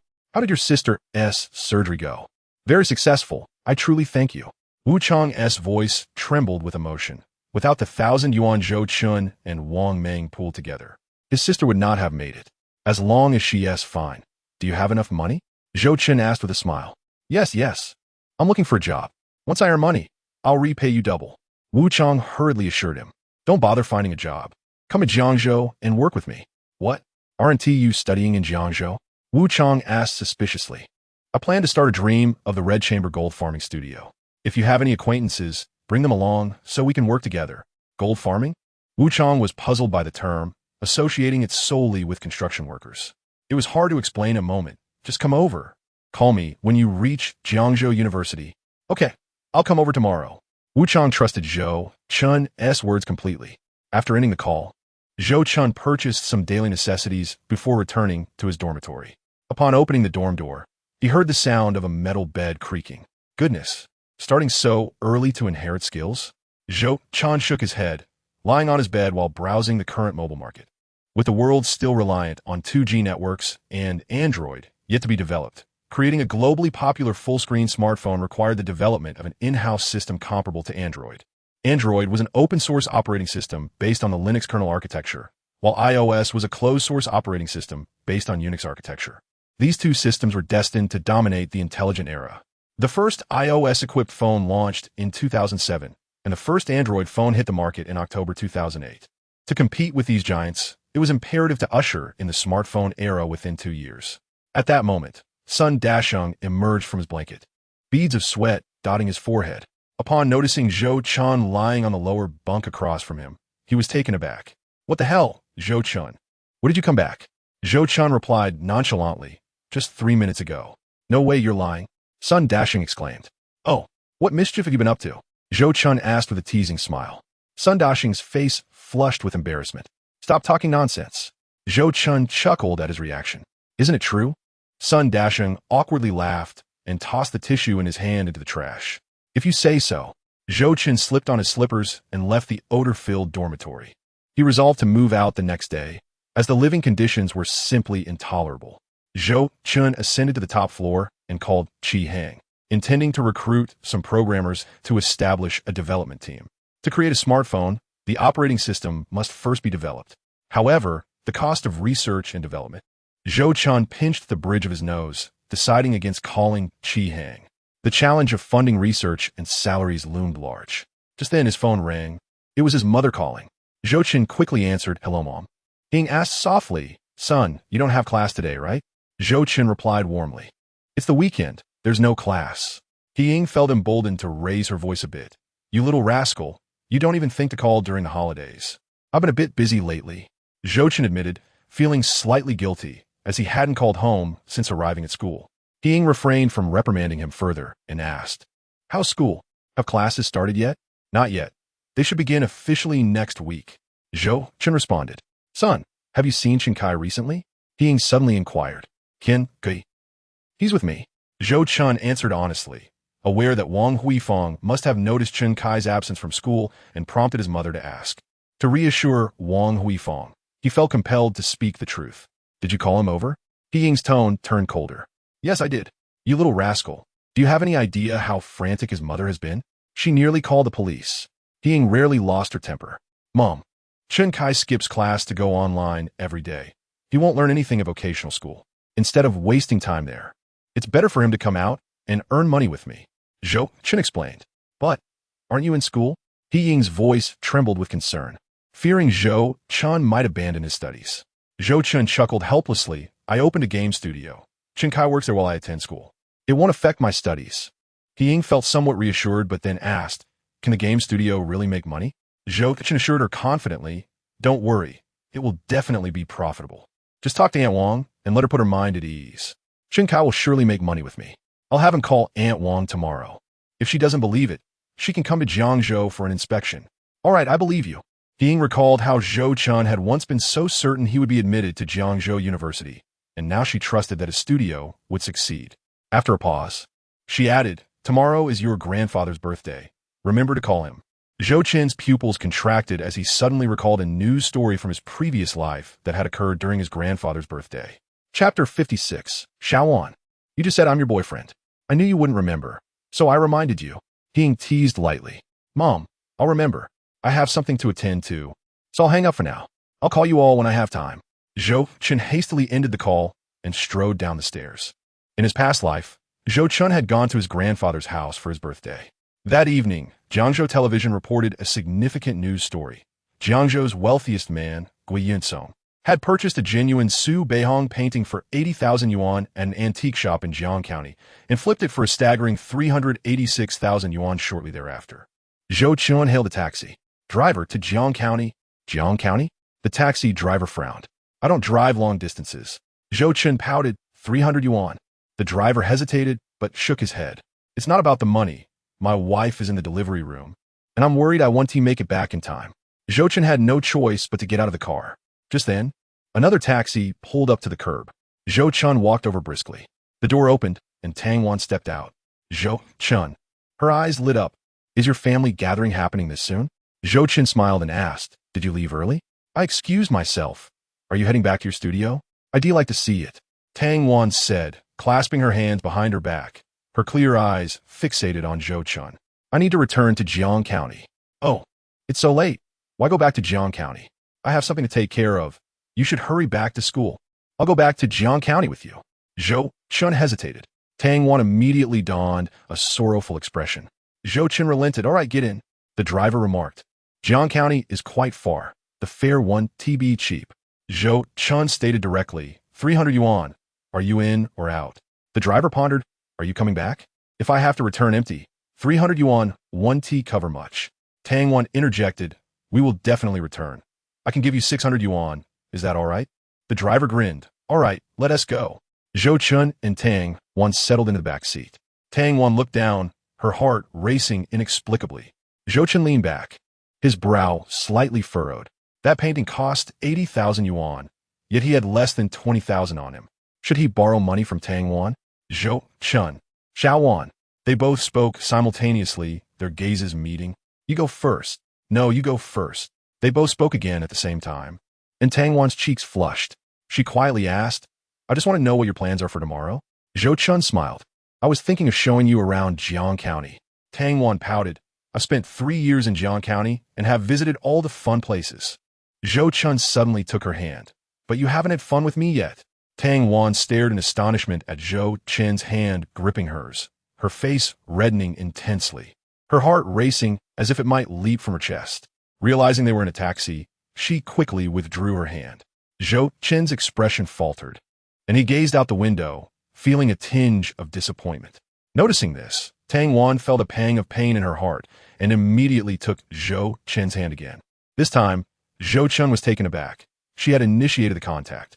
Tang Wan, her face flushed, lowered her head and asked, What were you going to say just now? Zhou Chen squeezed her delicate hand and grinned. I was thinking of borrowing some money from you.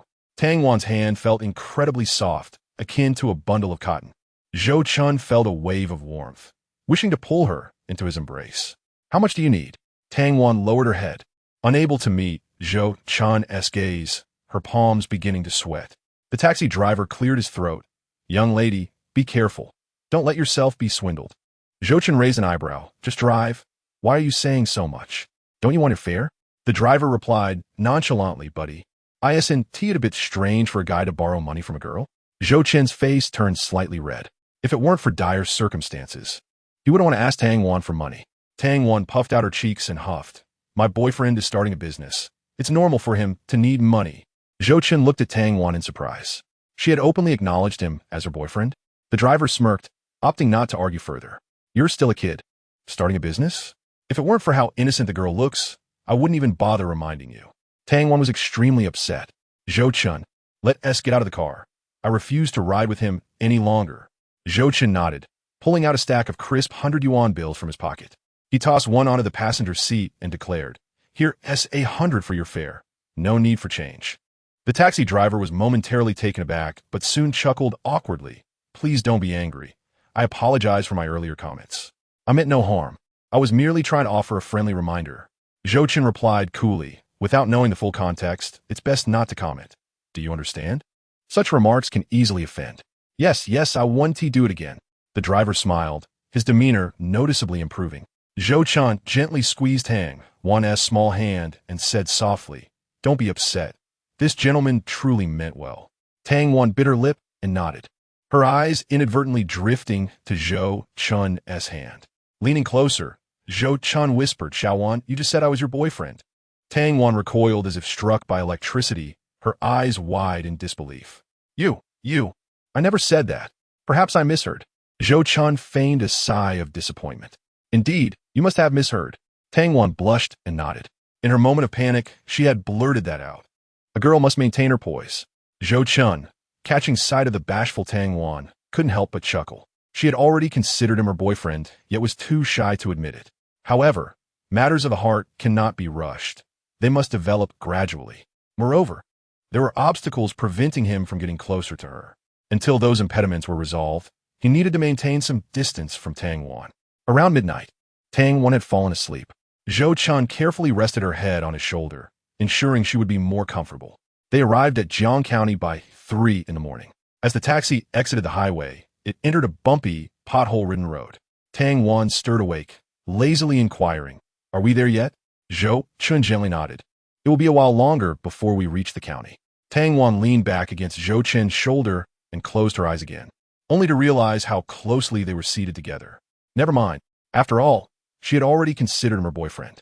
She wrapped her arms around Zhou Chen's arm and drifted back to sleep. Zhou Chen glanced at her, a faint smile gracing his lips.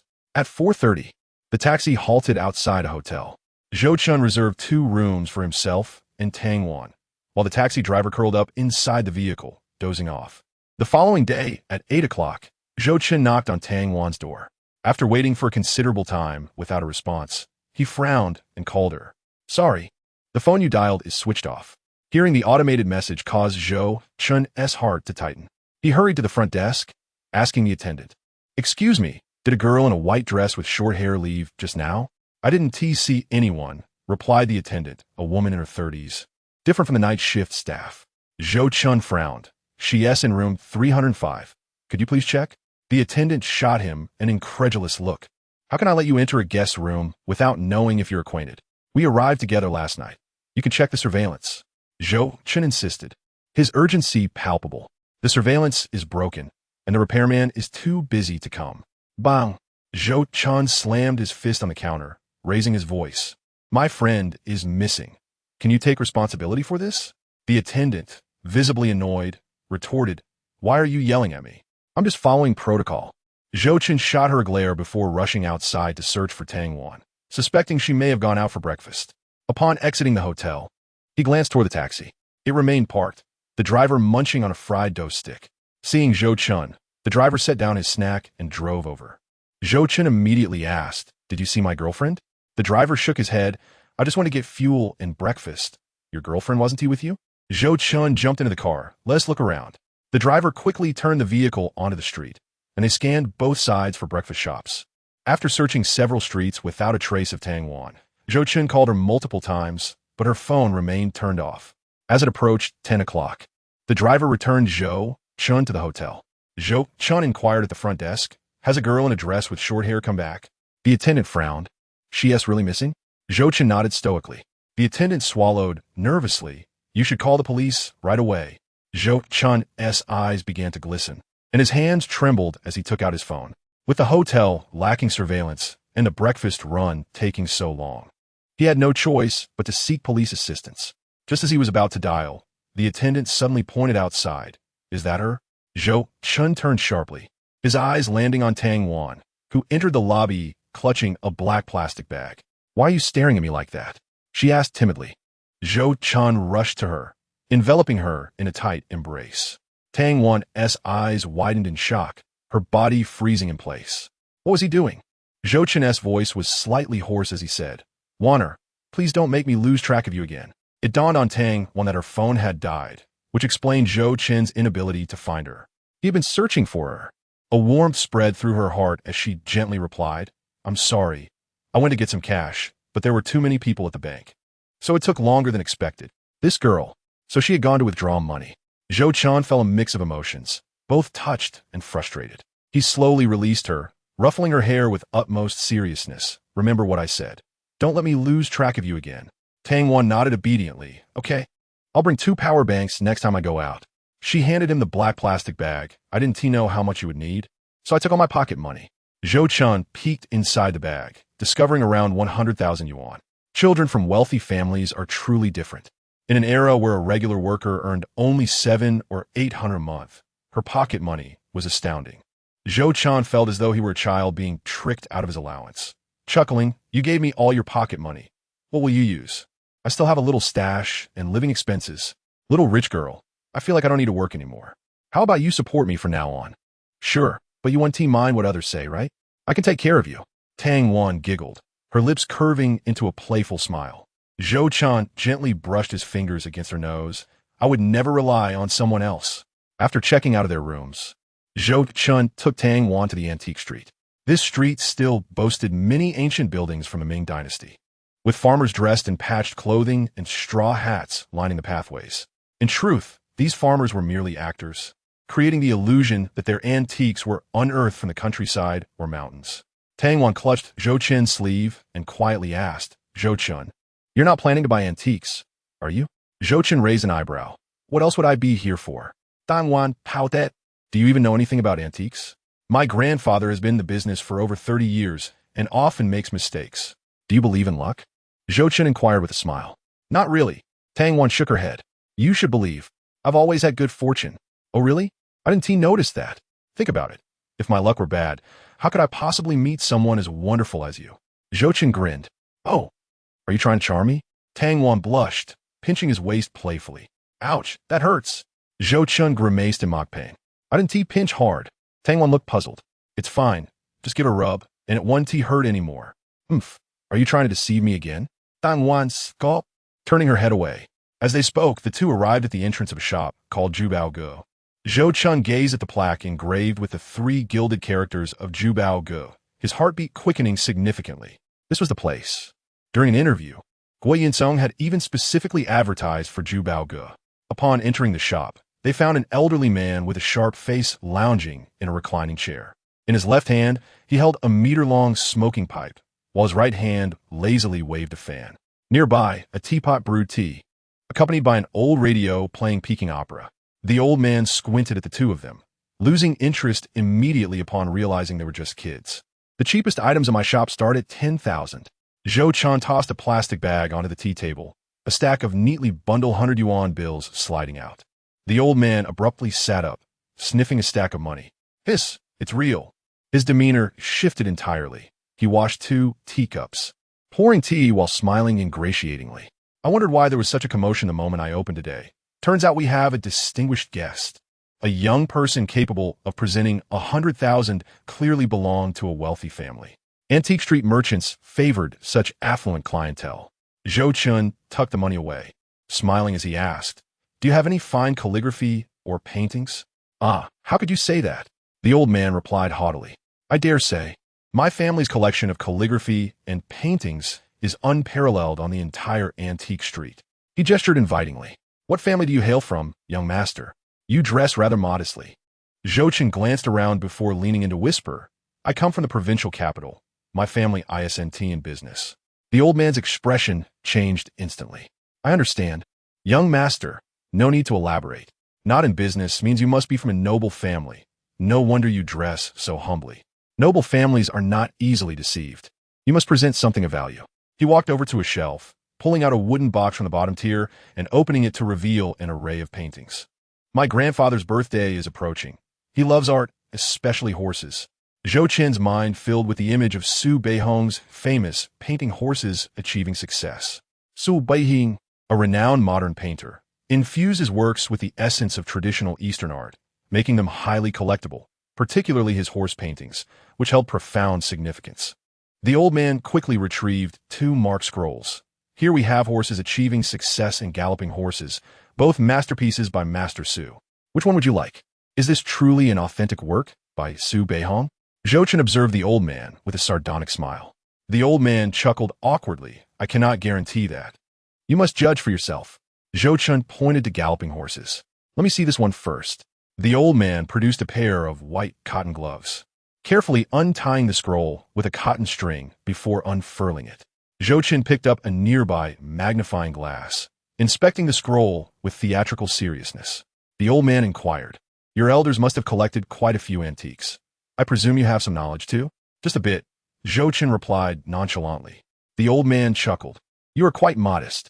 Zhou Chen lingered over the hoof prints, then examined the seal. "Ah." Zhou Chen sighed, shaking his head. "Show me the other scroll." The old man smiled and said nothing further, bundling the scroll back and retrieving the other piece, Horses Achieving Success. Zhou Chen continued his scrutiny with the magnifying glass. Nearby, Tang Wan sat on the old man's chair, resting her chin in her hand, her eyes sparkling with admiration. A serious man truly looked handsome. Unfortunately, her phone was out of battery, otherwise, she would have taken several photos of him. Suddenly, a chilling voice pierced through the air. "Is this the place?" "Yes, it is." "Mr. Guo, please." "Haha, no, I insist. Please go ahead, Tang." With a start, Tang Wan sprang to her feet and dashed to Zhou Chen's side, her voice trembling. "Zhou Chen, my dad is here." Zhou Chen raised an eyebrow. "What a coincidence." Tang Wan quickly turned to the old man. "Boss, I need a place to hide." The old man pointed toward the storage room behind him. "Go on in. Be careful not to bump into any porcelain inside." Tang Wan hesitated, glancing at the dark storage room, then gritted her teeth and stepped inside, closing the door behind her. Zhou Chen turned to the old man. "I'll take the Horses Achieving Success. Please give me a price." The old man smacked his lips. "You understand the rules of the antique trade, I presume? Leave the store unrecognized, and no compensation for mistakes." Zhou Chen had seen many short films about antiques in his past life, and recalled some jargon. The old man nodded. For an ordinary person, This painting would cost 300,000, but given your special status, I'll sell it to you for 150,000. Zhou Chen shook his head. The seal is incorrect on this painting, and the hoof prints lack the necessary finesse. It isn't worth that much. The old man stared at Zhou Chen in surprise before reluctantly saying, at least 120,000. Zhou Chen shook his head again. I could offer 6,000 just for fun. As soon as he spoke, two sharply dressed men entered from outside. Zhou Chen glanced over, his brow furrowing. It was Gui Yunsong, the wealthiest man in Jiangzhou. The old man spoke up. 10,000 then, it's a deal. Zhou Chen handed the money to the old man and took the painting to roll it up. Zhou Chen, following Tang Yuanshan, Tang Jie spotted Zhou Chen, a hint of surprise in his eyes. Isn't this kid from Jiangzhou? What is he doing here in Jiang County? Zhou Chen feigned excitement. Benefactor, what a surprise to see you here. He moved to shake Tang Jie's hand. Tang Jie glanced at Zhou Chen's cheap attire and flip-flops, his expression one of disdain. Don't try to get close to me. I can't fathom what my sister sees in someone like you. Tang Yuanshan turned to ask, do you know each other? Tang Jie casually replied, not exactly. This kid heroically saved a beauty from a thug and almost lost his life in the process. I was the one who saved him. Tang Yuanshan remarked coldly, such a young age, yet you harbor a sense of justice. You should learn from him. Hiding in the storage room, Tang Wan felt a sense of satisfaction hearing her father's praise for Zhou Chen. Zhou Chen, oh Zhou Chen, this is your future father-in-law. You must make a good impression. A smile crept onto her face. Tang Jie scoffed. Learning from him? How naive. If I hadn't intervened, he'd be 6 feet under by now. If I were to learn from him, the Tang family line would be extinguished. Upon hearing Tang Jie's words, Tang Wan clenched her fists in frustration. Brother, how awful. Can't you speak nicely? Just shut up. Tang Yuanshan shot Tang Jie a glare. Even in front of Jiangzhou's wealthiest man, he couldn't rein it in. He'd have to teach him a good lesson when they returned. Tang Jie rolled his eyes, secretly thinking, this kid is on the verge of swaying your daughter. And you still defend him? Tang Yuanshan smiled at Zhou Chen. Young man, my son has this temperament. Please don't take it to heart. Zhou Chen replied with a grin. It's all right. What he said is not entirely untrue. I did indeed overestimate my abilities at that time and lacked sufficient consideration, which is why I fell into danger. At that moment, Gui Yunsong interjected, are you also here to purchase calligraphy and paintings? Zhou Chen nodded. My grandfather's birthday is approaching, and he enjoys antiques and calligraphy, so I came to find a piece. Tang Jie glanced at the painting in Zhou Chen's hand, then at the money in the old man's possession, estimating around 100,000. That painting can't be cheap, right? Tang Jie suspected Zhou Chen had swindled a considerable amount from Tang Wan. Indeed, it was not inexpensive. It cost 100,000. Zhou Chen was not one to conceal the truth. Come with me. Tang Jie walked outside with a blank expression, and Zhou Chen silently followed behind. With his father and Jiangzhou's wealthiest man present, he hoped he wouldn't be physically assaulted. Upon reaching the entrance, Zhou Chen noticed a dozen well-dressed bodyguards standing guard. Tang Jie lit a cigarette, then pressed Zhou Chen against the wall, his tone cold and menacing. Zhou Chen, I advise you to keep your distance from my sister. She is not someone you can touch. Zhou Chen, maintaining his composure, replied, you have no right to dictate Tang Wan's feelings. Bang! Tang Jie threw a punch, striking Zhou Chen's face. Zhou Chen stumbled, nearly falling to the ground, and several passers-by halted, intrigued. The bodyguards quickly formed a line, blocking the onlooker's view. Tang Jie grabbed Zhou Chen by the collar, stating, previously, you may not have understood the status of the Tang family. I do not hold it against you. But now, let me make it clear. The Tang family is a mountain you will never climb. Zhou Chen, using his tongue to wipe the blood from his mouth, replied calmly, I never aspired to ascend the Tang family. I will not seek high branches. And you should not look down upon the young and impoverished. Have you not heard that saying? Tang Jie raised his hand, preparing to strike again. Brother, Tang Wan rushed out from the gathering place, pulling Zhou Chen behind her and defiantly saying, if you wish to hit someone, strike me instead. At that moment, Tang Yuanshan emerged from within, his expression inscrutable as he asked, what is going on? Tang Jie, hand his pockets, sneered, aren't you curious why Tang Wan failed to enter a top university? It is because of him Tang Wan deliberately scored low to enter Jiangzhou University just to be with him. Tang Yuanshan inquired, is that so? Tang Wan lowered her head in silence, tears streaming down her cheeks. Zhou Chen felt immense pressure. He knew that no matter what he said, The Tang family would not regard him highly.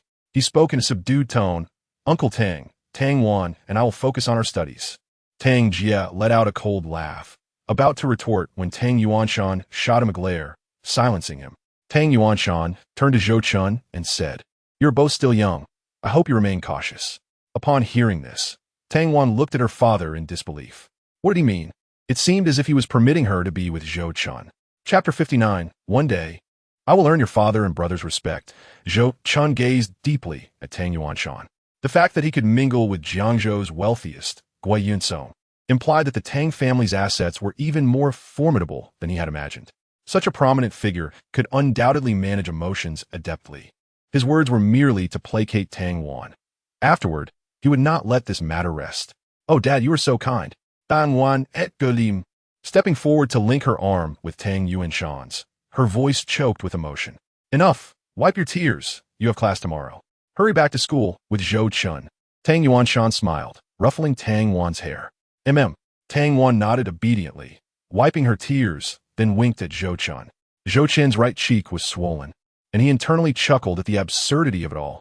This Navi girl truly believed her father would entrust her to him? Xiao Jia, arrange a car to take them back to Jiangzhou. Tang Yuanshan instructed calmly before turning back to the gathering place. Tang Jia directed a bodyguard driver, take them back to Jiangzhou, and drive slowly. At this moment, Tang Wan approached Zhou Chen, saying to Tang Jia, "Brother, we rented a car in Jiangzhou. We can manage on our own. Suit yourself." Tang Jia replied, his tone indifferent, expressing his disappointment and dissatisfaction with Tang Wan. With that, he walked into the gathering place, leaving Tang Wan feeling unsettled. She knew her brother was disappointed in her, yet she truly liked Zhou Chen. She couldn't pinpoint when she had developed feelings for him. Perhaps it was during a physical education class in her sophomore year, when a runaway basketball had flown toward her and Zhou Chen had caught it effortlessly, looking quite dashing in his school uniform. Or perhaps it was during that heavy snowfall last winter when her carefully built snowman was destroyed by several boys, and Zhou Chen, along with Chen Xiaolong, had retaliated by subduing them in the snow and forcing them to rebuild it. In her last semester, she had paid more attention to Zhou Chen, who would feed stray cats with leftover food and stand up for classmates who were bullied. He was compassionate and loyal, qualities that Tang Wan admired deeply. In the taxi back to Jiangzhou, the driver dared not breathe a word, having witnessed the earlier scene. Tang Wan, holding Zhou Chen's hand, expressed her guilt. "Zhou Chen, I'm sorry, had I known I wouldn't have hidden. If I had been by your side, my brother wouldn't have hit you." Zhou Chen held her soft hand in his, smiling gently. "Silly, this is not your fault. It is merely a reflection of my current inadequacies." After a moment, he confidently declared, "But rest assured, one day, I will make your father and brother see me in a new light." Tang Wan bit her lip and nodded slightly, hesitant to reveal that her father possessed the capability to rival Gui Yunsong for the title of Jiangzhou's wealthiest, a legacy built over 5 generations by the Tang family. The driver glanced at Zhou Chen through the rearview mirror, already piecing together the story. A poor boy in love with a rich girl. How kitsch. Meanwhile, at the gathering place, after Gui Yunsong hastily purchased a painting and left, Tang Yuanshan and Tang Jia returned to their residence in the county. In the car, Tang Jia casually asked, "What are we doing about Zhou Chen?" The Tang family valued social standing, and the prestigious marriages over 5 generations had forged their commercial empire. He doubted old Tang would allow Tang Wan to be with Zhou Chen. Tang Yuanshan replied calmly, "Do you really need to ask me about such trivial matters?" Tang Jia sniffed, "Should we expel him from Jiangzhou University?" Tang Yuanshan chuckled softly, "If you dare to expel him, Tang Wan will immediately withdraw." After a moment of contemplation, Tang Jia squinted and suggested, "What if we apply pressure on his parents?" Tang Yuanshan leaned back on the sofa, closing his eyes. "Handle it as you see fit. Just make sure Tang Wan doesn't find out it was you." At 4 in the afternoon, the taxi carrying Zhou Chen and Tang Wan arrived at the entrance of Jiangzhou University. The driver handed Zhou Chen a business card, cheerfully stating, "Young man, I usually pick up business around Jiangzhou University. If you ever need a ride, feel free to book in advance."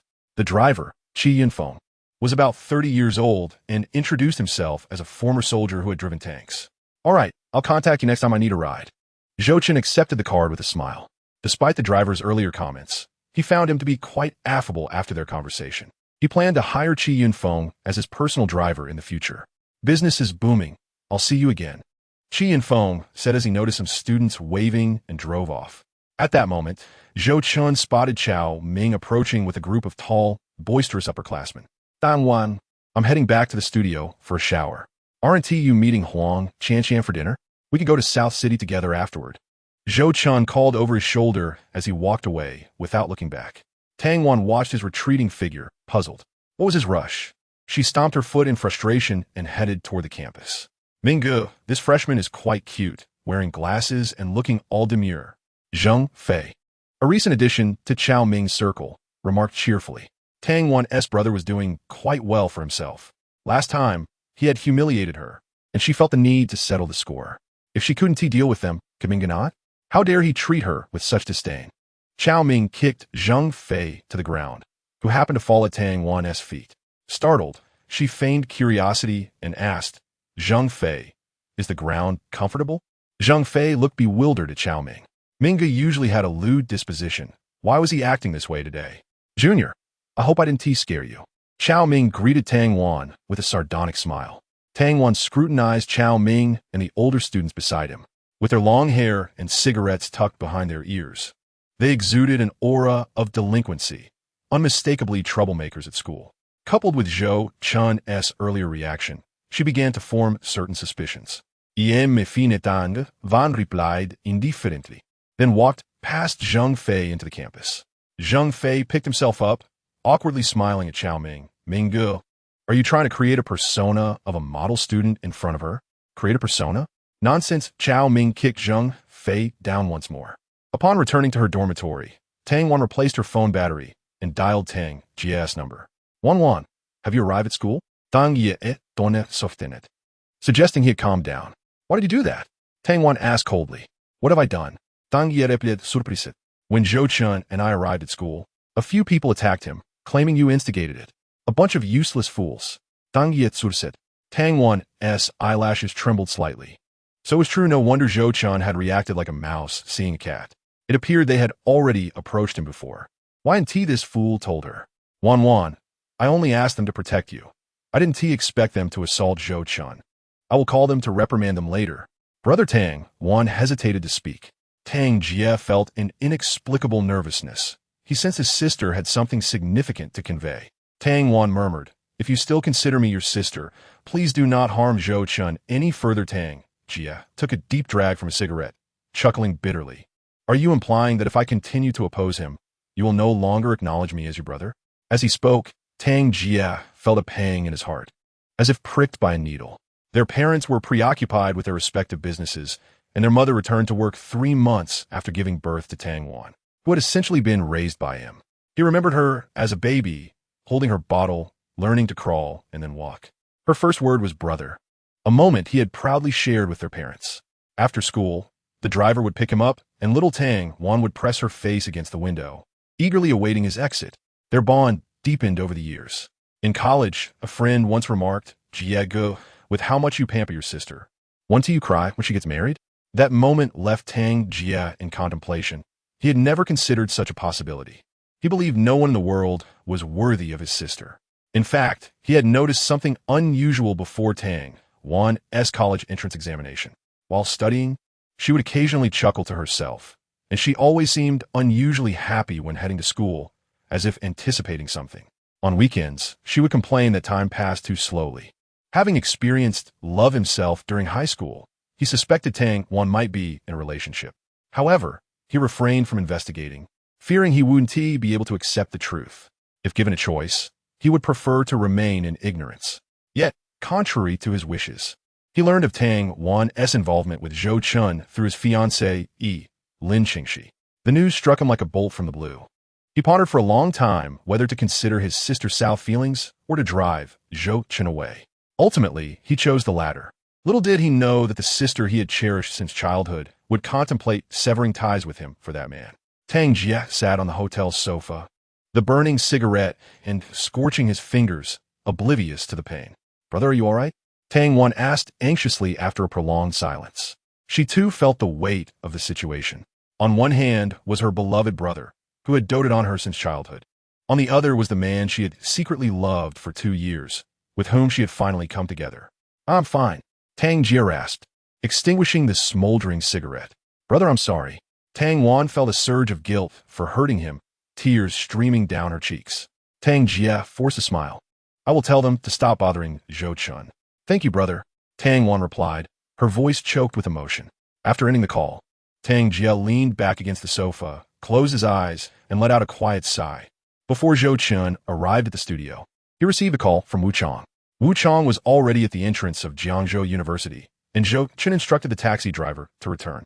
After picking up Wu Chong, just as he was about to speak, another call came through from an unfamiliar number ending with 6 8s.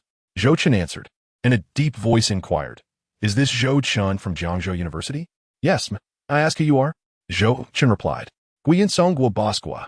Zhou Chen's pupils constricted, and he felt a surge of anxiety, instinctively tightening his grip on the horse arrives with success painting. This painting rightfully belonged to Guiyin Song, but Zhou Chen had preemptively purchased it. Would he be seeking trouble? There is no need to be anxious. Just treat me like an ordinary person. Guiyin Song tried to sound approachable. Zhou Chen steadied himself and asked, "Is there something you need, Basqua?" Guiyin Song smiled. "Did you purchase a painting titled Horse Arrives with Success from Zhubaoge?" "Indeed. 50,000. Sell that painting to me." Guiyin Song offered a price that was hard for an ordinary person to refuse. "I'm sorry, Basqua, but I want to sell the painting." Zhou Chen replied without hesitation. Guiyin Song's brow furrowed slightly. "Young man, 50,000 is enough to buy a house and a car. You could live quite comfortably with that money." Zhou Chen smiled. "Since you've gone to the trouble of calling, I want to hold back. I want to sell the painting for less than 400. With an unfamiliar driver still in the car, Zhou Chen refrained from disclosing his workplace. Guiyin Song understood that Zhou Chen was referring to 4 million. As Jiangzhou's wealthiest individual, he was unperturbed by such figures and simply replied, "I'll add another 50,000. You have until tonight to decide."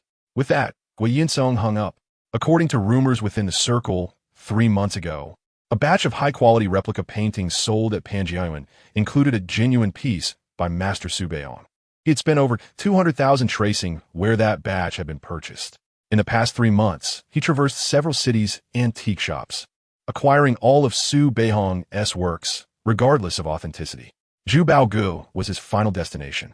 The owner of Zhubaoge claimed there were only 2 Su Beihong paintings in the store, one which had just been sold. This meant that the young man he had encountered in the shop likely purchased the genuine piece. Leaning back in his chair, Guiyin Song lit a cigar.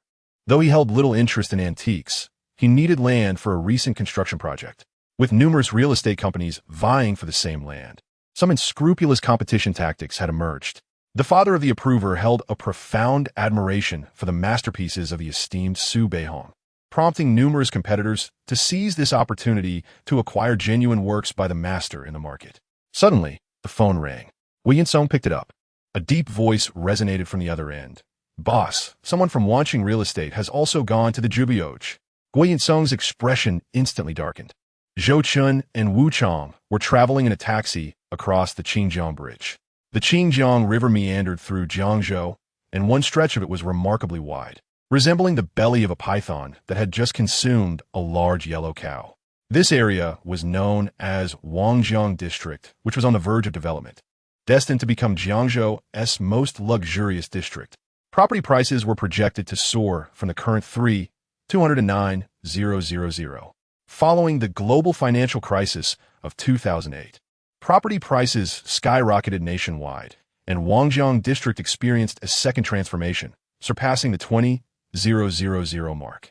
By 2014, after years of price increases, the market began to soften. The government lifted purchasing restrictions, prompting a wave of investors to acquire properties, driving prices to new heights. Zhou Chen felt parched, his eyes sparkling with ambition. Wangjiang District was a coveted gem, and he was determined to claim a substantial slice of the pie. Suddenly, Zhou Chen squinted his eyes in curiosity. Why would Guiyin Song personally venture to Jiang County to seek antiques? If he cherished a painting, why would he sell it for over 3 million? 3 million was an unfathomable sum for the average person in this era. Yet for someone like Guiyin Song, worth $1 billion, it was but a mere trifle. Chapter 61.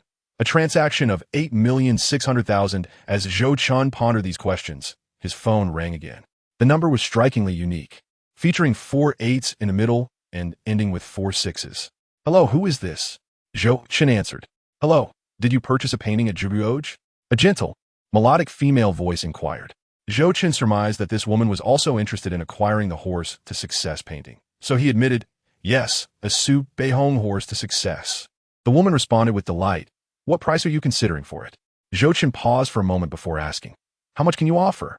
Without hesitation, the woman replied, 3 million. Zhou Chen chuckled. I'm afraid Guobas has already offered 320. Guobas, are you referring to Guoyin Song? The woman inquired softly. Zhou Chen affirmed with a nod. After a brief hesitation, she continued, I can offer you 4 million. Zhou Chen's breath caught. 4 million? So easily attainable. In his past life, he could never have imagined earning such a sum, and he had left this world burdened with debts. After a long pause, Zhou Chen finally said, I'll think about it. The woman on the other end sounded anxious. If you're not satisfied, we can negotiate further. Zhou Chen hesitated. Although he knew little about antiques and paintings, her urgent tone suggested that the painting was worth much more than 4 million. After a moment of silence, Zhou Chen cleared his throat. I'll consult with Guobas. The woman exclaimed, no. Please don't contact Guoyin Song. At that moment, in the headquarters of Wanqing Real Estate, in the general manager's office, a woman in her 30s, dressed in professional attire, appeared flustered. On the sofa sat a poised woman in her 40s, gracefully cleaning tea utensils. This brat dared to hang up on me. It infuriates me. The professional woman slammed her phone on the desk. During the previous call, she had been on speakerphone.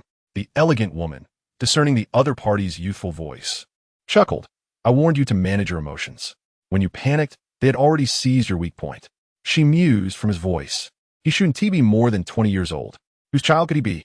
Wang Shanshan picked up the phone and sat across from the elegant woman, saying, Sister, perhaps you should take charge again. I feel I might not be able to handle this project. Ding dong. The doorbell rang. Wang Shanshan calmly said, Come in. The office door opened, and Wang Likun, with his hand bandaged, entered, carrying several thorny branches on his back. Brother, you've come. Do you truly wish to apologize? Wang Shanshan exclaimed in surprise. Meanwhile, Wang Lirong continued to brew tea. Sister, third sister.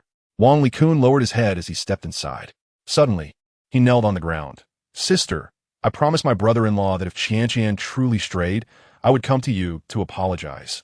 Wang Lirong delicately placed the clean teacups on the table with tweezers and poured tea from a purple clay pot. Shanshan, call again and secure that painting for 6 million. 6 million? Isn't that a bit excessive? Wang Shanshan's face expressed concern. 6 million could cover a month's salary for all the employees. Wang Lirong shot her a glance. Without hesitation, Wang Shanshan dialed the number again. The line was busy. Wang Shanshan's anxiety escalated. What if it's Guoyin Song trying to reach him? Wang Lirong sighed helplessly. Guoyin Song South Hangji Real Estate is far superior to Wanqing S. If he acquires that painting, your Wanqing Real Estate will lose all competitive edge. At that moment, Zhou Chen was indeed on a call with Guoyin Song, who had raised the price to 8,600,000. In the Hangji Group headquarters, Guoyin Song exhaled a thick plume of smoke, stating, This is my bottom line. I've invested heavily for this painting. Deal. I will send you my account details, and once the funds are transferred, you can arrange for someone to contact me. After hanging up, Zhou Chen sent his bank account details as a text message to Guoyin Song. Upon receiving Zhou Chen's message, Guoyin Song instructed his finance manager, who was his wife, transfer 8,600,000 to this account. The woman, with her red lips slightly parted, remarked, With our company as qualifications, we could easily overshadow Wanqing Real Estate. Guoyin Song, with a knowing smile, replied, After all this time, you still don't understand how deep the waters run here. Qualifications alone mean nothing. It all boils down to the whim of those in power. The woman pursed her lips. Isn't Tang Yuanshan's wife completely out of Wanqing Real Estate now? Even if Wanqing acquires that land, it shouldn't significantly affect you, right? Moreover, I've heard that Wang Lirong and Tang Yuanshan's relationship is quite strained. They've been living apart for 3 years, only meeting occasionally during family gatherings. The woman felt her husband was being overly cautious. Guoyin Song lit a cigar. You don't understand Tang Yuanshan. This man loves to study the art of war. I suspect he is making a show of strength while secretly plotting against me. Once Wanqing grows stronger, this couple could easily regain control, pushing me out and jeopardizing all our business ventures. The woman looked at her husband with admiration. So, what are your plans to counter them? Guo Yunsong took a deep drag on a cigar, his cheeks hollowing as he squinted. You go ahead and transfer the funds first. 8,600,000. Zhou Chen's heart raced uncontrollably. If he deposited this sum in the bank, it would be enough for his family to live off the interest.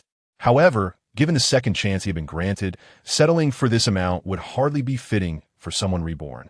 Furthermore, 8 million wouldn't even catch the eye of the Tang family. Brother Chun, making money again? Wu Chong, sitting beside him, grinned. Zhou Chen calmed his racing heart and smiled back. Yes, I sold the painting for 860. Wu Chong felt a pang of bitterness. Seeing Zhou Chen elated over a mere 800,000 reminded him that even that amount was considerable for him, especially since he had borrowed 500 yuan from Zhou Chen. Zhou Chen's phone rang once more. It was Wanqing Real Estate calling. Before the caller could speak, Zhou Chen preemptively said, "Sorry, the painting has already been sold. Please do not call again." After hanging up the phone, feeling that she had already offended the other party, Wang Shanshan slumped on the sofa, lost in thought. Wang Lirong let out a slight sigh, acknowledging that she too had hesitated. After all, several million is no trivial sum. Wang Likun, kneeling on the floor, curiously asked, "Shanshan, who did you just call?" That voice sounded somewhat familiar. Was it Zhou Chen? Chapter 62. Successful transaction and money received. Wang Shanshan responded with a low spirit. "I only know he is a student from Jiangzhou University." She had arranged for someone to copy the surveillance footage from the Gathering Treasure Pavilion and sent the photograph of the person who purchased the authentic Su Beihong painting to the university, which only provided a phone number in return. Wang Likun, intrigued, asked, "Then why did you call him? What did the elder sister mean by 6 million? As she was about to speak, Wang Lirong shot her a glare. Wang Likun chuckled helplessly. "Elder sister, I truly realize my mistake. Please feel free to hit me." He had hit his elder sister back when it was all about by Qianqian, and since then, she had not spoken to him. Wang Lirong glanced at him coldly. "Get up, don't come looking for me and Shanshan in the future." Tears welled in Wang Likun's eyes. "Elder sister, are you really going to hate me for a lifetime?" Wang Lirong frowned. "Do you want to get angry?" Wang Likun sighed in despair before rising and leaving the office. Wang Shanshan softly advised, "Elder sister, let bygones be bygones. We're family. We should live in harmony."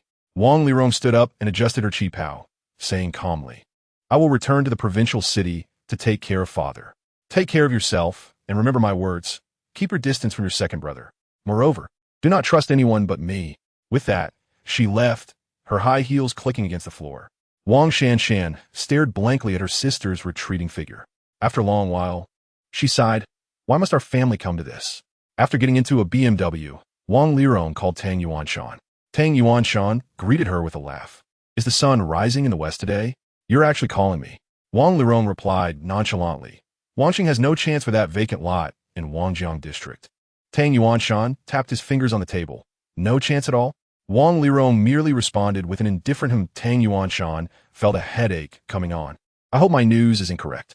If Wangjiang district is indeed to be developed and Hengji Real Estate seizes the opportunity, our real estate sector will be utterly crushed by Guo Yunsong." After a moment of silence, Wang Lirong inquired, "When can we have confirmed news?" Tang Yuanshan took a sip of water and lowered his voice. "The scheduled meeting with the municipal government is in 3 days. The earliest we can have the latest news will be by noon on the 3rd day." Wang Lirong chose not to speak further and hung up the phone. Zhou Chen brought Wu Chong to the studio and introduced him to Wu Hui and the others.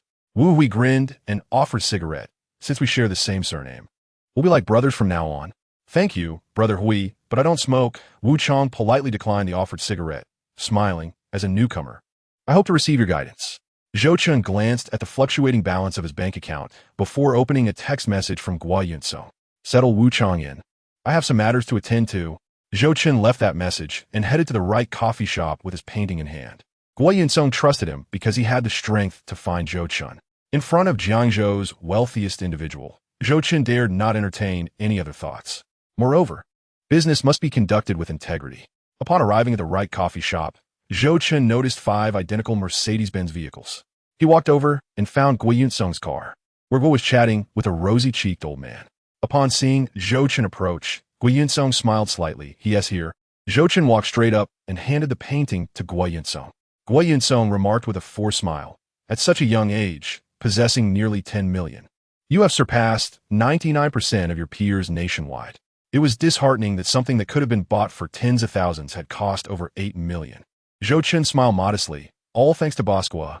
Gua Yunsong handed the painting to the old man for appraisal.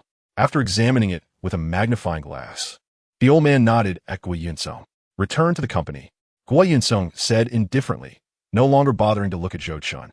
After the convoy left, Zhou Chen let out a slight sigh of relief. The 860,000 had finally landed in his pocket.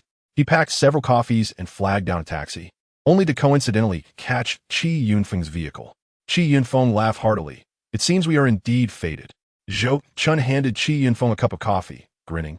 Since we're so destined, why not become my personal driver? Given that he would often run between the school and the studio, he planned to officially bring Qi Yunfeng into his fold. Wow, in just 2 hours you've struck it rich? Qi Yunfeng thought Zhou Chen was joking. Just yesterday, he was borrowing money from that young girl, and today he was looking for a personal driver? Just say whether you're willing or not. Zhou Chen shot him a glare. Are you serious, bro?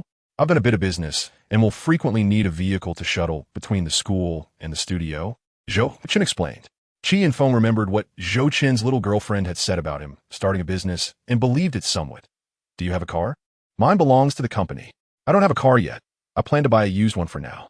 Coincidentally, I have a retired comrade who works as a used car broker. First, take me to the bank. In an era where mobile payments were scarce, everything had to be done with cash. Many still relied on passbooks, and card machines were few and far between in shops. This era was rife with opportunities for wealth, and earning money was exceedingly feasible. Of course, this was true for Zhou Chen after his rebirth. Even without any business experience, he was confident that with the memories from his past life, he could build his own commercial empire. Zhou Chen first bought a backpack at a nearby mall, then withdrew 300,000 in cash. Returning to the car, he informed Qi Yunfeng of the studio's address. Tang Wan called Zhou Chen, saying she had arranged to meet Huang Qiqi and asked when Zhou Chen would join them for dinner. Zhou Chen replied he would arrive in an hour. Chen Xiaolong then called, Brother Chen, I booked a private room at Yupingxi Inn to welcome Wu Chong. Is that all right? Zhou Chen smiled. No problem. Just in time for another person to join us. Upon returning to the studio, Zhou Chen clapped his hands. Everyone hold on for a moment. Let's have a meeting. The group gathered around the sofa. Zhou Chen first introduced Qi Yunfeng, then introduced each member of the studio. Qi Yunfeng looked at Zhou Chen with admiration. He had initially thought Zhou Chen was merely a con artist, but it turned out he was genuinely capable. Feeling somewhat inferior that at nearly 30, he was outdone by a university student still in his 20s, he couldn't help but feel a twinge of self-doubt. Zhou Chen distributed coffee to everyone. Having given Qi Yunfeng a cup earlier, he did not take one for himself. Wu Chong pushed his cup of coffee toward Zhou Chen. Brother Chen, you should have it. Zhou Chen smiled and shook his head, pushing the coffee back. I don't like coffee. All right, now I will announce a few matters. Chapter 63. Expansion plan for the studio. Knock, knock, knock. Just as Zhou Chen was about to commence the meeting, a sudden knock echoed from outside. The landlord, Wang Jing, opened the door and frowned at the smoky room. Can you kids smoke a little less? People outside are almost calling the fire department. Zhou Chen chuckled awkwardly. Sister Jing, you're just in time. Come in, I have something to discuss. Qi Yunfeng glanced at the slender Wang Jing, momentarily captivated. When she looked over, he blushed and lowered his head. What is it? Wang Jing waved her fan as she stepped inside. Zhou Chen remarked, do you not have a few apartments yet to be rented out? I intend to lease them all. Wang Jing, overjoyed, sat beside Zhou Chen and exclaimed, really? Zhou Chen, bemused, shifted slightly and replied, why would I lie to you? Wang Jing had been fretting over the 3 empty apartments, and now Zhou Chen had alleviated her pressing concern, making her exceedingly happy. But the price cannot be reduced. Zhou Chen nodded. It will be at the original price. You are too kind, Zhou Chen. Tonight, I shall serve you well. Wang Jing choked up, opening her arms for an embrace. Zhou Chen quickly dodged aside. At that moment, Qi Yunfeng grinned and said, Zhou Chen is still young. If you have any requests, direct them at me. Wang Jing shot Qi Yunfeng a disdainful glance, retorting, you must be nearly 30. I'm not fond of the older ones. What? Is 30 considered old? Qi Yunfeng stammered. I haven't even had a girlfriend yet. Wang Jing scoffed. Do you own a house, a car, or any savings? If you lack those, it would be miraculous for you to find a girlfriend. Sister Jing, you should step out. We need to convene. Zhou Chen interjected, interrupting their exchange. Wang Jing pouted. Am I likely to leak your business secrets? Nevertheless, she swayed her hips and exited the room.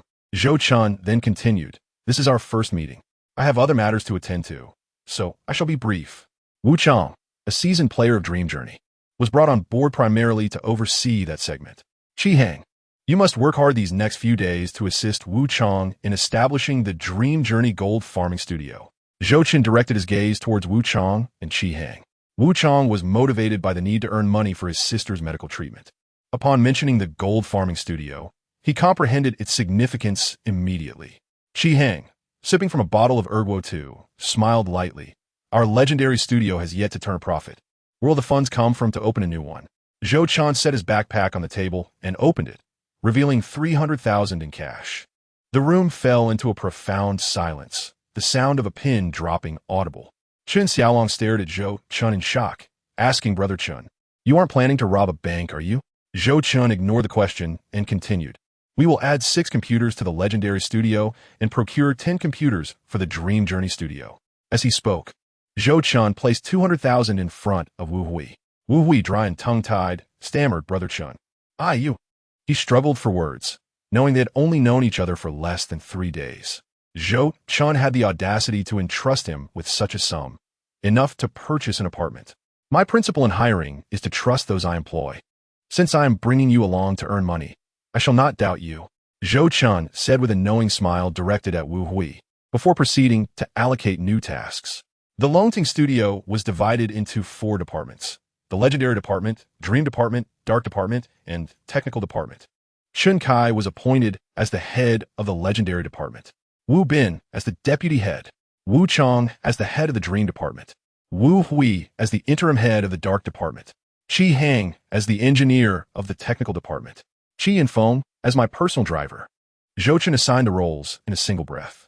Chen Xiaolong cautiously inquired, "What about me, Brother Chen?" Zhou Chen teased, "You are still a student. To prevent distractions, I shall not assign you a position." Chen Xiaolong immediately grew anxious. "That won't do. If you don't give me something to do, I won't be able to focus on my studies." Zhou Chen, uninterested, turned to Wu Hui and the others, continuing, "Do you have any questions?" Qi Hang asked, "How many people should each department hire?"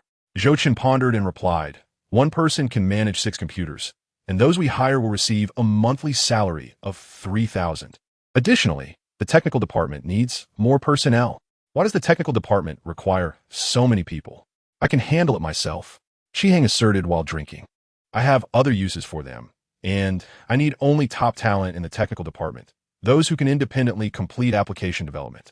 "Isn't that like searching for a needle in a haystack?" In the realm of computer technology, he believed he was unrivaled. Better to have none than to settle for mediocrity. Just bring in any talent you find. Zhou Chen instructed, "Xiaolong, inquire at your school if there are any top talents in internet and software development. I can offer substantial compensation." Zhou Chen's tone was exceedingly grave. In planning for the intelligent era, top talent was of utmost importance. Given the emergence of numerous giant companies, competing for resources would be futile. His meager resources and funds would be negligible in their eyes. The only asset he could present was the memory of the future, a crucial capital in competing with those behemoths. The brief meeting lasted approximately 40 minutes. After its conclusion, Zhou Chen requested Qi Yinfeng to take him to Jiangzhou University to pick up Tang Wan, while Wu Hui and the others would head to Yiping Xian on their own. At the entrance of Jiangzhou University, Tang Wan, dressed in a sky-blue dress, stood by the roadside, eagerly awaiting Zhou Chen. She occasionally glanced at her phone, anxious not to miss any messages from him. "Tang Wan, are you waiting for Zhou Chen?" came the voice of Lu Xing from behind. Lu Xing was clad in a revealing camisole dress, her bangs framing her delicate oval face, which bore a gentle smile. "Yes." Tang Wan nodded in response. Lu Xing flicked her hair back and said with a charming smile, "What is so special about Zhou Chen? Apart from being handsome, he has little else to offer. Being good-looking won't fill your stomach. There are plenty of rich heirs at school. You could easily choose one better than him." Tang Wan, puzzled, looked at Lu Xing. "Why should I seek a rich heir?" Lu Xing was momentarily taken aback by Tang Wan's question. Indeed, she herself was a rich heiress. Why would she seek another? This was the only reality Lu Xing could not face. In every aspect, she considered herself superior to Tang Wan, except for their family backgrounds. While Tang Wan was chauffeured home after school, Lu Xiying could only ride her bicycle. However, that no longer mattered. Her life was beginning to change. Then I wish you both a lifetime of happiness, Lu Xiying said with a sweet smile. Tang Wan gazed at Lu Xiying in confusion, recalling how she had once looked at her with hostility in the cafeteria. Why had her attitude shifted so dramatically today? Just then, a Porsche sped by, coming to a halt beside the road. The driver, a handsome young man in his 20s, donned sunglasses and a white shirt with several buttons undone, his hair tousled. Tang Wan recognized him from a previous event she had attended with her father, Guo Zihao, the sole heir of Jiangzhou's wealthiest man, Guo Yunsong. Seeing get in, Guo Zihao smiled and waved. Lu Xiying nodded lightly before gracefully making her way to the car. Only then did Tang Wan realize why Lu Xiying seemed so cheerful. It turned out she had found herself a rich heir. At that moment, a taxi pulled up in front of the Porsche. Zhou Chen opened the door and stepped out. Calling Wana, let's go. Tang Wan smiled brightly as she walked over. Zhou Chen, ever the gentleman, blocked the door frame and gently reminded her, watch your head. Zhou Chen. Lu Xiying, concerned that Zhou Chen might not see her, raised her voice to call out. Zhou Chen turned to look. Is there something you need? Lu Xiying flashed a smile. Nothing, just thought we should greet an old classmate. Zhou Chen, unimpressed, averted his gaze and sat into the taxi. Inside the Porsche, Guo Zihao casually inquired, are you old classmates? Yes. I, Tang Wan, and that Zhou Chen all attended high school in Jiang County. Zhou Chen is quite persistent. He chased after me for over a year. Chapter 64. Last year's jealousy? Truly persistent. Guo Zihao chuckled lightly before asking, you never dated him, did you? Lu Xiying quickly shook her head. I never agreed to him. During high school, I didn't even hold hands with a boy. It appears that I have stumbled upon a treasure. The glimmer of mirth in Guo Zihao's eyes intensified as he placed one hand upon Lu Xiying's fair and delicate leg. Lu Xiying, blushing with shyness, lowered her head, her heart fluttering with unease. She was indeed eager to engage with Guo Zihao, yet their acquaintance was still fresh, and he had audaciously laid hands on her. Unsure of whether to reject his advance or not, she hesitated momentarily before summoning the courage to grasp his wrist. Her voice trembling as she said, Zihao, are we perhaps moving too quickly? Indeed, it is somewhat hasty. Guo Zihao withdrew his hand, a smirk playing at the corners of his mouth. He preferred a girl's voluntary and enthusiastic consent. Meanwhile, in a taxi with Qi Yinfeng, Tang Wan cast a sidelong glance at Zhou Chen's slippers and pouted, Zhou Chen, you ought to be mindful of your image when stepping out next time. After returning to the studio for so long, you still haven't washed up or changed your clothes, and you carry the scent of smoke. Zhou Chen shifted uncomfortably, stammering, I promise next time. He was simply overwhelmed with busyness. After parting with Tang Wan, he immediately went to pick up Wu Chang, then proceeded to negotiate the acquisition of a painting, followed by attending a meeting. Concerned that Tang Wan might be waiting too long, he rushed to the school as soon as the meeting concluded. Tang Wan, visibly annoyed, exclaimed, why are you sitting so far away? Am I a tiger or something? I was worried you might not tolerate my smoky and sweaty odor. Not at all. Tang Wan leaned closer to Zhou Chen. He flashed a grin, placing her hand gently in his palm. Tang Wan rested her head on Zhou Chen's shoulder, whispering, you needn't worry about anyone bothering you at school anymore. We can openly pursue our romance. Zhou Chen raised an eyebrow. You knew about this? Tang Wan nodded. It was my brother who arranged it. I've already spoken to him. Zhou Chen queried. And what did you tell your brother? Given Tang Jia's temperament, would he easily acquiesce? Tang Wan bit her lip, refraining from answering. Zhou Chen tightened his grip on her small hand, resting his forehead against hers, softly declaring, I shall prove myself to your brother. He suspected that Tang Wan had leveraged some matter to compel Tang Jia, as it was evident that Tang Jia was quite indulgent towards her. Yet due to his presence, Tang Wan had nearly, if not already, become estranged from her family. At Yi Xian, Zhou Chen and Tang Wan awaited Huang Qiqi at the entrance. The trio ascended to a small private room on the second floor. Tang Wan and Huang Qiqi began discussing matters related to school, while Zhou Chen took charge of ordering. Do either of you have dietary restrictions? Both shook their heads in unison. Zhou Chen casually ordered several signature dishes before pulling out his phone to browse the Jiangzhou Forum. Established in 2013, the forum served as a bridge for vast numbers of netizens to communicate, particularly the Tianya community, which harbored a wealth of talent. Various regions had developed their forums, such as Jiangzhou Forum, which attracted a multitude of local netizens. Zhou Chen had registered an account upon his arrival in Jiangzhou. Once on the forum, he posted a request, looking to purchase property in Wangjiang district with complete documentation. Contact number 1314. After posting, Zhou Chen began perusing other threads, spotting a pinned post. It sought players from the legendary Zone 26 in heroic epic named past events like the Wind, with contact details for Tang Jia. Zhou Chen rubbed his nose and glanced at Tang Wan, realizing that the renowned hero of chaotic times was indeed her brother, Tang Jia. The anger from being struck by Tang Jia previously dissipated significantly. One could only wonder how Tang Jia would react if he discovered that the person who had taken his sister was the same one who had vanquished his dragon. However, Zhou Chen was not foolish enough to provoke Tang Jia. Wan, so you and Zhou Chen are together? Huang Qiqi inquired, sitting close to Tang Wan. Noticing Zhou Chen engrossed in his phone, she whispered. Tang Wan's cheeks flushed, I suppose. That's accurate. Huang Qiqi chuckled. What do you mean by suppose?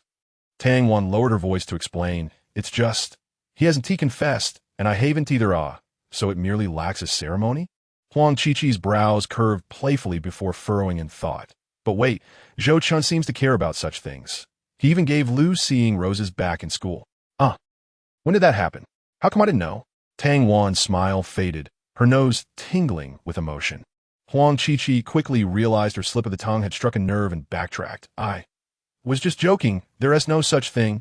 Tang Wan tugged at her skirt, feeling a pang of jealousy. You must tell me, or I might just stop talking to you.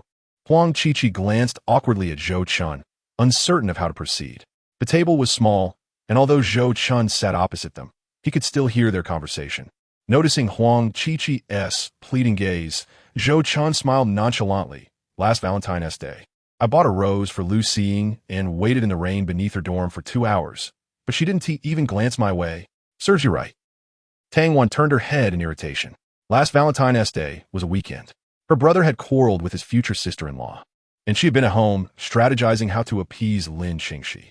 Zhou Chen chuckled. Wanner, that was an embarrassing incident from last year. There's no need for you to feel jealous, is there? Jealous of last year's events? That truly is an aged vinegar.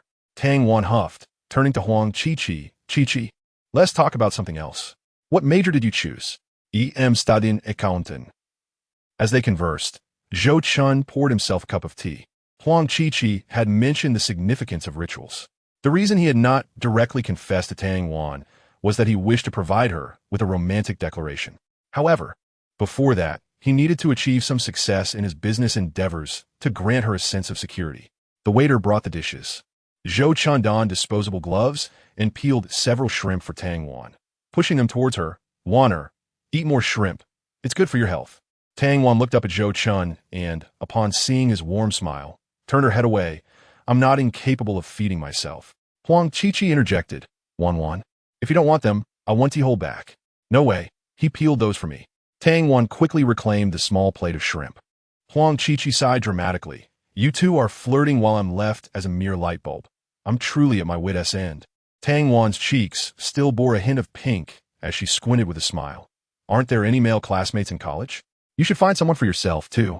Huang Qiqi lowered her head, a blush creeping across her face. You're not being honest. You must have a boyfriend, right? I don't. Huang Qiqi hastily shook her head. Is it Chen Xiaolong? Zhou Chen teased, recalling the connection he had made for them, uncertain if it had blossomed. We only had milk tea together. Huang Qiqi mumbled, her gaze fixed on the ground. Take your time. Xiaolong is a decent guy. Oh, I almost forgot. Xiaolong also works at Yipin Xian. I'll have him come over. Zhou Chen picked up his phone to call Chen Xiaolong. Just as he did, he received a call from Chen Xiaolong. Pressing the answer button, Zhou Chen said, Xiaolong, I was just about to look for you. The call was abruptly interrupted by Chen Xiaolong's frantic voice. Brother Chen, we've gotten into a fight with some others. Hurry over to help us. Chapter 65. Zhou Chen, I want to sever ties with you. The phone echoed with the sound of chaos and profane shouting. Vanya, Kiki, I need to step out for a moment. Don't follow me. Zhou Chen hung up and rushed outside. In the second-floor corridor, two groups were engaged in a fierce brawl. Wu Hui resembled a war god, wielding a chair leg with precision and force. Wu Bin, typically appearing honest and simple, showed no restraint in the fight, currently throttling a blonde-haired assailant while delivering brutal knee strikes to his abdomen. The blonde-haired individual has begun to roll his eyes. Chen Xiaolong and Chen Kai, being relatively young, are left in a state of disarray after being beaten. Please stop hitting us. Just stop. Qi Yinfeng fervently attempts to mediate. He has utilized a triangular chokehold to subdue a burly man. Qi Hang rushes forward, swinging a bottle of Erguo 2 to strike the man's head. The bottle shatters with a crash, leaving the man bloodied and injured. Just then, 3 other young men brandishing bottles charge at Qi Yinfeng. With a sharp gaze, he pivots violently, hurling the burly man into the oncoming trio, causing them to tumble to the ground. Immediately after, another group of 7 or 8 individuals bursts out from a nearby room, each clutching unopened beers. At the forefront is Chao Ming, who raises a bottle and shouts at Wu Hui, "Wu Hui, you don't want to go long anymore, do you?" Wu Hui twists his neck, spits blood onto the ground, and grins, "Come on, I haven't had a good fight in a while. Let's have some fun today." Chao Ming seems somewhat wary of Wu Hui, a glint of fear in his eyes. Yet he strives to maintain his bravado in front of his friends, stating, "Is it because my brother hasn't beaten you up in a while that you're itching for a fight?" Wu Hui scoffs, casting a derisive glance at Chao Ming's crew. "When I was out there in the streets, you were still in diapers. Don't bring up Chao Yuan to intimidate me, without the backing of the capitalists.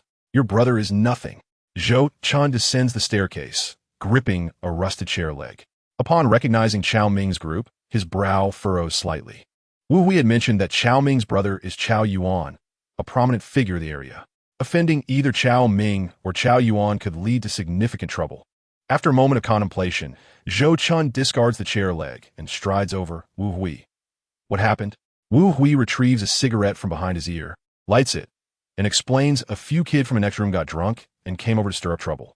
Zhou Chen nods, turning to Chao Ming with a smile. "Senior, your people were in the wrong here. Let's just let it go. I will cover today's expenses."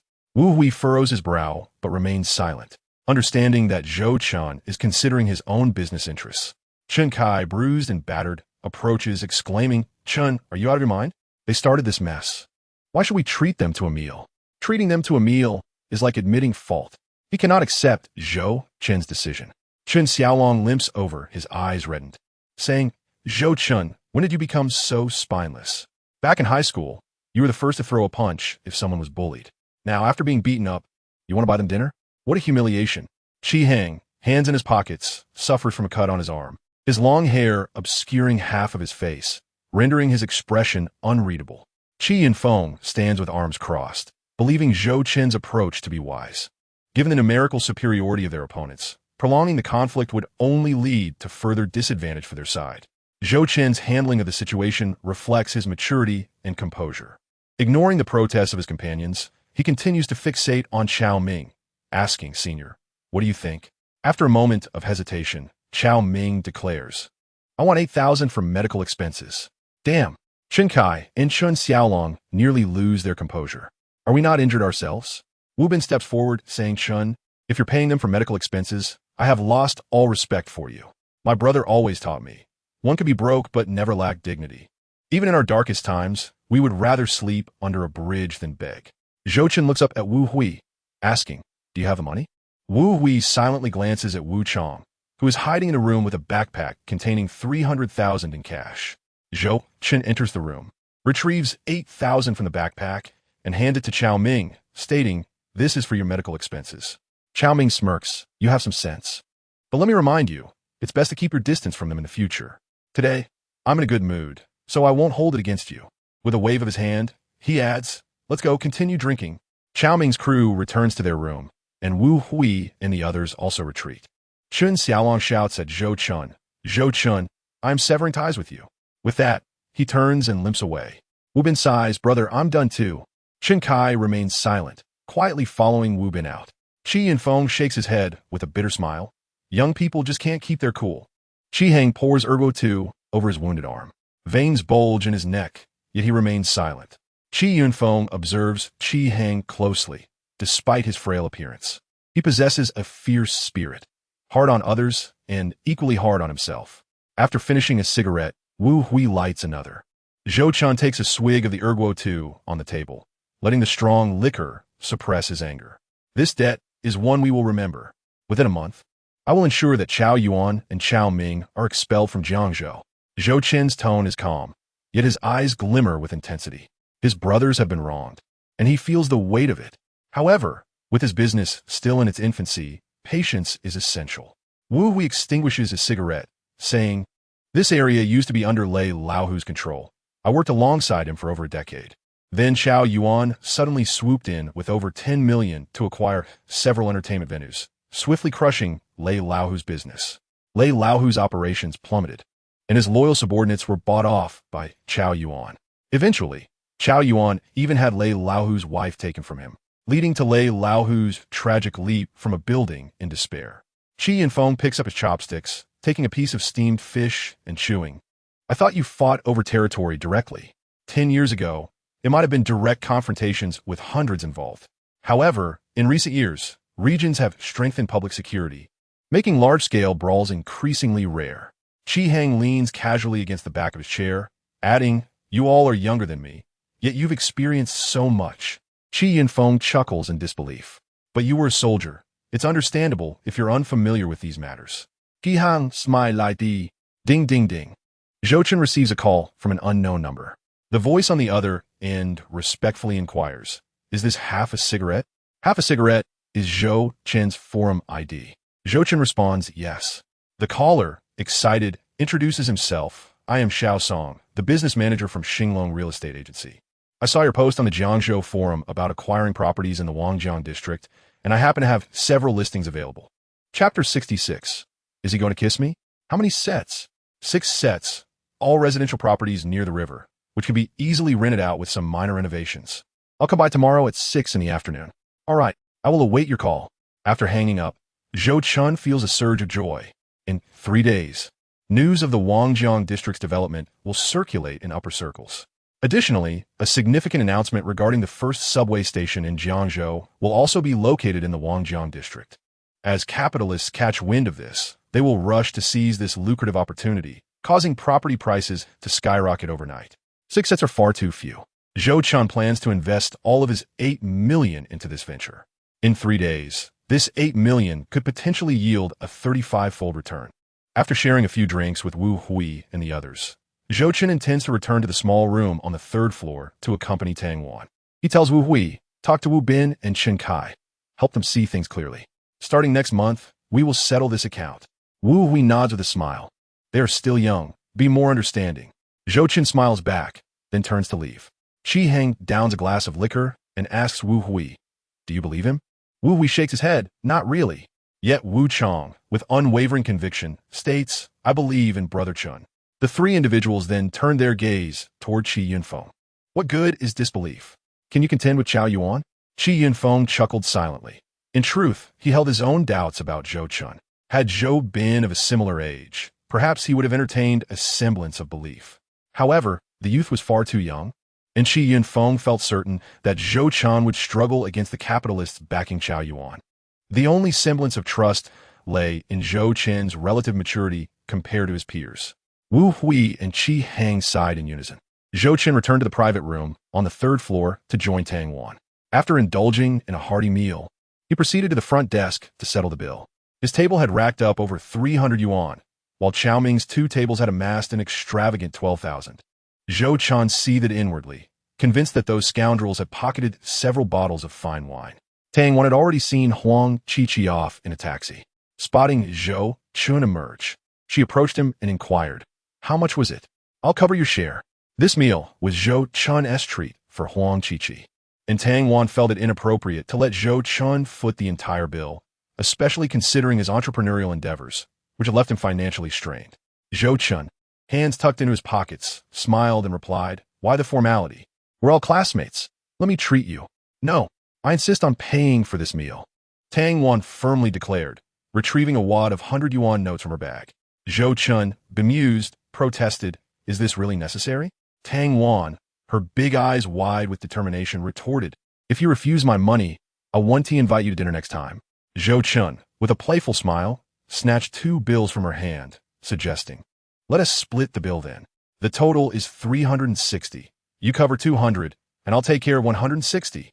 However, Tang Wan thrust all of her 1,000 yuan notes into his hand, exclaiming, "Here, Take it all. Wait a minute, Zhou Chen attempted to return the money, but Tang Wan had already turned to flee. He chuckled at the absurdity of it all, pocketing the cash as he chased after her. Warner, you're lacking in chivalry.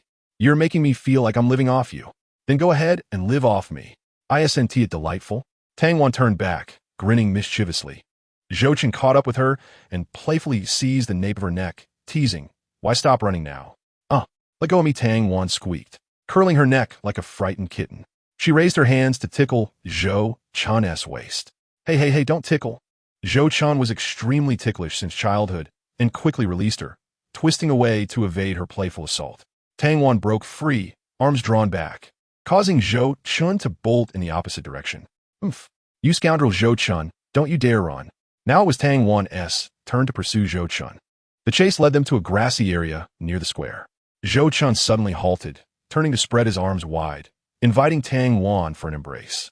Oh, Tang Wan, unable to stop in time, tumbled into his arms. Zhou Chen embraced her, lowering his head to tease. "Warner, are you taking advantage of me?" I am not." Tang Wan's face flushed crimson, her voice barely a whisper. "Wait, that is not right. You are the one taking advantage of me." She pouted, looking up at him. You intentionally stopped, but before she could finish, Zhou Chen's unwavering gaze silenced her.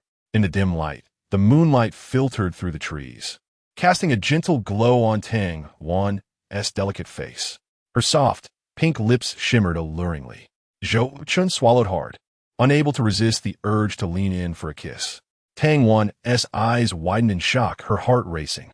Is he going to kiss me? This is my first kiss. What do I do? Should I refuse? No, he hasn't confessed yet. I'm not officially his girlfriend.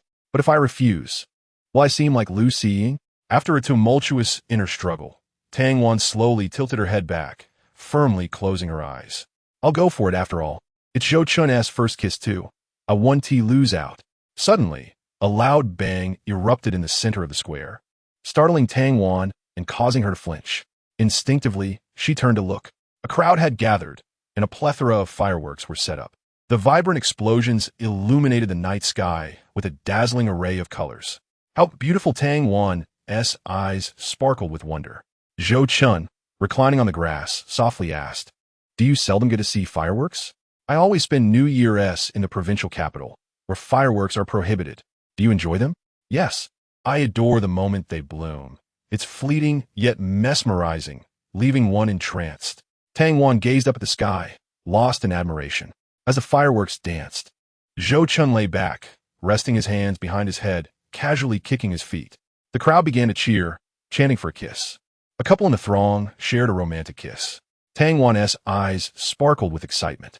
"Zhou Chen, look, they're so romantic." Zhou Chen, with a lazy demeanor, replied, "Are you hinting at something?" No, I'm not. Don't think too much." Tang Wan quickly denied, shaking her head. Zhou Chen merely smiled, his thoughts already forming a plan. When he finally confesses to Tang Wan, he wished to illuminate the night sky over Jiangzhou with fireworks. After meandering around the square for a while, they shared a ride back to the school. Zhou Chen escorted Tang Wan to the entrance of the girls' dormitory before returning to his own. Zhang Fei was sprawled on his bed, engrossed in a mobile game. Upon seeing Zhou Chen enter, he couldn't resist teasing. "Zhou Chen, weren't you quite the hotshot in high school? Why the cowardice today?" Dragging a suitcase from under the bed to fetch clean clothes, Zhou Chen retorted, "Weren't you the big boss back in high school? Why are you now someone else's lackey? Watch your mouth." Zhang Fei leaped from his bed, ready to confront Zhou Chen. Zhou Chen, uninterested in engaging with the boy, simply grabbed his wash basin and attempted to leave. Zhang Fei blocked his path, puffing out his chest. "Mind your tone when speaking to me in Jiang County. You can't mess with me, and you still can't." Zhou Chen glanced at Zhang Fei, who was half a head shorter and had spindly limbs, before sidestepping him and exiting the dorm. Had it been the old Zhou Chen before his rebirth, Zhang Fei would undoubtedly be lying on the ground, pleading for mercy. With 2 lifetimes behind him, his perspective had transformed. He chose to let it slide as if it were merely a dog's bite. After showering, Zhou Chen lay on his bed, calling his grandfather to celebrate his birthday. He currently has 200 in his pocket, and with more than half a month until next month, he must find a way to borrow some money. Chao Ming shrugged and said, "Then there's no other choice. Zhou Chen, you take action. If he dares to retaliate, I will help you deal with him." With that, he turned and closed the dormitory door. Zhou Chen coldly regarded Zhang Fei. Still arrogant. Are we? Not arrogant anymore. Brother Chun, please don't hit me. Zhang Fei stammered. You should change dorms. I don't want to see you. Zhou Chen turned and sat down on his bed. All right, Brother Chun, I'll go to the dormitory management office tomorrow. Zhang Fei nodded servilely, a typical example of someone who bullies the weak and fears the strong. Chao Ming, with his hands in his pockets, left arrogantly with his entourage. Zhou Chen sighed softly, silently keeping track of this debt in his mind. Behind Chao Yuan is Tang Jie, and Tang Jie's father stands shoulder to shoulder with Jiangzhou's wealthiest, Gui Yunqiao. To settle down in school, one must first defeat Tang Jie. However, Tang Jie is the brother of Tang Wan, essentially his future brother-in-law. He truly does not wish to strain relations with Tang Jie too much. The next day, Zhou Chen arrived at the classroom right on time. The homeroom teacher, Lu Su, entered with a dark-skinned man dressed in camouflage. Class begins. Hello, teacher. Hello, classmates. Please take your seats. Lu Su wore a light blue qipao that exuded a sense of classical elegance, her long hair elegantly coiled with a delicate silver hairpin nestled within, and her feet adorned with light blue embroidered cloth shoes, making her radiate a scholarly aura. Wow, Teacher Lu dresses so well. If I were as tall as Teacher Lu, I would dress like that too. Female classmates were starry-eyed. Male classmates whispered to each other, captivated by the artistic vibe she presented. I recall that ancient saying, how does it go? A graceful lady is the ideal partner for a gentleman. Right? Don't you think Teacher Lu embodies that grace? Indeed, Teacher Lu is such a goddess. I've decided to study hard and marry her someday. You can forget about that. Look at your chubby face. Do you think you deserve Teacher Lu? Oh, come on, don't leave after school. Zhou Chen, do you like kipeos? Tang Wan poked Zhou Chen's arm. Since Teacher Lu entered, Zhou Chen's gaze had been fixed on her. Zhou Chen grinned. It's quite nice. Lu Su's attire would remain timeless even a decade from now. Tang Wan Bolinget? Do you think I would look good in a qipao? Zhou Chen envisioned Tang Wan in a qipao, standing at about 168 meters with a slender figure. She possessed an innate grace befitting a noble lady. If she wore a qipao, combined with her slightly youthful face, it would surely exude a unique charm. My Wanner is so beautiful. She would look good in anything. Zhou Chen chuckled. If one were to consider what style suited Tang Wan best, Zhou Chen believed JK uniforms would be ideal for her, especially with twin ponytails, transforming her into a refreshing beauty. Unfortunately, during this era, domestic schools had yet to adopt such uniforms. It was only around 2013 that JK uniforms began to gain popularity in China.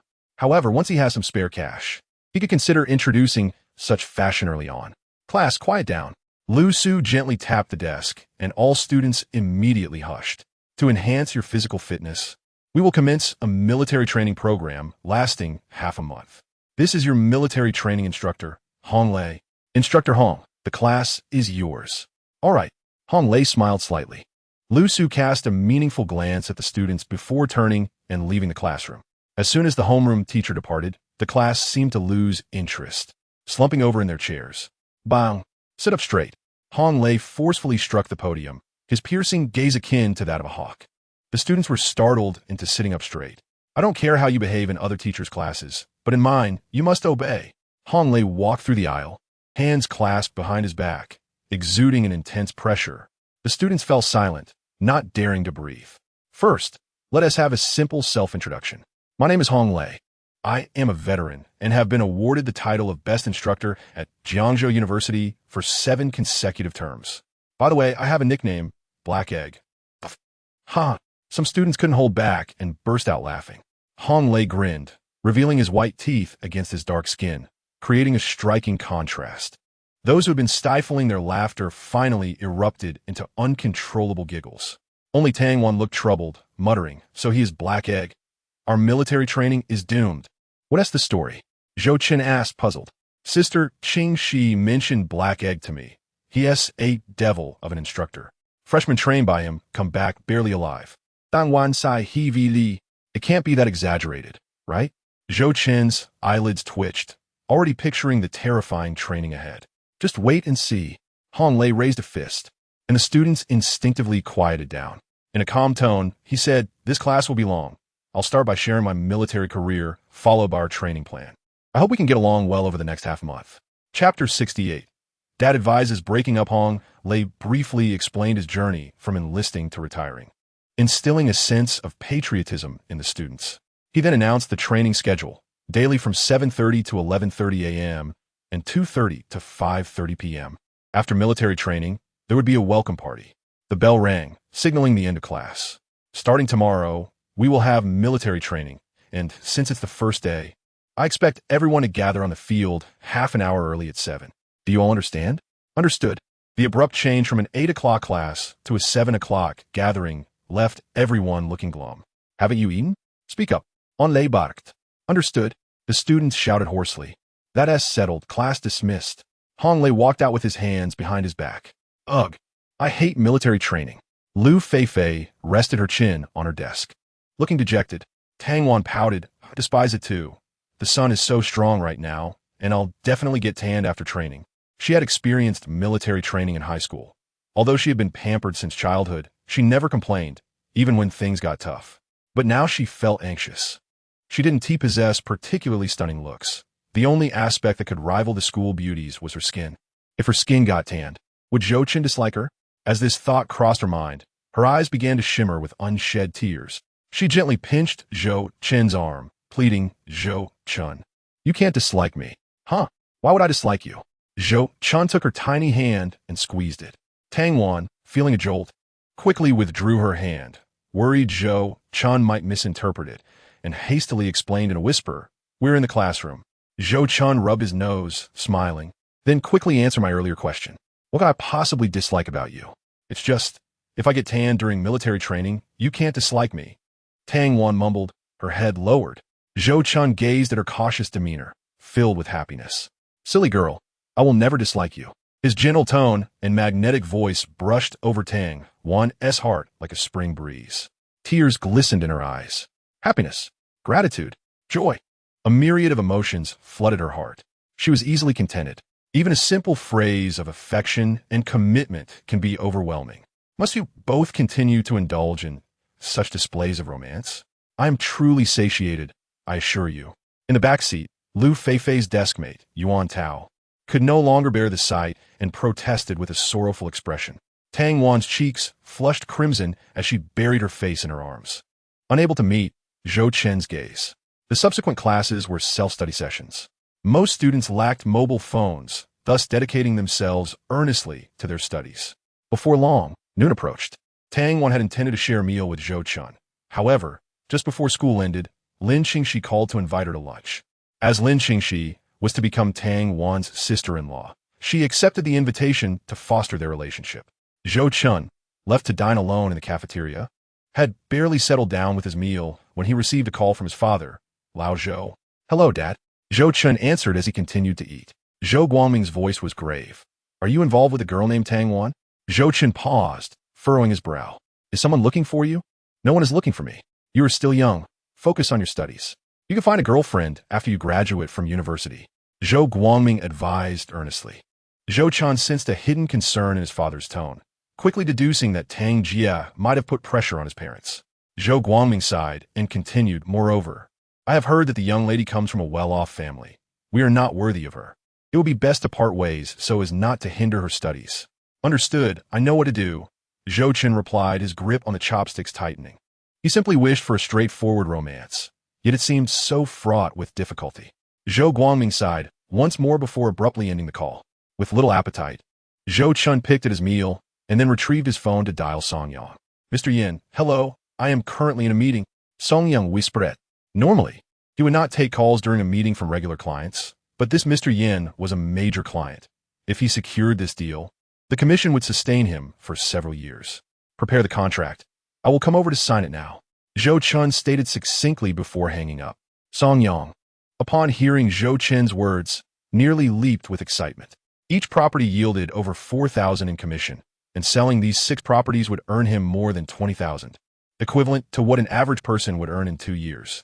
Suddenly, the store manager hurled a magazine at Song Yang, his face darkening as he barked. Have I not told you that phones are prohibited during meetings? Manager, this is a major client, Song Yang stammered. Having graduated just over a year ago, he had sought positions in several companies aligned with his field, but found no promising prospects. In a bid to hone his skills, He had taken a sales position at a real estate agency. This was his second year in sales, and his performance had been dismal, with several close calls of termination. Now that a significant opportunity had finally arisen, he was determined to treat it with the utmost seriousness. A major client? How significant? The manager's eyes gleamed with interest.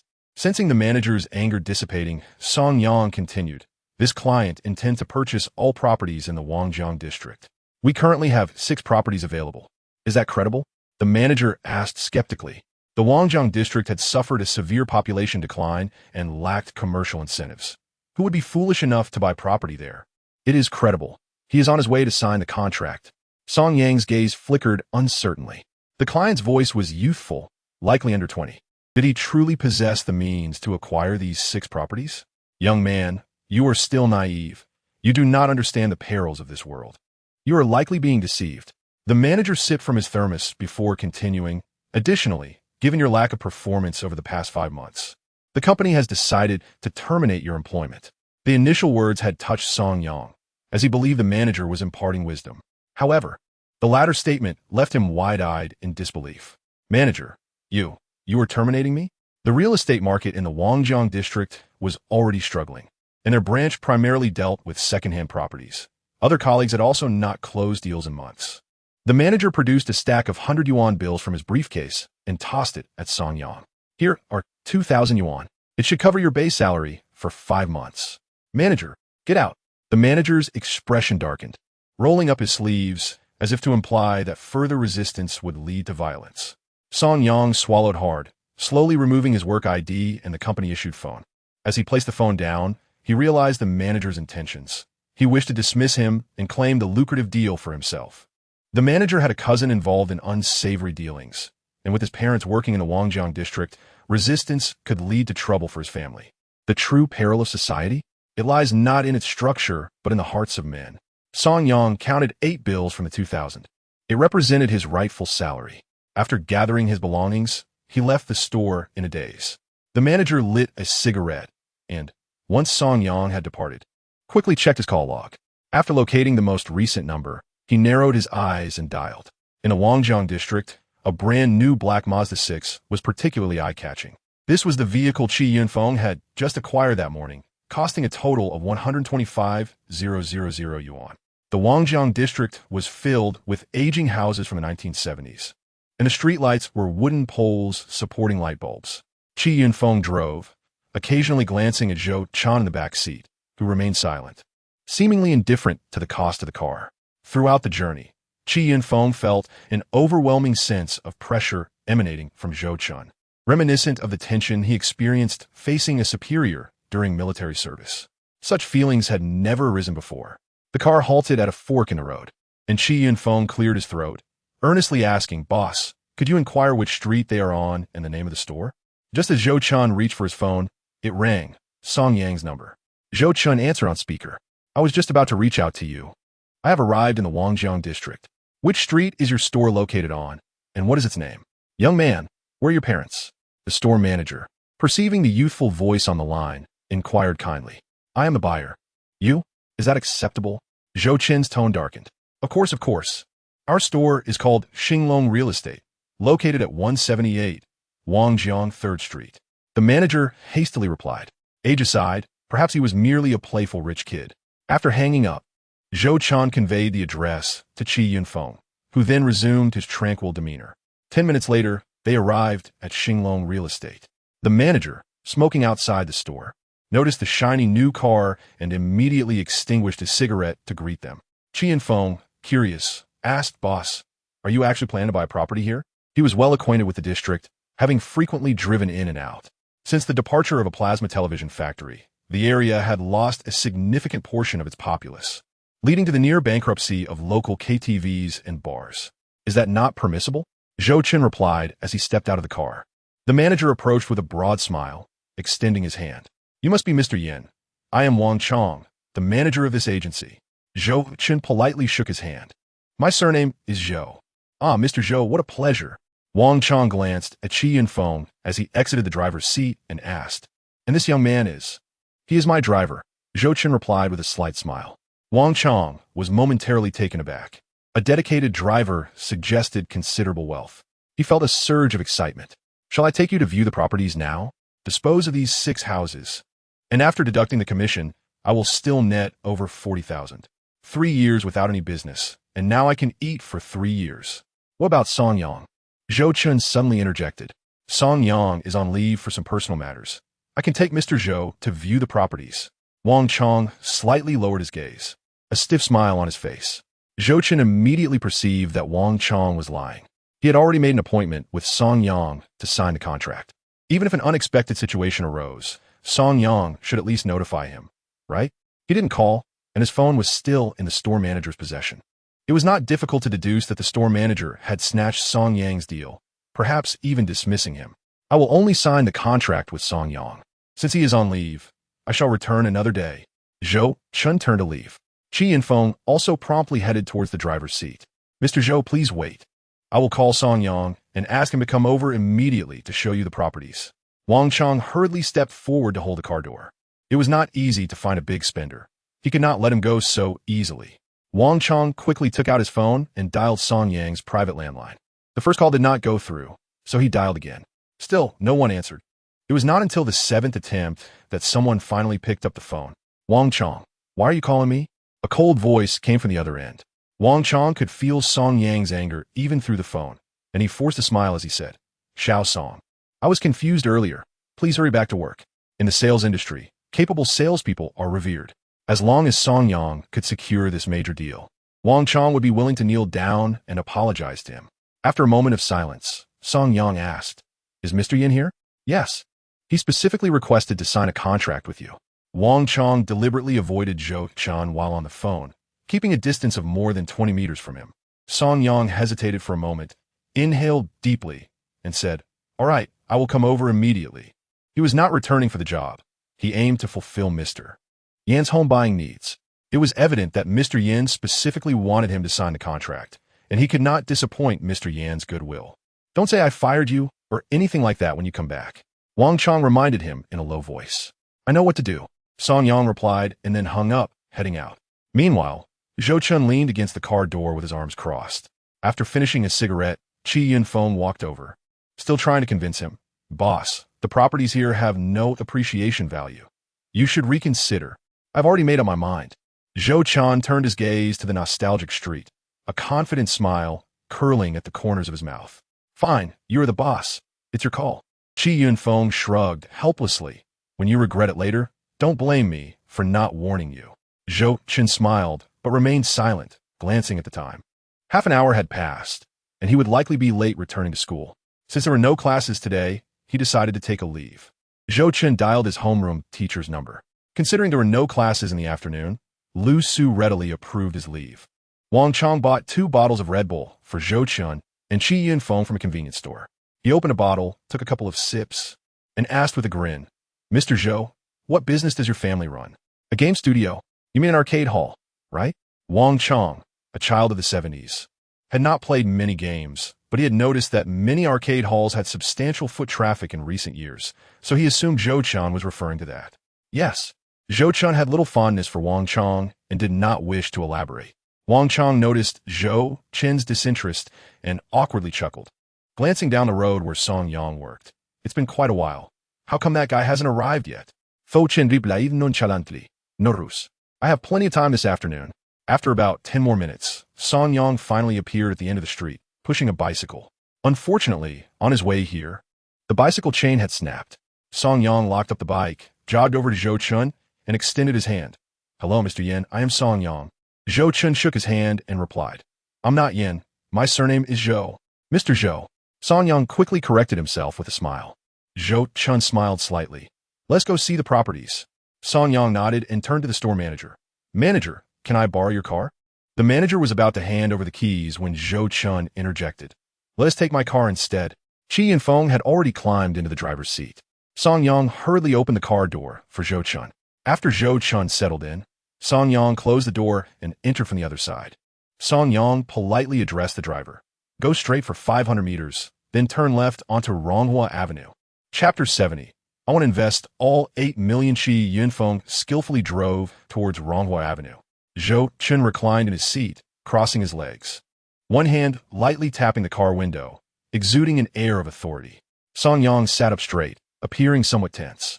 Although Zhou Chen was younger, he was a significant investor. In his time in the industry, Song Yang had never encountered such a wealthy client. The three remained silent, and the atmosphere felt a bit oppressive. Zhou Chen broke the silence first. "How long have you been in the industry?" Song Yang quickly responded, "Including my internship, 2 years and 6 months. Zhou Chen nodded, smiling. "Are you interested in working with me?" Song Yang's eyes widened in surprise, and he scratched his head. "I'm afraid I won't do well. My performance at Xinglong Real Estate has always been mediocre." Zhou Chen chuckled softly. "A qualified salesperson must possess immense courage, be willing to innovate in practice, and have their own opinions and judgment. If you lack the courage to try, how can you excel in this field? In any industry, sales are crucial, directly influencing the company's effectiveness and development.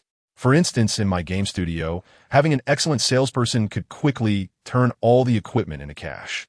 "What business does your family run, Mr. Zhou?" Like Wang Chong, Song Yang assumed Zhou Chen's wealth came from his parents, thinking he might want to take over the family business.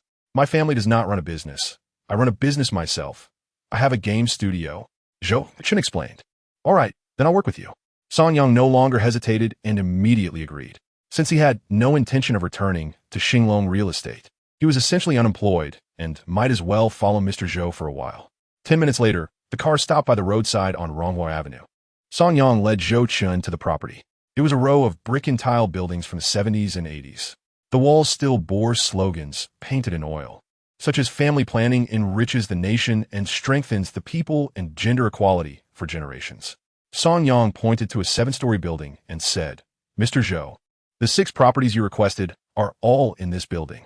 Qi Yunfeng lit a cigarette, squinting as he asked, "How much for this dilapidated place?" Song Yang glanced at Zhou Chen, feeling somewhat sheepish, and replied, 1,500 per square meter. "Wow, this house costs 1,500? Qi Yunfeng's eyes widened, nearly shouting at Song Yang for being a robber.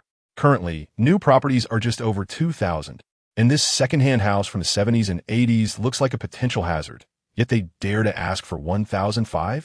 Song Yang's face flushed. "Mr. Zhou, since I've decided to follow you, I won't hide anything. These houses are truly not worth buying." Qi Yunfeng quickly concurred. "Boss, you should reconsider."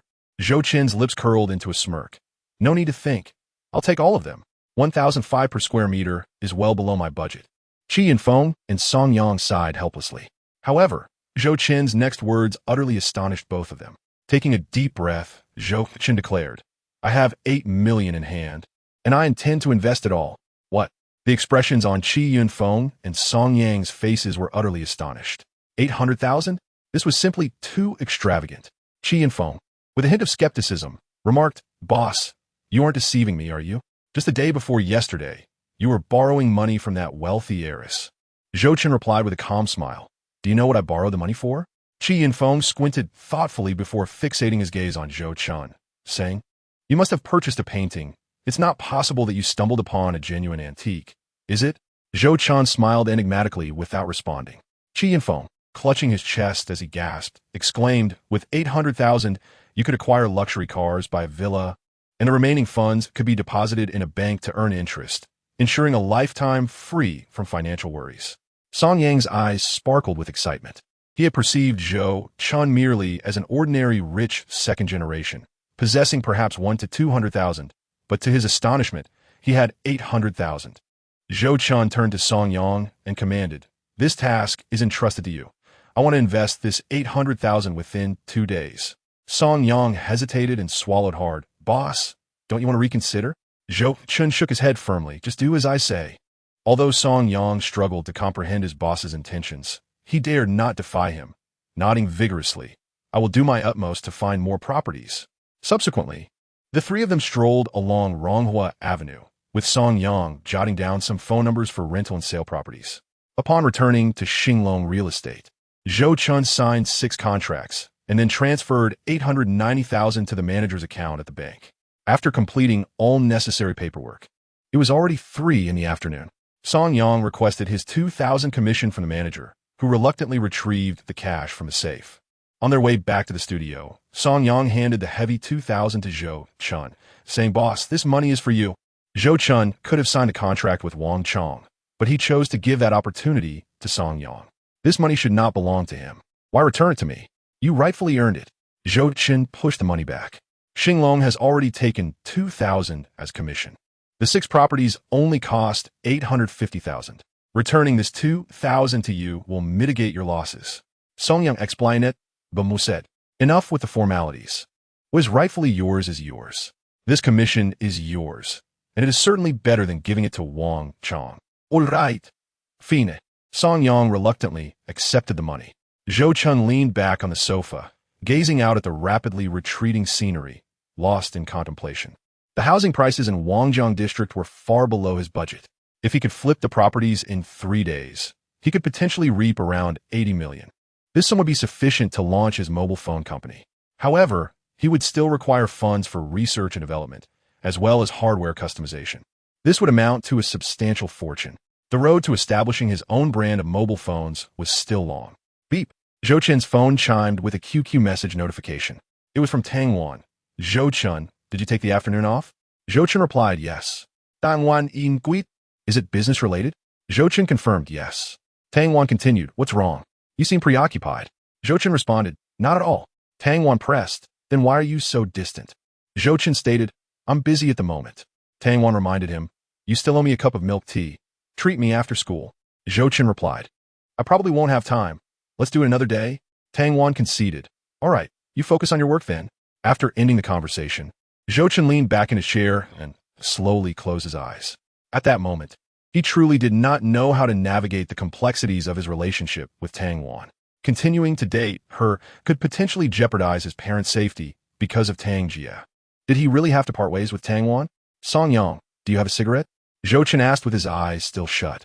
I don't smoke. Song Yang ripped it. He then patted Qi Yunfeng on the shoulder. Brother Feng, do you have any? Qi Yunfeng, one hand gripping the steering wheel, used the other to toss a lighter into the remaining half-pack of Hongtao Mountain cigarettes behind him. Zhou Chen lit a cigarette and took a couple of puffs. This was his first smoke since his rebirth. His mind was troubled. He had initially thought that with the memories from his past life, he could earn money and enjoy a happy romance with Tang Wan, but he never anticipated that her family's background would be so intimidating, placing tremendous pressure on him. Meanwhile, at Jiangzhou University, Tang Wan was dejectedly resting her head on the desk. Suddenly, their homeroom teacher, Lu Su, arrived at the classroom door, accompanied by several middle-aged individuals in white shirts. The entire class fell silent. Tang Wan turned her head, her heart tightening at the sight. Lu Su approached her with a complex expression and said, Tang Wan, the principal intends to transfer you to Class 2. Chapter 71. Wanner. Let's take a break for a while. Tang Wan's long, dark lashes fluttered slightly. The principal's sudden decision to move her to another class left her bewildered. Zhou Chen's inexplicable coldness further fueled her distress. Undoubtedly, her brother and father were behind this. Tang Wan promptly dialed Tang Jie's number. The call connected swiftly. Tang Jie replied in a nonchalant tone, What's up? Shouldn't I be the one asking you that? Was this your idea or Dad's? Tang Wan's voice was icy. Having lost all hope in Tang Jie. Has Zhou Chen contacted you? Tang Jie truthfully softly. He hasn't reached out to me. And he won't because of any pressure you apply. Tang Wan's tone grew increasingly frigid. Little Wan, I'm doing this for your own good. Zhou Chen is simply not worthy of you. Whether he is worthy or not is not for you to decide.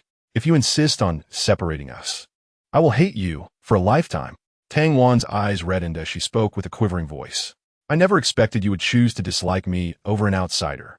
Tang Jie chuckled bitterly, lighting a cigarette and taking a drag. No matter how much you despise me, I will still prevent you from being with Zhou Chen. In time, you will understand my good intentions.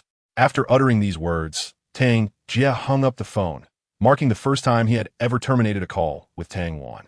Tears streamed down Tang Wan's cheeks. Lu Su, having gleaned the situation from Tang Wan's words, slowly took a seat in Zhou Chen's place, softly expressing, Tang Wan. Both you and Zhou Chen are still young. It truly is unwise to engage in a romantic relationship at this age, especially since our school explicitly prohibits early dating. Tang Wan, with her head lowered, wept as if her heart were being torn apart. Beep. Just then, Zhou Chen sent her a message on QQ. Wanner, let's take a break for a while. Give me some time, and I will soon earn your brother and family's approval. I will work hard, grow the business strong, and think of you every day. In this lifetime, I will marry no one but you. Reading Zhou Chen's messages, Tang Wan's tears flowed even more profusely.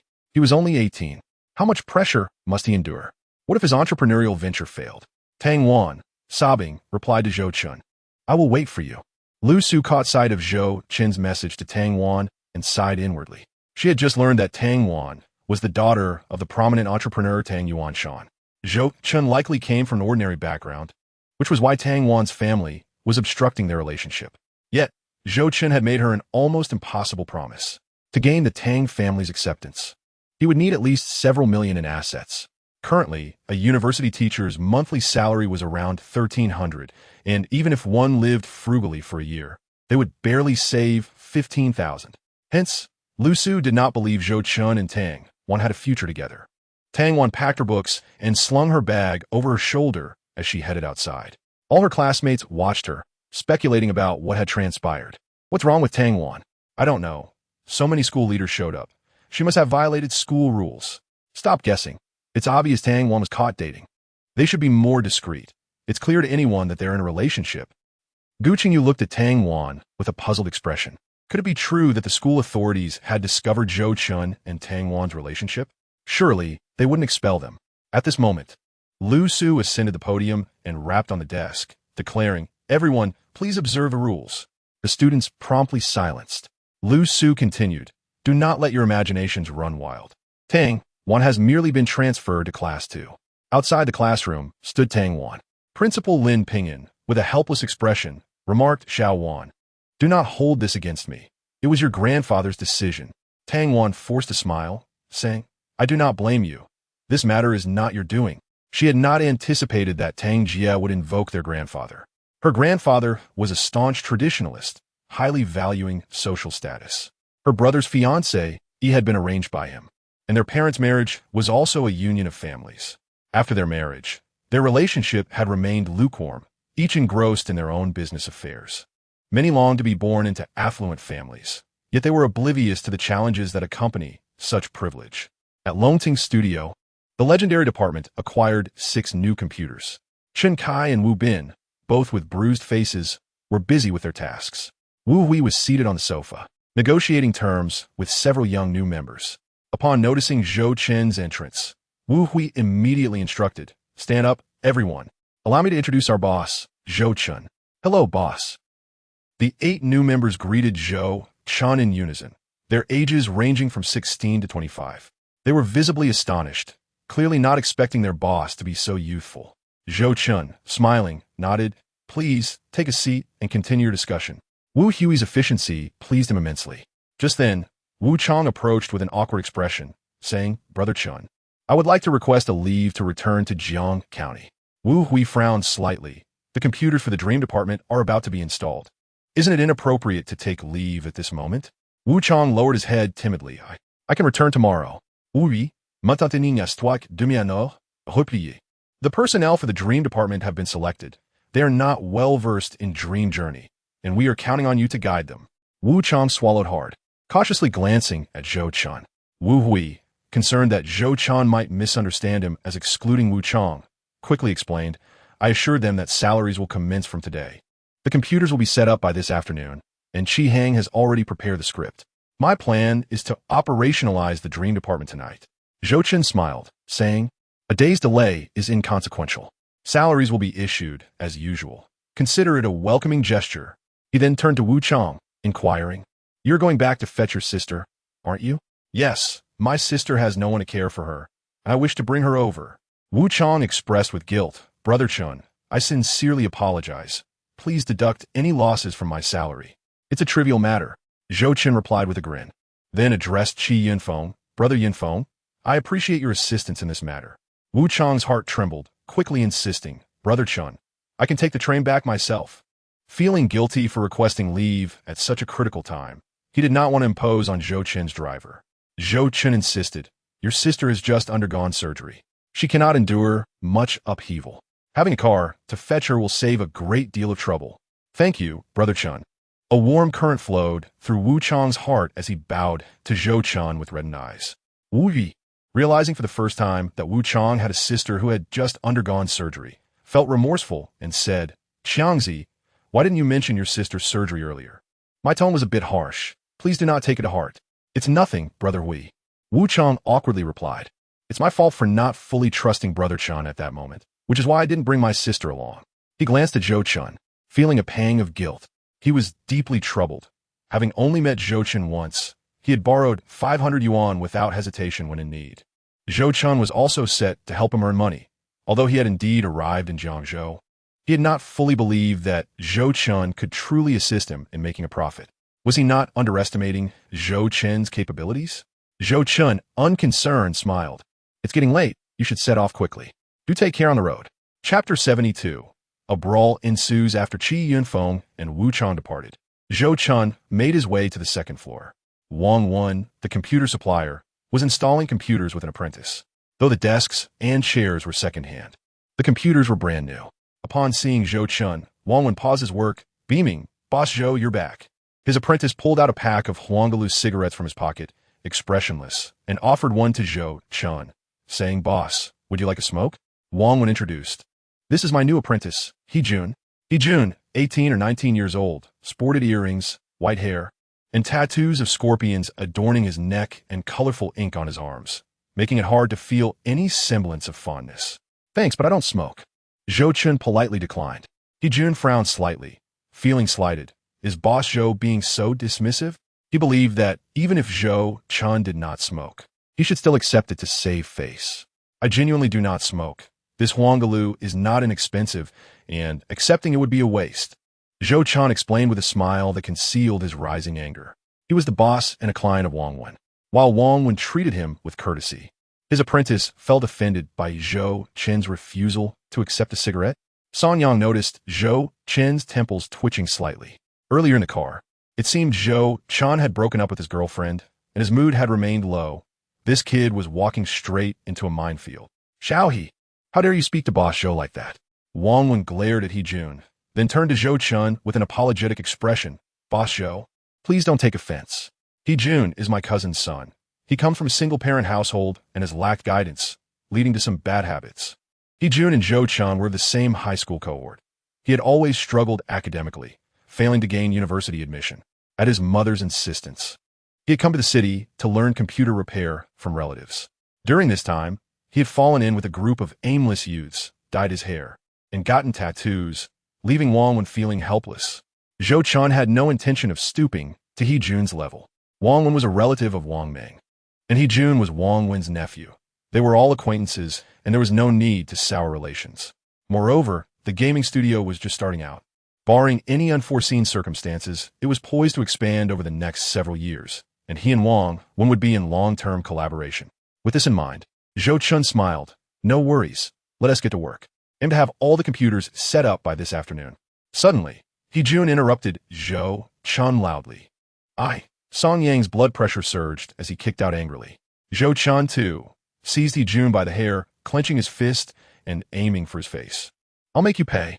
He Jun, a notorious bully in school, had always been the one to intimidate others. He had never experienced being bullied himself. Now, surrounded by two individuals, he immediately retaliated. Zhou Chen had also been known for his fighting prowess in high school. He fought fiercely, seemingly venting the pressure brought on by Tang Jie. Each punch delivered with great force. Song Yang, at 25, had a far superior physique compared to He Jun. Although it was his first fight, he showed no mercy. Boss Zhou, please stop. Wang Wen stepped forward to mediate, but Zhou Chen pushed him aside. He Jun, unable to withstand the combined assault, curled up on the ground, hands over his head, continuously hurling insults. Boss Zhou, if this continues, someone will get killed. Wang Wen threw himself over He Jun, using his body to shield his nephew. Zhou Chen and Song Yang finally ceased their assault. Meanwhile, Chun Kai and Wu Bin rushed in with chair legs raised. Damn it, Chun Kai, seeing Zhou Chen's clothes torn and his face scratched, charged in, ready to strike.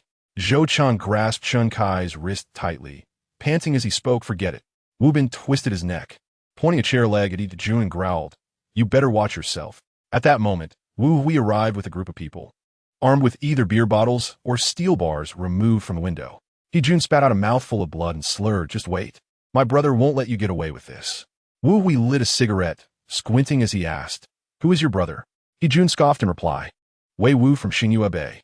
Upon hearing this, both Wu Hui and Wu Bin paused for a moment before breaking into grins. What are you laughing at? He Jun was bewildered. Wei Wu was a powerful figure in Xingyue Bay. His men watched over all the KTVs and bars in the area. And with just a word from him, he could summon dozens of people in an instant. Wu Hui, with a calm demeanor, took a drag from his cigarette and said, Wei Wu used to run with me. He Jun's pupils dilated in disbelief as he asked, Why you? What's your name? My brother is Wu Hui.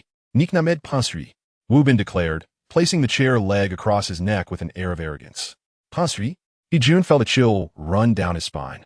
Wei Wu had indeed mentioned Prince Hui before. It was said that he had started his empire at the age of 15 under the notorious Lei Laohu. At his peak, Prince Hui commanded over 200 men, and most unsettlingly, he had a penchant for mutilating fingers and toes. The thought alone was terrifying. After Lei Laohu's downfall, Prince Hui had seemingly vanished, with whispers claiming he remained in Jiangzhou but rarely made an appearance. He Jun never imagined he would encounter Prince Hui here, trembling. He looked at Wu Hui and said, Brother Hui, I realize my mistakes. Let's just call it a day. Wu Hui waved his hand grandly, leading his group downstairs. Brother Chen, remember to call us if you need anything. I'm off to work. Chen Kai left with a parting remark. If you provoke Brother Chen again, I'll break your legs. Wu Bin glared menacingly at He Jun before turning to leave. He Jun shook with fear, his swollen face glistening with cold sweat. Zhou Chen dragged a chair over and sat down, his tone icy as he said, If you lack the ability, stop pretending. Do you think Wu Hui is impressive? He asked merely Lei Laohu's underling. And do you think Lei Laohu is impressive? He was brought down to ruin. Do you really think you can reach Lei Laohu's level? Even if you did, what difference would it make? The truly powerful can eliminate you without even showing their face. We live in a society governed by law. The path of darkness is no longer viable. Every word Zhou Chen uttered struck He Jun's soul. He bowed his head in silence, unable to meet Zhou Chen's gaze. Wang Wen handed He Jun a pack of tissues, saying, Wipe the blood off. You've had no guidance since childhood. Your arrogance has blinded you. Today, Brother Zhou has given you a lesson. Do you think it's easy out there? Your uncle Wang Meng has gone straight, opening an internet CAF, hasn't he? He Jun dabbed at his nosebleed with tissues, and as he wiped, he choked back tears. Zhou Chen, indifferent to He Jun's sobbing, took Song Yang downstairs to the legendary department. Upon arriving downstairs, Chi Hang approached with excitement. Brother Chen, the owner of a mobile phone factory in Shirgu County, has fled with his niece. We should hurry over. Chapter 73. Seeking help from Wang Likun. Is there such a good opportunity? Zhou Chen's eyes lit up. With a mobile phone factory going under, how many talented individuals would be left idle? Yes, he had just seen a hot post on the forum. The employees were currently blocking the road with banners. Let us see if we can recruit some skilled technicians. Chi Hang had already deduced that Zhou Chen was likely planning to enter the mobile phone and internet industries, which is why he had rushed back after spotting the post. Let's go now. Song Yang, you stay here and handle your work. Zhou Chen instructed, leaving Song Yang in the studio while he and Chi Hang hailed a taxi to Shirgu District. After half an hour of travel, Zhou Chen received a call from Wu Hui. Brother Chen, this is Song Yang. Do you know the Wangjiang Hotel? The voice on the other end was Song Yang's. Wangjiang Hotel? ISNT, that the predecessor of the Prince Hotel? Zhou Chen replied. Wangjiang District was developing, and the hotel had been rebuilt, though he was unsure how it had come into Wu Hui's possession. What is wrong with Wangjiang Hotel? 3 people died there last night, according to police investigations. It was orchestrated by the big boss behind the scenes. The police issued an arrest warrant on Jiangzhou Forum half an hour ago. If they catch that boss, a death sentence is inevitable. Song Yang whispered, Are you suggesting we have a chance to acquire Wangjiang Hotel? Zhou Chen's throat felt dry, his eyes gleaming with ambition. I just contacted the manager and found the landlord's number. He is indeed willing to sell, but the price. How much? 36 million, Song Yang stated, enunciating each word. All right, I understand. Zhou Chen ended the call. 36 million was beyond his current means, and borrowing seemed equally challenging. After a moment of contemplation, he dialed Wang Likun. Zhou Chen, what prompted you to call me? I want to propose a business deal. Oh, Wang Likun chuckled. Do tell. First, you must agree to split the profits with me. Zhou Chen spoke earnestly. Sure, I agree. Wang Likun readily accepted. Zhou Chen was seeking to recover 300 million in losses. This favor was nothing short of life-saving. Yet, Zhou Chen did not demand anything in return. believing firmly in the potential for profit. If they truly made money, he wouldn't mind sharing it all. All right, I'll send you the information. Zhou Chen concluded before hanging up and composing a message. AIO Fashion Company. Wang Lecoon sat leisurely at his tea table when he received Zhou Chen's text and immediately opened it. By Wangjiang Hotel for 36 million. Wang Lecoon sprayed his tea everywhere. 36 million? Did this kid even comprehend what that amount meant? And for the Wangjiang Hotel. Currently, no one would even bother to defecate in Wangjiang District. Only a fool would invest in real estate there. Regaining his composure, Wang Lecoon typed a response. Young Zhou Chen, do you realize what you're saying? After sending the message, he set his phone down and grabbed a cloth to wipe the tea off the table. Within 2 minutes, his phone chimed with a new message, and he quickly checked it. Get back to me in half an hour. If you haven't made up your mind by then, I'll collaborate with Gui Yunsong. As if he could work with Gui Yunsong. That guy doesn't have my patience. Wang Lecoon muttered to himself. He then leaned back in his chair, lost in thought. He couldn't shake the feeling that Zhou Chen was not just an ordinary high school student. Their first meeting at the CAF revealed a calm demeanor that was not merely an act. Furthermore, how did Zhou Chen know about his wife's affair with the driver? It was a mystery that even he, as her husband, was unaware of. How could a newcomer to Jiangzhou know? This kid is too enigmatic. Could it be that Wangjiang Hotel truly holds profit potential? Wang Lecoon squinted, taking a sip of tea.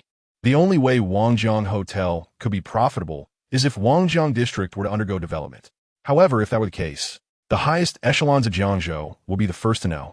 Suddenly, an idea struck him, and he widened his eyes. Previously, his sister had visited his third sister. It seemed that the third sister was competing with Gui Yunsong's Hengji real estate for a plot of land in Wangjiang District. Could it be that she had already received some insider information? That is not quite right. If Sanmei had caught wind of it, she would have eagerly acquired the properties in Wangjiang District long ago. Wang Liqiu, unable to fathom the situation, decided to call Sanmei. Gi. Shan, are you busy? Not really. I wanted to ask you something. Is Wangjiang District going to be developed? Who told you that? Shan inquired, puzzled. I'm just asking casually. Wang Liqiu chuckled awkwardly. Goodness, I thought you had some insider information. Shan rolled her eyes in exasperation. Aren't you competing with Hengji real estate for land in Wangjiang District? I assumed there was going to be development, and you were planning to stockpile some properties. Wang Liqiu explained with a smile. It's quite normal for us in real estate to buy land. Wangjiang District will definitely be developed, but we just don't know when. It could be 10 years, 20 years, or if luck is against us, even 30 years. Shan explained, her tone lacking enthusiasm. With your business acumen, do you think there's a chance for development in Wangjiang District in the coming years? Wang Liqiu pressed on. There was indeed a meeting about Jiangzhou's planning and economic development recently, which might lead to the development of a certain area, but the hopes for Wangjiang District are rather slim. Shan replied softly. Then there is still some hope, right? Wang Liqiu persisted. Call it hope if you like, but I've said all I needed to say. Originally, my sister advised me to keep my distance from you, but you are my brother after all, so I cannot bring myself to distance myself from you. That's a goodbye, Shan said impatiently before hanging up. Wang Liqiu listened to the busy tone on the line, a bitter smile creeping across his face. In Shirgu County, at the Xianfeng Industrial Park, the roads outside the park were filled with people. A dozen distraught workers stood in the middle of the road, wailing loudly. Staff from the Ministry of Public Security were maintaining order, while personnel from the Ministry of Labor were trying to calm the workers' emotions. As Zhou Chen stepped out of the car, Wang Liqiu called him. Zhou Chen glanced at the time. Only 3 minutes remained until the half-hour deadline. Have you made up your mind? Do you have any inside information? Wang Liqiu asked in a low voice. That is not for you to worry about. Zhou Chen replied nonchalantly. I just need you to trust me. All right, I'll take a gamble with you. Wang Liqiu decided to trust Zhou Chen, considering that if he lost, it would just be a way to repay Zhou Chen for saving his life. Also, I might need to borrow some money. Zhou Chen said somewhat shyly. How much do you need? Chapter 74. I want to acquire this company. I'm not sure yet. I'll call you back once I confirm. After ending the call, Zhou Chen walked toward the group of Ministry of Labor staff who were trying to soothe the workers. The Ministry of Labor workers were currently overwhelmed. Woe is me. The scoundrel boss owes us 3 months of wages and has now run off. How are we supposed to survive at home? A plainly dressed woman sat on the ground, sobbing uncontrollably. Please calm down. You will get your money back. A female staff member from the Ministry of Labor squatted in front of the woman, speaking softly. Then why don't you release the payment? What good is mere talk? The woman shouted at her. We can only assist you in applying for labor arbitration, and it requires going through the necessary procedures. The woman explained gently. How long will the procedures take? A month? 2 months? A year? 2 years? A few years ago, a relative of mine experienced a factory closure and the boss ran away, and he still hasn't received his wages. The woman, skeptical of their words, continued to weep. Su Pingping sighed helplessly and handed a bottle of water to the woman. Sister, crying, won't resolve anything. Have some water first. The woman accepted the bottle, took a few sips, and then resumed crying. Su Pingping returned to the work group and looked at her team leader, Xiang Dongsheng, saying, Leader, there are too many people. We can't calm everyone down. Xiang Dongsheng sighed in resignation. Wang He's phone has been cut off, and we can't reach him.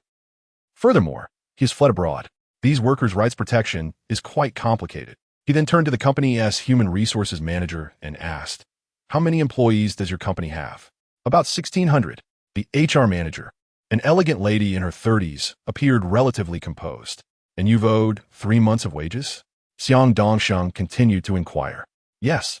Everyone has not received their salary for 3 months. The boss's niece is the finance manager. She has been deceiving us, claiming that payment has not been received. Does the company still have any mobile phone inventory? We ran out last month. This month, the workers have been idle, merely cleaning the workshop or assembling game consoles for processing. Wang must have long since planned his escape. The HR manager finally sighed, lowering her head. Gather the workers for labor arbitration applications. We will expedite the process and wait for the court to resolve it. Xiang Dongsheng's mood was heavy as he realized that with Wang He having fled abroad, it would be difficult to apprehend him. They could only wait for the court to liquidate the company's assets to compensate the workers as much as possible. At that moment, a male staff member from the Ministry of Labor approached, saying, Leader, there are 2 people who wish to see you. Xiang Dongsheng turned to look at Zhou Chen and Qi Hang, assuming they were employees of the company, and said helplessly, It's no use looking for me. You'll have to go through the labor arbitration process. We are not employees of this company. Zhou Chen introduced himself. My name is Zhou Chen, a student at Jiangzhou University and also a businessman. I wish to acquire this company. Xiang Dongsheng scrutinized Zhou Chen, filled with skepticism. Does your family know? Zhou Chen rolled his eyes. My intention to acquire this company has nothing to do with my family. Youth can be troublesome. Everyone questions you upon meeting. Acquiring a company should be coordinated with the court. Xiang Dongsheng remained doubtful, his tone growing impatient.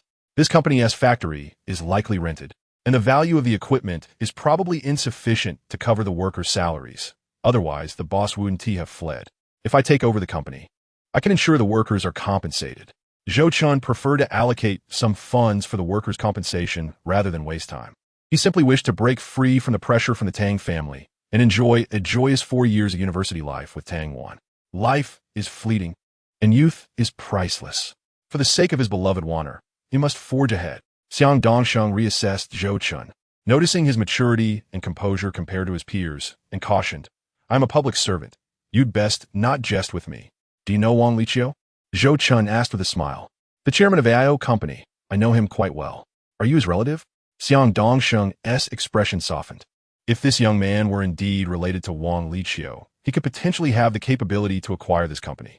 I'm not a relative, but he will assist me. I'll ask him. Xiang Dongsheng took out a small phone to make a call. Xiang Yi, did the sun rise in the west today for you to call me?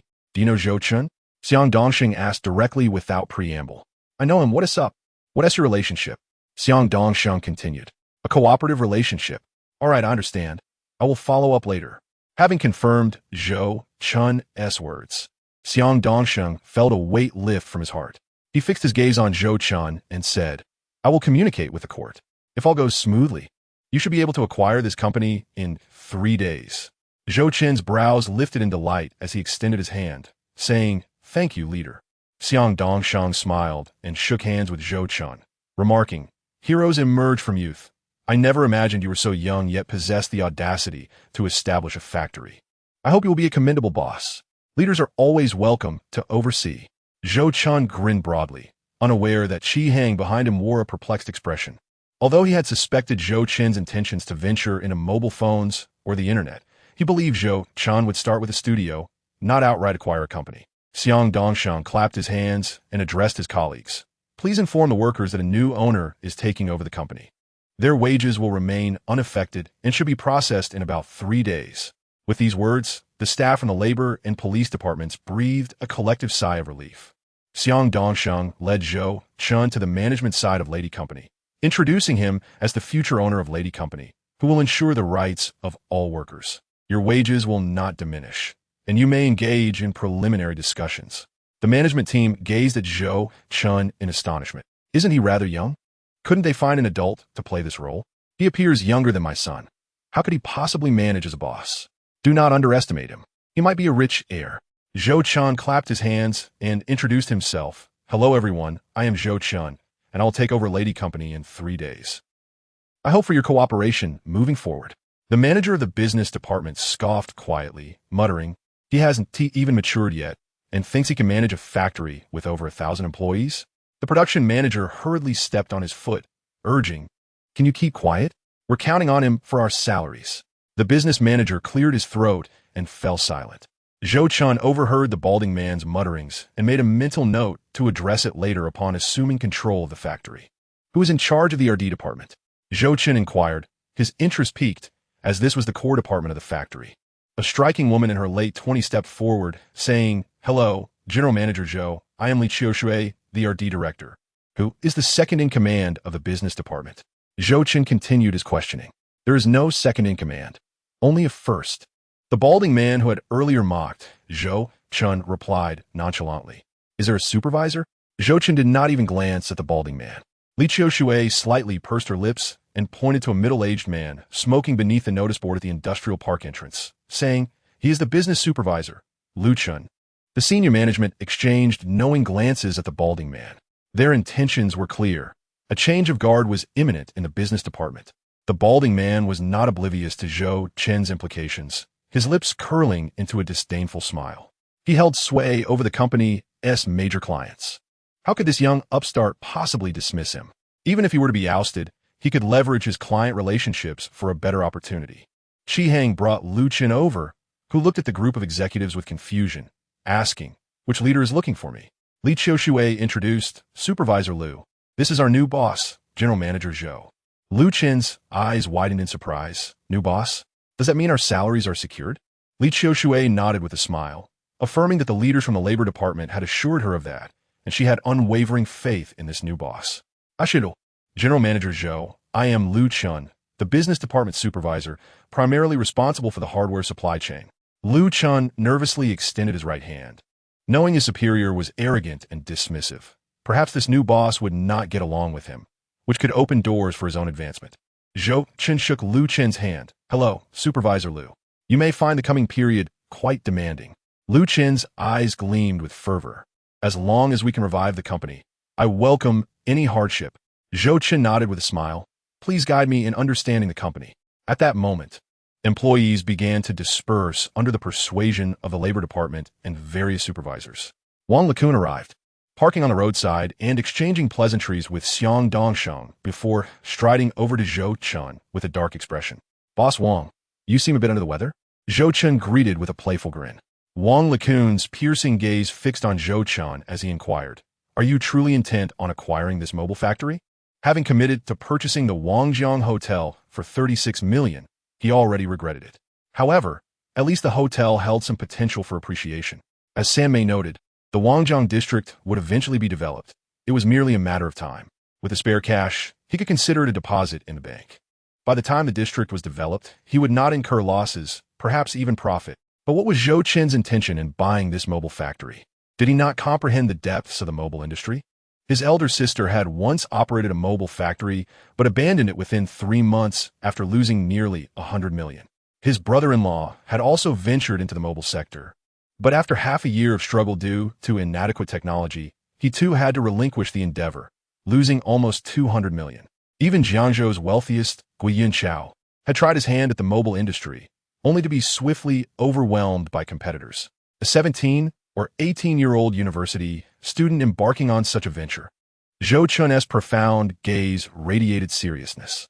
Wang Lekun inhaled deeply, his tone grave. Zhou Chen, trust me and steer clear of the mobile industry. If your intentions stem from sympathy and a desire to do good, I can contribute funds to alleviate the debts owed to the employees of this company, considering it an act of charity. He had previously inquired of Xiang Dongsheng, who informed him that this company had over 1,600 employees, each owed 3 months of wages. Based on the average salary of unskilled workers, it would require over $2 million to settle their wages. Investing $3 million could resolve the issue, but entering the mobile sector would demand tens of millions, possibly even over $100 million. The investment itself was trivial. The crucial matter was whether the industry could yield profits. Both his sister and brother-in-law were astute business people, and even they had suffered devastating losses in the mobile sector. How could a mere boy of 17 or 18 succeed? I am resolutely pursuing the mobile industry, and I aim to create a product that will revolutionize the world. Zhou Chen's eyes sparkled with conviction, his tone exuding confidence. In that fleeting moment, Wang Lekun found himself momentarily lost in thought. He could see a reflection of his younger self within Zhou Chen. Initially, the family had planned to groom him as the successor in their real estate business, while Sammei would delve into the fashion industry. However, due to his long-standing passion for fashion, he had defied family expectations to pursue clothing design. In hindsight, that choice had proven correct. Yet, it had come at the cost of Sammei's well-being. Wang Lekun retrieved a $5 million check from his briefcase and handed it to Zhou Chen, offering a bittersweet smile. "This is all I can do to assist you. I hope for your success." At 27, he had taken the reins of AIO Company. In over 10 years, he had transformed the $3 million in startup capital provided by the family into $3 billion. In truth, after accounting for bank debts, his net worth was only around $2 billion. Had Zhou Chen not helped him recover $3 billion in losses, his decade of effort would have been in vain. And without that recovery, he would have been deeply in debt, perhaps even contemplating despair. Zhou Chen had not merely salvaged his losses, he had saved his life. Therefore, whatever Zhou Chen desired, he would strive to fulfill. "Thank you, Boss Wang." Zhou Chen accepted the check and tucked it away. After Wang Lekun received a phone call, he departed in his car. Zhou Chen, meanwhile, was led on a tour of the entire company by Li Qiushui and Lu Chen. Around 4 o'clock, Zhou Chen received a phone call from Song Yang. "The deal with Wangjiang Grand Hotel has been finalized. We're now merely awaiting payment and the signing of the contract." Zhou Chen conveyed this news to Wang Lekun and subsequently shared Song Yang's contact information with him. In the modest conference room of Lady Company, all the managers gathered for a meeting. The bald manager, however, abstained from attending and returned to his office to retrieve the USB drive containing vital client information. If the new owner intended to eliminate him, he would not allow that to happen without a fight. In the conference room, Zhou Chen occupied the main seat. At this moment, Lu Chen spoke in a low voice. "Mr. Zhou, all important client information is in Manager Gu's hands. Are you sure about this approach? I am indifferent to those clients. Lady Company is now a thing of the past. I will establish a new company and all clients and suppliers will be reshuffled." Zhou Chen interrupted Lu Chen. "Without clients, the company will cease to operate." The HR manager interjected. "Lu, I give you 3 days to find a client in need of processing services. It doesn't need to be profitable. It just needs to sustain this group of workers." Zhou Chen directed his gaze towards Lu Chen. "To manufacture mobile phones, one must first develop their own operating system." Zhou Chen found current market hardware unsatisfactory. He sought manufacturers to customize cutting-edge hardware, a journey fraught with challenges. During this transitional period, the factory workers could only engage in processing other clients' electronic products. Otherwise, layoffs would be inevitable, and Zhou Chen wished to spare the jobs of over 1,600 employees. "All right, I promise to complete the task." Lu Chen nodded vigorously. This was a test from a new boss, and he was determined to fulfill it. "Do you have lady phones?" Zhou Chen suddenly inquired. Everyone present, except Qi Hang, produced a small, exquisite flip phone resembling the recently launched Motorola V3. Li Qiushui proudly handed her phone to Zhou Chen, exclaiming, "This is the Lady V3. It took only 3 months from design to market." After a brief trial, Zhou Chen smiled faintly. "A counterfeit Motorola, I presume. How are the sales? What is the profit margin?" Li Qiushui's cheeks flushed as she hesitated. "In 2 months, we sold only just over 6,000 units. Each phone yielding a profit of around 1,000 yuan. With a production line of 1,600 people, 2 months should have yielded substantial output." Zhou Chen questioned, "Where did all those phones go?" Due to fierce competition, sales were dismal. One he was pressured by creditors, and last week, he pawned the inventory to high-interest lenders to cover financial gaps. Li Qiushui sighed lightly. Enough of this. It's time to clock out. You may leave, but Zhou Chen, Li Qiushui, and Qi Hang stay behind. Zhou Chen intended to discuss product development with Li Qiushui, but his ideas were too avant-garde to provoke unnecessary excitement. Hence he dismissed the others. Once the room cleared, Zhou Chen closed the conference door. Li Qiushui and the others fixed their eyes on Zhou Chen, uncertain of what this young man of 17 or 18 was truly contemplating. Let us discuss mobile phone development. I plan to create a buttonless full-screen phone, Zhou Chen stated earnestly, focusing on Li Qiushui. Li Qiushui was momentarily taken aback. Buttonless? Zhou Chen chuckled. How does one operate it without buttons? Qi Hang had grown weary of questioning Zhou Chen's ideas. Once deemed a madman by others, it now appeared that Zhou Chen was indeed the visionary. Zhou Chen picked up a piece of paper and sketched a rounded rectangular outline. The three leaned closer to examine the drawing. Is this a phone? Li Qiushui exclaimed, her eyes wide with disbelief. What phone looks like this? Someone might mistake it for a brick. This is a resistive touchscreen. We will activate the phone software by touching the screen. Zhou Chen briefly explained. Although capacitive screens had yet to be developed, resistive screens existed, though rarely utilized by phone manufacturers. Being the R&D director, Li Qiushui possessed a creative mind. As Zhou Chen elaborated, she envisioned a buttonless full-screen phone that could launch applications by tapping on icons. The thought sparked excitement, her eyes widening in astonishment. Such a phone could only exist in a science fiction film, right? If such a device could truly be created, it would undoubtedly revolutionize the entire mobile phone industry. Qi Hang and Zhou Chen began to grasp Zhou Chen's concept, their expressions reflecting incredulity. Li Qiushui, regaining her composure, anxiously asked, but how do we type and communicate? While phones serve as communication tools, modern youth also use them for internet browsing. Without buttons, how would one type? We can develop an input method that allows for easy switching between 9-grid input, stroke input, QWERTY input, and handwriting recognition. Zhou Chen sketched the outlines of all input methods on the draft paper. Qi Hang and Li Qiushui's eyes widened once more. If this input method could be launched, it would surely captivate the global market. Qi Hang's breath quickened. Such an intelligent input method could cater to various typing needs. Next, let us discuss the phone's operating system. I envision a smart operating system developed based on the Linux kernel, Zhou Chen elaborated, drawing inspiration from the Android system for an extensive discourse on smartphone operating systems. Li Qiushui and Qi Hang diligently took notes. As Zhou Chen lacked expertise in this area, Zhou Chen dismissed him for the day. In the conference room, Zhou Chen engaged in a deep discussion with Li Qiushui and Qi Hang, the hours slipping away unnoticed until midnight.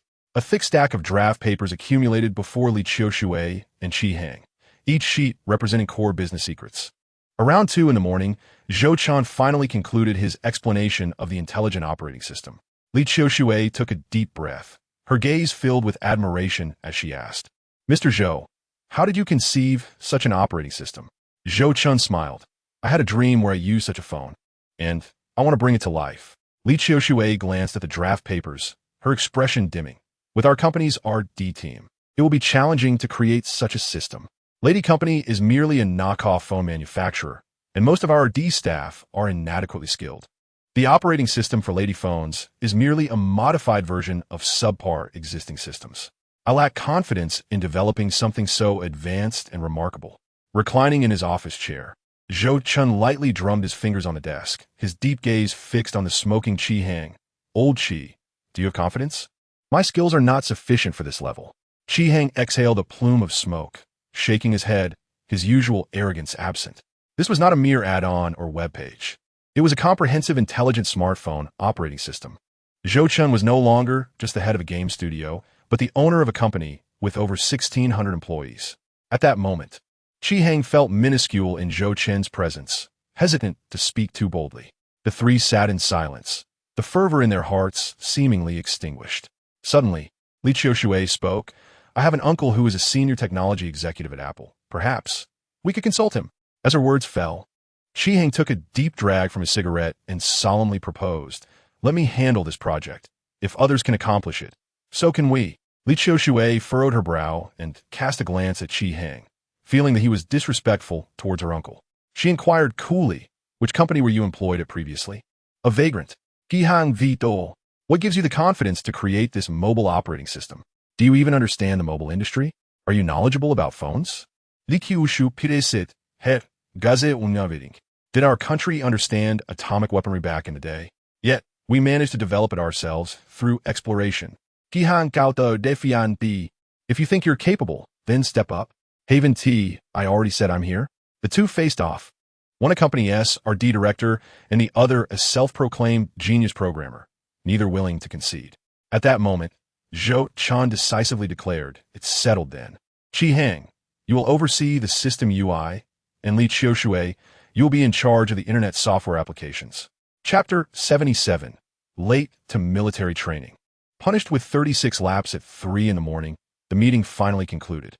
Zhou Chen took the two for a barbecue outside, and then they hurried back to the studio in Jiangzhou for some much-needed sleep. The next day, Zhou Chen was awakened by Song Yang. Having only slept for a couple of hours, his eyes felt heavy. Song Yang whispered, Boss, you gonna be late for school? What time is it? Zhou Chen groggily turned over, intending to catch a few more minutes of sleep. It's 7:30, you still have half an hour. Zhou Chen jolted awake, realizing, oh no, today is military training. He quickly got dressed and asked, how's it going on your side? Did you secure the contract with the Wangjiang Hotel? We're set to sign today. Do you want to come along? I'll pass. I trust you can handle it.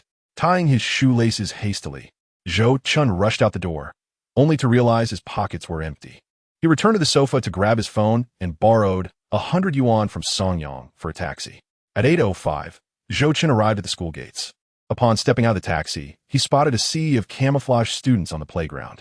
He had left his military uniform in the dormitory and needed to return for it.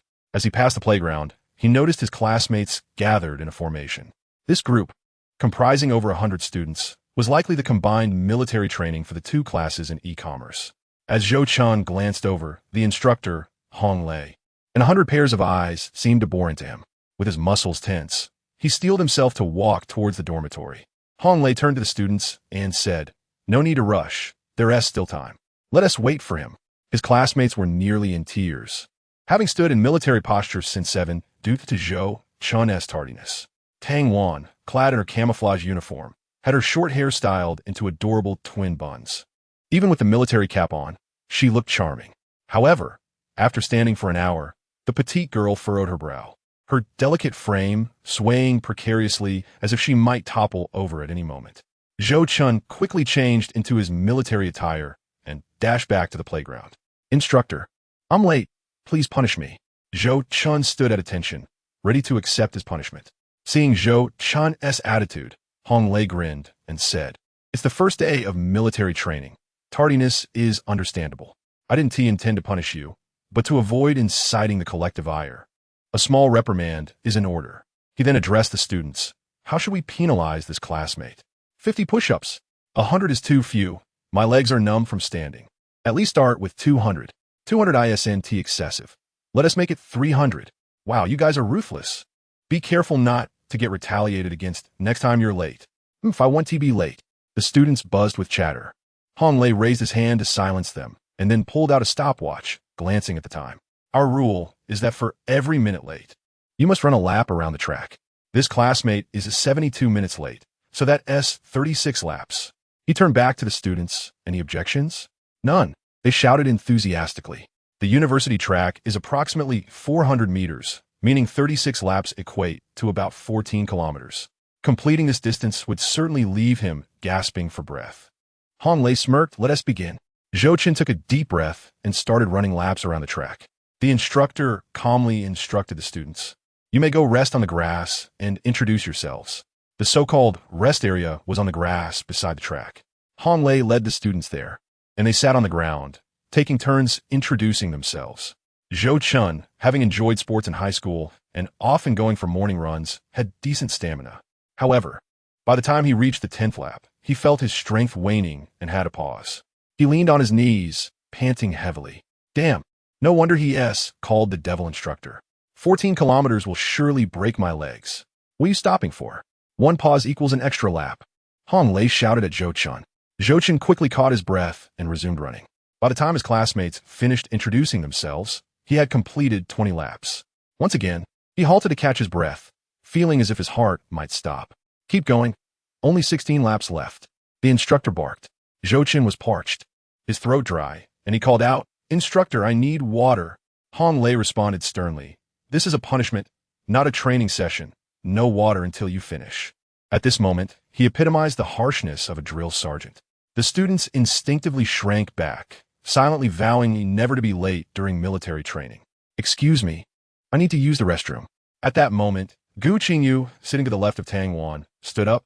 The instructor nodded. "Go ahead."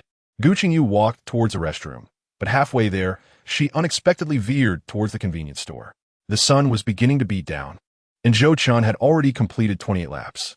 His clothes were drenched in sweat, and he felt dizzy, with ringing in his ears and pressure in his chest, a clear sign of severe dehydration. Zhou Chen stopped and sat down weakly on the ground.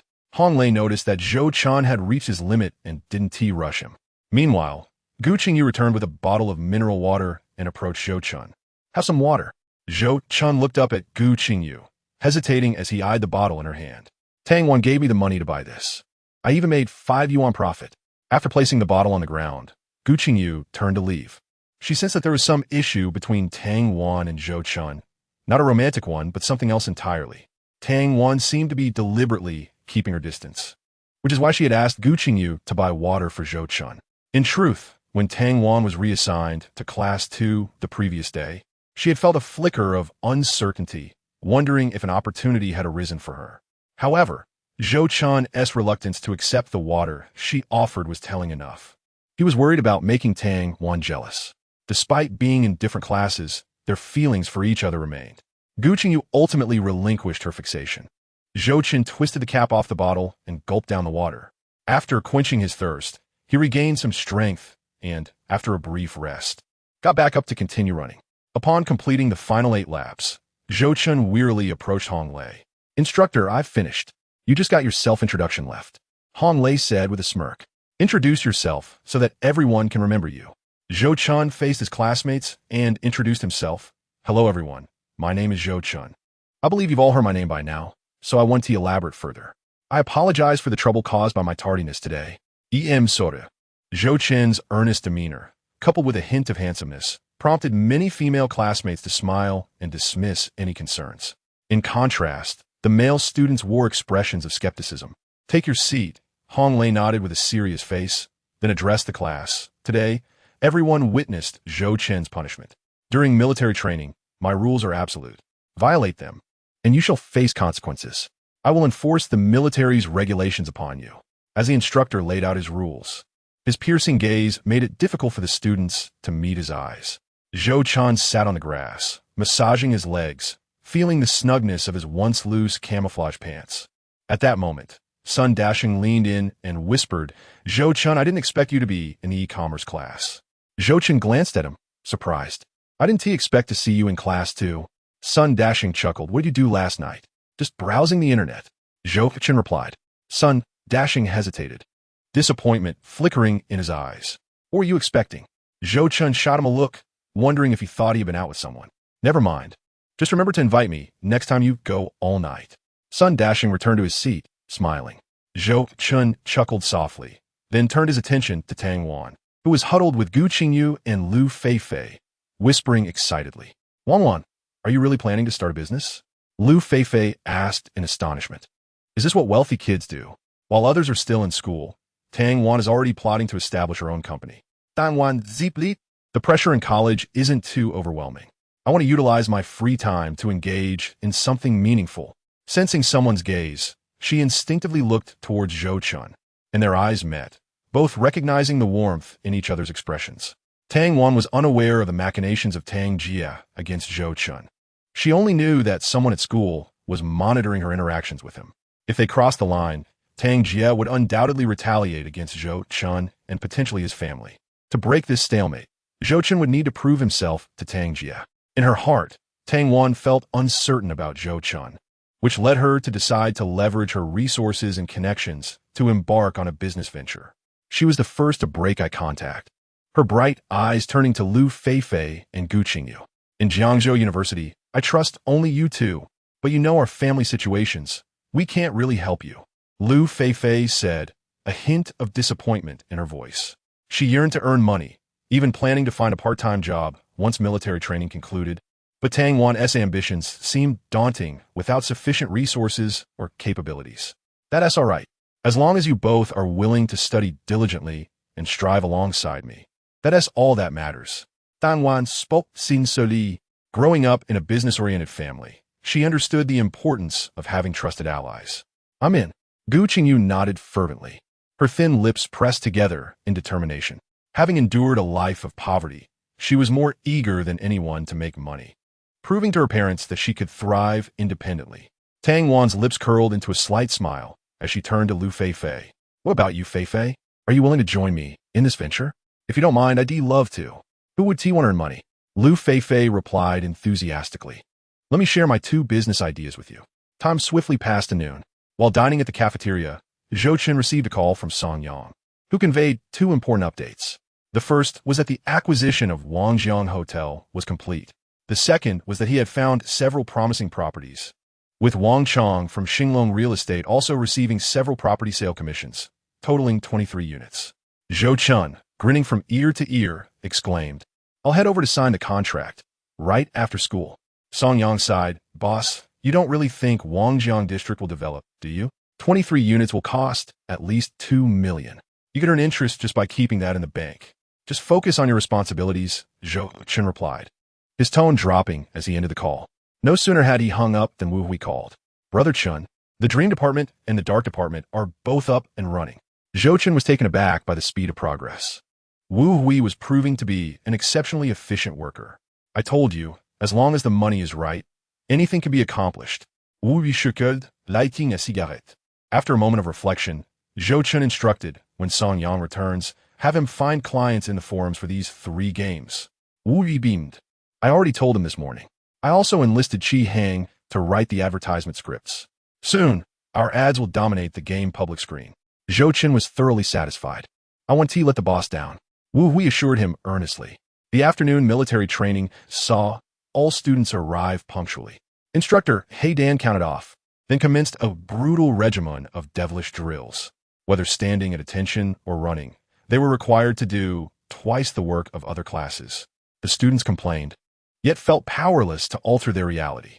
Despite enduring a harsh punishment in the morning, Zhou Chen remained spirited in the afternoon, pushing through every exercise with swollen legs. To avoid being late the next day, Zhou Chen decided to stay on campus during military training. As soon as school ended, Song Yang called to inform Zhou Chen that he was waiting at the school gate. After returning to his dormitory to wash up and hang his military uniform to dry, Zhou Chen donned a simple t-shirt and stepped outside. At the gate, Song Yang and Shi Yunfeng were smoking while observing the fresh-faced female students entering and exiting the campus. Even though autumn had arrived, Jiangzhou's weather was still nearly 30 degrees, with many cheerful girls sporting extremely short denim shorts, their bare thighs causing both young men to swallow hard. Suddenly, Song Yang asked, Brother Feng, you're not getting any younger. Why haven't you found a girlfriend? Qi Yunfeng exhaled a puff of smoke, his smile fading. Isn't it better to be free and unrestrained? I don't want to be tied down by a woman. He then turned to Song Yang. What about you? As a university student with both brains and looks, there should be no shortage of girls interested in you. A wistful look crossed Song Yang's face. I have a girlfriend. She's at the financial university and will graduate next year. Damn, I should have asked. Qi Yunfeng grumbled, flicking his cigarette but to the ground. With a smirk, Song Yang suggested, I think Sister Jing is quite nice. If all else fails, you should pursue her. Qi Yunfeng narrowed his eyes. That woman is no simpleton. I can't handle her. Just as Song Yang was about to inquire further, Zhou Chen approached with purpose. Boss. Qi Yunfeng greeted with a smile. Boss. Song Yang Ichoet. Zhou Chen smiled slightly. Let's go by those properties. Song Yang dutifully opened the car door for him. Zhou Chen climbed in without hesitation, knowing he must adapt to this new reality.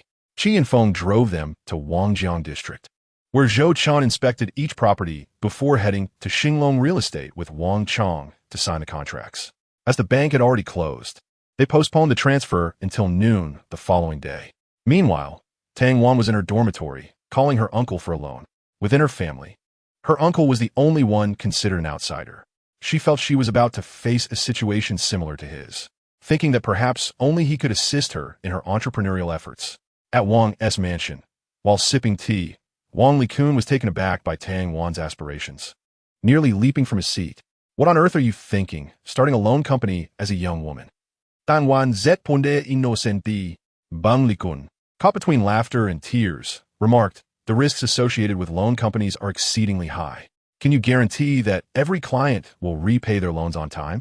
Moreover, the procedures involved in operating a loan company are quite complicated. Not everyone is suited to run one." Tang Wan, on the verge of tears, implored, "Uncle, do you not wish to help me?" Upon hearing his niece's impending tears, Wang Likun became anxious, exclaiming, Hey, do not cry. Uncle will help you." "Hee, you are the best to me, Uncle." Tang Wan's cunning plan succeeded, and her laughter rang like silver bells.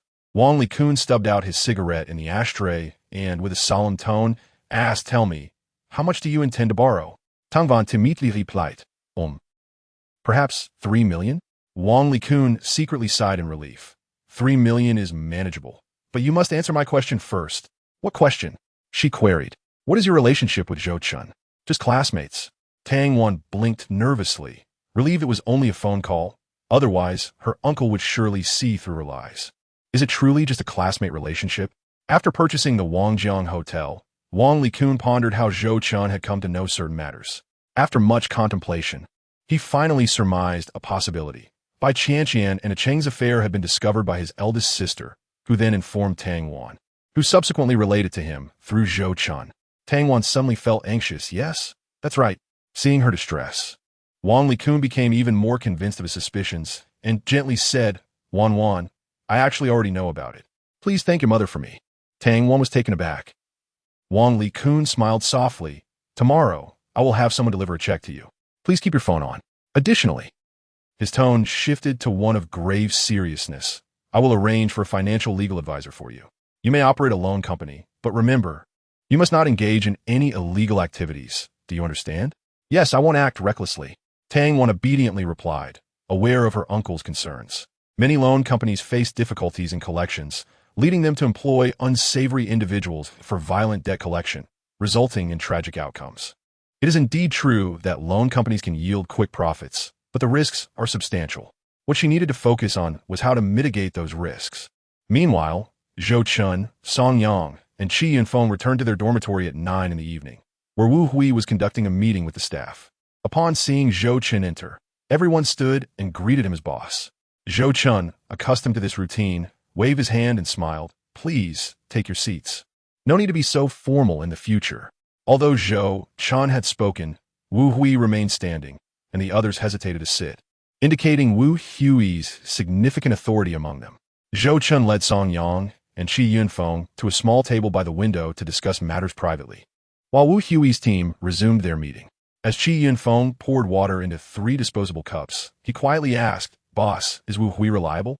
Despite Zhou Chen being the boss, it seemed the studio's employees were inclined to follow Wu Hui. Given Wu Hui's past, his integrity was questionable, and Qi Yunfeng was concerned that Wu Hui might eventually take over the studio. Zhou Chen took a sip of water from the cup and replied with a faint smile, "Are you doubting my judgment?" Qi Yunfeng, somewhat embarrassed, said, "I'm just looking out for your interests." At that moment, Song Yang chimed in. "Do you think the boss cares about a game studio with an investment of just over 20,000? Qi Yunfeng retorted, "A fly, no matter how small, is still meat. 20,000 is not insignificant. Besides, our combined savings don't even amount to 20,000. Song Yang raised his cup and took a sip, murmuring, "I trust the boss's judgment. Anyone he values will surely be exceptional." Qi Yunfeng lit a cigarette, exhaling a plume of smoke as he cautioned, "Better safe than sorry. There is no one in this world who is entirely trustworthy. There is an old man in our village who sold even his own granddaughter for money." Song Yang was rendered speechless, realizing that Qi Yunfeng's words held some truth. Money can indeed corrupt one's vision. Zhou Chen set down his cup, unfazed, and stated, "I maintain my stance. Trust those you employ, and do not employ those you doubt. I believe in Wu Hui." The phone company had launched earlier than Zhou Chen had initially planned. Now that he had ventured into the mobile sector, he intended to devote more focus to it. As for the game studio, he planned to leave it entirely in Wu Hui's hands. Suddenly, Song Yang's mobile phone rang. He quickly answered, "Hello, this is Song Yang." A deep voice on the other end inquired, "Are you interested in properties in Wangjiang district?" Song Yang's eyes lit up as he eagerly responded, "Yes." "Do you have any available?" The voice continued, "I have 18 units. Can you handle that?" Song Yang's eyes widened. Yes, I can take as many as you have." The voice replied, "All right, contact me tomorrow." After ending the call, Song Yang excitedly informed Zhou Chen, "There are 18 units available tomorrow. It's best to finalize the deal by noon, so I can transfer the funds." Zhou Chen, however, did not display much enthusiasm, as he planned to invest all 800,000 into this venture, but the day was nearly over, and he still had over 600,000 remaining. Once Wu Hui's meeting concluded, everyone returned to their posts. Wu Hui approached Zhou Chen and the others, dragging a chair over to sit down. He pulled out a pack of 20 yuan cigarettes and offered them to the three. Lighting one, he exhaled and remarked, "The studio is expected to turn a profit starting next week." Zhou Chen smiled, "You'll need to take extra care of this place. I might not be around much. Rest assured, I will manage the studio well." Wu Hui had learned from Qi Hang that Zhou Chen had acquired a mobile company, estimating an investment of 3 million. Initially taken aback by this revelation, Wu Hui had thought the studio would be the pinnacle of Zhou Chen's ventures, only to realize it was merely the beginning. Zhou Chen's confidence in him motivated Wu Hui to commit to managing the studio diligently, ensuring he would not disappoint Zhou Chen. As they chatted, the clock swiftly approached 11 o'clock. The school would close its gates at that hour, compelling Zhou Chen to spend the night at the studio. The following morning, Qi and Feng woke Zhou Chen at 6. Having rested well, Zhou Chen felt rejuvenated. Qi and Feng accompanied him to the school entrance, where Zhou Chen changed into his military training uniform. As he passed the playground, he noticed that most classmates had arrived, but Tang Wan was still absent. Just as Zhou Chen entered the boys' dormitory area, Tang Wan and Lu Feifei finally arrived at the assembly point. A girl from Class 2 had taken the spot Tang Wan initially occupied. Fearing Zhou Chen might not see her, Tang Wan politely asked Guaziyu, "Could you please let me have this position?" Guaziyu crossed her arms, smirking no way. She was the sister of Guazihai, with her father being the wealthiest man in Jiangzhou. From the first day Tang Wan transferred to Class 2, Guaziyu had already plotted to bully her. Chapter 8. The instructor is so handsome. Tang Wan was well aware of Guaziyu's status. While Guaziyu had stronger connections outside of school, in terms of school relationships, Tang Wan was not at a disadvantage. However, she had been cautioned by Qingxi on her first day to avoid provoking Guaziyu. Lowering her head, Tang Wan walked toward another location. Guaziyu signaled to her friend, who immediately rushed to occupy the spot. Tang Wan frowned and approached yet another position. However, just as she did, another male student darted over to claim it. Frustrated, Tang Wan glared at Guaziyu. "Guaziyu, are you being unreasonable?" Guaziyu smiled dismissively. "If they occupy your spot, what does it have to do with me?" Tang Wan clenched her teeth and decided to stand her ground, reasoning that the instructor would assign her a spot upon arrival. "Wan Wan, come over here." Lu Feifei called out to Tang Wan while tiptoeing. Tang Wan bit her lip and took a step forward. At that moment, a basketball soared over the hoop and headed straight for her. Lu Feifei's pupils constricted, and she screamed, "Wan Wan, watch out." Tang Wan instinctively turned her gaze to the right. The basketball seemed to magnify in her vision. Bang! With a dull thud, a large hand blocked her view. The knuckles of that hand were barely 5 centimeters from her nose, yet expertly caught the basketball. Tang Wan let out a gentle sigh of relief and looked up at the boy before her. For the second time, Zhou Chen glanced down at Tang Wan's delicate, frightened face, and a flicker of anger crossed his deep-set eyes. Tears began to well up in Tang Wan's eyes, and she fought the urge to throw herself into Zhou Chen's embrace, managing to say, "Thank you, classmate Zhou Chen." After uttering those words, she lowered her head and wept. It was painfully ironic to feel such affection for someone while having to act like a stranger. "Junior, throw the basketball over here." A burly male student shouted at Zhou Chen from the playground.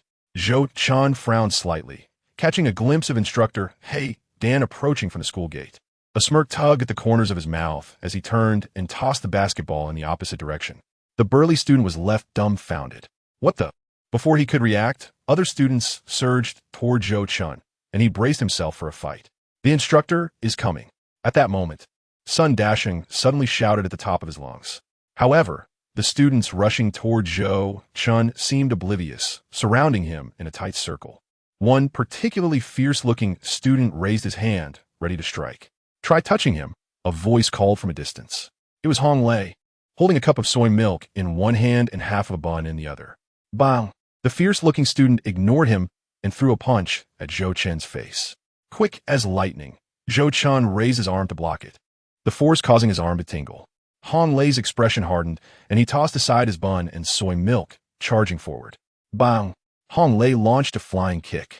But the fierce student was no slouch. He swiftly swept his leg toward Hong Lei's knee, clearly skilled in combat. The kick was blocked, and as Hong Lei landed, he quickly seized the student's arm, executing a shoulder throw that slammed him to the ground. "Wow, the instructor is so cool," Sun Dasheng exclaimed, nearly speechless with excitement. The instructor was akin to a character from Jin Yang's novels. Many female students looked at the instructor with admiration. Only Tang Wan, with red-rimmed eyes, gazed at Zhou Chen's back. This fool was avenging her. If the instructor hadn't arrived, he would have been beaten. Hong Lei looked down at the student who had attacked, saying, "I don't mind if you fight on other occasions, but during military training, if you touch my students, you'll have to get through me first." The student sprang up from the ground, brushing off the dust, and glared at Zhou Chen. "You better wait for me after school today." Zhou Chen scoffed, "Sure. I'll be waiting at the school gate." Hong Lei frowned and scolded, "What's the matter? I'm still here." The group shot Zhou Chen a cold glance before gradually dispersing. Hong Lei glared at Zhou Chen. "Do you live on campus or off?" "On campus," Zhou Chen replied. "Don't leave the school after class today. The school has security patrols. And even if students fight, they can intervene quickly. If it happens off campus, the school security won't bother." Zhou Chen remained silent and returned to the line. Having paid 1,000 yuan as protection money, Chao Ming should respond appropriately, right? At noon, Song Yang and Qi Yunfeng came to take Zhou Chen to sign a contract. The plan was for 18 houses, but during the signing, the owner added 6 more, totaling 24 houses for a payment of 1,900,000 yuan. While processing the bank transfer, Zhou Chen also opened a check account, finding it much more convenient than going to the bank every time. As they exited the bank, Song Yang suddenly ran overexcitedly. "Boss, there's a defunct skating rink and KTV venue on Ronghua Avenue for sale. Both are owned by the same owner." Zhou Chen's face lit up with a smile. "How much to acquire them?" 3,500,000. Song Yang replied, "Can they be vacated today?" Song Yang shook his head. "The skating rink is fine, but dismantling the KTV equipment will take 2 to 3 days." Zhou Chen pulled out his checkbook and wrote 4 million. "Offer him 4 million. I want all the equipment, and the deal must be completed today." Song Yang and Qi Yunfeng's muscles twitched in disbelief. The boss couldn't he possibly be thinking of opening a KTV in Wangjiang district, could he? Regaining his composure, Song Yang trembled as he took the check, swallowing hard. "Aren't you going to sign a contract? This was 4 million. He might not earn such an amount in several lifetimes." How much faith the boss had in him. "I need to return to school. You handle the details?" Zhou Chen replied with a slight smile, then walked towards the black car parked by the road. "Brother Feng, take me back to school." Qi Yunfeng glanced at Song Yang as if to memorize his face. "Don't worry, Brother Feng, I won't run away." Song Yang assured nervously. "The boss trusts you, and so do I." Qi Yunfeng patted Song Yang on the shoulder before turning to get the car. Song Yang stared at the 4 million check in his hand, dazed. 4 million, an unimaginable sum in an era where the average salary was 700 to 800. If he could claim it, he would never have to worry about food and drink again. A fierce tiger seemed to stir within him, and he swallowed repeatedly. Trembling, he lit a cigarette, taking a few deep puffs before choking on the smoke. Once he regained his composure, he took a deep breath and strode into the bank. At the service counter, he slapped the check down on the counter and said in a low voice, "Please help me convert this to cash." The counter staff glanced at the check, her eyes widening in surprise. However, she quickly composed herself, maintaining a professional smile. "I'm sorry, sir, but cash withdrawals over 50,000 require advance notice." Song Yang's eyes dimmed slightly, but just as she was about to turn away, a well-dressed woman rushed to the window. "Sir, please wait. I can help you obtain enough cash within an hour." Chapter 81. Song Yang's dream. Qi Yunfeng returned Zhou Chen to school before heading back to Wangjiang district to find Song Yang. Coming from a military background, he was meticulous and cautious about trusting anyone. Of course, Zhou Chen was the exception. After all, he relied on Zhou Chen for his livelihood. As the saying goes, one who eats soft food must repay kindness. Zhou Chen provided him with sustenance, so he should dutifully assist him. After analyzing those around Zhou Chen over the past few days, he felt that Wu Hui was unlikely to betray Zhou Chen. Furthermore, even if Wu Hui did harbor ill intentions, Zhou Chen would only lose around 300,000 at most. The check in Song Yang's hand was for 4 million, enough to open more than 10 gaming studios, an amount that an ordinary family could never hope to earn in a lifetime. Human nature is treacherous, and one must be vigilant. Upon arriving in Wangjiang District, Qi Yinfeng called Song Yang. "Sorry, the number you have dialed is turned off. Please try again later." The busy tone sent a jolt of concern through Qi Yinfeng. Could it be that his worst fears had come true? Had Song Yang absconded with the money? $4 million was at stake. He dialed again, but it remained off. Qi Yinfeng narrowed his eyes and lit a cigarette. After a few puffs, he called Zhou Chen. Zhou Chen was already lined up on the playground, having just taken out his phone to switch it to silent when he noticed Qi Yinfeng's call. "Brother Feng, Song Yang has gone missing." Qi Yinfeng spoke in a somber and grave tone. Zhou Chen felt a jolt in his heart, slightly furrowing his brow as he said, "Could it be that his phone ran out of battery?" He trusted Wu Hui because, in his past life memories, Wu Hui became a formidable figure. To rise as the overlord of the underground forces in Jiangzhou indicated he was a person of vision and ambition. As for Song Yang, his trust was based purely on instinct. In retrospect, it did seem somewhat hasty. Nevertheless, Zhou Chen tried to maintain a positive outlook. Qi Yinfeng replied coolly, "His little phone can last on standby for at least 7 days. Even with continuous calls for 24 hours, it could last 2 or 3 days." Zhou Chen chuckled softly. "Are you suggesting he absconded with the funds?" Qi Yinfeng was a loss for words. Was it not obvious? After a brief silence, he spoke again. "If we report this now, we should be able to intercept him before he leaves Jiangzhou." Zhou Chen narrowed his eyes, tightening his grip on the phone. If Song Yang had indeed fled with the money, his losses would not merely amount to 400,000. Tomorrow, the conference would conclude, and the news would swiftly reach the ears of those developers. With the skyrocketing property prices in Wangjiang District, a 400,000 property could easily sell for 35 million. This meant he was potentially facing a loss of over 30 million. Song Yang came from a single-parent family, with a seriously ill mother at home and a girlfriend studying at Xi'an Province University of Finance. Zhou Chen did not believe Song Yang would abandon his girlfriend and mother. Previously, when he faced reprimand, Song Yang was the first to leap into action. "Attention, everyone. Please place your phones into the storage box," Hong Lei announced, collecting phones from the first row. Zhou Chen finally said to Qi Yinfeng on the phone, "Do not report it just yet. Let's discuss it after school." After hanging up, he placed his phone into the storage box brought by the instructor. Only a handful of students had phones. Out of more than 100 in the 2 classes, only about 30 had devices. The next agenda was the training program devised by Hong Lei. In a luxurious hotel in the center of Jiangzhou, a man wearing a mask and baseball cap, dragging a suitcase, approached the front desk to check in. Why was he so heavily bundled in the sweltering summer? The receptionist, a stunning woman with cascading waves, eyed him warily and inquired. The man coughed twice, covering his mouth, and hoarsely replied, "I have a cold and don't want to spread it." The receptionist instinctively stepped back before asking, "What kind of room would you like?" The man stated, "I want the most luxurious room you have." The receptionist looked at him in surprise. "Our most luxurious room costs 200 a day." Without hesitation, the man produced 200 yuan notes from his pocket and placed them on the counter.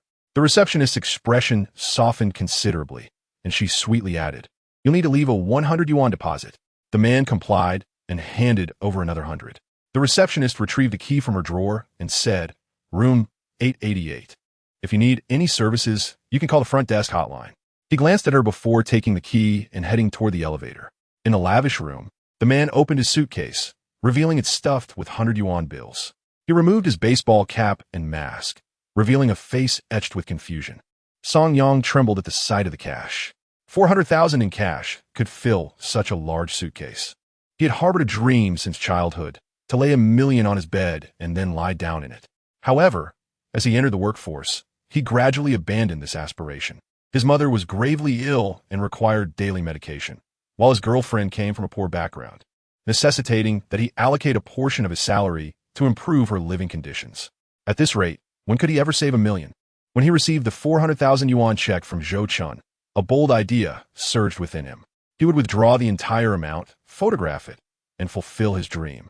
Although this money was not his, he could at least claim to have come into contact with such wealth. Subsequently, Song Yang spread the cash across the bed and took out a rented DV camera to capture photos and video. Ultimately, he lay on the bed, covered in money, closing his eyes and murmuring, "How wonderful it would be if this money were mine." About half an hour later, Song Yang slowly opened his eyes and took out his little phone to power it on. Several missed calls appeared, but he ignored them and dialed an unmarked number from his contacts. After a few beeps, someone picked up with a gruff voice, "Damn, I thought you had backed out." Song Yang chuckled. "What we agreed upon will certainly not be revoked. Our boss has stated that he wants all the equipment from the KTV. So once we sign a contract today and you receive the money, this transaction will be complete. He wants all the equipment. Your boss must intend to continue operating that KTV, right?" The voice on the other end sounded elated. Song Yang chuckled helplessly. "The boss didn't he say?" "I didn't he ask?" After a moment of hesitation, the voice seemed to make a significant decision. Gritting their teeth, "Your boss seems to be a straightforward man. Here's the deal. 420,000, I'll take none of the equipment, and once I get the money, I'll leave immediately." "For 100,000. Song Yang replied calmly, explaining, "The boss allocated a budget of 400,000, not a penny more or less." "Fine, for 100,000 it is. Where are you?" "I'll bring the contract over." "For Happiness Hotel." After providing the hotel location, Song Yang hung up and turned to lie on the cash, inhaling deeply the scent of money. Ding, ding, ding. His phone rang again. This time, it was Chi Yun phone calling. After a moment's hesitation, Song Yang summoned his courage to answer brother phone. Chapter 82. Utilizing Chow Ming to overcome the crisis, Chi Yun phone did not expect Song Yang to answer. After a few seconds of surprise, he cheerfully inquired, "Has your phone charged?" "I discharged it." Song Yang replied absent-mindedly. "Were you signing the contract?" "I'll come and pick you up." Chi Yun Feng's tone was calm, revealing no hint of emotion. I'm at the 4 Happiness Hotel." Song Yang relayed the hotel's location. He could tell that Chi Yun Feng was eager to find him, likely believing he had fled with the funds since he couldn't reach him earlier. After hanging up, Chi Yun Feng let out a quiet sigh of relief, lit a cigarette, and then drove towards the 4 Happiness Hotel. At school, after finishing a round of training, Zhou Chen sought out Chao Ming on the basketball court. Gao Ming, drenched in sweat, took a swig from a bottle of ice cola and glanced sideways at Zhou Chen, saying, "Someone's messing with you. Why should I care? Aren't you close with Wu Hui? Let him come pick you up from school." The school had 4 major bullies, who typically kept to themselves. Zhou Chen's adversaries were known to him. They had long been bought off by Guizhihao. And who was Guizhihao? He was the son of Jiangzhou's wealthiest man, Gui Yinsong. Offending Guizhihao could jeopardize even his elder brother's safety. Zhou Chen smirked. "I gave you 1,000 as a protection fee. Aren't you supposed to keep me safe? Are you afraid of them?" Chao Ming was instantly provoked, glaring at Zhou Chen and retorting, "Damn, am I afraid of them? I'll escort you out of school this afternoon. Let us see if they dare to lay a hand on you." Although he was cautious about crossing Guizhihao's people, those under Guizhihao also hesitated to provoke him, as his elder brother held dominion over the area. Zhou Chen smiled brightly. "Thank you, Brother Ming. I'll treat you all to a meal another day." Chao Ming waved dismissively. "Get lost. That 1,000 is only enough for me to help you once." Zhou Chen laughed as he turned away, but his expression darkened instantly. Taking a deep breath, he headed back towards the training field. Before long, his phone rang again. Pulling out, he saw it was Chi Yun phone calling. "Brother Phone, have you heard any news about Song Yang?" As Song Yang was engaged in signing contracts, that young man withdrew 4 million in cash, and initially, I believe he truly had intentions of absconding with the funds. However, it seems he reconsidered after contemplating the consequences of such actions. Chi Yun Feng analyzed the circumstances surrounding Song Yang's disappearance and subsequent reappearance. As long as he is present, we need not indulge in baseless speculation regarding the reasons behind it. In the aftermath, will he still be of use to us? Chi Yun Feng inquired softly, his eyes glinting with coldness. If I were Zhou Chen, I certainly would not allow such a potential threat to remain nearby. Zhou Chen pondered briefly and sighed, stating, "We are currently short-staffed. Let us keep him for now." Chi Yun Feng's analysis was merely his personal opinion. Zhou Chen held his own views, believing that Song Yang's actions were likely motivated by other reasons, the specifics of which he was disinclined to investigate further. After all, Song Yang's acquisition of the abandoned ice rink and KTV was indeed a significant achievement. After concluding the call, Zhou Chen silenced his phone and placed it in the storage box before returning to the line. Standing in his designated spot, Zhou Chen glanced over at Tang Wan, who was engrossed in a phone call. This afternoon, she had received numerous calls, and during every break, she cradled her phone, engaged in conversation. As Hong Lei approached from the resting area, Tang Wan hastily ended her call, powered down her phone, and stowed it away, swiftly returning to her position. As the afternoon military training came to an end, students rushed to the storage boxes to retrieve their phones. When Zhou Chen reached for his, he noticed Tang Wan's delicate hand also reaching into the box from amidst the crowd. A smirk tugged at his lips as he gently grasped her soft hand. Tang Wan, not having pushed to the front, merely sought her phone amidst the throng. Upon feeling someone grasp her hand, a wave of goosebumps enveloped her. Just as she was about to protest in annoyance, a classmate who had been retrieving their phone moved aside, revealing Zhou Chen as her hand-as captor. Instantly, Tang Wan's cheeks flushed a deep crimson, her face nearly buried in her collar. Zhou Chen chuckled softly, releasing her hand and turning to leave. "Who is that guy? Taking advantage of my goddess?" murmured a few boys from Class 2, anticipating Zhou Chen would soon face repercussions. Tang Wan, overhearing their conversation, recalled how Zhou Chen had offended a group of older students in an effort to defend her honor. They had threatened him not to leave school after classes. With a furrowed brow, Tang Wan quickly sent Zhou Chen a message on QQ. "Zhou Chen, are you leaving school?" "Yes, why?" "They will cause trouble for you. Don't go out. I paid Chao Ming for protection.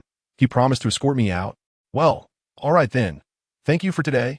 Also, you looked incredibly handsome blocking that basketball."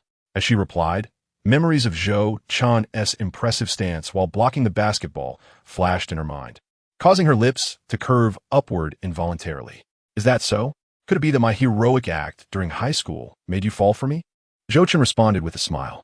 Walking alongside him, Sun Dasheng curiously asked, "You seem awfully happy, chatting with your girlfriend?"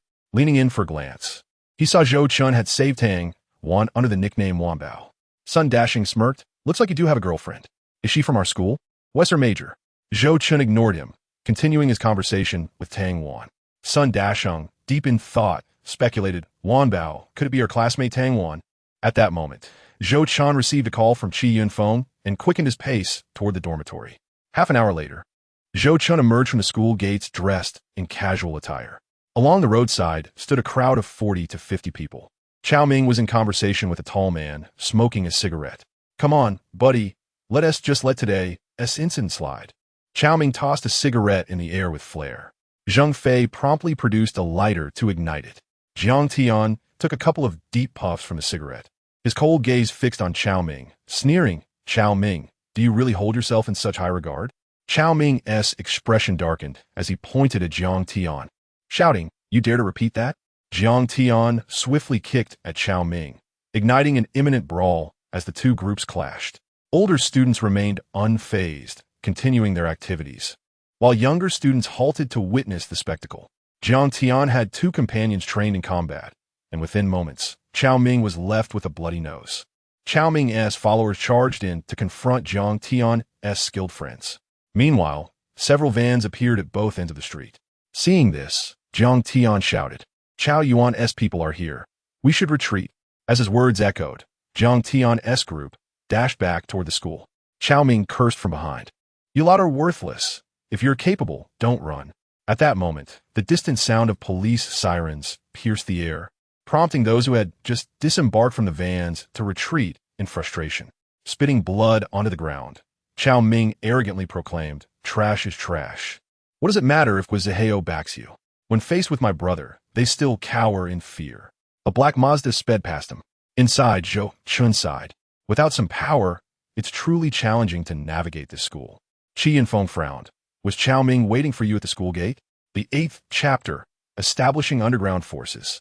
"He is helping me," Zhou Chen replied. "Didn't you conflict with him before? How could he help you?" Qi Yunfeng questioned, perplexed. "Money can move mountains?" Zhou Chen chuckled knowingly. After a brief silence, Qi Yunfeng lowered his voice, suggesting, "You might consider developing your own underground force. We live in tumultuous times, and those with wealth often possess their own influence." This statement resonated deeply with Zhou Chen. If he merely adhered to the rules and studied diligently at school, he he would remain untouched by these conflicts. However, Tang Wan was not an ordinary person. In order to be with her, he must endure various pressures. His plan was to have Wu Hui manage a gaming studio, and, once the Wangjiang district was developed, take over the newly established Wangjiang Hotel for Wu Hui to operate, simultaneously building his own influence and elevating himself to the status of an underground leader in Jiangzhou. Yet, it appeared that this strategy had inadvertently slowed down progress. By the time the Wangjiang district was developed, he would likely have graduated from university. Should he continue to live in fear during this interim? Upon returning to the studio, Zhou Chen first sought out Song Yang to review the contract for the ice rink and KTV. In the legend department, Zhou Chen sat at the coffee table, perusing the documents while Wu Hui approached with a teapot to pour tea. Qi Yunfeng reclined, smoking with his legs crossed, while a visibly anxious Song Yang stood nearby. After confirming there were no issues with the contracts, Zhou Chen smiled and said, "Song Yang, you could take a seat." Song Yang swallowed hard. "Boss, I'd like to speak with you privately." Qi Yunfeng extinguished his half-finished cigarette in the ashtray and stepped aside. Wu Hui placed the poured tea before Zhou Chen and also moved away. Song Yang, head bowed, recounted his actions from earlier in the day. Upon finishing, he earnestly explained, "Boss, I never intended to abscond with the funds. I merely wish to fulfill a childhood dream. I hope you can trust me." Zhou Chen, sipping his tea nonchalantly, set down his cup and looked up with a smile. "You can sit down. I trust you." "You really trust me?" Song Yang gazed at Zhou Chen in disbelief. He had anticipated Zhou Chen might forgive his actions, but he never expected such immediate trust. "I believe in my judgment and intuition. 4 million is a substantial amount, yet it is not insurmountable. If you work diligently alongside me, the earnings will far exceed 4 million. Zhou Chen poured more hot water into a paper cup, his demeanor calm and composed. Unbeknownst to him, Song Yang was moved to tears as he bowed deeply. "Thank you for your trust, boss." Zhou Chen poured 2 cups of tea, sliding one towards Song Yang with a bright smile. "Well then, let us sit and enjoy some tea." Song Yang's willingness to admit his mistakes attested to his good character. His explanation resonated deeply with Zhou Chen's thoughts. Demonstrating trust in him would only solidify his commitment to follow Zhou Chen's lead. After Song Yang settled down, Zhou Chen summoned Qi Yunfeng and Wu Hui. Sipping his tea, Zhou Chen candidly inquired, "Wu Hui, do you have confidence in taking control of the underground industries in this area?" Wu Hui's body tensed in surprise. "What do you mean?" Qi Yunfeng chuckled. "Our boss isn't having a smooth time at school, so he aims to establish our own faction." Wu Hui licked his cracked lips. "Building a faction is not difficult. But to overthrow Chao Ming, we must first eliminate Chao Yuan, and that requires a substantial sum of money." Zhou Chen asked, "How much are we talking about?" Wu Hui pondered for a moment, raising a finger. 10 million. The room fell silent, and both Qi Yunfeng and Song Yang's eyes widened in disbelief. The sound of keyboards clattering in the legendary department ceased. Wu Hui glared at the employees. "What are you staring at? Get back to work." The startled colleagues quickly resumed their tasks. Qi Yunfeng, wearing a wry smile, turned to Zhou Chen. "I think we should take it slow. You're running a mobile phone company, managing a studio, and have already bought several properties. That 8 million must be pretty much spent by now, right?" Zhou Chen fixed his gaze on Wu Hui. "Is 10 million sufficient?" To an ordinary person, 10 million is an astronomical figure, but in the realm of business, it is merely a drop in the ocean. Wu Hui needed to seize Chao Yuan's territory in business, necessitating the purchase of his own hotel, followed by employing dubious methods to compete with Chao Yuan's enterprises. Once the timing was right, he would swallow Chao Yuan's business whole. "Wu Hui should. You're not serious about having 10 million, are you?" Zhou Chen replied calmly. "Just tell me if it's enough." "Wu Hui lit a cigarette, confidently asserting. If it were anyone else, even 50 million might not suffice. But for me, 10 million is more than enough." He wasn't boasting. After Lei Laohu's downfall, a few loyal brothers had stayed by his side. With sufficient funds, he could quickly rally them together. Zhou Chen smiled slightly. "With your assurance, I feel at ease. I will leave the studio matters to Chen Kai and Wu Chong, while you and Wu Bin prepare. Within 3 days at the latest, I will transfer 10 million to you." At these words, Qi Yunfeng and Song Yang's jaws nearly hit the floor. Song Yang was unaware of Zhou Chen's financial standing, but Qi Yunfeng had some inkling. Zhou Chen had initially borrowed 100,000 from his girlfriend to purchase a painting, which earned him 860,000. He then expanded the studio and bought a car. The properties in Wangjiang district had already drained Zhou Chen's resources. Where would he find 10 million? Wu Hui took a deep drag from his cigarette, the flames of long-simmering anger igniting within him. Chao Yuan, the one who harmed his older brother. After years, the opportunity for revenge had finally arrived. Qi Yunfeng, looking worried, cautioned. "Isn't it said that Chao Yuan has a wealthy second-generation backing? Are you sure you can handle him?" Wu Hui smirked coldly. "After all, he is merely a puppet, while my former brother, Lei Laohu, built his empire from scratch, surrounded by fierce brothers. Chao Yuan is no match." Qi Yunfeng rubbed his nose. "Let us not be too ruthless. We are living in a society governed by law." Wu Hui understood Qi Yunfeng's concern and replied with a smile, "You need not worry. I know my limits.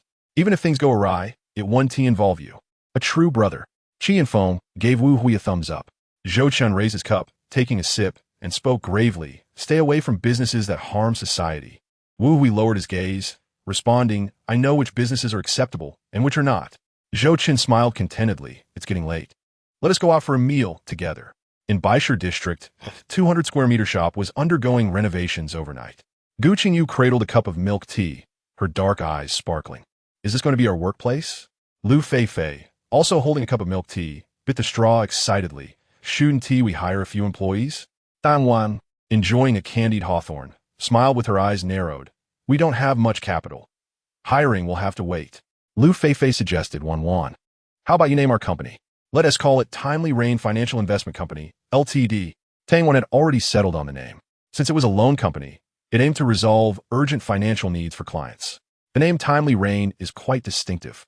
Timely Rain, what a beautiful name.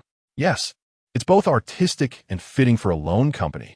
I'm quite clever, aren't I?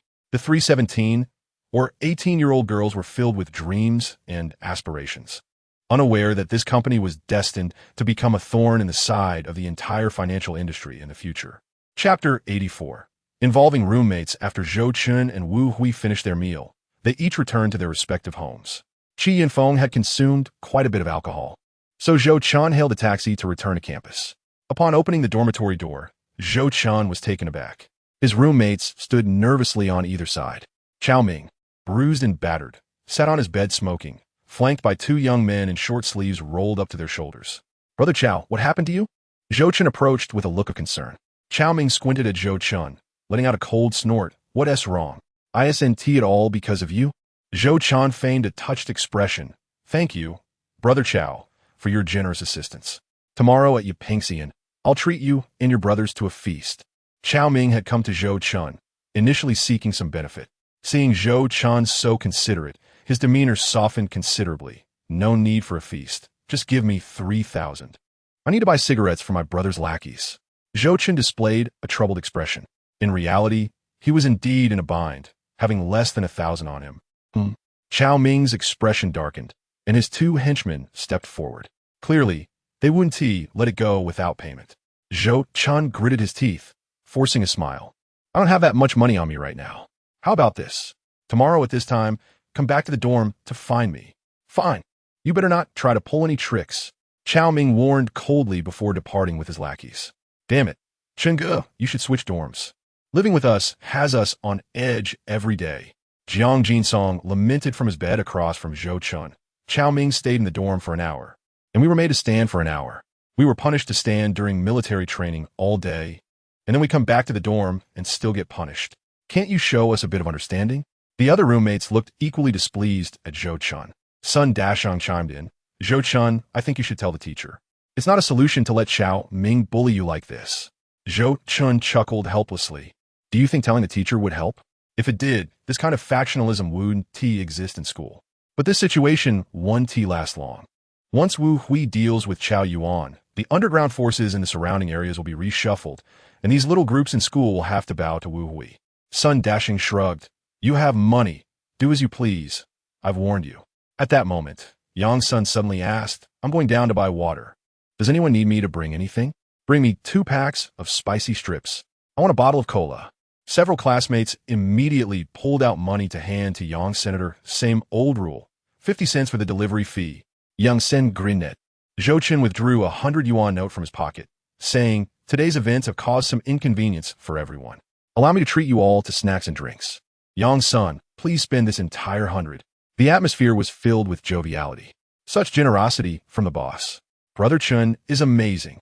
The next time Chao Ming troubles Brother Chun, I shall be the first to confront him. It seemed as though the roommates had forgotten the earlier incident, all wearing smiles as they sought Zhou Chen's favor. Most of them hailed from average families, with a monthly allowance of around 400 yuan. For Zhou Chen to treat them with 100 yuan was akin to acknowledging him as a benefactor. Brother Chun, I spoke too loudly earlier. Please don't take it to heart. Jiang Jin Song, once haughty, now wore a sycophantic grin. Zhou Chen had previously given Chao Ming 1,000 yuan as protection money, and today he had promised 3,000 without a flicker of hesitation. Wasn't this the very definition of a wealthy, second-generation heir? Dependent on family at home, relying on friends outside. To befriend such a person was worth a moment's punishment. Zhou Chen chuckled. Indeed, I brought inconvenience to everyone today. Your complaints are entirely justified. After exchanging pleasantries, Zhou Chen reclined on his bed and replied to a message from Li Qiushui. I will arrange for someone to deliver the money tomorrow. Do not worry. Half an hour prior, Li Qiushui had called to inquire about the staff's wages.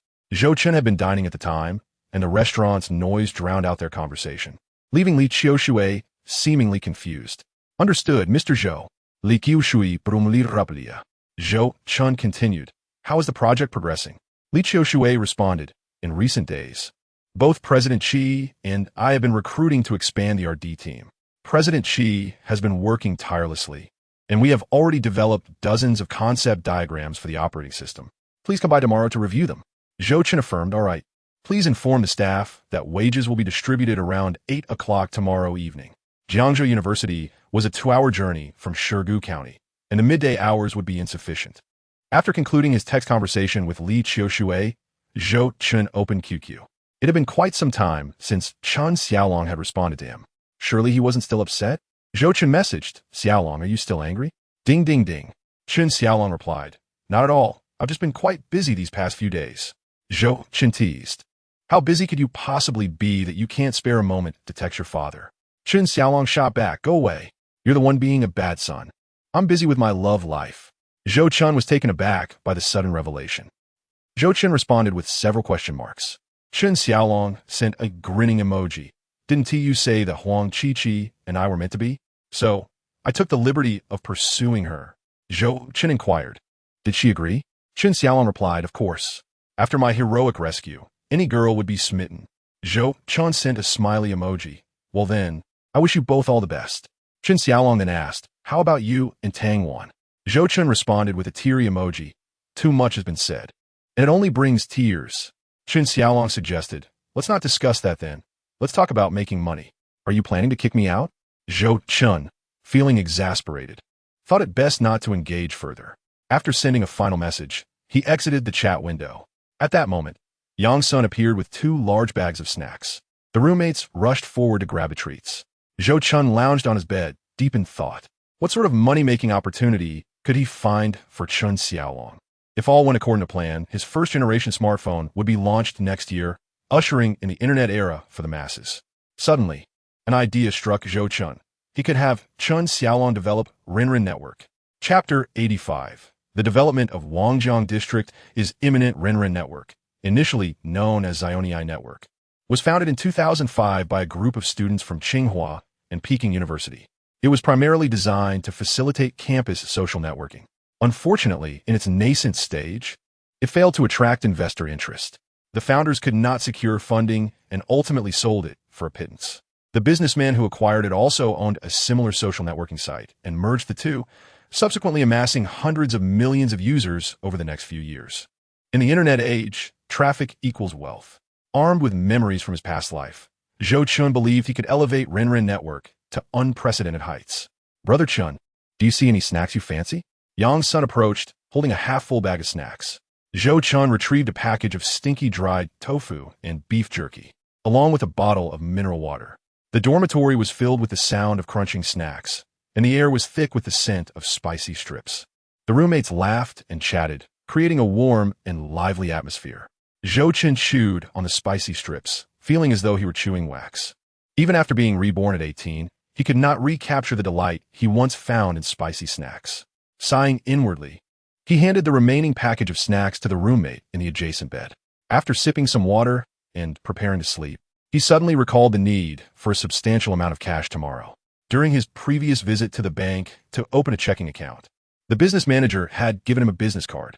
Zhou Chen dialed the number on the card to schedule a cash exchange for 5 million yuan. After hanging up, he found himself wide awake. Tomorrow marked the day the news regarding Wangjiang District's development would be announced, an important turning point in his rebirth.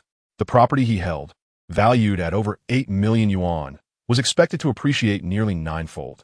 The Wangjiang Hotel, worth 36 million yuan, could easily be resold for 300 million. Half of that would yield him approximately 150 million yuan. With over 200 million in funds, he would achieve complete financial freedom. Tang Jie might not even be able to muster 200 million, and it would likely be a challenge for him to find 50 million. Tang Yuanshan would surely regard him with newfound respect. Yet, this was not enough to satisfy Zhou Chen's ambitions. The hardware suppliers for his mobile phone company were unable to produce the hardware he envisioned. To persuade them to upgrade their D and manufacturing equipment would require investment. 200 million could only fund a few suppliers. The next day, Zhou Chen attended military training as usual. He did not submit his phone today. Before leaving the dormitory, he sent a text to Wang Lekun, advising him to pay attention to the news. Wang Lekun, who had a habit of jogging in the mornings, received Zhou Chen's message while running in the park. Pay attention to today's news? What could that possibly mean? Wang Lekun pondered, frowning. In the next moment, his eyes widened in realization. Could it be news about the development of Wangjiang District? With a deep breath, he turned and sprinted toward the public office. Upon returning to his room, he switched on his 37-inch LCD television and tuned into Jiangzhou TV. However, at that moment, the station was replaying footage of a handsome young man emerging from an examination hall. It's him, it's really him, the reporter exclaimed. This handsome examinee has once again submitted his paper and exited the examination room within half an hour. The reporter continued with an air of mockery. Wang Lekun exclaimed in disbelief, "Isn't that Zhou Chen?" After watching the interview with the reporter, Wang Lekun stroked his chin in contemplation. This young man, who consistently submitted his exam papers half an hour early, surprisingly managed to gain admission to Jiangzhou University. Given his composed demeanor, it seemed that gaining entry to prestigious institutions like Tsinghua or Peking University was well within his reach. A thought suddenly struck Wang Lekun. He must have strategically played his cards. The news regarding the Urban Planning Bureau and the Jiangzhou Municipal Conference had already been publicized. Numerous business magnates were keenly following Jiangzhou news. Lacking direct connections, they could only glean information about the conference from media.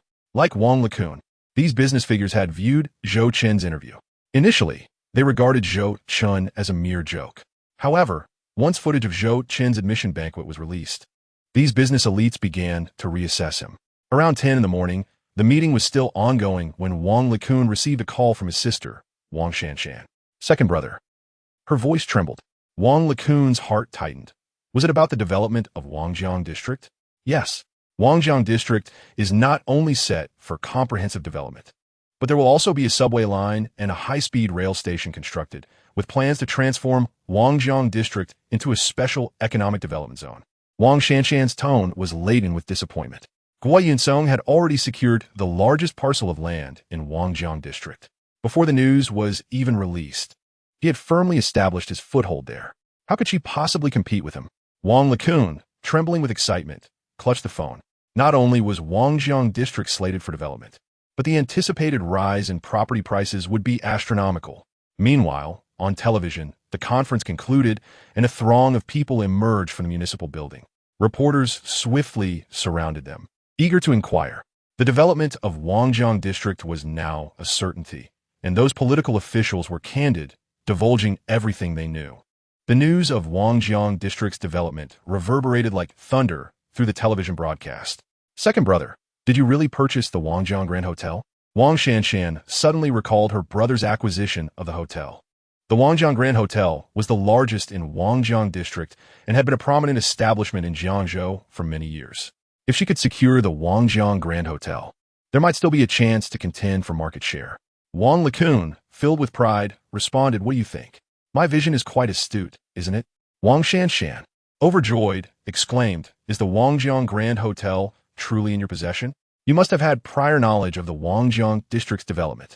It was unusual for her second brother, who was in the clothing business, to suddenly purchase a large hotel unless he had received insider information about the district's impending development. Wang Lekun chuckled. "If I had known about the development, I would have sold my company to invest in it." Wang Shanshan, brimming with excitement, urged, "Brother, sell me the Wangjiang Hotel." The smile on Wang Lekun's face gradually faded. "Shanshan, this hotel doesn't solely belong to me. I must obtain the consent of my partners to sell it." Wang Shanshan inquired, "Who are your partners? I could speak with them." After a moment's hesitation, Wang Lekun replied, "Let me handle the discussion. How much can you offer?" Returning to her desk, Wang Shanshan pulled up a photo of the Wangjiang Grand Hotel for assessment. After a brief pause, she declared, "I can offer 320 million. Wang Lekun swallowed hard. "Sister, that's quite a formidable offer." Wang Shanshan retorted, "I still need to persuade my elder sister and brother-in-law to invest an additional 200 million. You and your partner must have a good rapport, so I hope your price doesn't exceed my budget." Wang Lekun stated firmly, "I will sell it to you for 250 million. Come over to sign the contract now." "Second brother, you." Wang Shanshan was taken aback. The Wangjiang Hotel was situated in the heart of Wangjiang District. Given the hotel's size and location, it could easily fetch 10 times that amount. She had initially lowered her offer, assuming her brother had a good relationship with his partners, but was astonished when he proactively reduced the price to 250 million. She realized her brother's intention was to share some of the profits he would earn from the hotel with her. Chapter 86. The Wangjiang Hotel profits immensely. "We are family, so let us not dwell on unnecessary words. Please persuade our elder sister on my behalf," Wang Lekun said gently. Without by Chantian, he wished to reconcile with his family. Unfortunately, his elder sister had yet to forgive him. Wang Shanshan, her emotions complicated, replied, "I will talk to her." In reality, their elder sister had long since forgiven Wang Lekun. The reason for her distance was to keep him out of the conflict between her husband and Guo Yunsong in the business arena. It appeared that her husband and Guo Yunsong maintained a good FAAD, but in truth, they were both sitting on a powder keg. When the day came for their confrontation, it would exceed mere commercial rivalry. At Hengji Real Estate, Guo Yunsong sat in his office chair sipping tea while several company executives fawned over him. Chairman Guo is truly a mastermind, having predicted the development of Wangjiang District in advance. We can only aspire to Chairman Guo's commercial insight. If we manage to capture the entire market share of Wangjiang District, Hengji will dominate the Jiangzhou real estate industry. However, Guo Yunsong remained expressionless, sipping his tea without displaying the expected joy. Upon receiving the news, he immediately contacted Hengji Real Estate's branch in Wangjiang District to acquire all idle properties. However, the branch manager reported that there were no idle properties available in the entire Wangjiang District.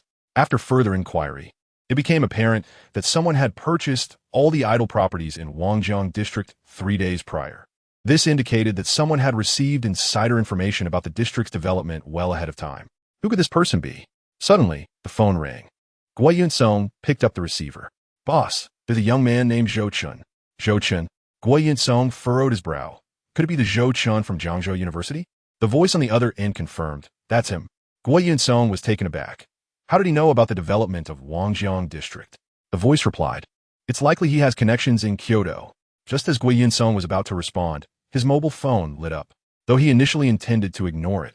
Noticing the call was from the mayor, he quickly hung up the landline, picked up his mobile, and stood up with a beaming smile. "Mayor Feng, what a pleasant surprise to hear from you. This afternoon, there will be a bidding meeting. Will you be able to attend?" "Absolutely. I wouldn't miss your meeting for anything." "All right.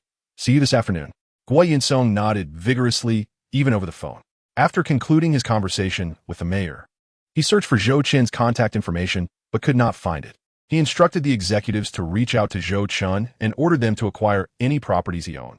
Meanwhile, at the Tunglong gaming studio, Song Yang sat before his computer, posting advertisements on various gaming forums. While browsing the Jiangzhou community, he stumbled upon an eye-catching post. Breaking news: Wangjiang District is set to be developed, with Jiangzhou's first subway and high-speed rail station to be constructed there, resulting in a 5-fold increase in property prices. "Oh my goodness! Oh my goodness! Oh my goodness!" Song Yang leapt up, repeatedly exclaiming in disbelief. The two colleagues, Wu Hui and Qi Yunfeng, who were sitting by the window smoking, were startled. They exchanged glances and approached Song Yang together. Song Yang, what is going on? Qi Yunfeng inquired, glancing at the computer screen. Upon reading the post, he too nearly jumped out of his skin. Oh my goodness! Wu Hui, unaware of Zhou Chen's property acquisition in Wangjiang district, looked on in confusion, unable to comprehend the situation. Gasping for breath, Song Yang desperately attempted to calm himself. Wangjiang district was indeed poised for development. If the boss had purchased properties worth 8 million, and they had now appreciated fivefold, that would translate to over 40 million. The thought of such a staggering figure sent a shiver down Song Yang's spine. He suddenly recalled something the boss had mentioned to him. Follow my lead, and you will earn much more than 4 million in the future. At the time, he did not take it seriously, merely thinking that Zhou Chen was attempting to brainwash him. However, now Song Yang believed it. Zhou Chen was merely a freshman, just 18 years old, yet he dared to invest all of his assets. Remarkably, in just 3 days, he turned 8 million into 40 million. Such audacity, such commercial acumen. It was inevitable that he would rival Gui Yunxiao in the future. Qi Yunfeng, with trembling hands, lit a cigarette, his lips quivering as he remarked, "It seems I haven't followed the wrong person." Wu Hui looked utterly baffled and said, "Wait. The development of Wangjiang district has nothing to do with you, right?" Song Yang took a deep breath and countered. "What if I told you that the boss purchased a property worth 8 million in Wangjiang district?" "What?" Wu Hui dropped his cigarette in astonishment, his eyes wide with disbelief. "Are you joking?" Song Yang remained silent, gently settling into his chair. Wu Hui turned his gaze towards Qi Yunfeng, who nodded and confirmed. "He has indeed bought some properties." Wu Hui narrowed his eyes and said, "No wonder when I mentioned 10 million, he didn't even blink." Song Yang pondered aloud. "Do you think the boss received advance notice about the development in Wangjiang district?" Qi Yunfeng shook his head. "Unlikely. Even if there were whispers, it would likely come from the property developers." Song Yang speculated, "Perhaps the boss has connections?" Wu Hui replied gravely, "If he received the news 3 days early, then those connections are quite formidable." Qi Yunfeng took a deep drag from his cigarette, exhaling smoke as he advised, "Let's not pry too much into the boss's affairs. We are merely employees, and we should focus on our own responsibilities. I trust that the boss will not shortchange us." The two nodded in agreement. At school, Zhou Chen had just picked up his phone to find over 30 missed calls, all from Wang Lekun. A smile crept across Zhou Chen's face. It seemed the news of the Wangjiang district development had been released. He returned Wang Lekun's call, which was answered almost immediately. "Wow, it's really hard to get through to you." Zhou Chen chuckled softly. "I was in military training, so I couldn't respond in time. Please forgive me." Wang Lekun wasted no time, stating, "The Wangjiang district is indeed set for development, and property prices have skyrocketed fivefold. How much are you planning to sell the Wangjiang Grand Hotel for?" Zhou Chen maintained his composure, replying, "It will certainly exceed 5 times. A high-speed rail and subway station are to be built in Wangjiang district, which will become the central hub of Jiangzhou. Even a municipal building will relocate there. I believe prices may surge to about 10 times during this fluctuation. Are you suggesting that our Wangjiang hotel could sell for 360 million? Wang Lekun squinted, inquiring. 3 May, a property developer, had also appraised the hotel at around 360 million. For Zhou Chen's valuation to align with that of a real estate developer was remarkable. Zhou Chen smiled. "If it goes to auction, I believe it could fetch 400 million. Wang Lekun paused, then spoke in a subdued tone. "Zhou Chen, I sold the Wangjiang Grand Hotel to my sister for 360 million. She is a property developer and needs the hotel as a capital investment to capture a share of the Wangjiang district development market. Thus, I can only offer you 180 million. Chapter 87. There's no way around it. I'm just wealthier than you after Wang Lekun's words. He felt a twinge of anxiety. Zhou Chen anticipated a price of 400 million, but he was only selling for 250 million. If he gave Zhou Chen 200 million, he would only have 50 million left. By offering 180 million, he could earn an additional 20 million. But that seemed somewhat unfair to Zhou Chen. Zhou Chen fell silent for a moment before responding with a smile. You probably didn't sell for 360 million, did you? He did not believe Wang Lekun would buy the hotel for 360 million only to sell it to his sister at that price. It was likely less than 300 million. Wang Lekun asked directly, just tell me if 180 million is enough. If not, I can give you 200 million. After all, I could still enjoy a bowl of clear soup. He was quite clear-headed. If Zhou Chen had not insisted on purchasing the Wangjiang Grand Hotel, he would earn nothing. Selling the hotel at a low price to his sister already earned him goodwill. With this 250 million, giving Zhou Chen 200 million would still leave him with 50 million. 180 million is sufficient.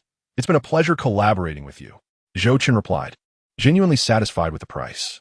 As an 18-year-old freshman, he wielded no power, influence, or connections. In contrast, Wang Lekun was a well-known billionaire.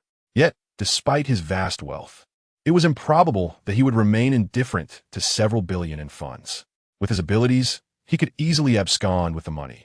However, he chose not to. Perhaps it was out of gratitude, or perhaps for other reasons. Regardless, Wang Lekun was indeed someone worth cultivating a friendship with. Zhou Chen did not demand 200 million, which touched Wang Lekun. Give me your bank account, and I'll have my sister transfer the money directly to you. Zhou Chen provided his newly opened checking account to Wang Lekun. Next, Zhou Chen called Song Yang. Boss, property prices in Wangjiang district have surged to 7,000. Should we continue to wait, or should we act swiftly? Song Yang answered almost instantaneously, his tone filled with excitement. Let us wait a bit longer, Zhou Chen replied in a calm manner. It should rise to 9,000 in the next few days. We'll sell once it exceeds 9,000. The rapid increase in property prices was due to developers already taking action. However, Zhou Chen believed that this surge would only reach 9,000 at most before potentially dropping to around 6,000. After finishing his call with Song Yang, Zhou Chen received several calls from unfamiliar numbers. All were from property developers eager to purchase nearly 50 units from him. After discussing prices, they offered up to 7,800 per square meter, but Zhou Chen declined without hesitation. Although this price was already quite high and comparable to that of Kyoto, Zhou Chen, well-versed in the current price surge, was unsatisfied. After military training in the afternoon, Zhou Chen contacted Qi Yunfeng to pick him up. After showering back at the dorm, just as he was about to do his laundry, Yang Sun suddenly stopped him. Brother Chen, let me wash your clothes from now on. Yang Sun's gaze burned with enthusiasm, looking at Zhou Chen as if he were a beautiful woman. This, doesn't tea seem appropriate? Zhou Chen thought to himself, questioning Yang Sun's orientation. Yang Sun snatched the bucket of clothes from Zhou Chen's hands, declaring, I've been washing clothes since I was 5 and doing chores since I was 8. You can rest assured. Zhou Chen chuckled. All right, what is your fee? Yang Sun appeared to come from a less affluent background. His clothes patched and his sneakers worn for years. He often ran errands for snacks, charging 50 cents for his trouble, and now he wanted to wash clothes for profit. Yang Sun grinned. 1 yuan for summer clothes, 2 for winter. Zhou Chen pulled out some change and handed him a 50. Here's 50. Can you wash for me for a month? Respecting the value of hard work, Zhou Chen admired Yang Sr. Yang Sun accepted the 50 but then pulled out a stack of coins from his pocket. There are about 20 days left in this month. I'll need 30 more. Zhou Chen laughed, pushing the change back. No need for that. You can wash again next month. Thank you, Brother Chen. Yang Sun's eyes glistened with gratitude as he took the 2 buckets of clothes toward the balcony. Yang Sun, I want a monthly deal too. 30 yuan, okay? Sun Dasheng, who was playing Tetris on the upper bunk, paused to ask. Sure. Thank you, young master Sun. Yang Sun quickly replied, fearing Sun Dasheng would change his mind. Yang Sun, you can wash my clothes too. Do it for free today, and I'll sign up for a monthly service starting tomorrow. At this moment, Zheng Fei dragged a suitcase from beneath his bed, filled to the brim with unwashed clothes. Since the beginning of the semester, he had yet to do laundry. The weather remained sweltering, and even without exertion, perspiration came easily. Upon opening the suitcase, a sour odor permeated the air. Yang Sun, with a broad smile, said, All right, once I finish with my own, I'll wash yours. Zhou Chen cast a glance at Zheng Fei's nearly moldy pile of garments and remarked, You haven't washed these in at least 5 days. What audacity! You have to expect someone to do it for free. Come on, Yang Sun hasn't he complained. Why are you meddling? Zheng Fei glared furiously, his expression suggesting he might resort to violence. Yo Chen Ariset Yang Sen, Saying, Yang Sen. Don't entertain Zheng Fei's request. I'll give you an extra 30 each month. Zheng Fei, with a darkened countenance, shot back, Zhou Chen, are you deliberately trying to make my life difficult? Zhou Chen replied nonchalantly, What can I say? I simply have more money than you. If you have the guts, offer him 60. 60 it is. Yang Sun, I'll pay you 60 today. I'll give you 120. Zhou Chen interjected. crossing his arms. If you're offering 120, I'm washing my hands of this matter. Zhang Fei clenched his fists, flaring his nostrils. His gaze fixed intensely on the much taller Zhou Chen. If not for the fear of losing, he would have slapped him. Zhou Chen smirked. Isn't your father wealthy? Isn't your allowance several thousand? What is wrong with 120? Through gritted teeth, Zhang Fei replied, fine, 120 it is. If you can, keep raising the price. He was determined not to be outdone. Zhou Chen waved Yang Sun over. Yang Sun, come here. Anxiously, Yang Sun approached, his face tense. Morning, Brother Fei. Zhou Chen handed him a 50 and 2 tens, stating, Zhang Fei and I will give you 120. The other students will still pay 30. Yang Sun stared at the cash in astonishment. Brother Chen, this 120 is nearly half a month's allowance for me. Are the wealthy really this extravagant? Zhang Fei, unwilling to concede, handed Yang Sun 120. So, can you wash my clothes for free now? Ah, sure. Yang Sen Mumblet does it. That sum could cover his laundry for several months. 5 days' worth of clothes seemed trivial. Zhou Chen smirked and exited the dormitory. Outside, Qi and Foam stood by the roadside, smoking. Upon seeing Zhou Chen approach, he promptly discarded the cigarette and respectfully opened the rear door of the car. Zhou Chen was now a billionaire, deserving to be treated like a god of wealth. Once inside, he instructed, take me to the Wangjiang Industrial and Commercial Bank. Qi and Foam returned to the driver's seat and began to drive. Across the street, Tian Xiuming stepped out of a taxi. Seeing the black Mazda drive away, she furrowed her brow. Was that Zhou Chen? I must be mistaken. Chapter 88. You should call him Young Master Gu. Tian Xiuming took out her phone and messaged Zhou Chen. Zhou Chen, did you just get into a black Mazda? Zhou Chen did not respond.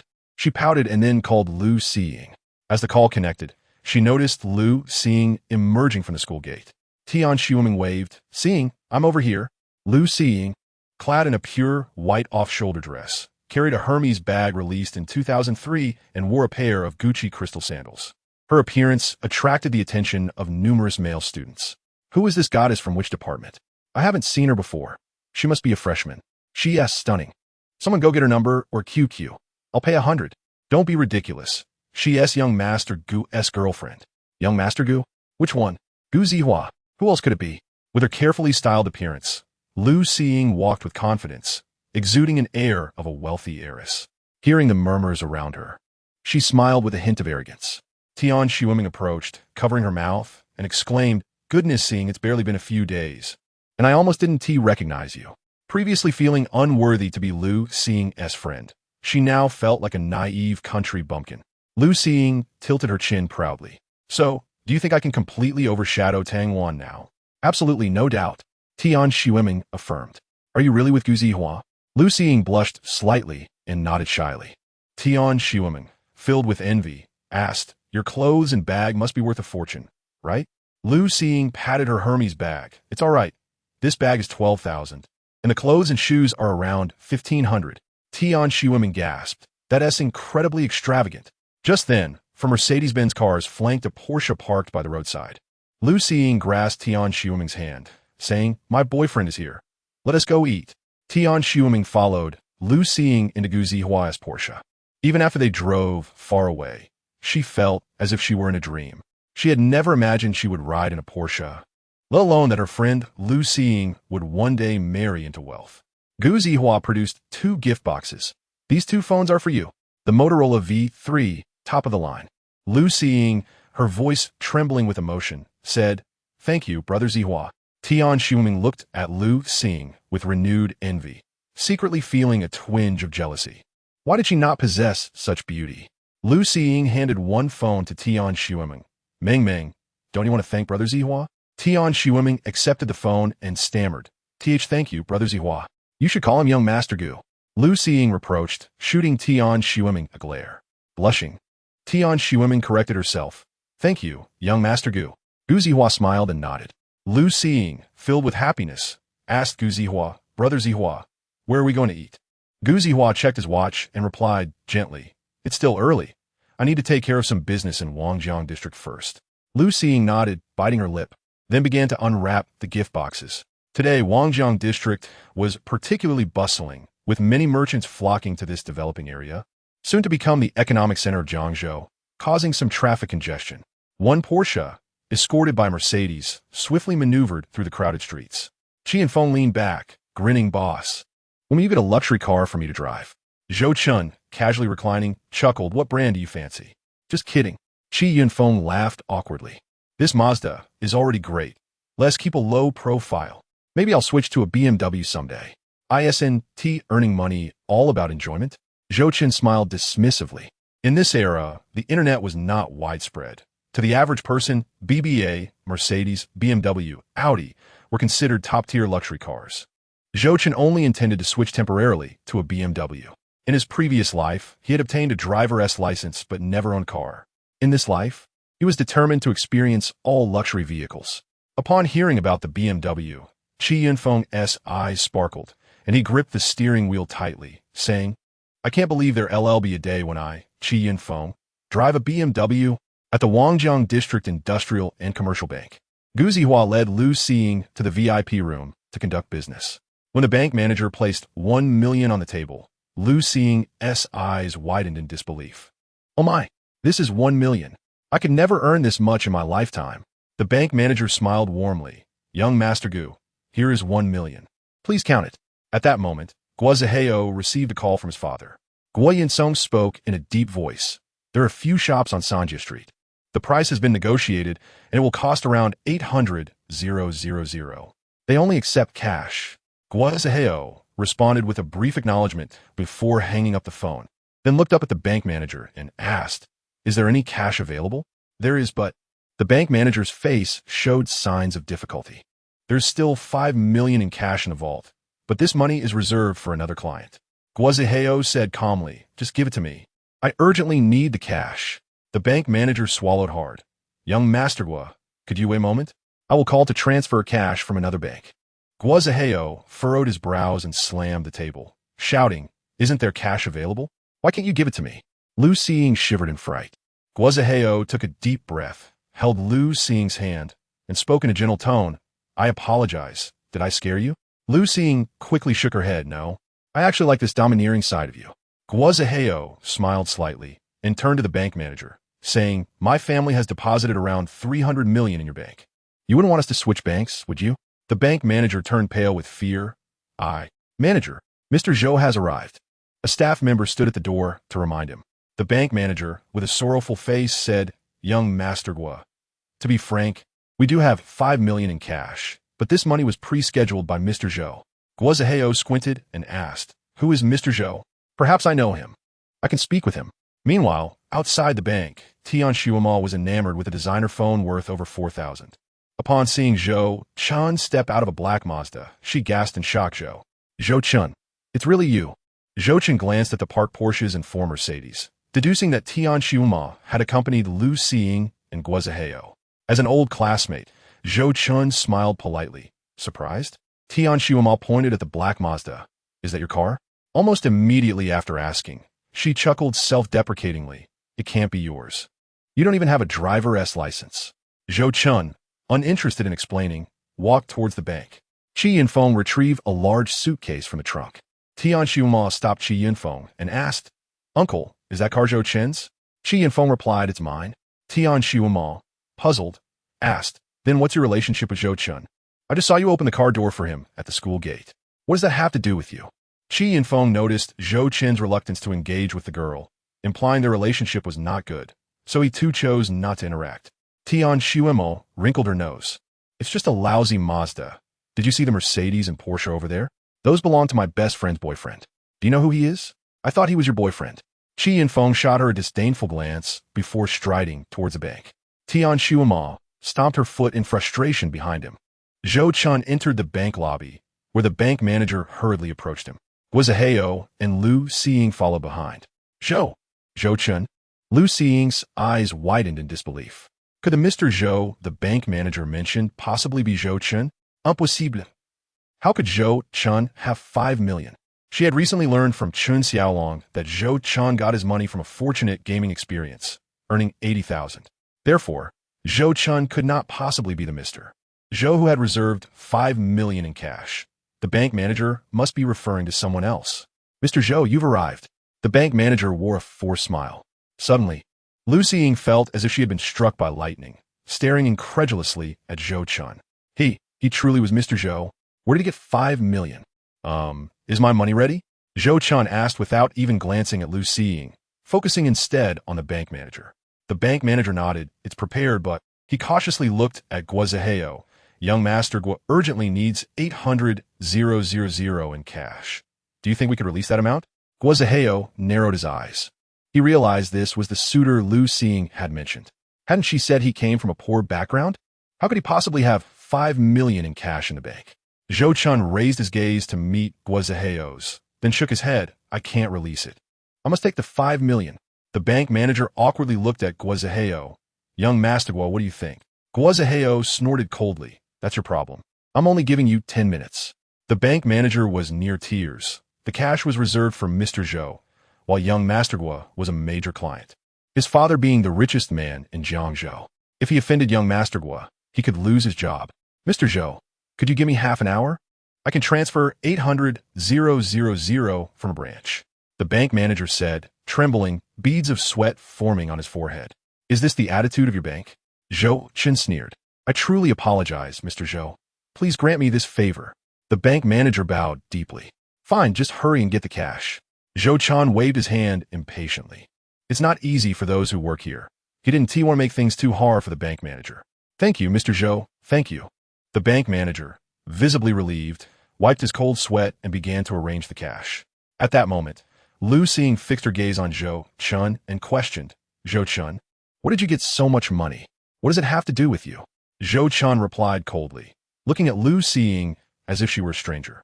Lu Xiying racked her brain, unable to fathom where Zhou Chen had procured 5 million. She scoffed, that money surely isn't clean. If you've done something illegal, I advise you to confess early. Think whatever you want. Zhou Chen rolled his eyes, uninterested in her ramblings. Zhou Chen, heed my advice. If you need to confess, then do so. Even if not for yourself, think about your parents.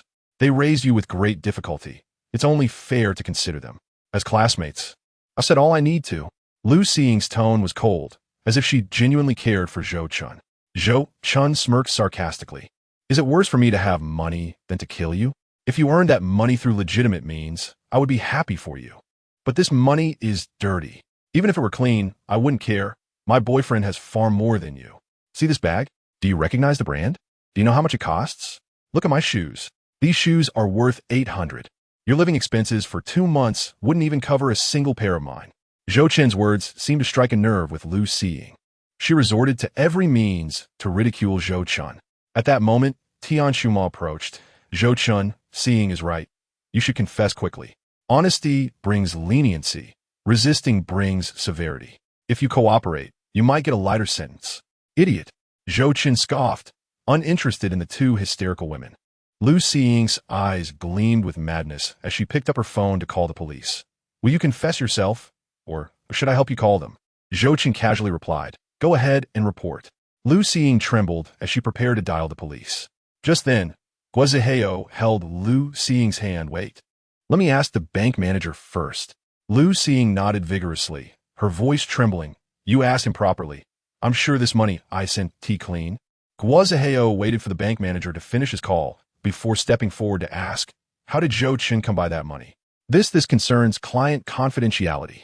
However, I can assure you that the funds in question are entirely legitimate, the bank manager asserted with unwavering conviction. The payment from Mr. Zhou was made via a check issued by AIO Company. He has also contacted the chairman of AIO Company for confirmation. Nonetheless, this is private information and cannot be disclosed indiscriminately. Having already offended Mr. Zhou once, he wished to avoid further conflict. Just give me the cash. Guo Zihao refrained from probing further. 5 million is merely a sum that could easily be borrowed. The bank manager led Guo Zihao to withdraw cash, instructing his staff to escort Zhou Chen to another VIP room. In the lobby, Lu Xiying and Tian Shuming stood rooted in disbelief. Even the bank manager declared the money to be clean. Just where did Zhou Chen acquire 5 million? Tian Shuming gently squeezed Lu Xiying's hand, offering quiet reassurance. Xiying, do not take it to heart. Guo is the son of the wealthiest man in Jiangzhou. 5 million means nothing to him. Lu Xiying scoffed. I certainly won't take it to heart. Does he think that because he possesses 5 million, I will reconsider my feelings? The corner of Tian Shiweming's eye twitched slightly. She did not believe Zhou Chen would think otherwise. Suddenly, Tian Shiweming inquired, seeing, how are Zhou Chen and Tang Wan doing now? Upon hearing the mention of Zhou Chen and Tang Wan's relationship, Lu Xiying's anger dissipated significantly, replaced by a sardonic expression. They have already broken up. Tian Shiweming looked perplexed.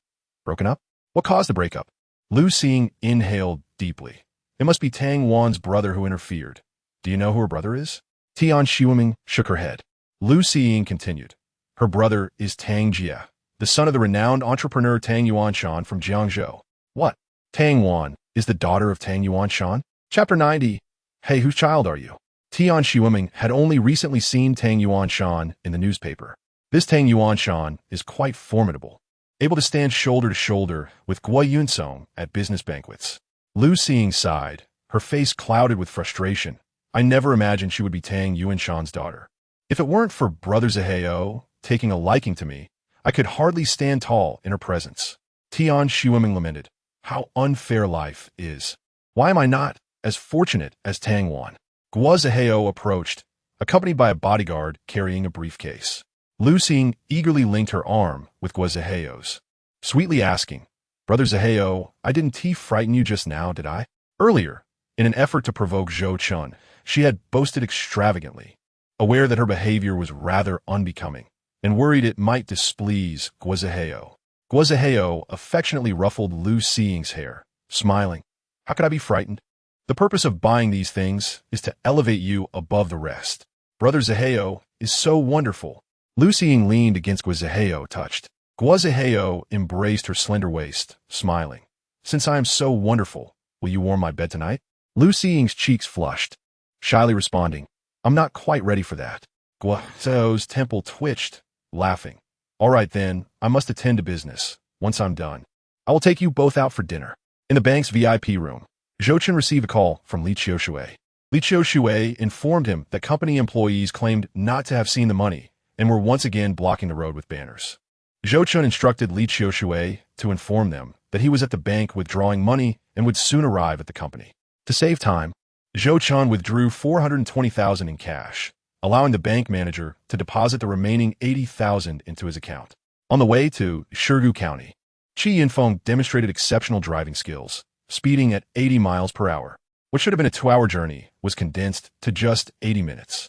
By now, it was already evening.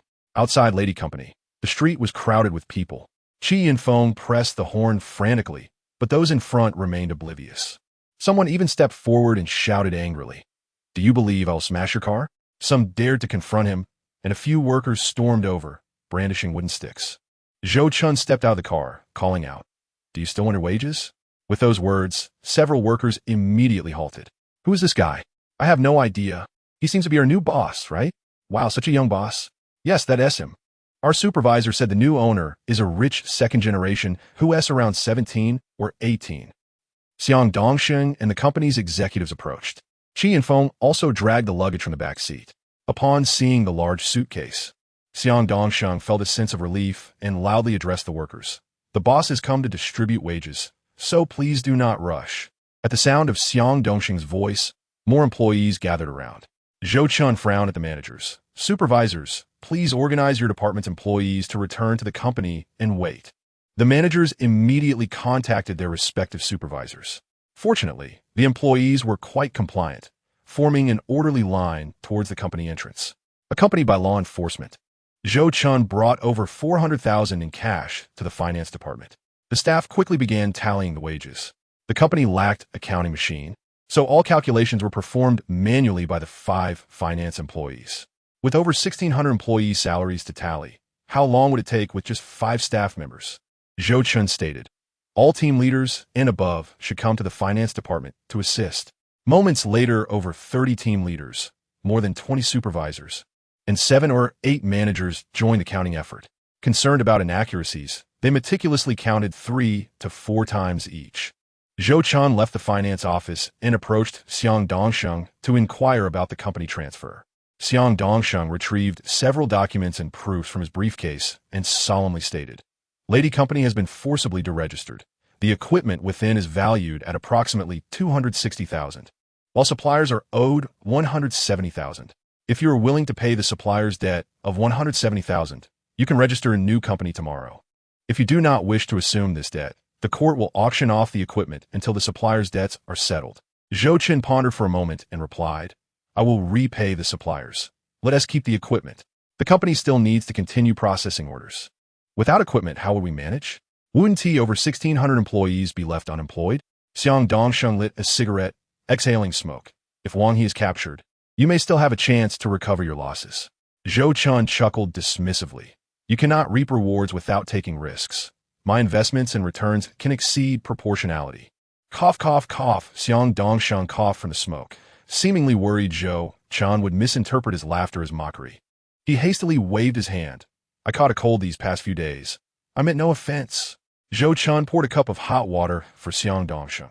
Here, have some water. Thank you. Xiang Dongsheng placed the cigarette in the ashtray and took a few sips from the paper cup. After some idle chit-chat, Xiang Dongsheng enlightened Zhou Chen on certain labor laws, then received a phone call and prepared to leave. Zhou Chen escorted Xiang Dongsheng to the factory entrance. As Xiang Dongsheng got into his car, he reminded, settle the supplier's payments promptly. Otherwise, if they approach the court, you will find no peace. Zhou Chen smiled slightly. Rest assured, I will handle it. Xiang Dongsheng chuckled, gradually rolling up the car window. The vehicle started moving away. Zhou Chen then proceeded to the RD department, which consisted of two divisions, RD1 and RD2. Wasn't RD2 the division previously managed by Li Qiushui? With over 60 workstations, it was packed to capacity. As Zhou Chen entered the office, someone immediately frowned and asked, Hey, whose child are you? All the RD personnel turned to look at Zhou Chen. A woman in her 30s, dressed in a cheongsam, chuckled. Such a big child must surely belong to old Zhou. A short-haired woman at a nearby workstation could not help but laugh. He could also belong to old Qian. Perhaps he got married early. A balding middle-aged man turned to glance at a short-haired woman, saying, Stop talking nonsense. I'm married quite late, and my child is only just weaned. The woman in the qipao rested her chin on her hand and looked towards Zhou Chen, her large eyes blinking inquisitively as she asked, Little friend, you must be here to see old Zhou, right? Zhou Chen smiled warmly and introduced himself. Allow me to introduce myself. My name is Zhou Chen, and I am the owner of this company. Owner? The woman in the qipao chuckled delightfully. All right then, little boss. Come here, and I'll give you some candy. The short-haired woman scoffed. Chu Mei, could you be any more flirtatious? You shouldn't be teasing a child. Zhou Chen had already approached the woman in the qipao, his gaze fixed on her computer screen, which displayed a half-finished album icon. Most mobile phones on the market were still black and white, with only a few high-end brands offering color screens. The system icons were rudimentary, with the settings icon merely depicted as a tiny wrench, yet the album icon on her computer hinted at the sophisticated design of future smartphones. That's a lovely icon design. Zhou Chen complimented with a smile. He, the little friend, certainly knows how to speak, Chu Mei giggled, reaching into her drawer and handing Zhou Chen a handful of white rabbit milk candies. The short-haired woman whispered, Chu Mei, the director has arrived. Chu Mei suddenly straightened up, quickly resuming her work. Li Qiushui walked directly up to Zhou Chen, bowing respectfully, boss. Chapter 91. Qi Hang is truly a treasure, boss. Chu Mei froze, her hand gripping the mouse, trembling violently. The sound of the director addressing him as boss echoed in her mind, causing her head to buzz. Could it be true that this boy, seemingly only 17 or 18 years old, was indeed the owner? Oh no, she had just teased him. Chu Mei's face contorted into a grimace, her thoughts racing as she worried about the director's temperament and whether she might be fired. The short-haired girl at the opposite workstation also appeared momentarily stunned, though she had only been with the company for 2 days. She was already aware that the owner was quite young. However, she was utterly astonished to see just how youthful he appeared. The developer who had previously asked whose child he was now seemed to shrink in his seat, wishing he could disappear beneath the desk. Zhou Chen unwrapped a white rabbit milk candy and mumbled indistinctly, Director Li, please take me to the RD department. Certainly, boss. Right this way. Li Qiushui gestured for him to follow. The RD department was a newly established workspace, with 2 security guards stationed at the entrance. A wall opposite was lined with 360-degree surveillance cameras. Li Qiushui quietly informed Zhou Chen. Director Qi has set the rules. Anyone entering the RD department must have his permission and cannot bring any digital devices. Please wait a moment while I call him. All right. Zhou Chen nodded. Qi Hang was indeed meticulous in his work, and Zhou Chen felt quite pleased. The operating system for the self-developed smartphone was the company's most confidential asset, and Qi Hang was doing an excellent job. After Li Qiushui spoke with Qi Hang, she placed her phone in a nearby basket and stood in front of the security guards, spreading her arms for inspection. The female guard used a security scanner to check Li Qiushui from neck to ankle. Zhou Chen also placed his phone in the basket. Li Qiushui smiled, saying, "You're the boss. You could take your phone inside without inspection." Zhou Chen replied with a serious expression, "The RD project is of utmost importance. Even as the owner, I cannot bring my phone in." After passing through security, they entered the RD office, which housed only 10 individuals. 6 were middle-aged men in their 40s, with sparse hair, while the other 4 were younger, in their 30s, sporting disheveled hairstyles and heavy black circles under their glasses. Zhou Chen and Li Qiushui entered without interrupting their work, unsure if their diligent attitude was genuine or feigned. Qi Hang clapped his hands and announced, "Let me introduce our boss, Zhou." Everyone paused their work, looking up in unison, "Hello, boss." Zhou Chen smiled and nodded. "Thank you all for your hard work." Li Qiushui leaned in and whispered, "These individuals were all recruited by Qi Hang. Each is a senior engineer in the field of computer science." As she spoke, she cast an admiring glance at Qi Hang, astounded that this scruffy man, whom she had initially looked down upon, had such an impressive network. Zhou Chen raised an eyebrow slightly. "Are they quite renowned?" Li Qiushui replied softly, "Not only are they renowned, but each of their names resonates throughout the internet industry. The companies they previously worked for were leaders in the internet sector." Upon hearing this, Zhou Chen's heart raced with excitement. Qi Hang was truly a treasure. First, he had provided Zhou Chen with Tang GS equipment. Then he developed scripts for 3 game hacks. And now he had gathered top computer talent from the internet realm to create the smartphone system Zhou Chen required. With Wu Hui and Qi Hang on his team, success seemed inevitable. Qi Hang approached Zhou Chen with a broad grin, revealing his yellowing teeth and exhaling a hint of alcohol. "In just a month, we'll have the system ready." "So soon?" Zhou Chen's breath quickened. He had anticipated a 6-month timeline, yet Qi Hang claimed they would complete it in 1 month. It seemed he needed to expedite discussions with hardware suppliers. Li Qiushui scoffed, "They're a bunch of workaholics who don't sleep at night. I suggest we get them more insurance." Qi Hang shot her an exasperated glance. "We're merely resting in the office. I don't like dragging things out." "Are you implying that I drag things out?" Li Qiushui retorted, her eyes wide with disbelief.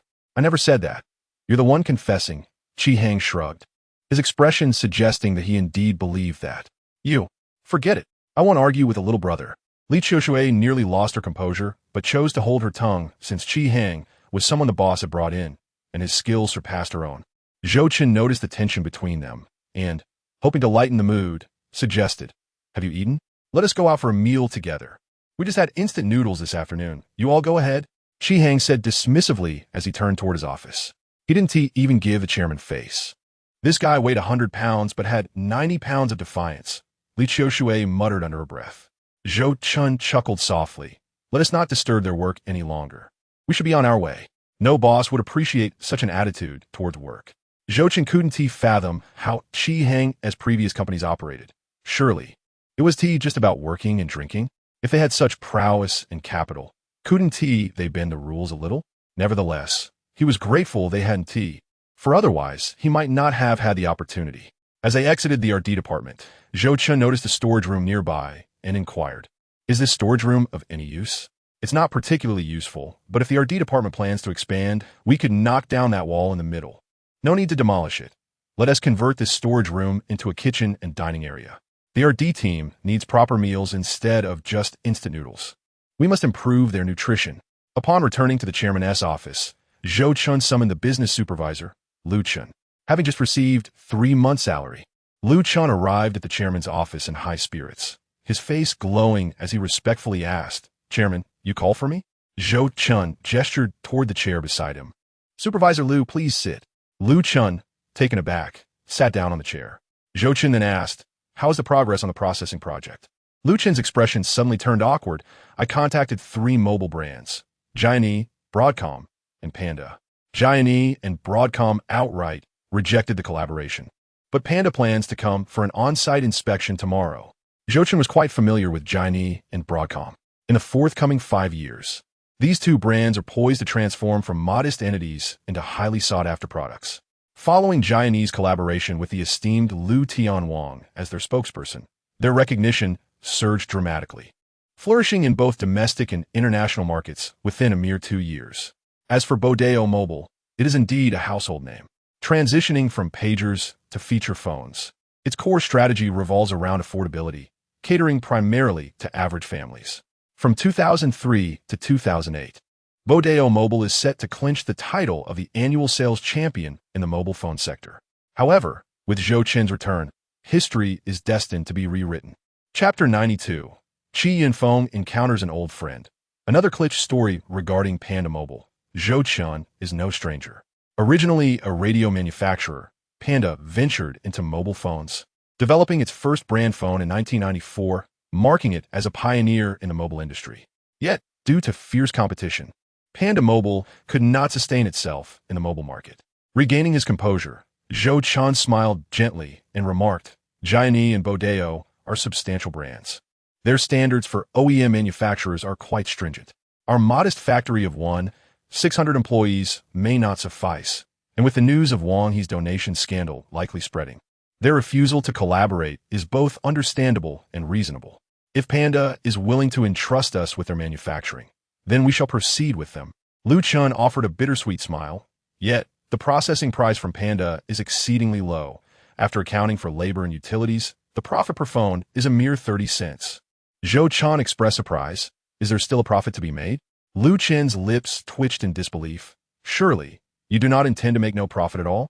Zhou Chen chuckled. As I have previously stated, our purpose in taking on OEM work is simply to sustain our workers. Liu Chen continued. I have only calculated the wages for the workshop staff. Management has not been factored in. Unfazed, Zhou Chen responded. As long as the workers are supported, I will take care of management.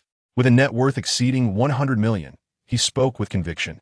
In truth, the salaries of supervisors and managers are not exceedingly high. The R&D department's expenses are the real burden. Zhou Chen, however, was unfazed, for the R&D sector is inherently costly. Major corporations invest billions in their research departments. Chairman, I apologize for not securing quality clients. Liu Chen lamented, head bowed in discontent. Despite the boss's casual dismissal, he felt he had not performed adequately. Zhou Chen smiled reassuringly. You have done remarkably well. There is no need for self-reproach. Now, I have a second task for you. What task? Hearing the boss commend him, Liu Chen felt a jolt of anticipation. Zhou Chen continued, please contact the screen supplier, battery supplier, chip supplier, and camera supplier for Lady Mobile, and arrange to collect the payment from me at noon on Saturday. Liu Chen questioned, must it be so complicated? Could we not simply wire them the payment? Leaning back in his chair, Zhou Chen locked his deep gaze onto Liu Chen's eyes. Yes, I apologize for my impertinence. Liu Chen mentally chastised himself, realizing he should simply follow the boss's directives without unnecessary chatter. Waving him off, Zhou Chen instructed, you may leave now. Liu Chen entered the office with a smile, but exited with a dejected expression. Zhou Chen took out his phone and noticed over 20 unread messages, all from the industrial and commercial bank, detailing balance changes. Having forgotten to switch his phone to standard mode at the end of military training, he missed notifications. An 80,000 yuan deposit from the Wangjiang branch had arrived. The remaining transfers from AIO Company amounted to a staggering 180 million yuan, each transaction being 8 million. Gazing at the lengthy balance, Zhou Chen's lips curved into a subtle smile. In a mere 3 months since his rebirth, he had ascended from the status of a penniless high school student to a billionaire with nearly 200 million. The earnings from selling equipment were trivial. He had truly begun to generate income only a week prior. The 50-plus properties in his possession could yield around 30 million, while the ice rink and KTV, located in prime areas, were estimated to bring in approximately 40 million. Recovering these two sums would elevate his assets to 250 million. Yet, Zhou Chen felt little joy at this figure, for he knew funds must also be injected into several suppliers. Upgrading their equipment and developing new hardware would require considerable time. During this period, his finances would continue to flow out like water, with no incoming revenue. Thus, he needed to intensify his efforts to earn. Zhou Chen initially considered dining out, but noticing the finance department colleagues, overwhelmed with work, called upon Chi Yunfeng to assist. Seated, Chi Yunfeng began to flirt with a nearby finance colleague. Beautiful lady, after counting money for so long. Do your hands cramp? The finance lady scoffed. I've counted far more money, yet I have yet to experience cramps. Perhaps you simply haven't counted enough. Chi Yunfeng jested. Indeed, the lady replied, curtly, seemingly uninterested in his advances. Undeterred, Chi Yunfeng probed further. How long have you been in finance? 3 years. Your salary must be quite high then? Not particularly. Do you have a boyfriend? No. What kind of boyfriend are you looking for? I know. Could you please be quiet? The finance lady interrupted angrily, drawing the attention of several other finance personnel. Chi Yunfeng immediately felt anxious, stammering, I apologize. Another finance staff member rolled her eyes. For heaven's sake, we are counting money. You are distracting her, making it easy to miscount. Embarrassed, Chi Yunfeng scratched his head. I understand my mistake. Yet, in the next moment, the previously irked finance lady suddenly gazed at Chi Yunfeng in astonishment. You are Yunfeng Ye. Taken aback, Chi Yunfeng scrutinized the woman before him. You know me? With excitement, she responded, I am Su Wenwen, the sister of Su Rongrong. Chi Yunfeng's lips twitched slightly. Ah, it's you. At that moment, Zhou Chen interjected. Do you two know each other? Yes, she was my sister's high school classmate. Su Wenwen blushed as she observed Chi Yunfeng, exclaiming, Yunfeng Ge, you've become quite muscular after your years in the army. Before Chi Yunfeng could respond, she quickly adopted a serious tone. When did you retire? Why haven't you visited my sister? Chi Yunfeng, head bowed, replied with a bitter smile. Your sister has already married. I did not wish to intrude on her life.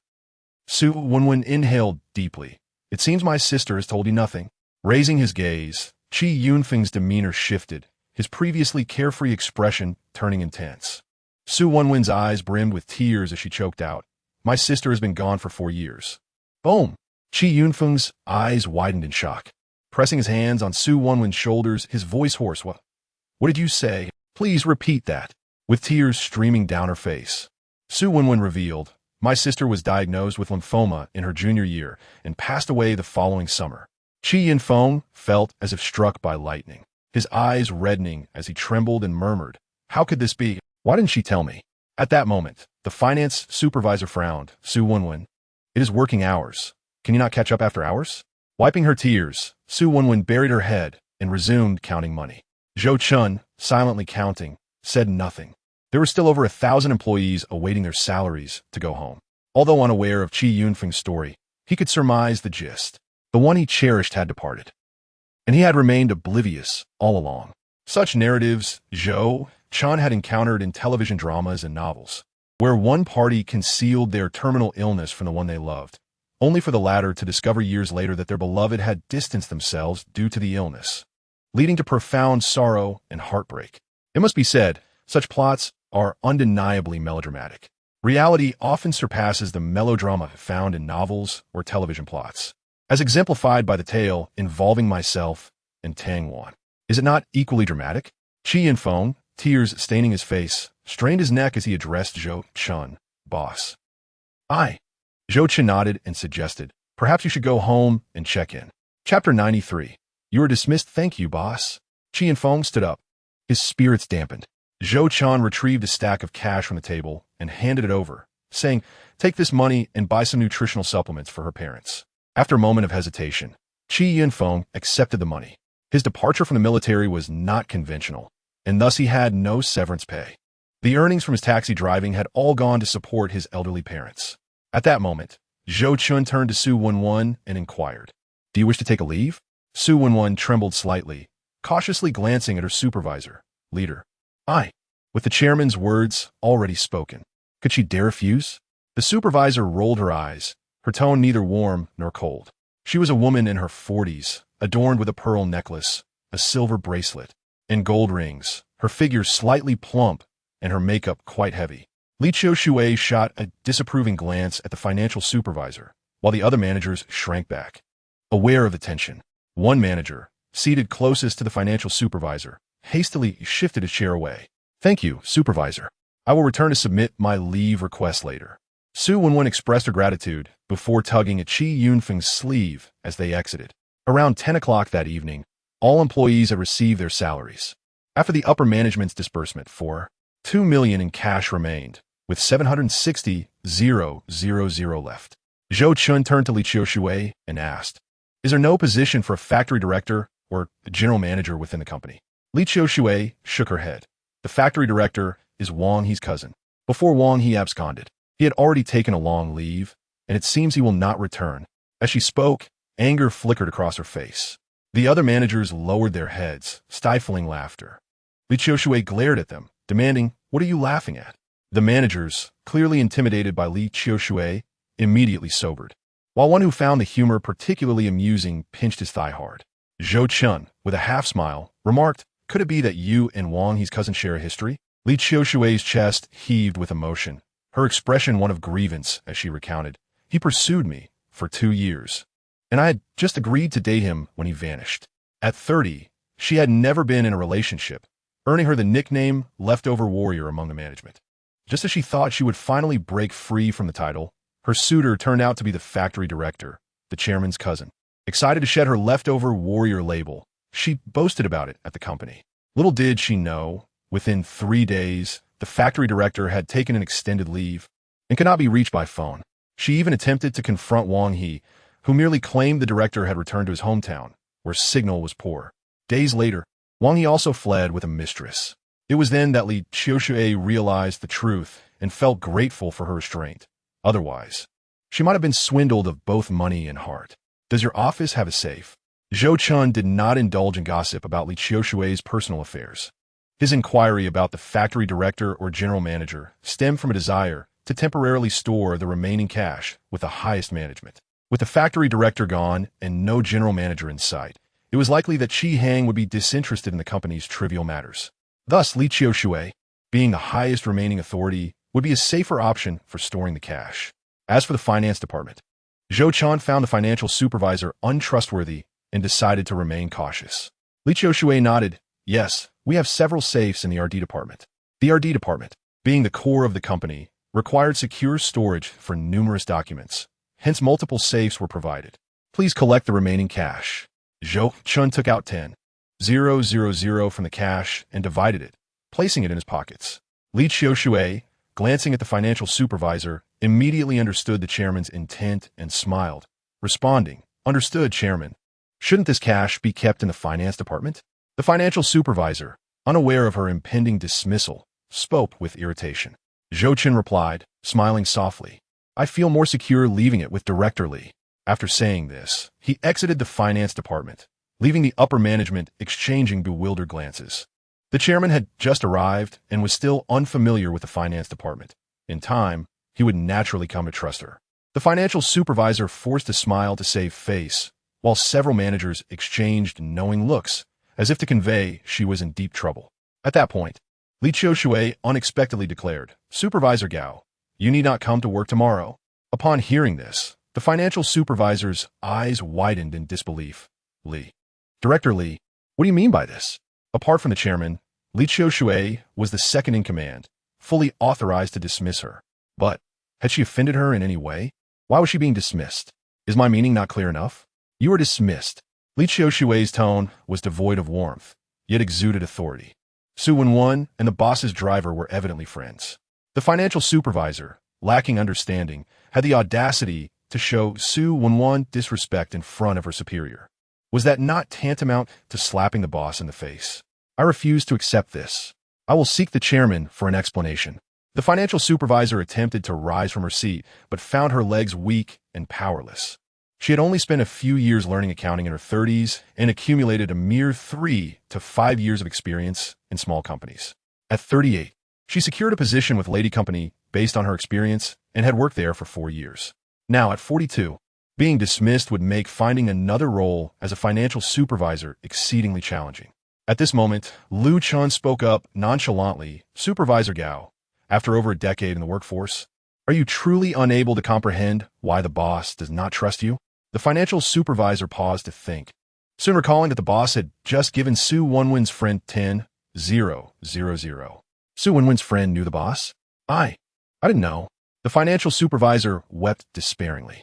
Li Qiushui remained unmoved by her tears, directing a staff member in the finance department, Xiao Zhao, please ensure Supervisor Gao receives 4 months' salary.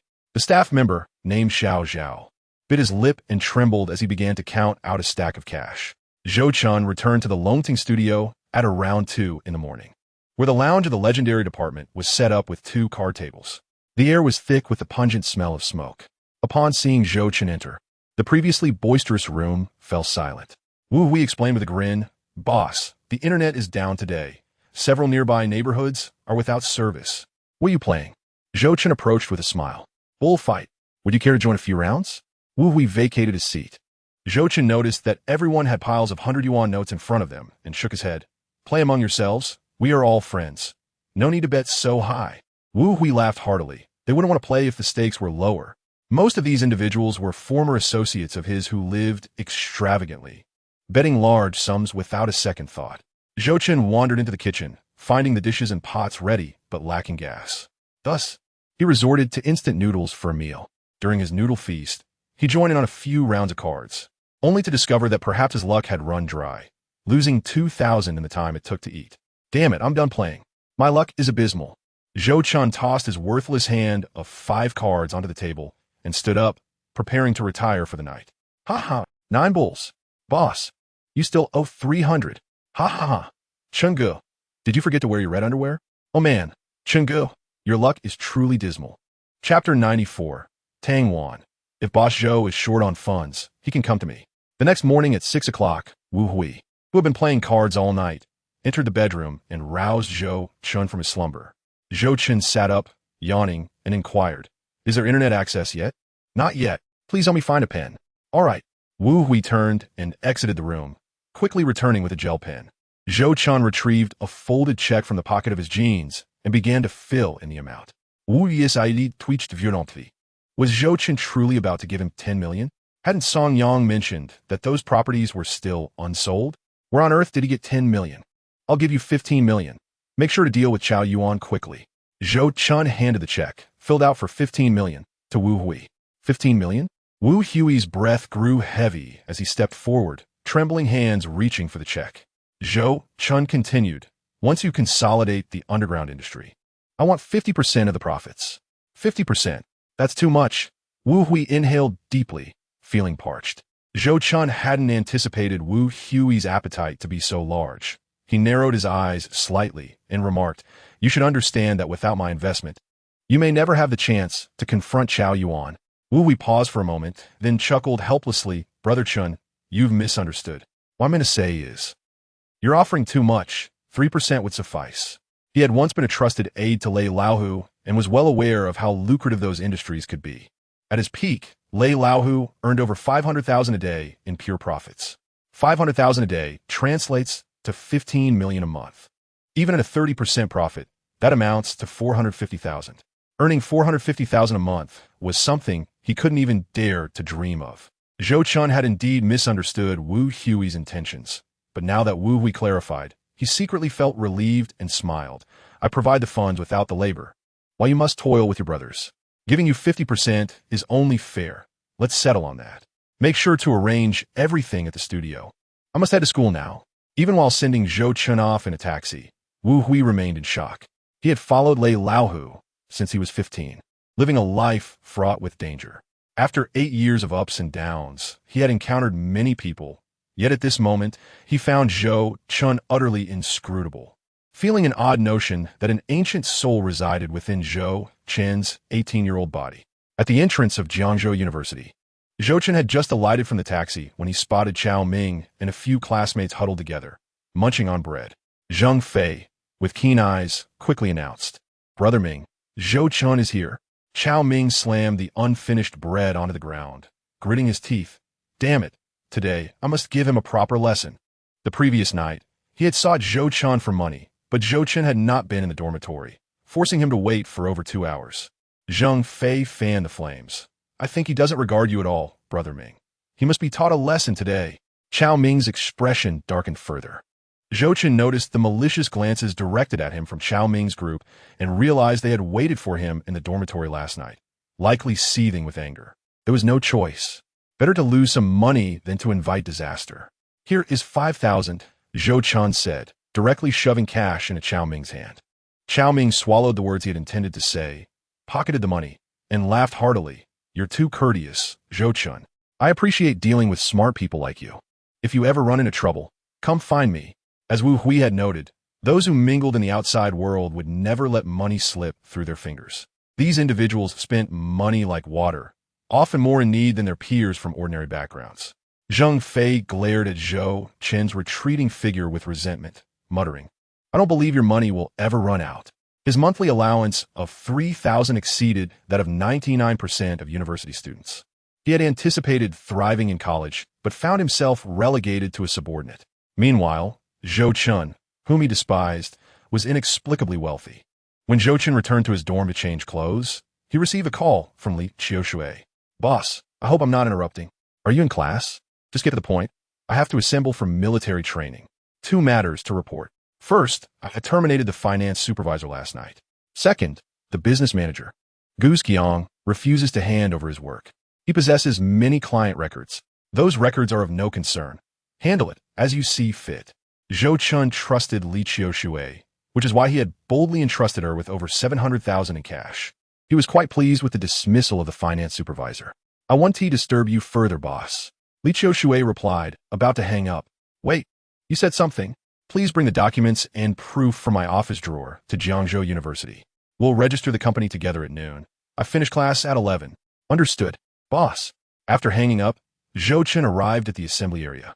Lu Feifei approached him with 2 pieces of shikima and a bottle of yogurt. You haven't had breakfast, right? This is for you. Zhou Chen instinctively glanced towards Tang Wan, who also held the same yogurt and shikima. Tang Wan noticed Zhou Chen looking at her, but restrained herself from returning the gaze. Both classes had individuals bribed by Lin Qingxi who would monitor every move of hers and Zhou Chen. If there were any ambiguous interactions between them, Lin Qingxi would inform Tang Jia, who would then confront Zhou Chen. Zhou Chen was determined to face the challenge. She couldn't appear weak.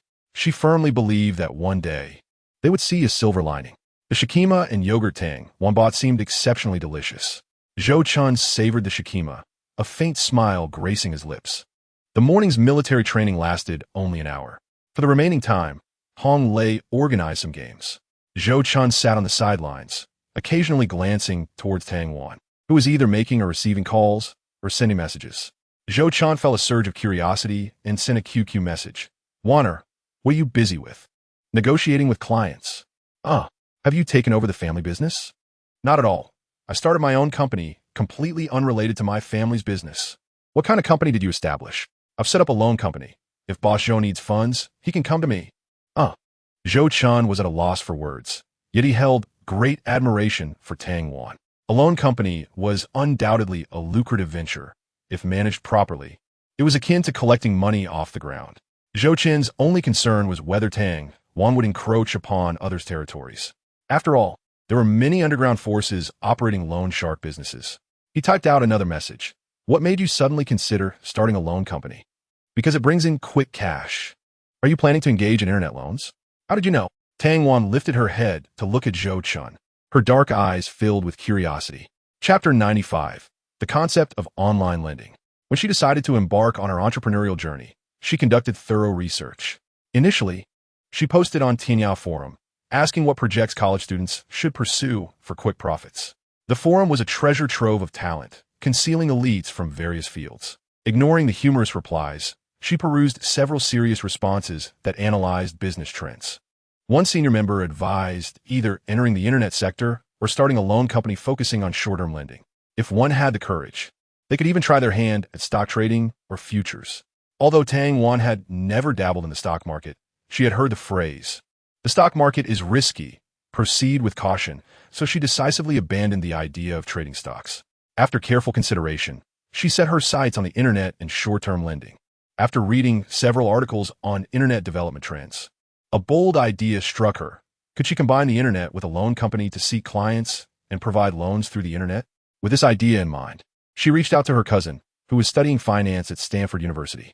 Upon sharing her concept, her cousin immediately expressed her enthusiasm and decided to collaborate with her after graduation. Tang Wan referred to internet loans as online lending. This secret was known only to her cousin, Gu Qingyu and Lu Feifei. Lu Feifei, who shared a dorm with her, had become her trusted confidant and would never divulge this matter to anyone else without her permission. Was it Zhou Chen? That didn't seem right.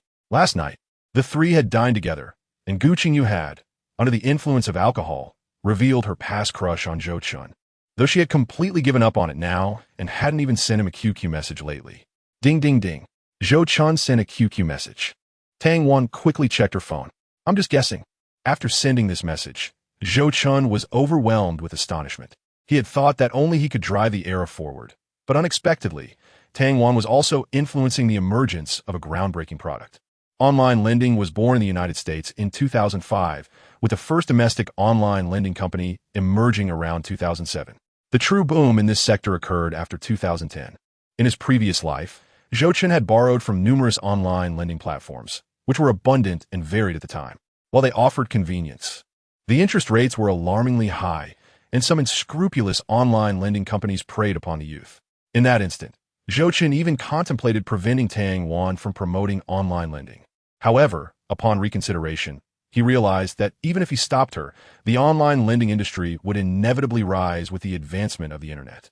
Rather than obstructing her, it would be better to support her. He envisioned her building a robust online lending company, becoming a leader in the field, and establishing industry regulations. Ding ding ding. Tang Wan sent another message. You're amazing. Could it be that you've had similar thoughts? Her reasoning stemmed from the fact that Tang Wan admired how Zhou Chen transformed from a mediocre student to an academic achiever and gained admission to Jiangzhou University within a month, which indicated his sharp intellect. It was reasonable to think he could arrive at the same idea as she did. Zhou Chen replied, I did have such thoughts before, but I felt the risks were too great, so I abandoned that path. In this current age, engaging in online lending had its pros and cons. The advantage was that no online lending companies were established yet, allowing Tang Wan to monopolize this burgeoning market. However, the downside was that the credit system was not yet fully developed, and most ordinary families lacked mobile phones. If borrowers defaulted, how would they be tracked down? Tang Wan understood that Zhou Chen was cautioning her about the risks of this venture, and with nimble fingers, she quickly typed and sent a message. High risk, high reward. To me, business is a gamble, either a small bet or a big one. Anyway, the capital I'm investing isn't too substantial. Zhou Chen chuckled helplessly and replied, All right then, I wish you great success. He knew that Tang Wan was starting her business for his sake. Let her enjoy her venture. After all, with his support, she would surely not fail. Let's work hard together. Tang Wan joyfully replied and then inquired, How is your game studio doing? Very smoothly. I expect to start making a profit next week. So soon? Tang Wan was somewhat astonished, but genuinely pleased for Zhou Chen. It had only been about a week since the semester began, and Zhou Chen was already on the fast track to profitability. Is it fast? Yes. Do you like me being fast? Don't. Just as she finished sending that message, Tang Wan abruptly looked up at Zhou Chen. Was he making a suggestive remark? Having never experienced such innuendos, she was caught off guard. Her friend Qingxi and her circle often engaged in such banter.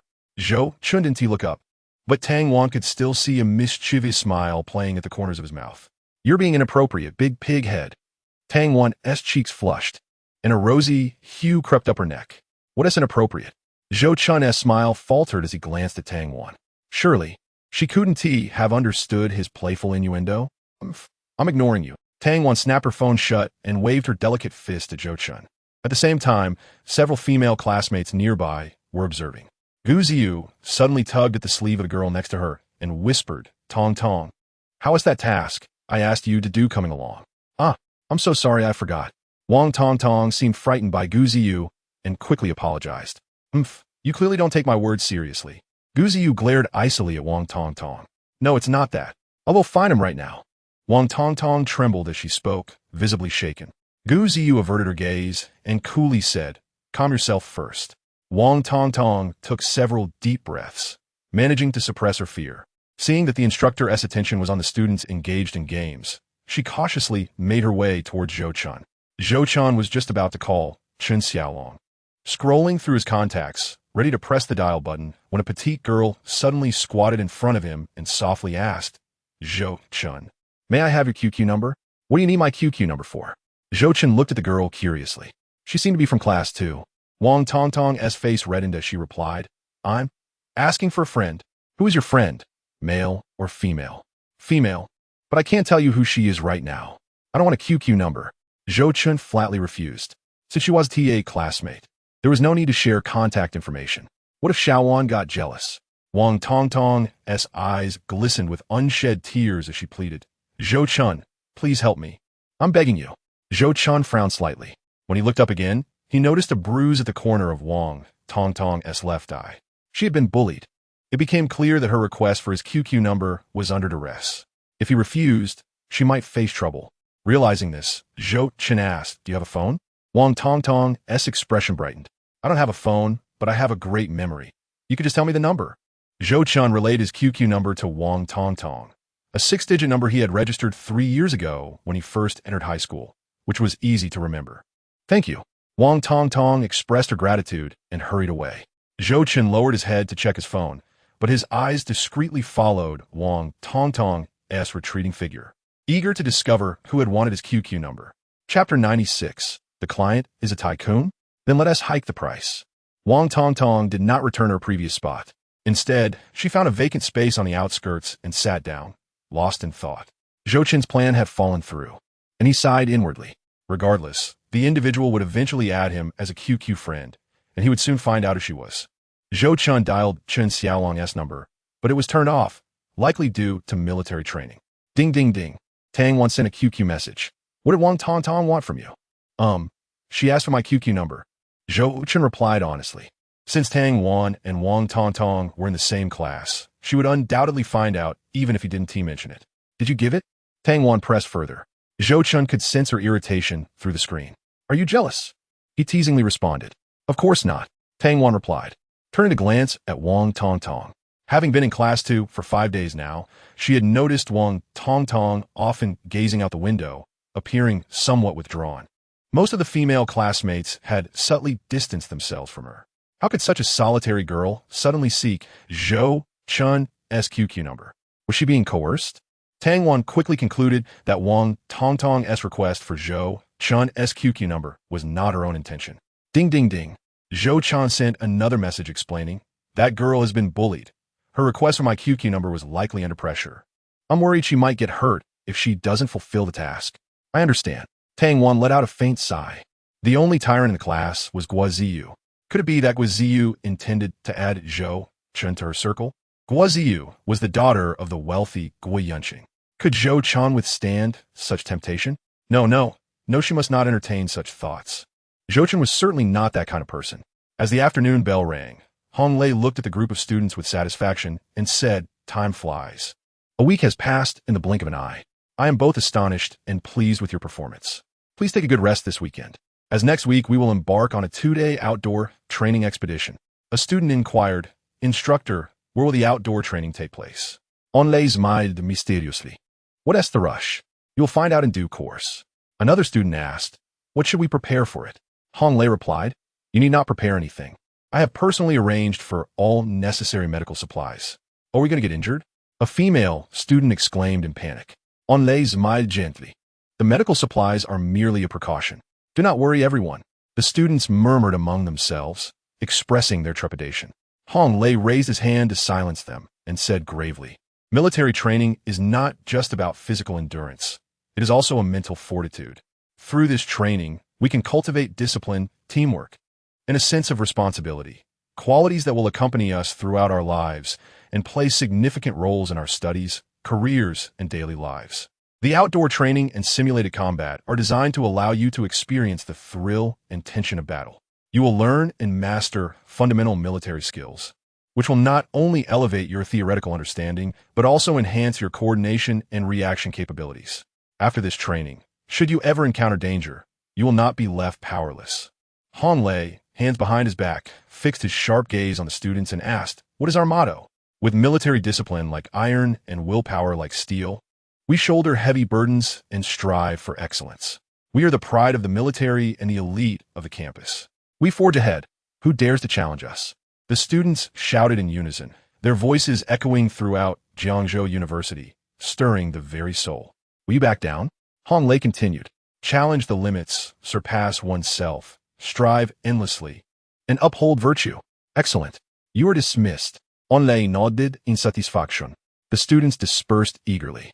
Tang Wan found Lu Feifei and Gu Qingyu, whispered a few words, and then walked directly towards the school gate. Zhou Chen, on the other hand, returned to the dormitory with Sun Dasheng. Upon reaching the dormitory entrance, Zhou Chen received a call from Chen Xiaolong. Brother Chen, did you call for me? Do you have time tonight to grab a meal together? Zhou Chen intended to discuss Renren. Come, with Chen Xiaolong. I'm busy tonight. Chen Xiaolong chuckled awkwardly. I've arranged to go ice skating with Chi-Chi. How about tomorrow? I'm going hiking with Chi-Chi. Surely you'll have time the day after? I'm going to the amusement park the day after. Get lost. Zhou Chen ended the call abruptly, frustrated by Chen Xiaolong's preoccupation with romance when he should be focused on making money. Ding ding ding. Chen Xiaolong called again. Zhou Chen answered coldly. Go enjoy your time with Chi-Chi. Hee, brother Chen, don't be like that. Why do I feel like you're jealous? Zhou Chen's facial muscles twitched. Jealous? You must be dreaming. Do you still want to make money? Of course. Chen Xiaolong replied hastily. Yet, recalling his recent outings with Huang Chi-Chi, he hesitated. But I've been busy with her lately. She just agreed to date me. I can't go back on my word. Zhou Chen sighed. Let us make it Saturday night, or you'll have to wait until next Tuesday. Time is money. And Zhou Chen disliked procrastination. All right, Saturday night it is. Just after hanging up with Chen Xiaolong, Song Yang called again. Boss, a big opportunity has arisen. Hengji Real Estate's young master wants to buy our properties for 9,000. The ice skating rink and KTV, they're offering 46 million. 46 million. Song Yang's voice trembled with excitement. His expression contorted. Zhou Chen narrowed his eyes. Hengji Real Estate belongs to Gui Yunxing, doesn't it? Yes, that's right. Song Yang confirmed. Those residential properties are priced at 9,500, and the ice rink and KTV at 50 million. Zhou Chen held no fondness for Gui Yunxing or Guozihua, yet their wealth presented an opportunity. He thought perhaps he could extract more from them. It was not truly exploitation. The Wangjiang district was poised to develop into an economic hub, and consumer demand would inevitably rise. Securing a foothold, there would likely yield considerable returns. If they converted the ice rink into a large shopping mall, the future prospects would be unimaginable. The KTV, a 2-story building, could also be transformed into a 20-story commercial tower. The ice rink and KTV themselves were not valuable. The true worth lay in the location and commercial potential. 50 million? Is that too high? Song Yang asked, dumbfounded. After an afternoon of negotiations, 46 million was already Hengji Real Estate's maximum offer. Moreover, the residential property prices had surpassed those in the entire Wangjiang district. If the boss raises the price, wouldn't that offend the tycoon? Zhou Chen replied nonchalantly, this is the second time. I do not wish for a third. Song Yang was momentarily stunned, then quickly responded. Boss, I understand. After ending the call, Song Yang couldn't help but slap himself. Why could he not restrain his tongue? The boss's decisions were made for a reason, and he had dared to question them. Just as Zhou Chen hung up, Wang Lekun called again. Zhou Chen, do you still have other properties in the Wangjiang district?